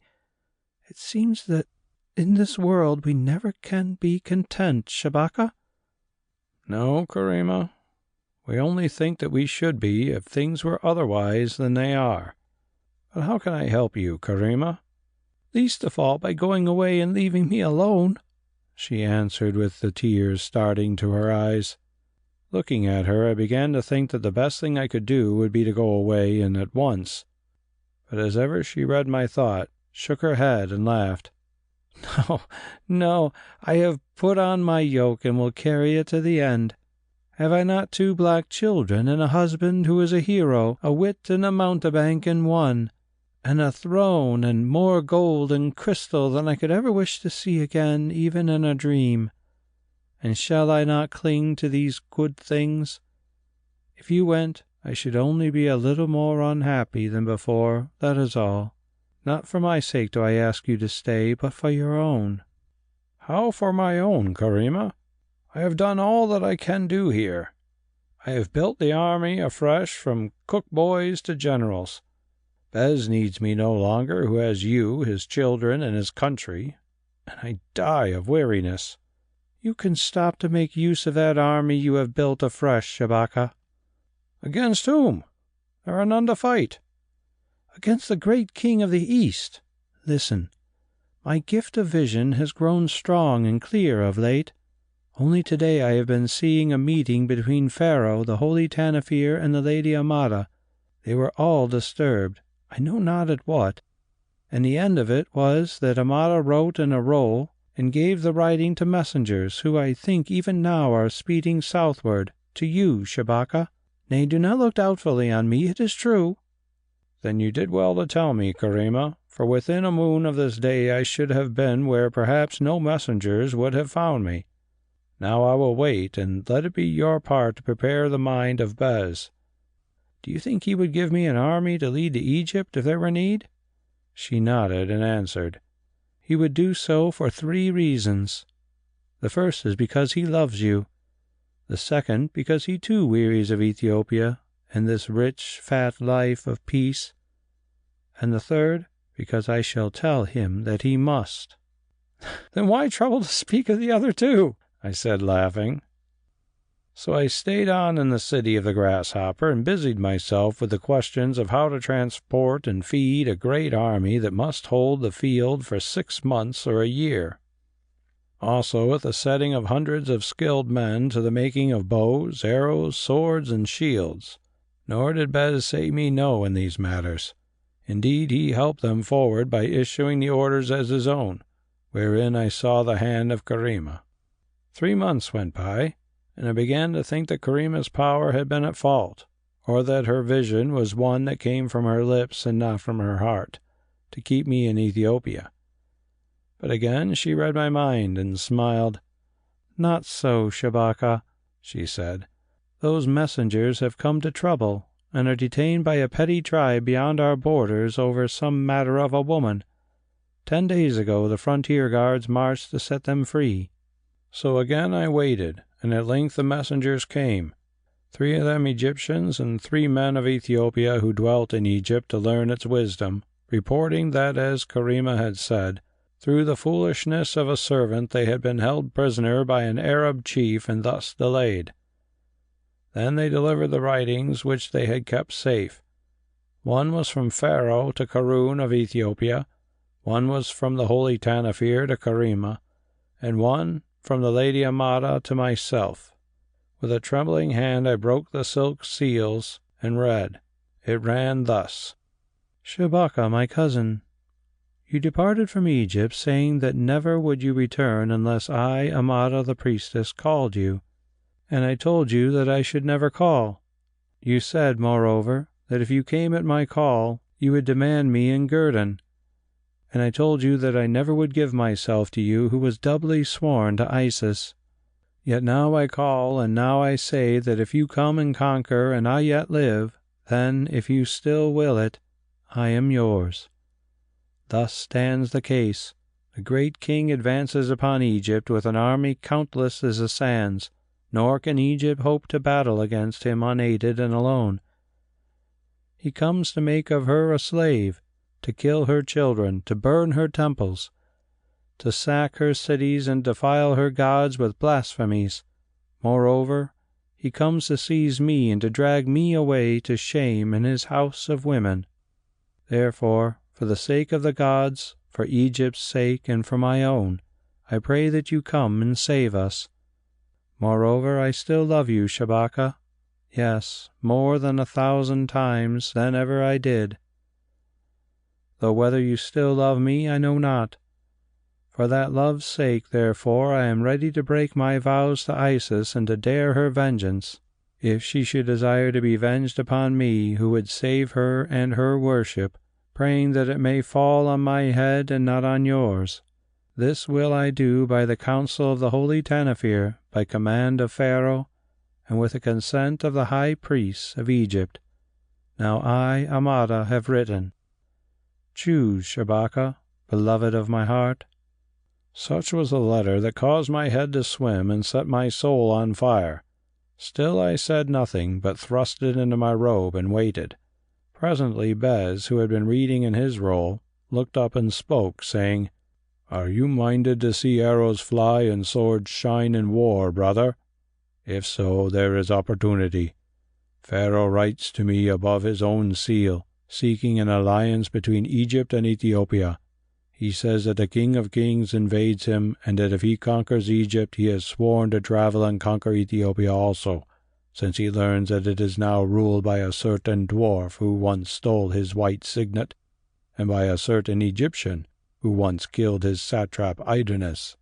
"What says the Karun?" I asked. Bes rolled his eyes, and turning to Karima, asked, "What says the Karun's wife?" Karima laid down the roll she had been studying and answered, "She says that she has received a command from her master, the Holy Tanofir, to wait upon him forthwith, for reasons that he will explain when she arrives, or to brave his curse upon her, her children, her country, and her husband, and not only this, but that of the spirits who serve him." "The curse of the Holy Tanofir is nothing to mock at," said Bes, "as I who revere him know as well as any man." "No, husband, and therefore I leave for Egypt as soon as may be. It seems that my sister is dead, this year past, and the Holy Tanofir has no one to hold his cup." "And what shall I do?" asked Bes. "That is for you to say, husband. But if you will, you can stay here and guard our children, giving the command of your army to the Lord Shabaka." Now, for we were alone, Bes twisted himself about, rolling his eyes and laughing as he used to do before he became Karun of Ethiopia. "Ho, ho, ho, wife!" he said. "So you are to go to Egypt, leaving me to play the nurse to babies, and my brother here is to command my armies, leaving me to look after the old men and the women. Nay, I think otherwise. I think that I shall come also. That is, if my brother wishes it. Did he not save my life? And is it not his? And with it all I have? Oh, have done. Once more we will stand side by side in the battle, brother, and afterwards let fate do as it will with us. Tell me now, what is the tale of archers and of swordsmen with which we can march against the great king, with whom, like you, I have a score to settle?" 75,000, I answered. "Good. On the 5th day from now, the army marches for Egypt." End of chapter 15. Chapter 16. Tanofir finds his broken cup. March we did, but on the 15th day, not the 5th, since there was much to make ready. First the council of the Ethiopians must be consulted, and through them the people. In the beginning there was trouble over the matter, since many were against a distant war, and this even after Bes had urged that it was better to attack than to wait to be attacked. For they answered, and justly, that here in Ethiopia distance and the desert were their shields, since the King of Kings, however great his strength, would be weary and famished before he set foot within their borders. In the end the knot was cut with a sword, for when the army came to learn of the dispute, from the generals down to the common soldiers, every man clamored to be led to war, since, as I have said, these Ethiopians were fighters, all of them, and near at hand there were none left with whom they could fight.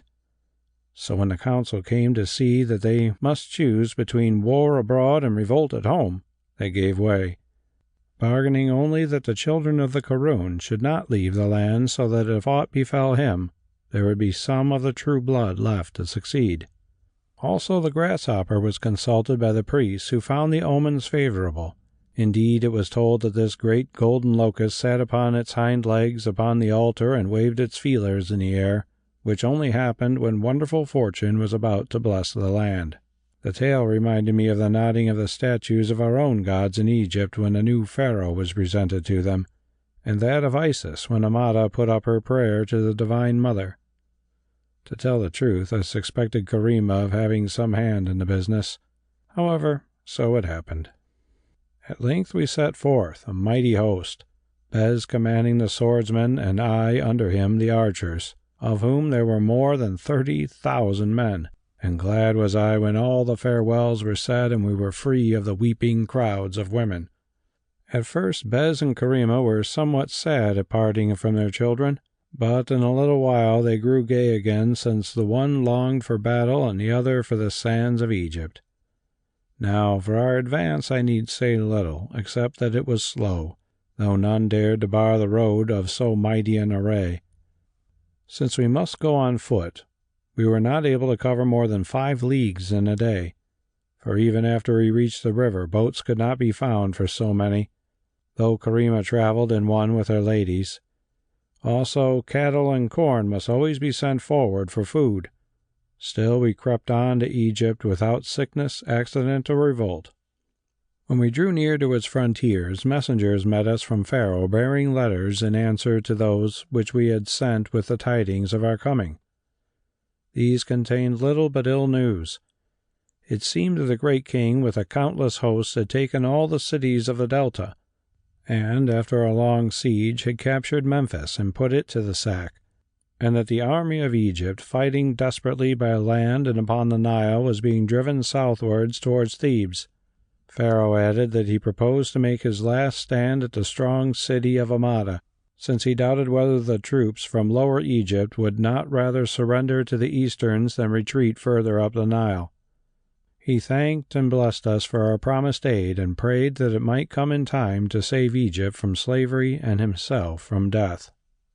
Also, there was a letter for me from Amada, in which she said, "Oh, come quickly, beloved Shabaka, lest of me you should find but bones, for never will I fall, living, into the hands of the great king.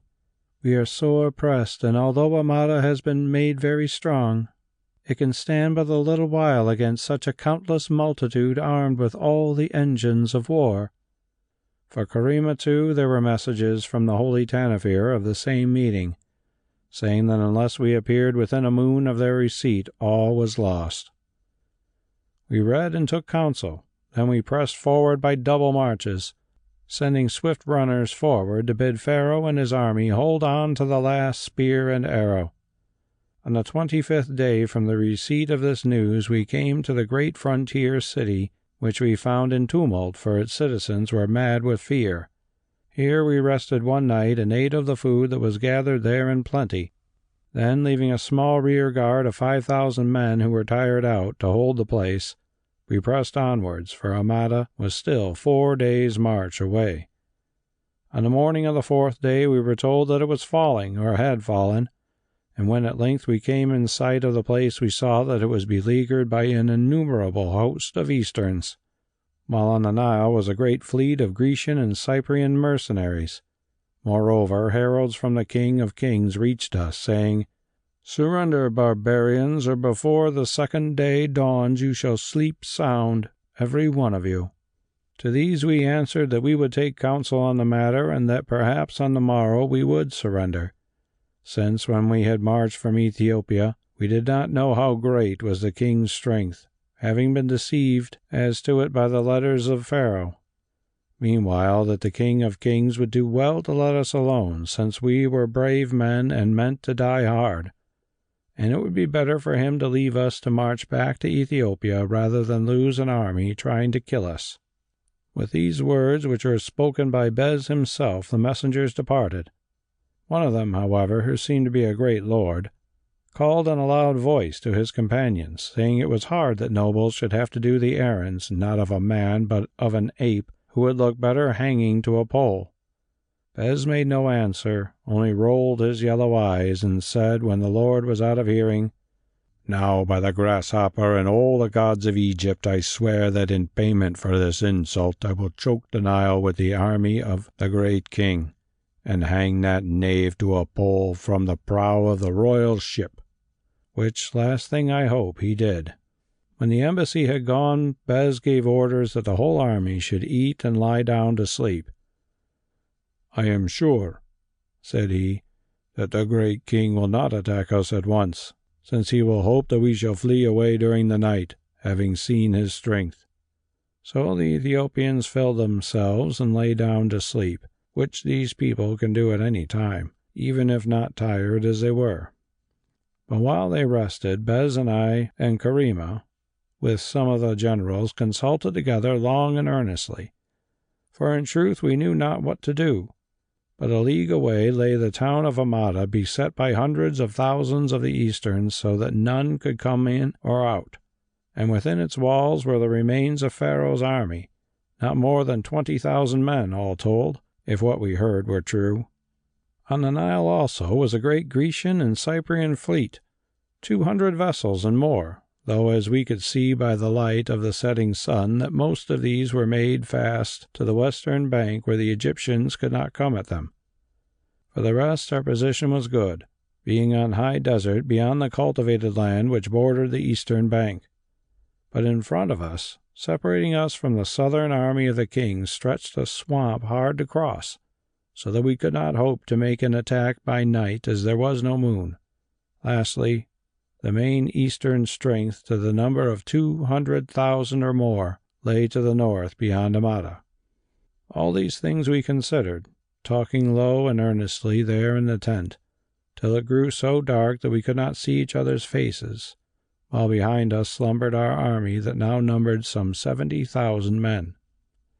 "We are in a trap," said Bes at length. "If we wait attack, they will weigh us down with numbers. If we flee, they have camels and horses and will overtake us, also ships of which we have none. If we attack, it must be without cover, through swamp, or we shall be bogged. Meanwhile, Pharaoh is perishing within yonder walls of Amada, which the engines batter down. By the grasshopper, I know not what to do. It seems that our journey is vain, and that few of us will see Ethiopia more. Also, that Egypt is sped." I made no answer, for here my generalship failed me, and I had nothing to say. The captains, too, were silent. Only woman-like, Karima wept a little, and I, too, went near to weeping, who thought of Amada penned in yonder temple like a lamb that awaits the butcher's knife. Suddenly, coming from the door of the tent, which I thought was closed, I heard a deep voice say, "I have ever noted that those of Ethiopian blood were melancholy after sundown, though of Egyptians I had thought better things." Now about this voice there was something familiar to me. Still I said nothing, nor did the others, for, to speak the truth, all of us were frightened and thought that we must dream. For how could anything that breathed approach this tent through the triple line of sentries? So we sat still, staring at the darkness, till presently in that darkness appeared a glow of light, such as comes from the fireflies of Ethiopia. It grew and grew while we gasped with fear, until presently it took shape, and the shape it took was that of the ancient withered face, the sightless eyes, and the white beard of the Holy Tanofir. Yes, there, not 2 feet from the ground, seemed to float the head of the Holy Tanofir, limned in faint flame, which I suppose must have been reflected on to it from the light of some campfire without. "Oh, my beloved master!" cried Karima, and threw herself towards him. "Oh, my beloved cup!" answered Tanofir. "Glad am I to know you well and unshattered."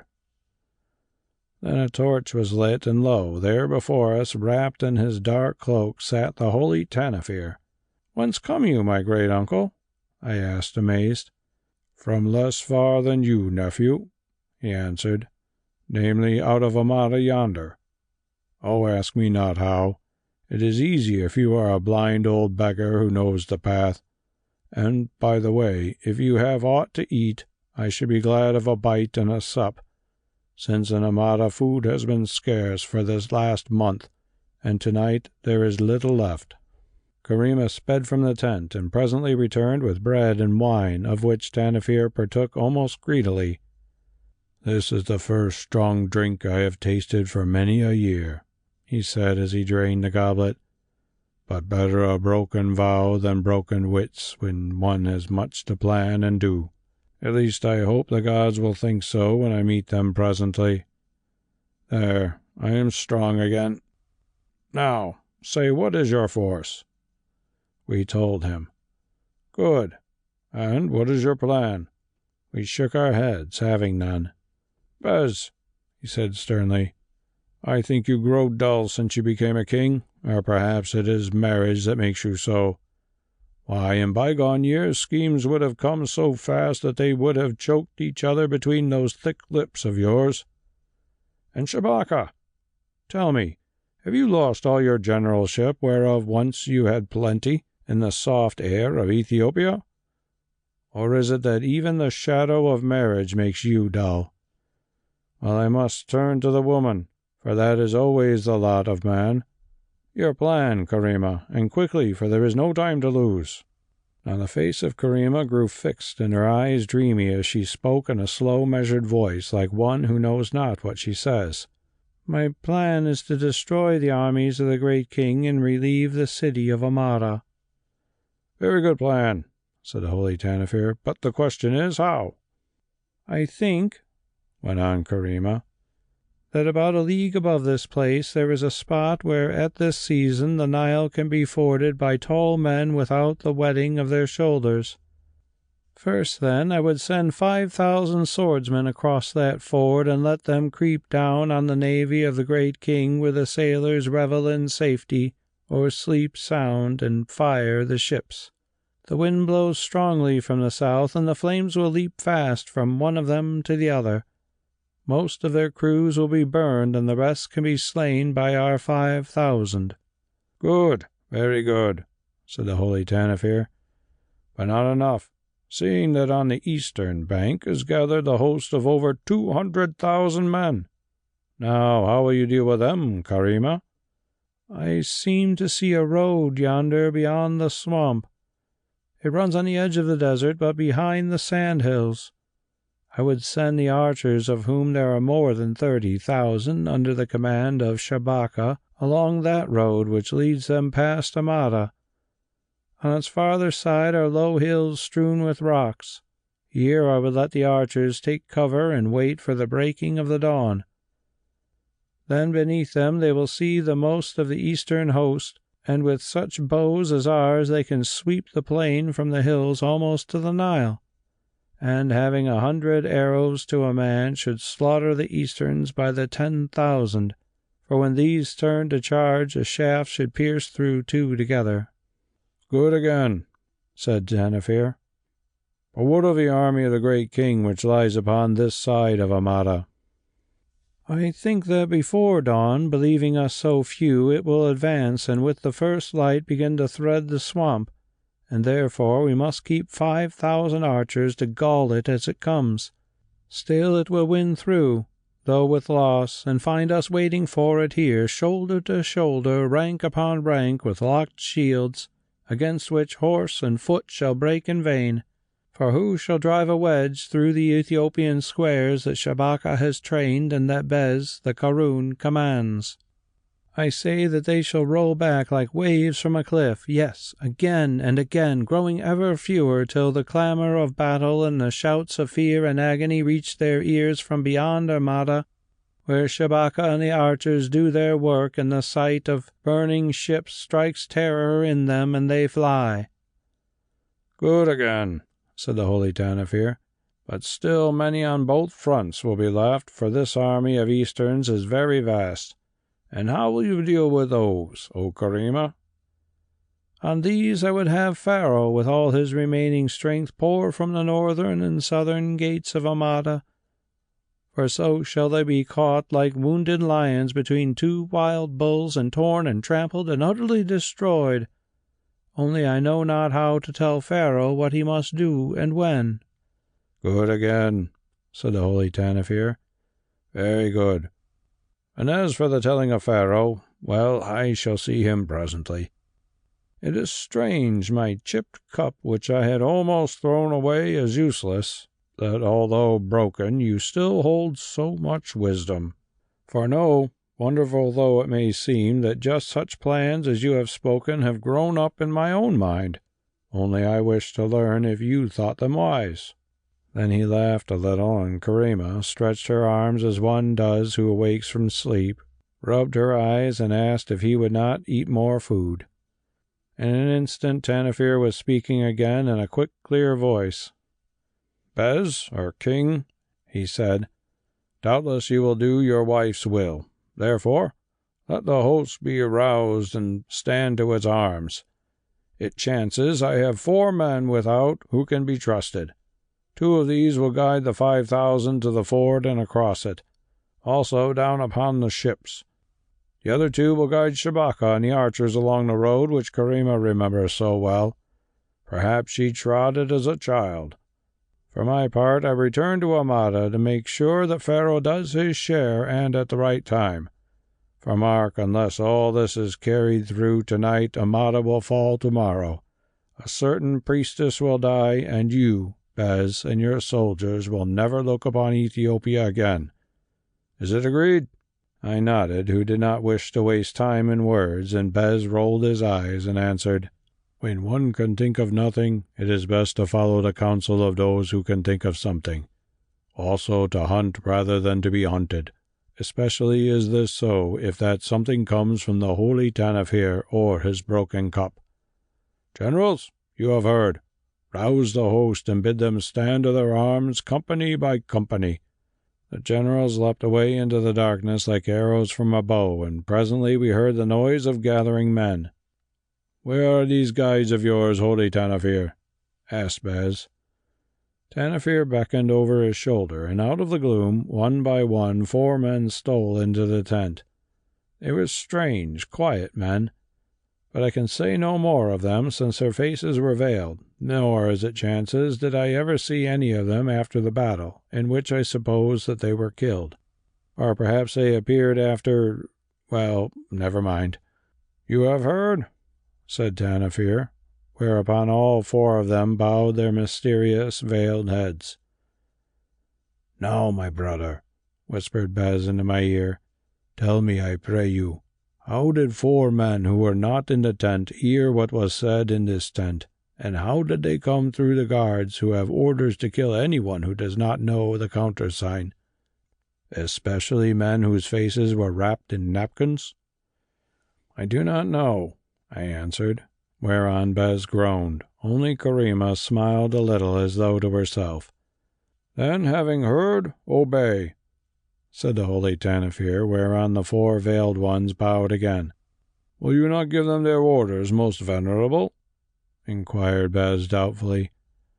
"I think it is needless," said Tanofir in a dry voice. "Why try to teach those who know?" "Will you not offer them something to eat, since they also must be hungry?" I asked of Karima. "Fool, be silent," she replied, looking on me with contempt. "Do the friends of Tanofir need to eat?" "I should have thought so, after being beleaguered for a month in a starving town. If the master wants to eat, why should not his men?" I murmured. Then a thought struck me, and I was silent. A general returned and reported that the orders had been executed and that all the army was afoot. "Good," said Bes. "Then start forthwith with 5,000 men and burn those ships, according to the plan laid down by the Queen Karima, which you heard her speak but now."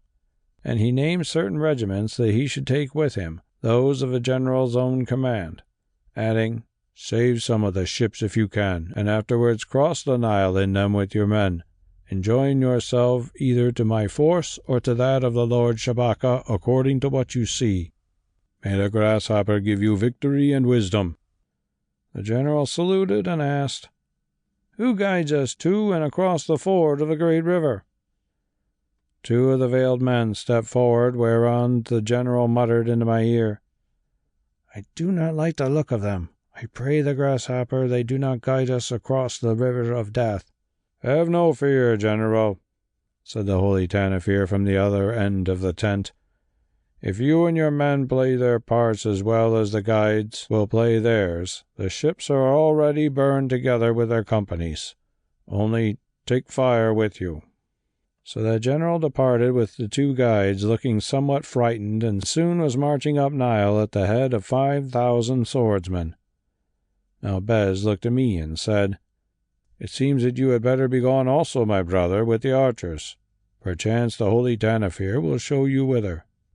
"No, no," answered Tanofir. "My guides will show him. Look not so doubtful, Shabaka. Did I fail you when you were in the grip of the King of Kings in the East, and only your own life and that of Bes were at stake?" "I do not know," I answered. "You do not know, but I know, as I think do Bes and Karima, since the one received the messages from the other sent. Well, if I did not fail you then, shall I fail you now when Egypt is at stake? Follow these guides I give you, and—" Here he took hold of the quiver of arrows that lay beside me on the ground, and as certainly as though he could see it with his blind eyes, touched one of them, on the shaft of which were two black and a white feather. "Remember my words after you have loosed this arrow from your great black bow and noted where it strikes." Then I turned to Bes and asked, "Where do we meet again?" "I cannot say, brother," he answered. "In Amada, if it may be. If not, at the table of Osiris, or in the fields of the grasshopper, or in the blackness which swallows all, gods and men together." "Does Karima come with me, or abide with you?" I asked again. "She does neither," interrupted Tanofir. "She accompanies me to Amada, where I have need of her, and she will be more safe. Oh, fear nothing, for every hermit, however poor, still carries his staff and his cup, even if it be cracked." Then I shook Bes by the hand and went my way, wondering if I were awake or dreaming, and the last thing I saw in that tent was the beautiful face of Karima smiling at me. This I took to be a good omen, since I knew that it was the heart of the Holy Tanofir which smiled, and that her eyes were but its mirror. Already my 30,000 archers were marshalling, and having made sure that there was ample store of arrows, and that all their gourds were filled with water, I set myself at their head, while in front of me walked the two veiled guides. I looked upon them doubtfully, since it seemed dangerous to trust an army to unknown men who, for aught I knew, might lead us into the midst of our foes. Then I remembered that they were vouched for by the Holy Tanofir, my own great uncle, whom I trusted above any man on earth, and took heart again. How had he come into our tent, I wondered, and how, blind as he was, would he get back to Amada with Karima if he took her? Well, who could account for the goings or the comings of the Holy Tanofir, who was more of a spirit than a man? Perhaps it was not really he whom we had seen, but what we Egyptians called his Ka, or double, which can pass to and fro at will. Only, do Kas eat? Of this matter I knew only that offerings of food and drink were made to them in tombs. So, leaving the Holy Tanofir to guard himself, I turned my mind to our own business, which was to surprise the army of the great king. Skirting the swamp, we came to rough and higher ground, and though I could see little in that darkness, I knew that we were walking up a hill. Presently we crossed its crest, and descending for 3 bow shots or so, I felt my feet were on a road. Now the guides turned to the left, and after them in a long line came my army of 30,000 archers. In utter silence we went, since we had no beasts with us, and our sandaled feet made little noise. Moreover, orders had been passed down the line that the man who made a sound should die. For 2 hours or more we marched thus, then bore to the left again and climbed a slope, by which time I judged that we must be well past the town of Amada. Here, suddenly, the guides halted, and we after them at whispered words of command. One of them took me by the cloak, led me forward a little way to the crest of the ridge, and pointed with his white-sleeved arm. I looked, and there beneath me, well within bowshot, were thousands of the watchfires of the king's army, flaring some of them in the strong wind. For a full league those fires burned, and we were opposite to the midmost of them. "See now, General Shabaka," said the guide, speaking for the first time in a curious hissing whisper, such as might come from a man who had no lips. "Beneath you sleeps the eastern host, which, being so great, has not thought it needful to guard this ridge. Now marshal your archers on a fourfold line in such fashion that at the first break of dawn they can take cover behind the rocks and shoot, every man of them without piercing his fellow. Do you bide here with the center, where your standard can be seen by all to north and south. I and my companion will lead your vanguard farther on to where the ridge draws nearer to the Nile, so that with their arrows they can hold back and slay any who strive to escape downstream. The rest is in your hands, for we are guides, not generals. Summon your captains and issue your commands." So we went back again, and I called the officers together and told them what they were to do, then dispatched them to their regiments. Presently the vanguard of 10,000 men drew away and vanished, and with them the white-robed guides on whom I never looked again. Then I marshaled my center as well as I could in the gloom, and bade them lie down to rest and sleep if they were able. Also, within 30 minutes of the sunrise, to eat and drink a little of the food they carried, to see that every bow was ready and that the arrows were loosened in every quiver. This done, with a few of whom I trusted to serve me as messengers and guard, I crept up to the brow of the hill or slope, and there we laid us down and watched. End of Chapter 16. Chapter 17. The Battle and After. 2 hours went by, and I knew by the stars that the dawn could not be far away. My eyes were fixed upon the Nile, and on the lights that hung to the prows of the great king's ships. Where were those who had been sent to fire them, I wondered? For of them I saw nothing. Well, their journey would be long, as they must wade the river. Perhaps they had not yet arrived, or perhaps they had miscarried. At least the fleet seemed very quiet. None were alarmed there, and no sentry challenged.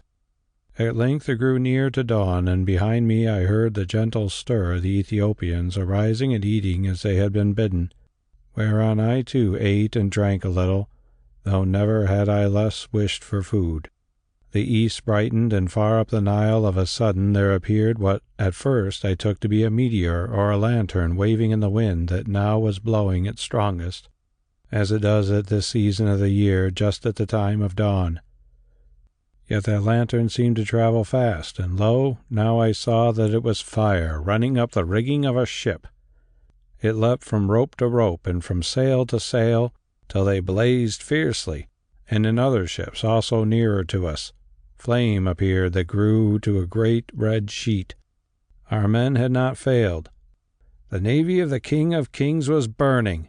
Oh, how it burned, fanned by the breath of that strong wind. From vessel to vessel leapt the fire like a thing alive, for all of them were drawn up on the bank with prows fastened in such fashion that they could not readily be made loose.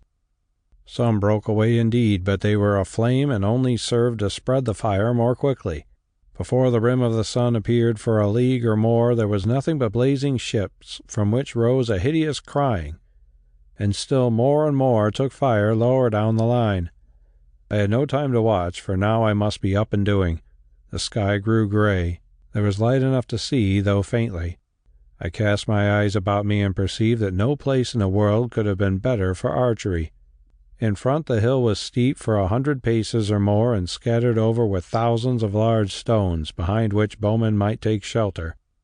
Then came a gentle slope of loose sand, up which attackers would find it hard to climb. Then the long flat plain whereon the Easterns were camped, and beyond it, scarce 2 furlongs away, the banks of the Nile. Indeed, the place was ill chosen for so great an army, nor could it have held them all had not the camping ground been a full league in length, and even so they were crowded. Out of the mist their tents appeared, thousands of them, farther than my eye could reach, and almost opposite to me, near to the banks of the river, was a great pavilion of silk and gold that I guessed must shelter the majesty of the King of Kings. Indeed, this was certain, since now I saw that over it floated his royal banner which I knew so well, I who had stolen the little white signet of signets from which it was taken. Surely the Holy Tanofir, or his cup Karima, or his messengers, or the spirits with whom he dwelt, I know not which, had a general's eye and knew how to plan an ambuscade. So thought I to myself as I ran back to my army to meet the gathered captains and set all things in order. It was soon done, for they were ready, as were the fierce Ethiopians, fresh from their rest and food, and stringing their bows every one of them, or loosening the arrows in their quivers.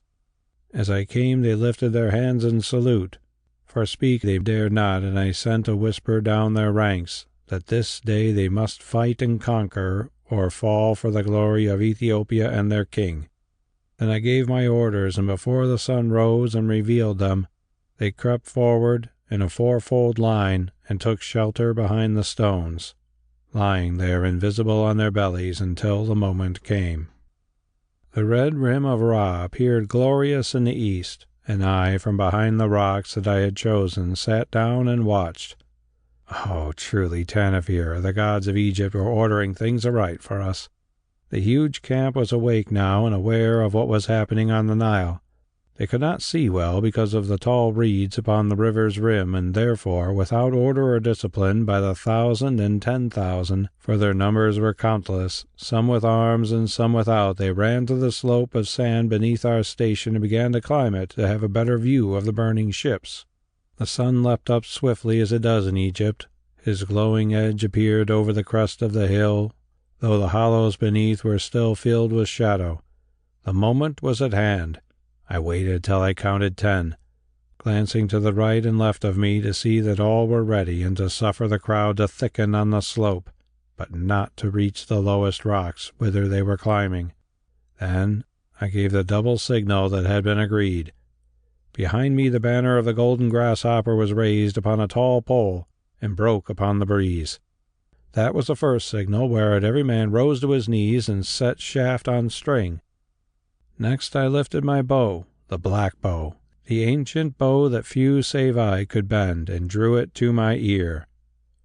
Far away, out of arrow reach as most would have said, floated the great king's standard over his pavilion. At this I aimed, making allowance for the wind, and shot. The shaft leapt forward, seen in the sunlight, lost in the shadow, seen in the sunlight again, and lastly seen once more, pinning that golden standard against its pole. At the sight of the omen a roar went up that rolled to the right and left of us, a roar from 30,000 throats. Now it was lost in a sound like to the hissing of thunder rain in Ethiopia, the sound of 30,000 arrows rushing through the wind. Oh, they were well aimed, those arrows, for I had not taught the Ethiopians archery in vain.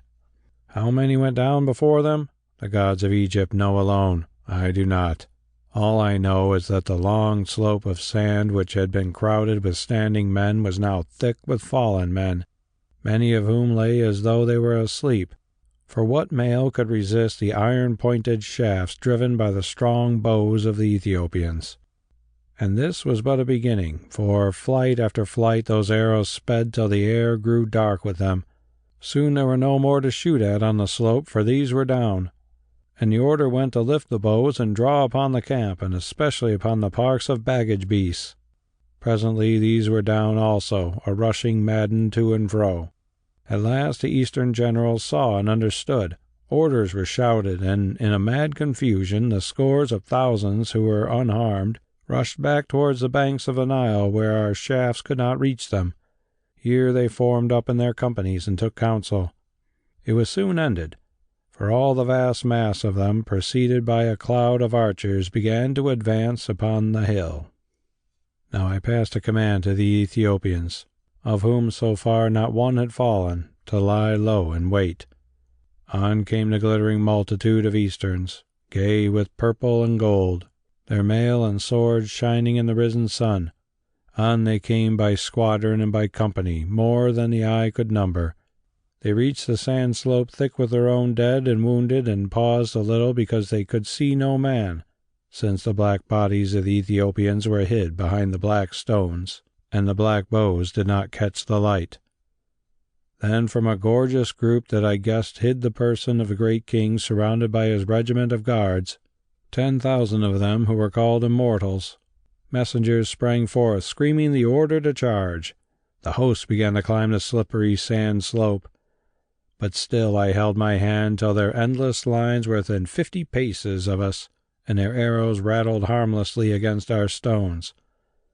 Then I caused the banner of the grasshopper that had been lowered to be lifted thrice, and at the third lifting once more 30,000 arrows rushed forth to kill. They went down in lines and heaps, riddled through and through, but still others came on, for they fought under the eye of the great king, and to fly meant death with shame and torture.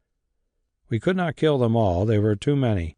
We could not kill the half of them, for their foremost were within 10 paces of us, and since we must stand up to shoot, our men began to fall, also pierced with arrows.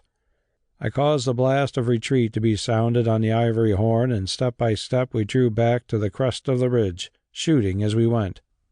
On the crest we reformed rapidly in a double line, standing as close as we could together, and my example was followed all down the ranks to the right and left. Then I bethought me of a plan that I had taught these archers again and again in Ethiopia. With a flag I signaled a command to stop shooting, and also passed the word down the line, so that presently no more arrows flew. The Easterns hesitated, wondering whether this were a trap, or if we lacked shafts, and meanwhile I sent messengers with certain orders to the vanguard, who sped away at speed behind the hill, running as they never ran before. Presently I heard a voice below cry out, "The great king commands that the barbarians be destroyed! Let the barbarians be destroyed!" Now with a roar they came on like a flood. I waited till they were within 20 paces of us, and shouted, "Shoot and fall!" The first line shot, and oh, fearful was its work, for not a shaft missed those crowded hosts, and many pinned two together. My archers shot and fell down, setting new arrows to the string as they fell, whereon the second line also shot over them. Then up we sprang and loosed again, and again fell down, whereon the second line once more poured in its deadly hail. Now the Easterns stayed their advance, for their front ranks lay prone, and those behind must climb over them if they could. Yes, standing there in glittering groups, they rocked and hesitated, although their officers struck them with swords and lances to drive them forward. Once more our front rank rose and loosed. Once more we dropped and let the shafts of the second speed over us. It was too much. Flesh and blood could not bear more of those arrows. Thousands upon thousands were down, and the rest began to flee in confusion.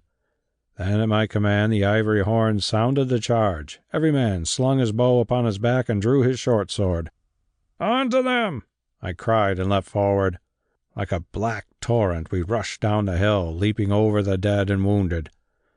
The retreat became a rout, since before these ebon, great-eyed warriors the soft Easterns did not care to stand. They fled, screaming, "These are devils! These are devils!" We were among them now, hacking and stabbing with the short swords upon their heads and backs. There was no need to aim the blow, they were so many. Like a huddled mob of cattle they turned and fled down the Nile. But my orders had reached the vanguard, and these, hidden in the growing crops on the narrow neck of swampy land between the hills and the Nile, met them with arrows as they came, also raked them from the steep cliffside. Their chariot wheels sank into the mud till the horses were slain.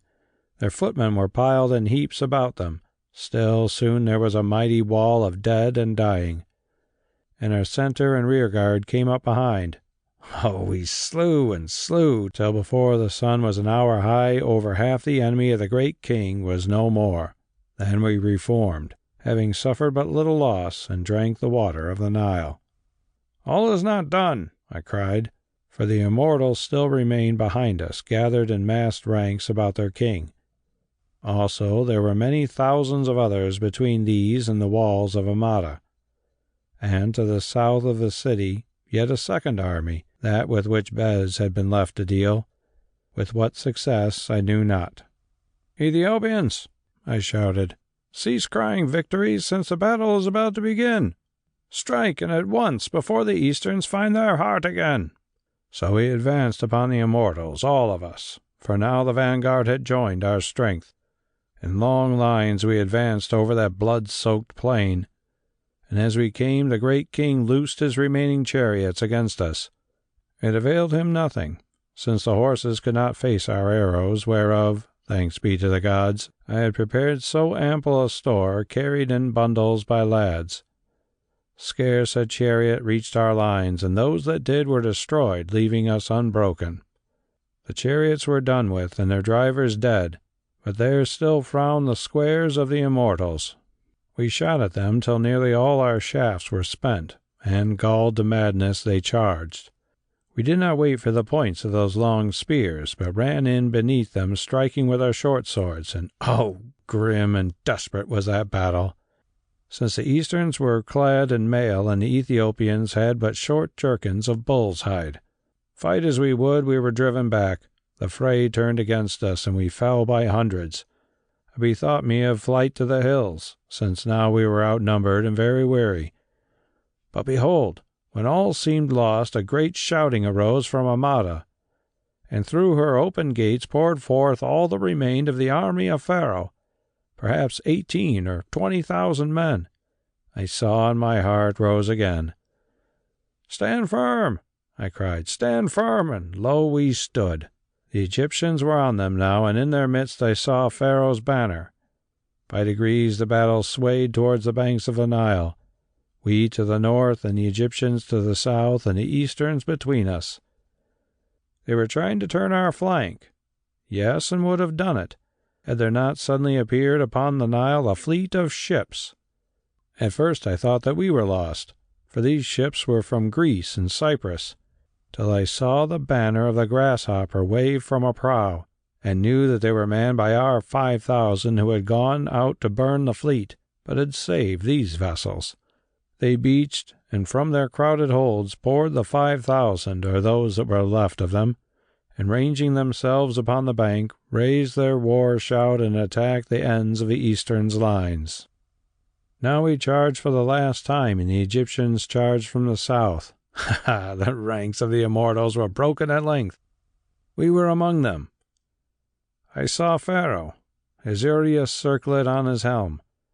He was wounded and sore beset. A tall immortal rushed at him with a spear and drove it home. Pharaoh fell. I leapt over him and killed that Eastern with a blow upon the neck, but my sword shattered on his armor. The tide of battle rolled up and swept us apart, and I saw Pharaoh being carried away. Look, yonder was the great king himself, standing in a golden chariot, the great king in all his glory, whom last I had seen far away in the east. He knew me and shot at me with a bow, the bow he thought my own, shouting, "Die, dog of an Egyptian!" His arrow pierced my helm, but missed my head. I strove to come at him, but could not. The real rout began. The immortals were broken like an earthen jar. They retreated in groups, fighting desperately, and of these the thickest was around the great king. He whom I hated was about to escape me. He still had horses. He would fly down Nile, gain his reserves, and go away back to the east, where he would gather new and yet larger armies, since men in millions were at his command. Then he would return and destroy Egypt, when perchance there were no Ethiopians to help her, and perhaps after all drag Amada to his house of women.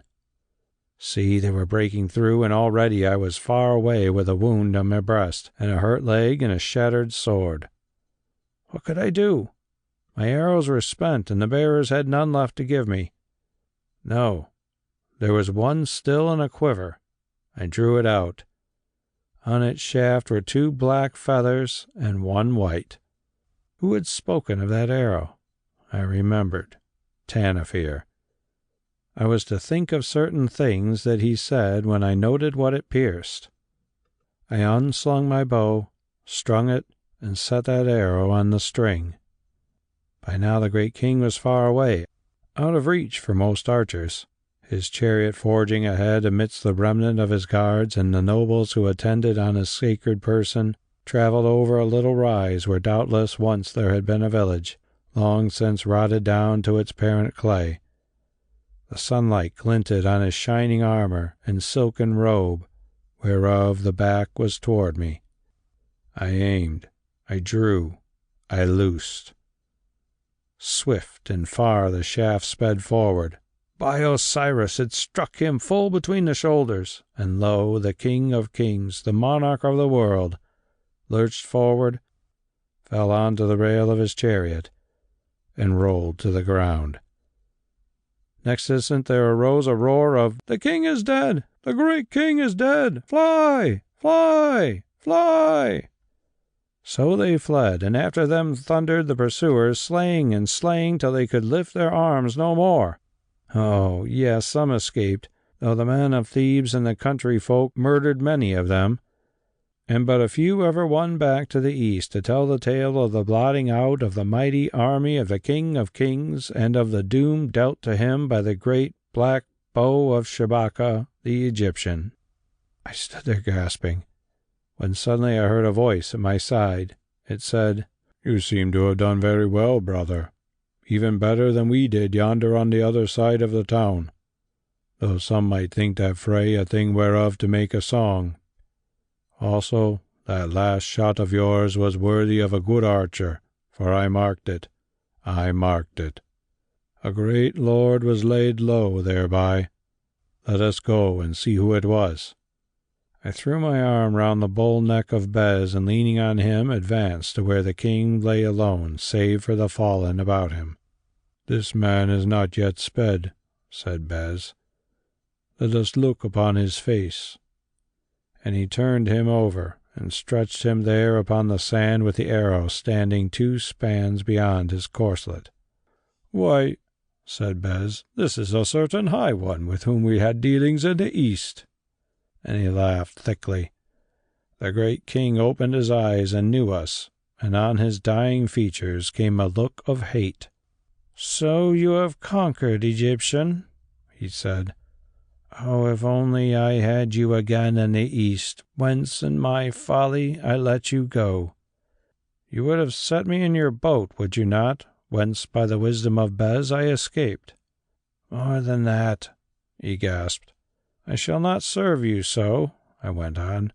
"I shall leave you to die as a warrior should upon a fair fought field. But learn, tyrant and murderer, that the shaft which overthrew you came from a black bow you coveted and thought you had received, and that this hand loosed it, not at hazard." "I guessed it," he whispered.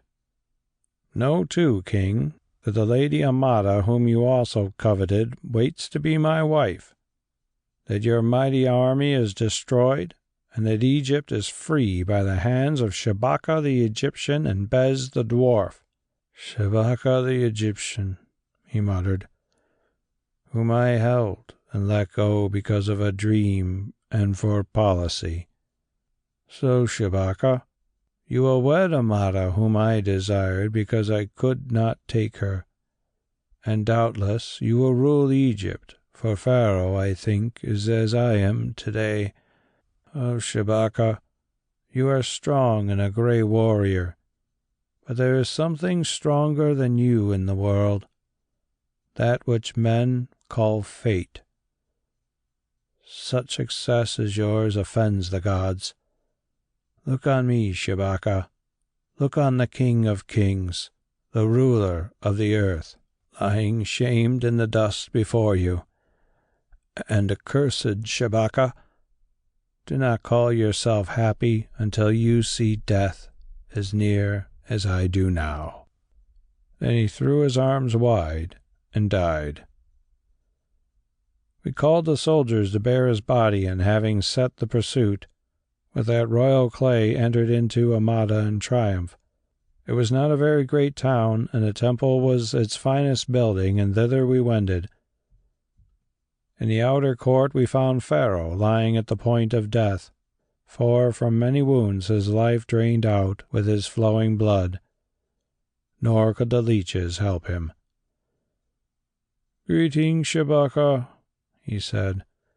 "You and the Ethiopians have saved Egypt.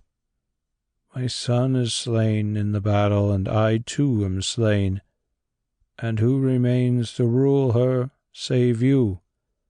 You and Amada. Would that you had married her at once and never left my side. But she was foolish and headstrong, and I was jealous of you, Shabaka. Forgive me, and farewell." He spoke no more, although he lived a little while. Quatermain came from the inner court. She greeted her husband, then turned and said, "Lord Shabaka, one waits to welcome you." I rested myself upon her shoulder, for I could not walk alone. "What happened to the army of Kharoon?" I asked as we went slowly. "That happened, Lord, which the Holy Tanofir foretold. The Easterns attacked across the swamp, thinking to bear us down by numbers, but the paths were too narrow and their columns were bogged in the mud. Still they struggled on against the arrows to its edge, and there the Ethiopians fell on them, and being lighter footed and without armor had the mastery of them, who were encumbered by their very multitude. Oh, I saw it all from the temple top. Bes did well, and I am proud of him, as I am proud of you." "It is of the Ethiopians that you should be proud, Quatermain, since with 1 to 5 they have won a great battle." We came to the end of the second court, where there was a sanctuary. "Enter," said Quatermain, and fell back. I did so, and though the cedar door was left a little ajar, at first I could see nothing because of the gloom of the place. By degrees my eyes grew accustomed to the darkness, and I perceived an alabaster statue of the goddess Isis of the size of life, who held in her arms an ivory child, also life-size. Then I heard a sigh, and, looking down, saw a woman clad in white kneeling at the feet of the statue, lost in prayer. Suddenly she arose and turned, and the ray of light from the door ajar fell upon her. It was Amada, draped only in the transparent robe of a priestess, and oh, she was beautiful beyond imagining, so beautiful that my heart stood still. She saw me in my battered mail, and the blood flowed up to her breast and brow, and in her eyes there came a light such as I had never known in them before, the light that is lit only by the torch of a woman's love. Yes, no longer were hers the eyes of a priestess. They were the eyes of a woman who burns with mortal passion. "Amada," I whispered. "Amada, found at last." "Shabaka," she whispered back. "Returned at last to me, your home." And she stretched out her arms toward me, but before I could take her into mine, she uttered a little cry and shrank away. "Oh, not here," she said, "not here in the presence of this Holy One who watches all that passes in heaven and earth." "Then, perchance, Amada, she has watched the freeing of Egypt on yonder field today, and knows for whose sake it was done." "Hearken, Shabaka, I am your guerdon. Moreover, as a woman I am yours. There is naught I desire so much as to feel your kiss upon me. For it and it alone I am ready to risk my spirit's death and torment. But for you I fear. Twice have I sworn myself to this goddess, and she is very jealous of those who rob her of her votaries. I fear that her curse will not fall only on me, but on you also, and not only for this life, but for all lives that may be given to us. For your own sake I pray you leave me. I hear that Pharaoh, my uncle, is dead or dying, and doubtless they will offer you the throne. Take it, Shabaka, for in it I ask no share. Take it and leave me to serve the goddess till my death." "I too serve a goddess," I answered hoarsely. and she is named Love, and you are her priestess. Little I care for Isis, who serve the goddess Love. Come, kiss me here and now, ere perchance I die. Kiss me who have waited long enough, and so let us be wed." One moment she paused, swaying in the wind of passion, like a tall reed on the banks of Nile, and then she sank upon my breast and pressed her lips against my own. And after, for a few moments, I, Shabaka, seemed to be lost in a kind of delirium and surrounded by a rose-hued mist. Then I, Allan Quatermain, heard a sharp, quick sound as of a clock striking, and I looked up. It was a clock, a beautiful old clock on a mantelpiece opposite to me, and the hands showed that it had just struck the hour of 10. Now I remembered that centuries ago, as I was dropping asleep, I did not know why, I had seen that clock and those hands in the same position, and known that it was striking the second stroke of 10. Well, what did it all mean? Had thousands of years gone by, or only 8 seconds? There was a weight upon my shoulder. I glanced round to see what it was, and discovered that the beautiful head of Lady Ragnall, who was sweetly sleeping there. Lady Ragnall. And in that very strange dream which I had dreamed, she was the priestess called Amada. Look, there was a mark of the new moon above her breast, and not a second ago I had been in a shrine with Amada dressed as Lady Ragnall was tonight, in circumstances so intimate that it made me blush to think of them. Lady Ragnall, Amada, Lady Ragnall, a shrine, a boudoir. Oh, I must be going mad. I could not disturb her. It would have been, well, unseemly. So I, Shabaka, or Allan Quatermain, just sat still, feeling curiously comfortable, and tried to piece things together, when suddenly Lady Ragnall woke. "I wonder," she said without lifting her head from my shoulder, "what happened to the Holy Tanofir? I think that I heard him outside the shrine giving directions for the digging of Pharaoh's grave at that spot, and saying that he must do so at once, as his time was very short. Yes, and I wished that he would go away." "Oh, my goodness!" she exclaimed, and suddenly sprang up. I too rose, and we stood facing each other. Between us, in front of the fire, stood the tripod and the bowl of black stone, at the bottom of which lay a pinch of white ashes, the remains of the taduki. We stared at it and at each other. "Oh, where have we been, Mr. Quatermain?" she gasped, looking at me round-eyed. "I don't know," I answered confusedly. "To the east, I suppose. That is, it was all a dream." "A dream?" she said. "What nonsense! Tell me, were you or were you not in a sanctuary just now with me before the statue of Isis, the same that fell on George 2 years ago and killed him? And did you or did you not give me a necklace of wonderful rosy pearls, which we put on the neck of the statue as a peace offering because I had broken my vows to the goddess? Those that you won from the great king?" "No," I answered triumphantly. "I did nothing of the sort. Is it likely I should have taken those priceless pearls into battle? I gave them to Karima to keep after my mother returned them to me on her deathbed. I remember it distinctly." "Yes, and Karima handed them to me again as your love token when she appeared in the city with the Holy Tanofir.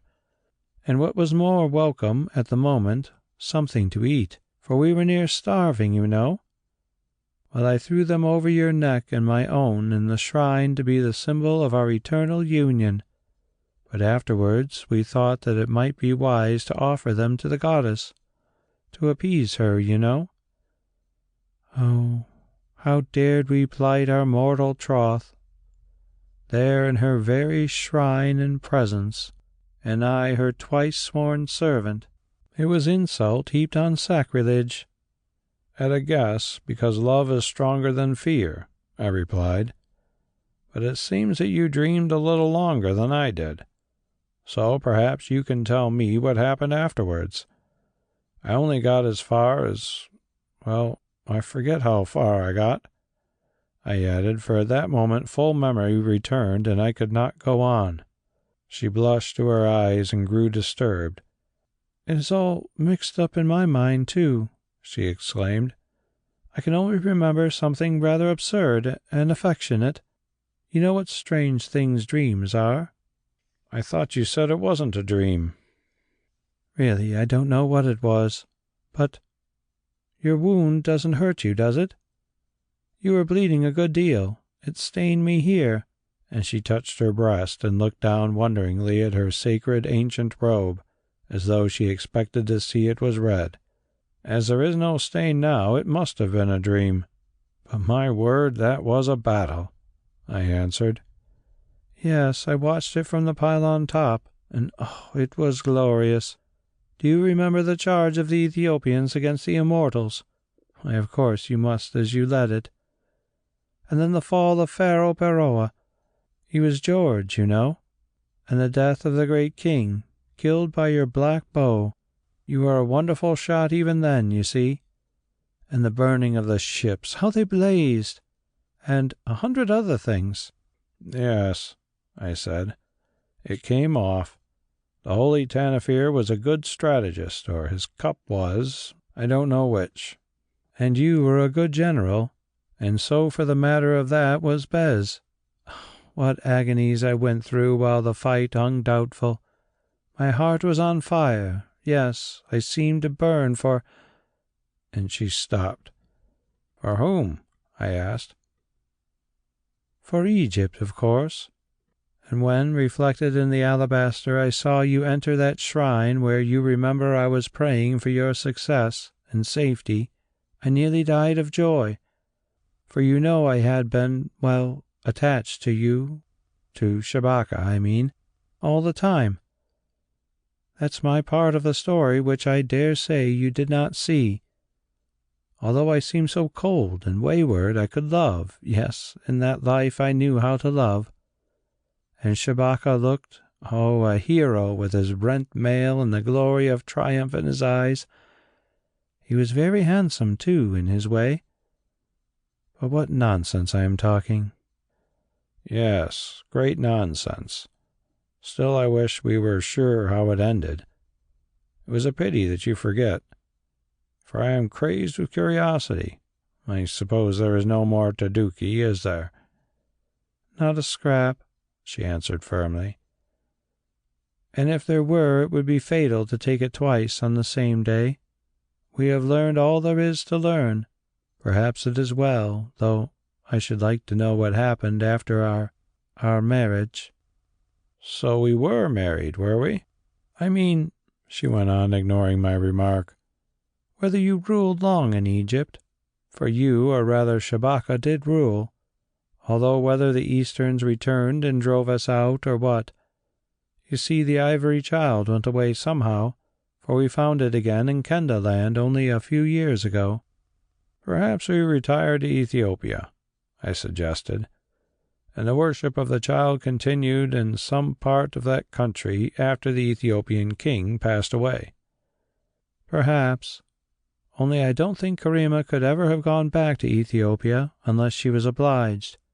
You remember how she hated the place.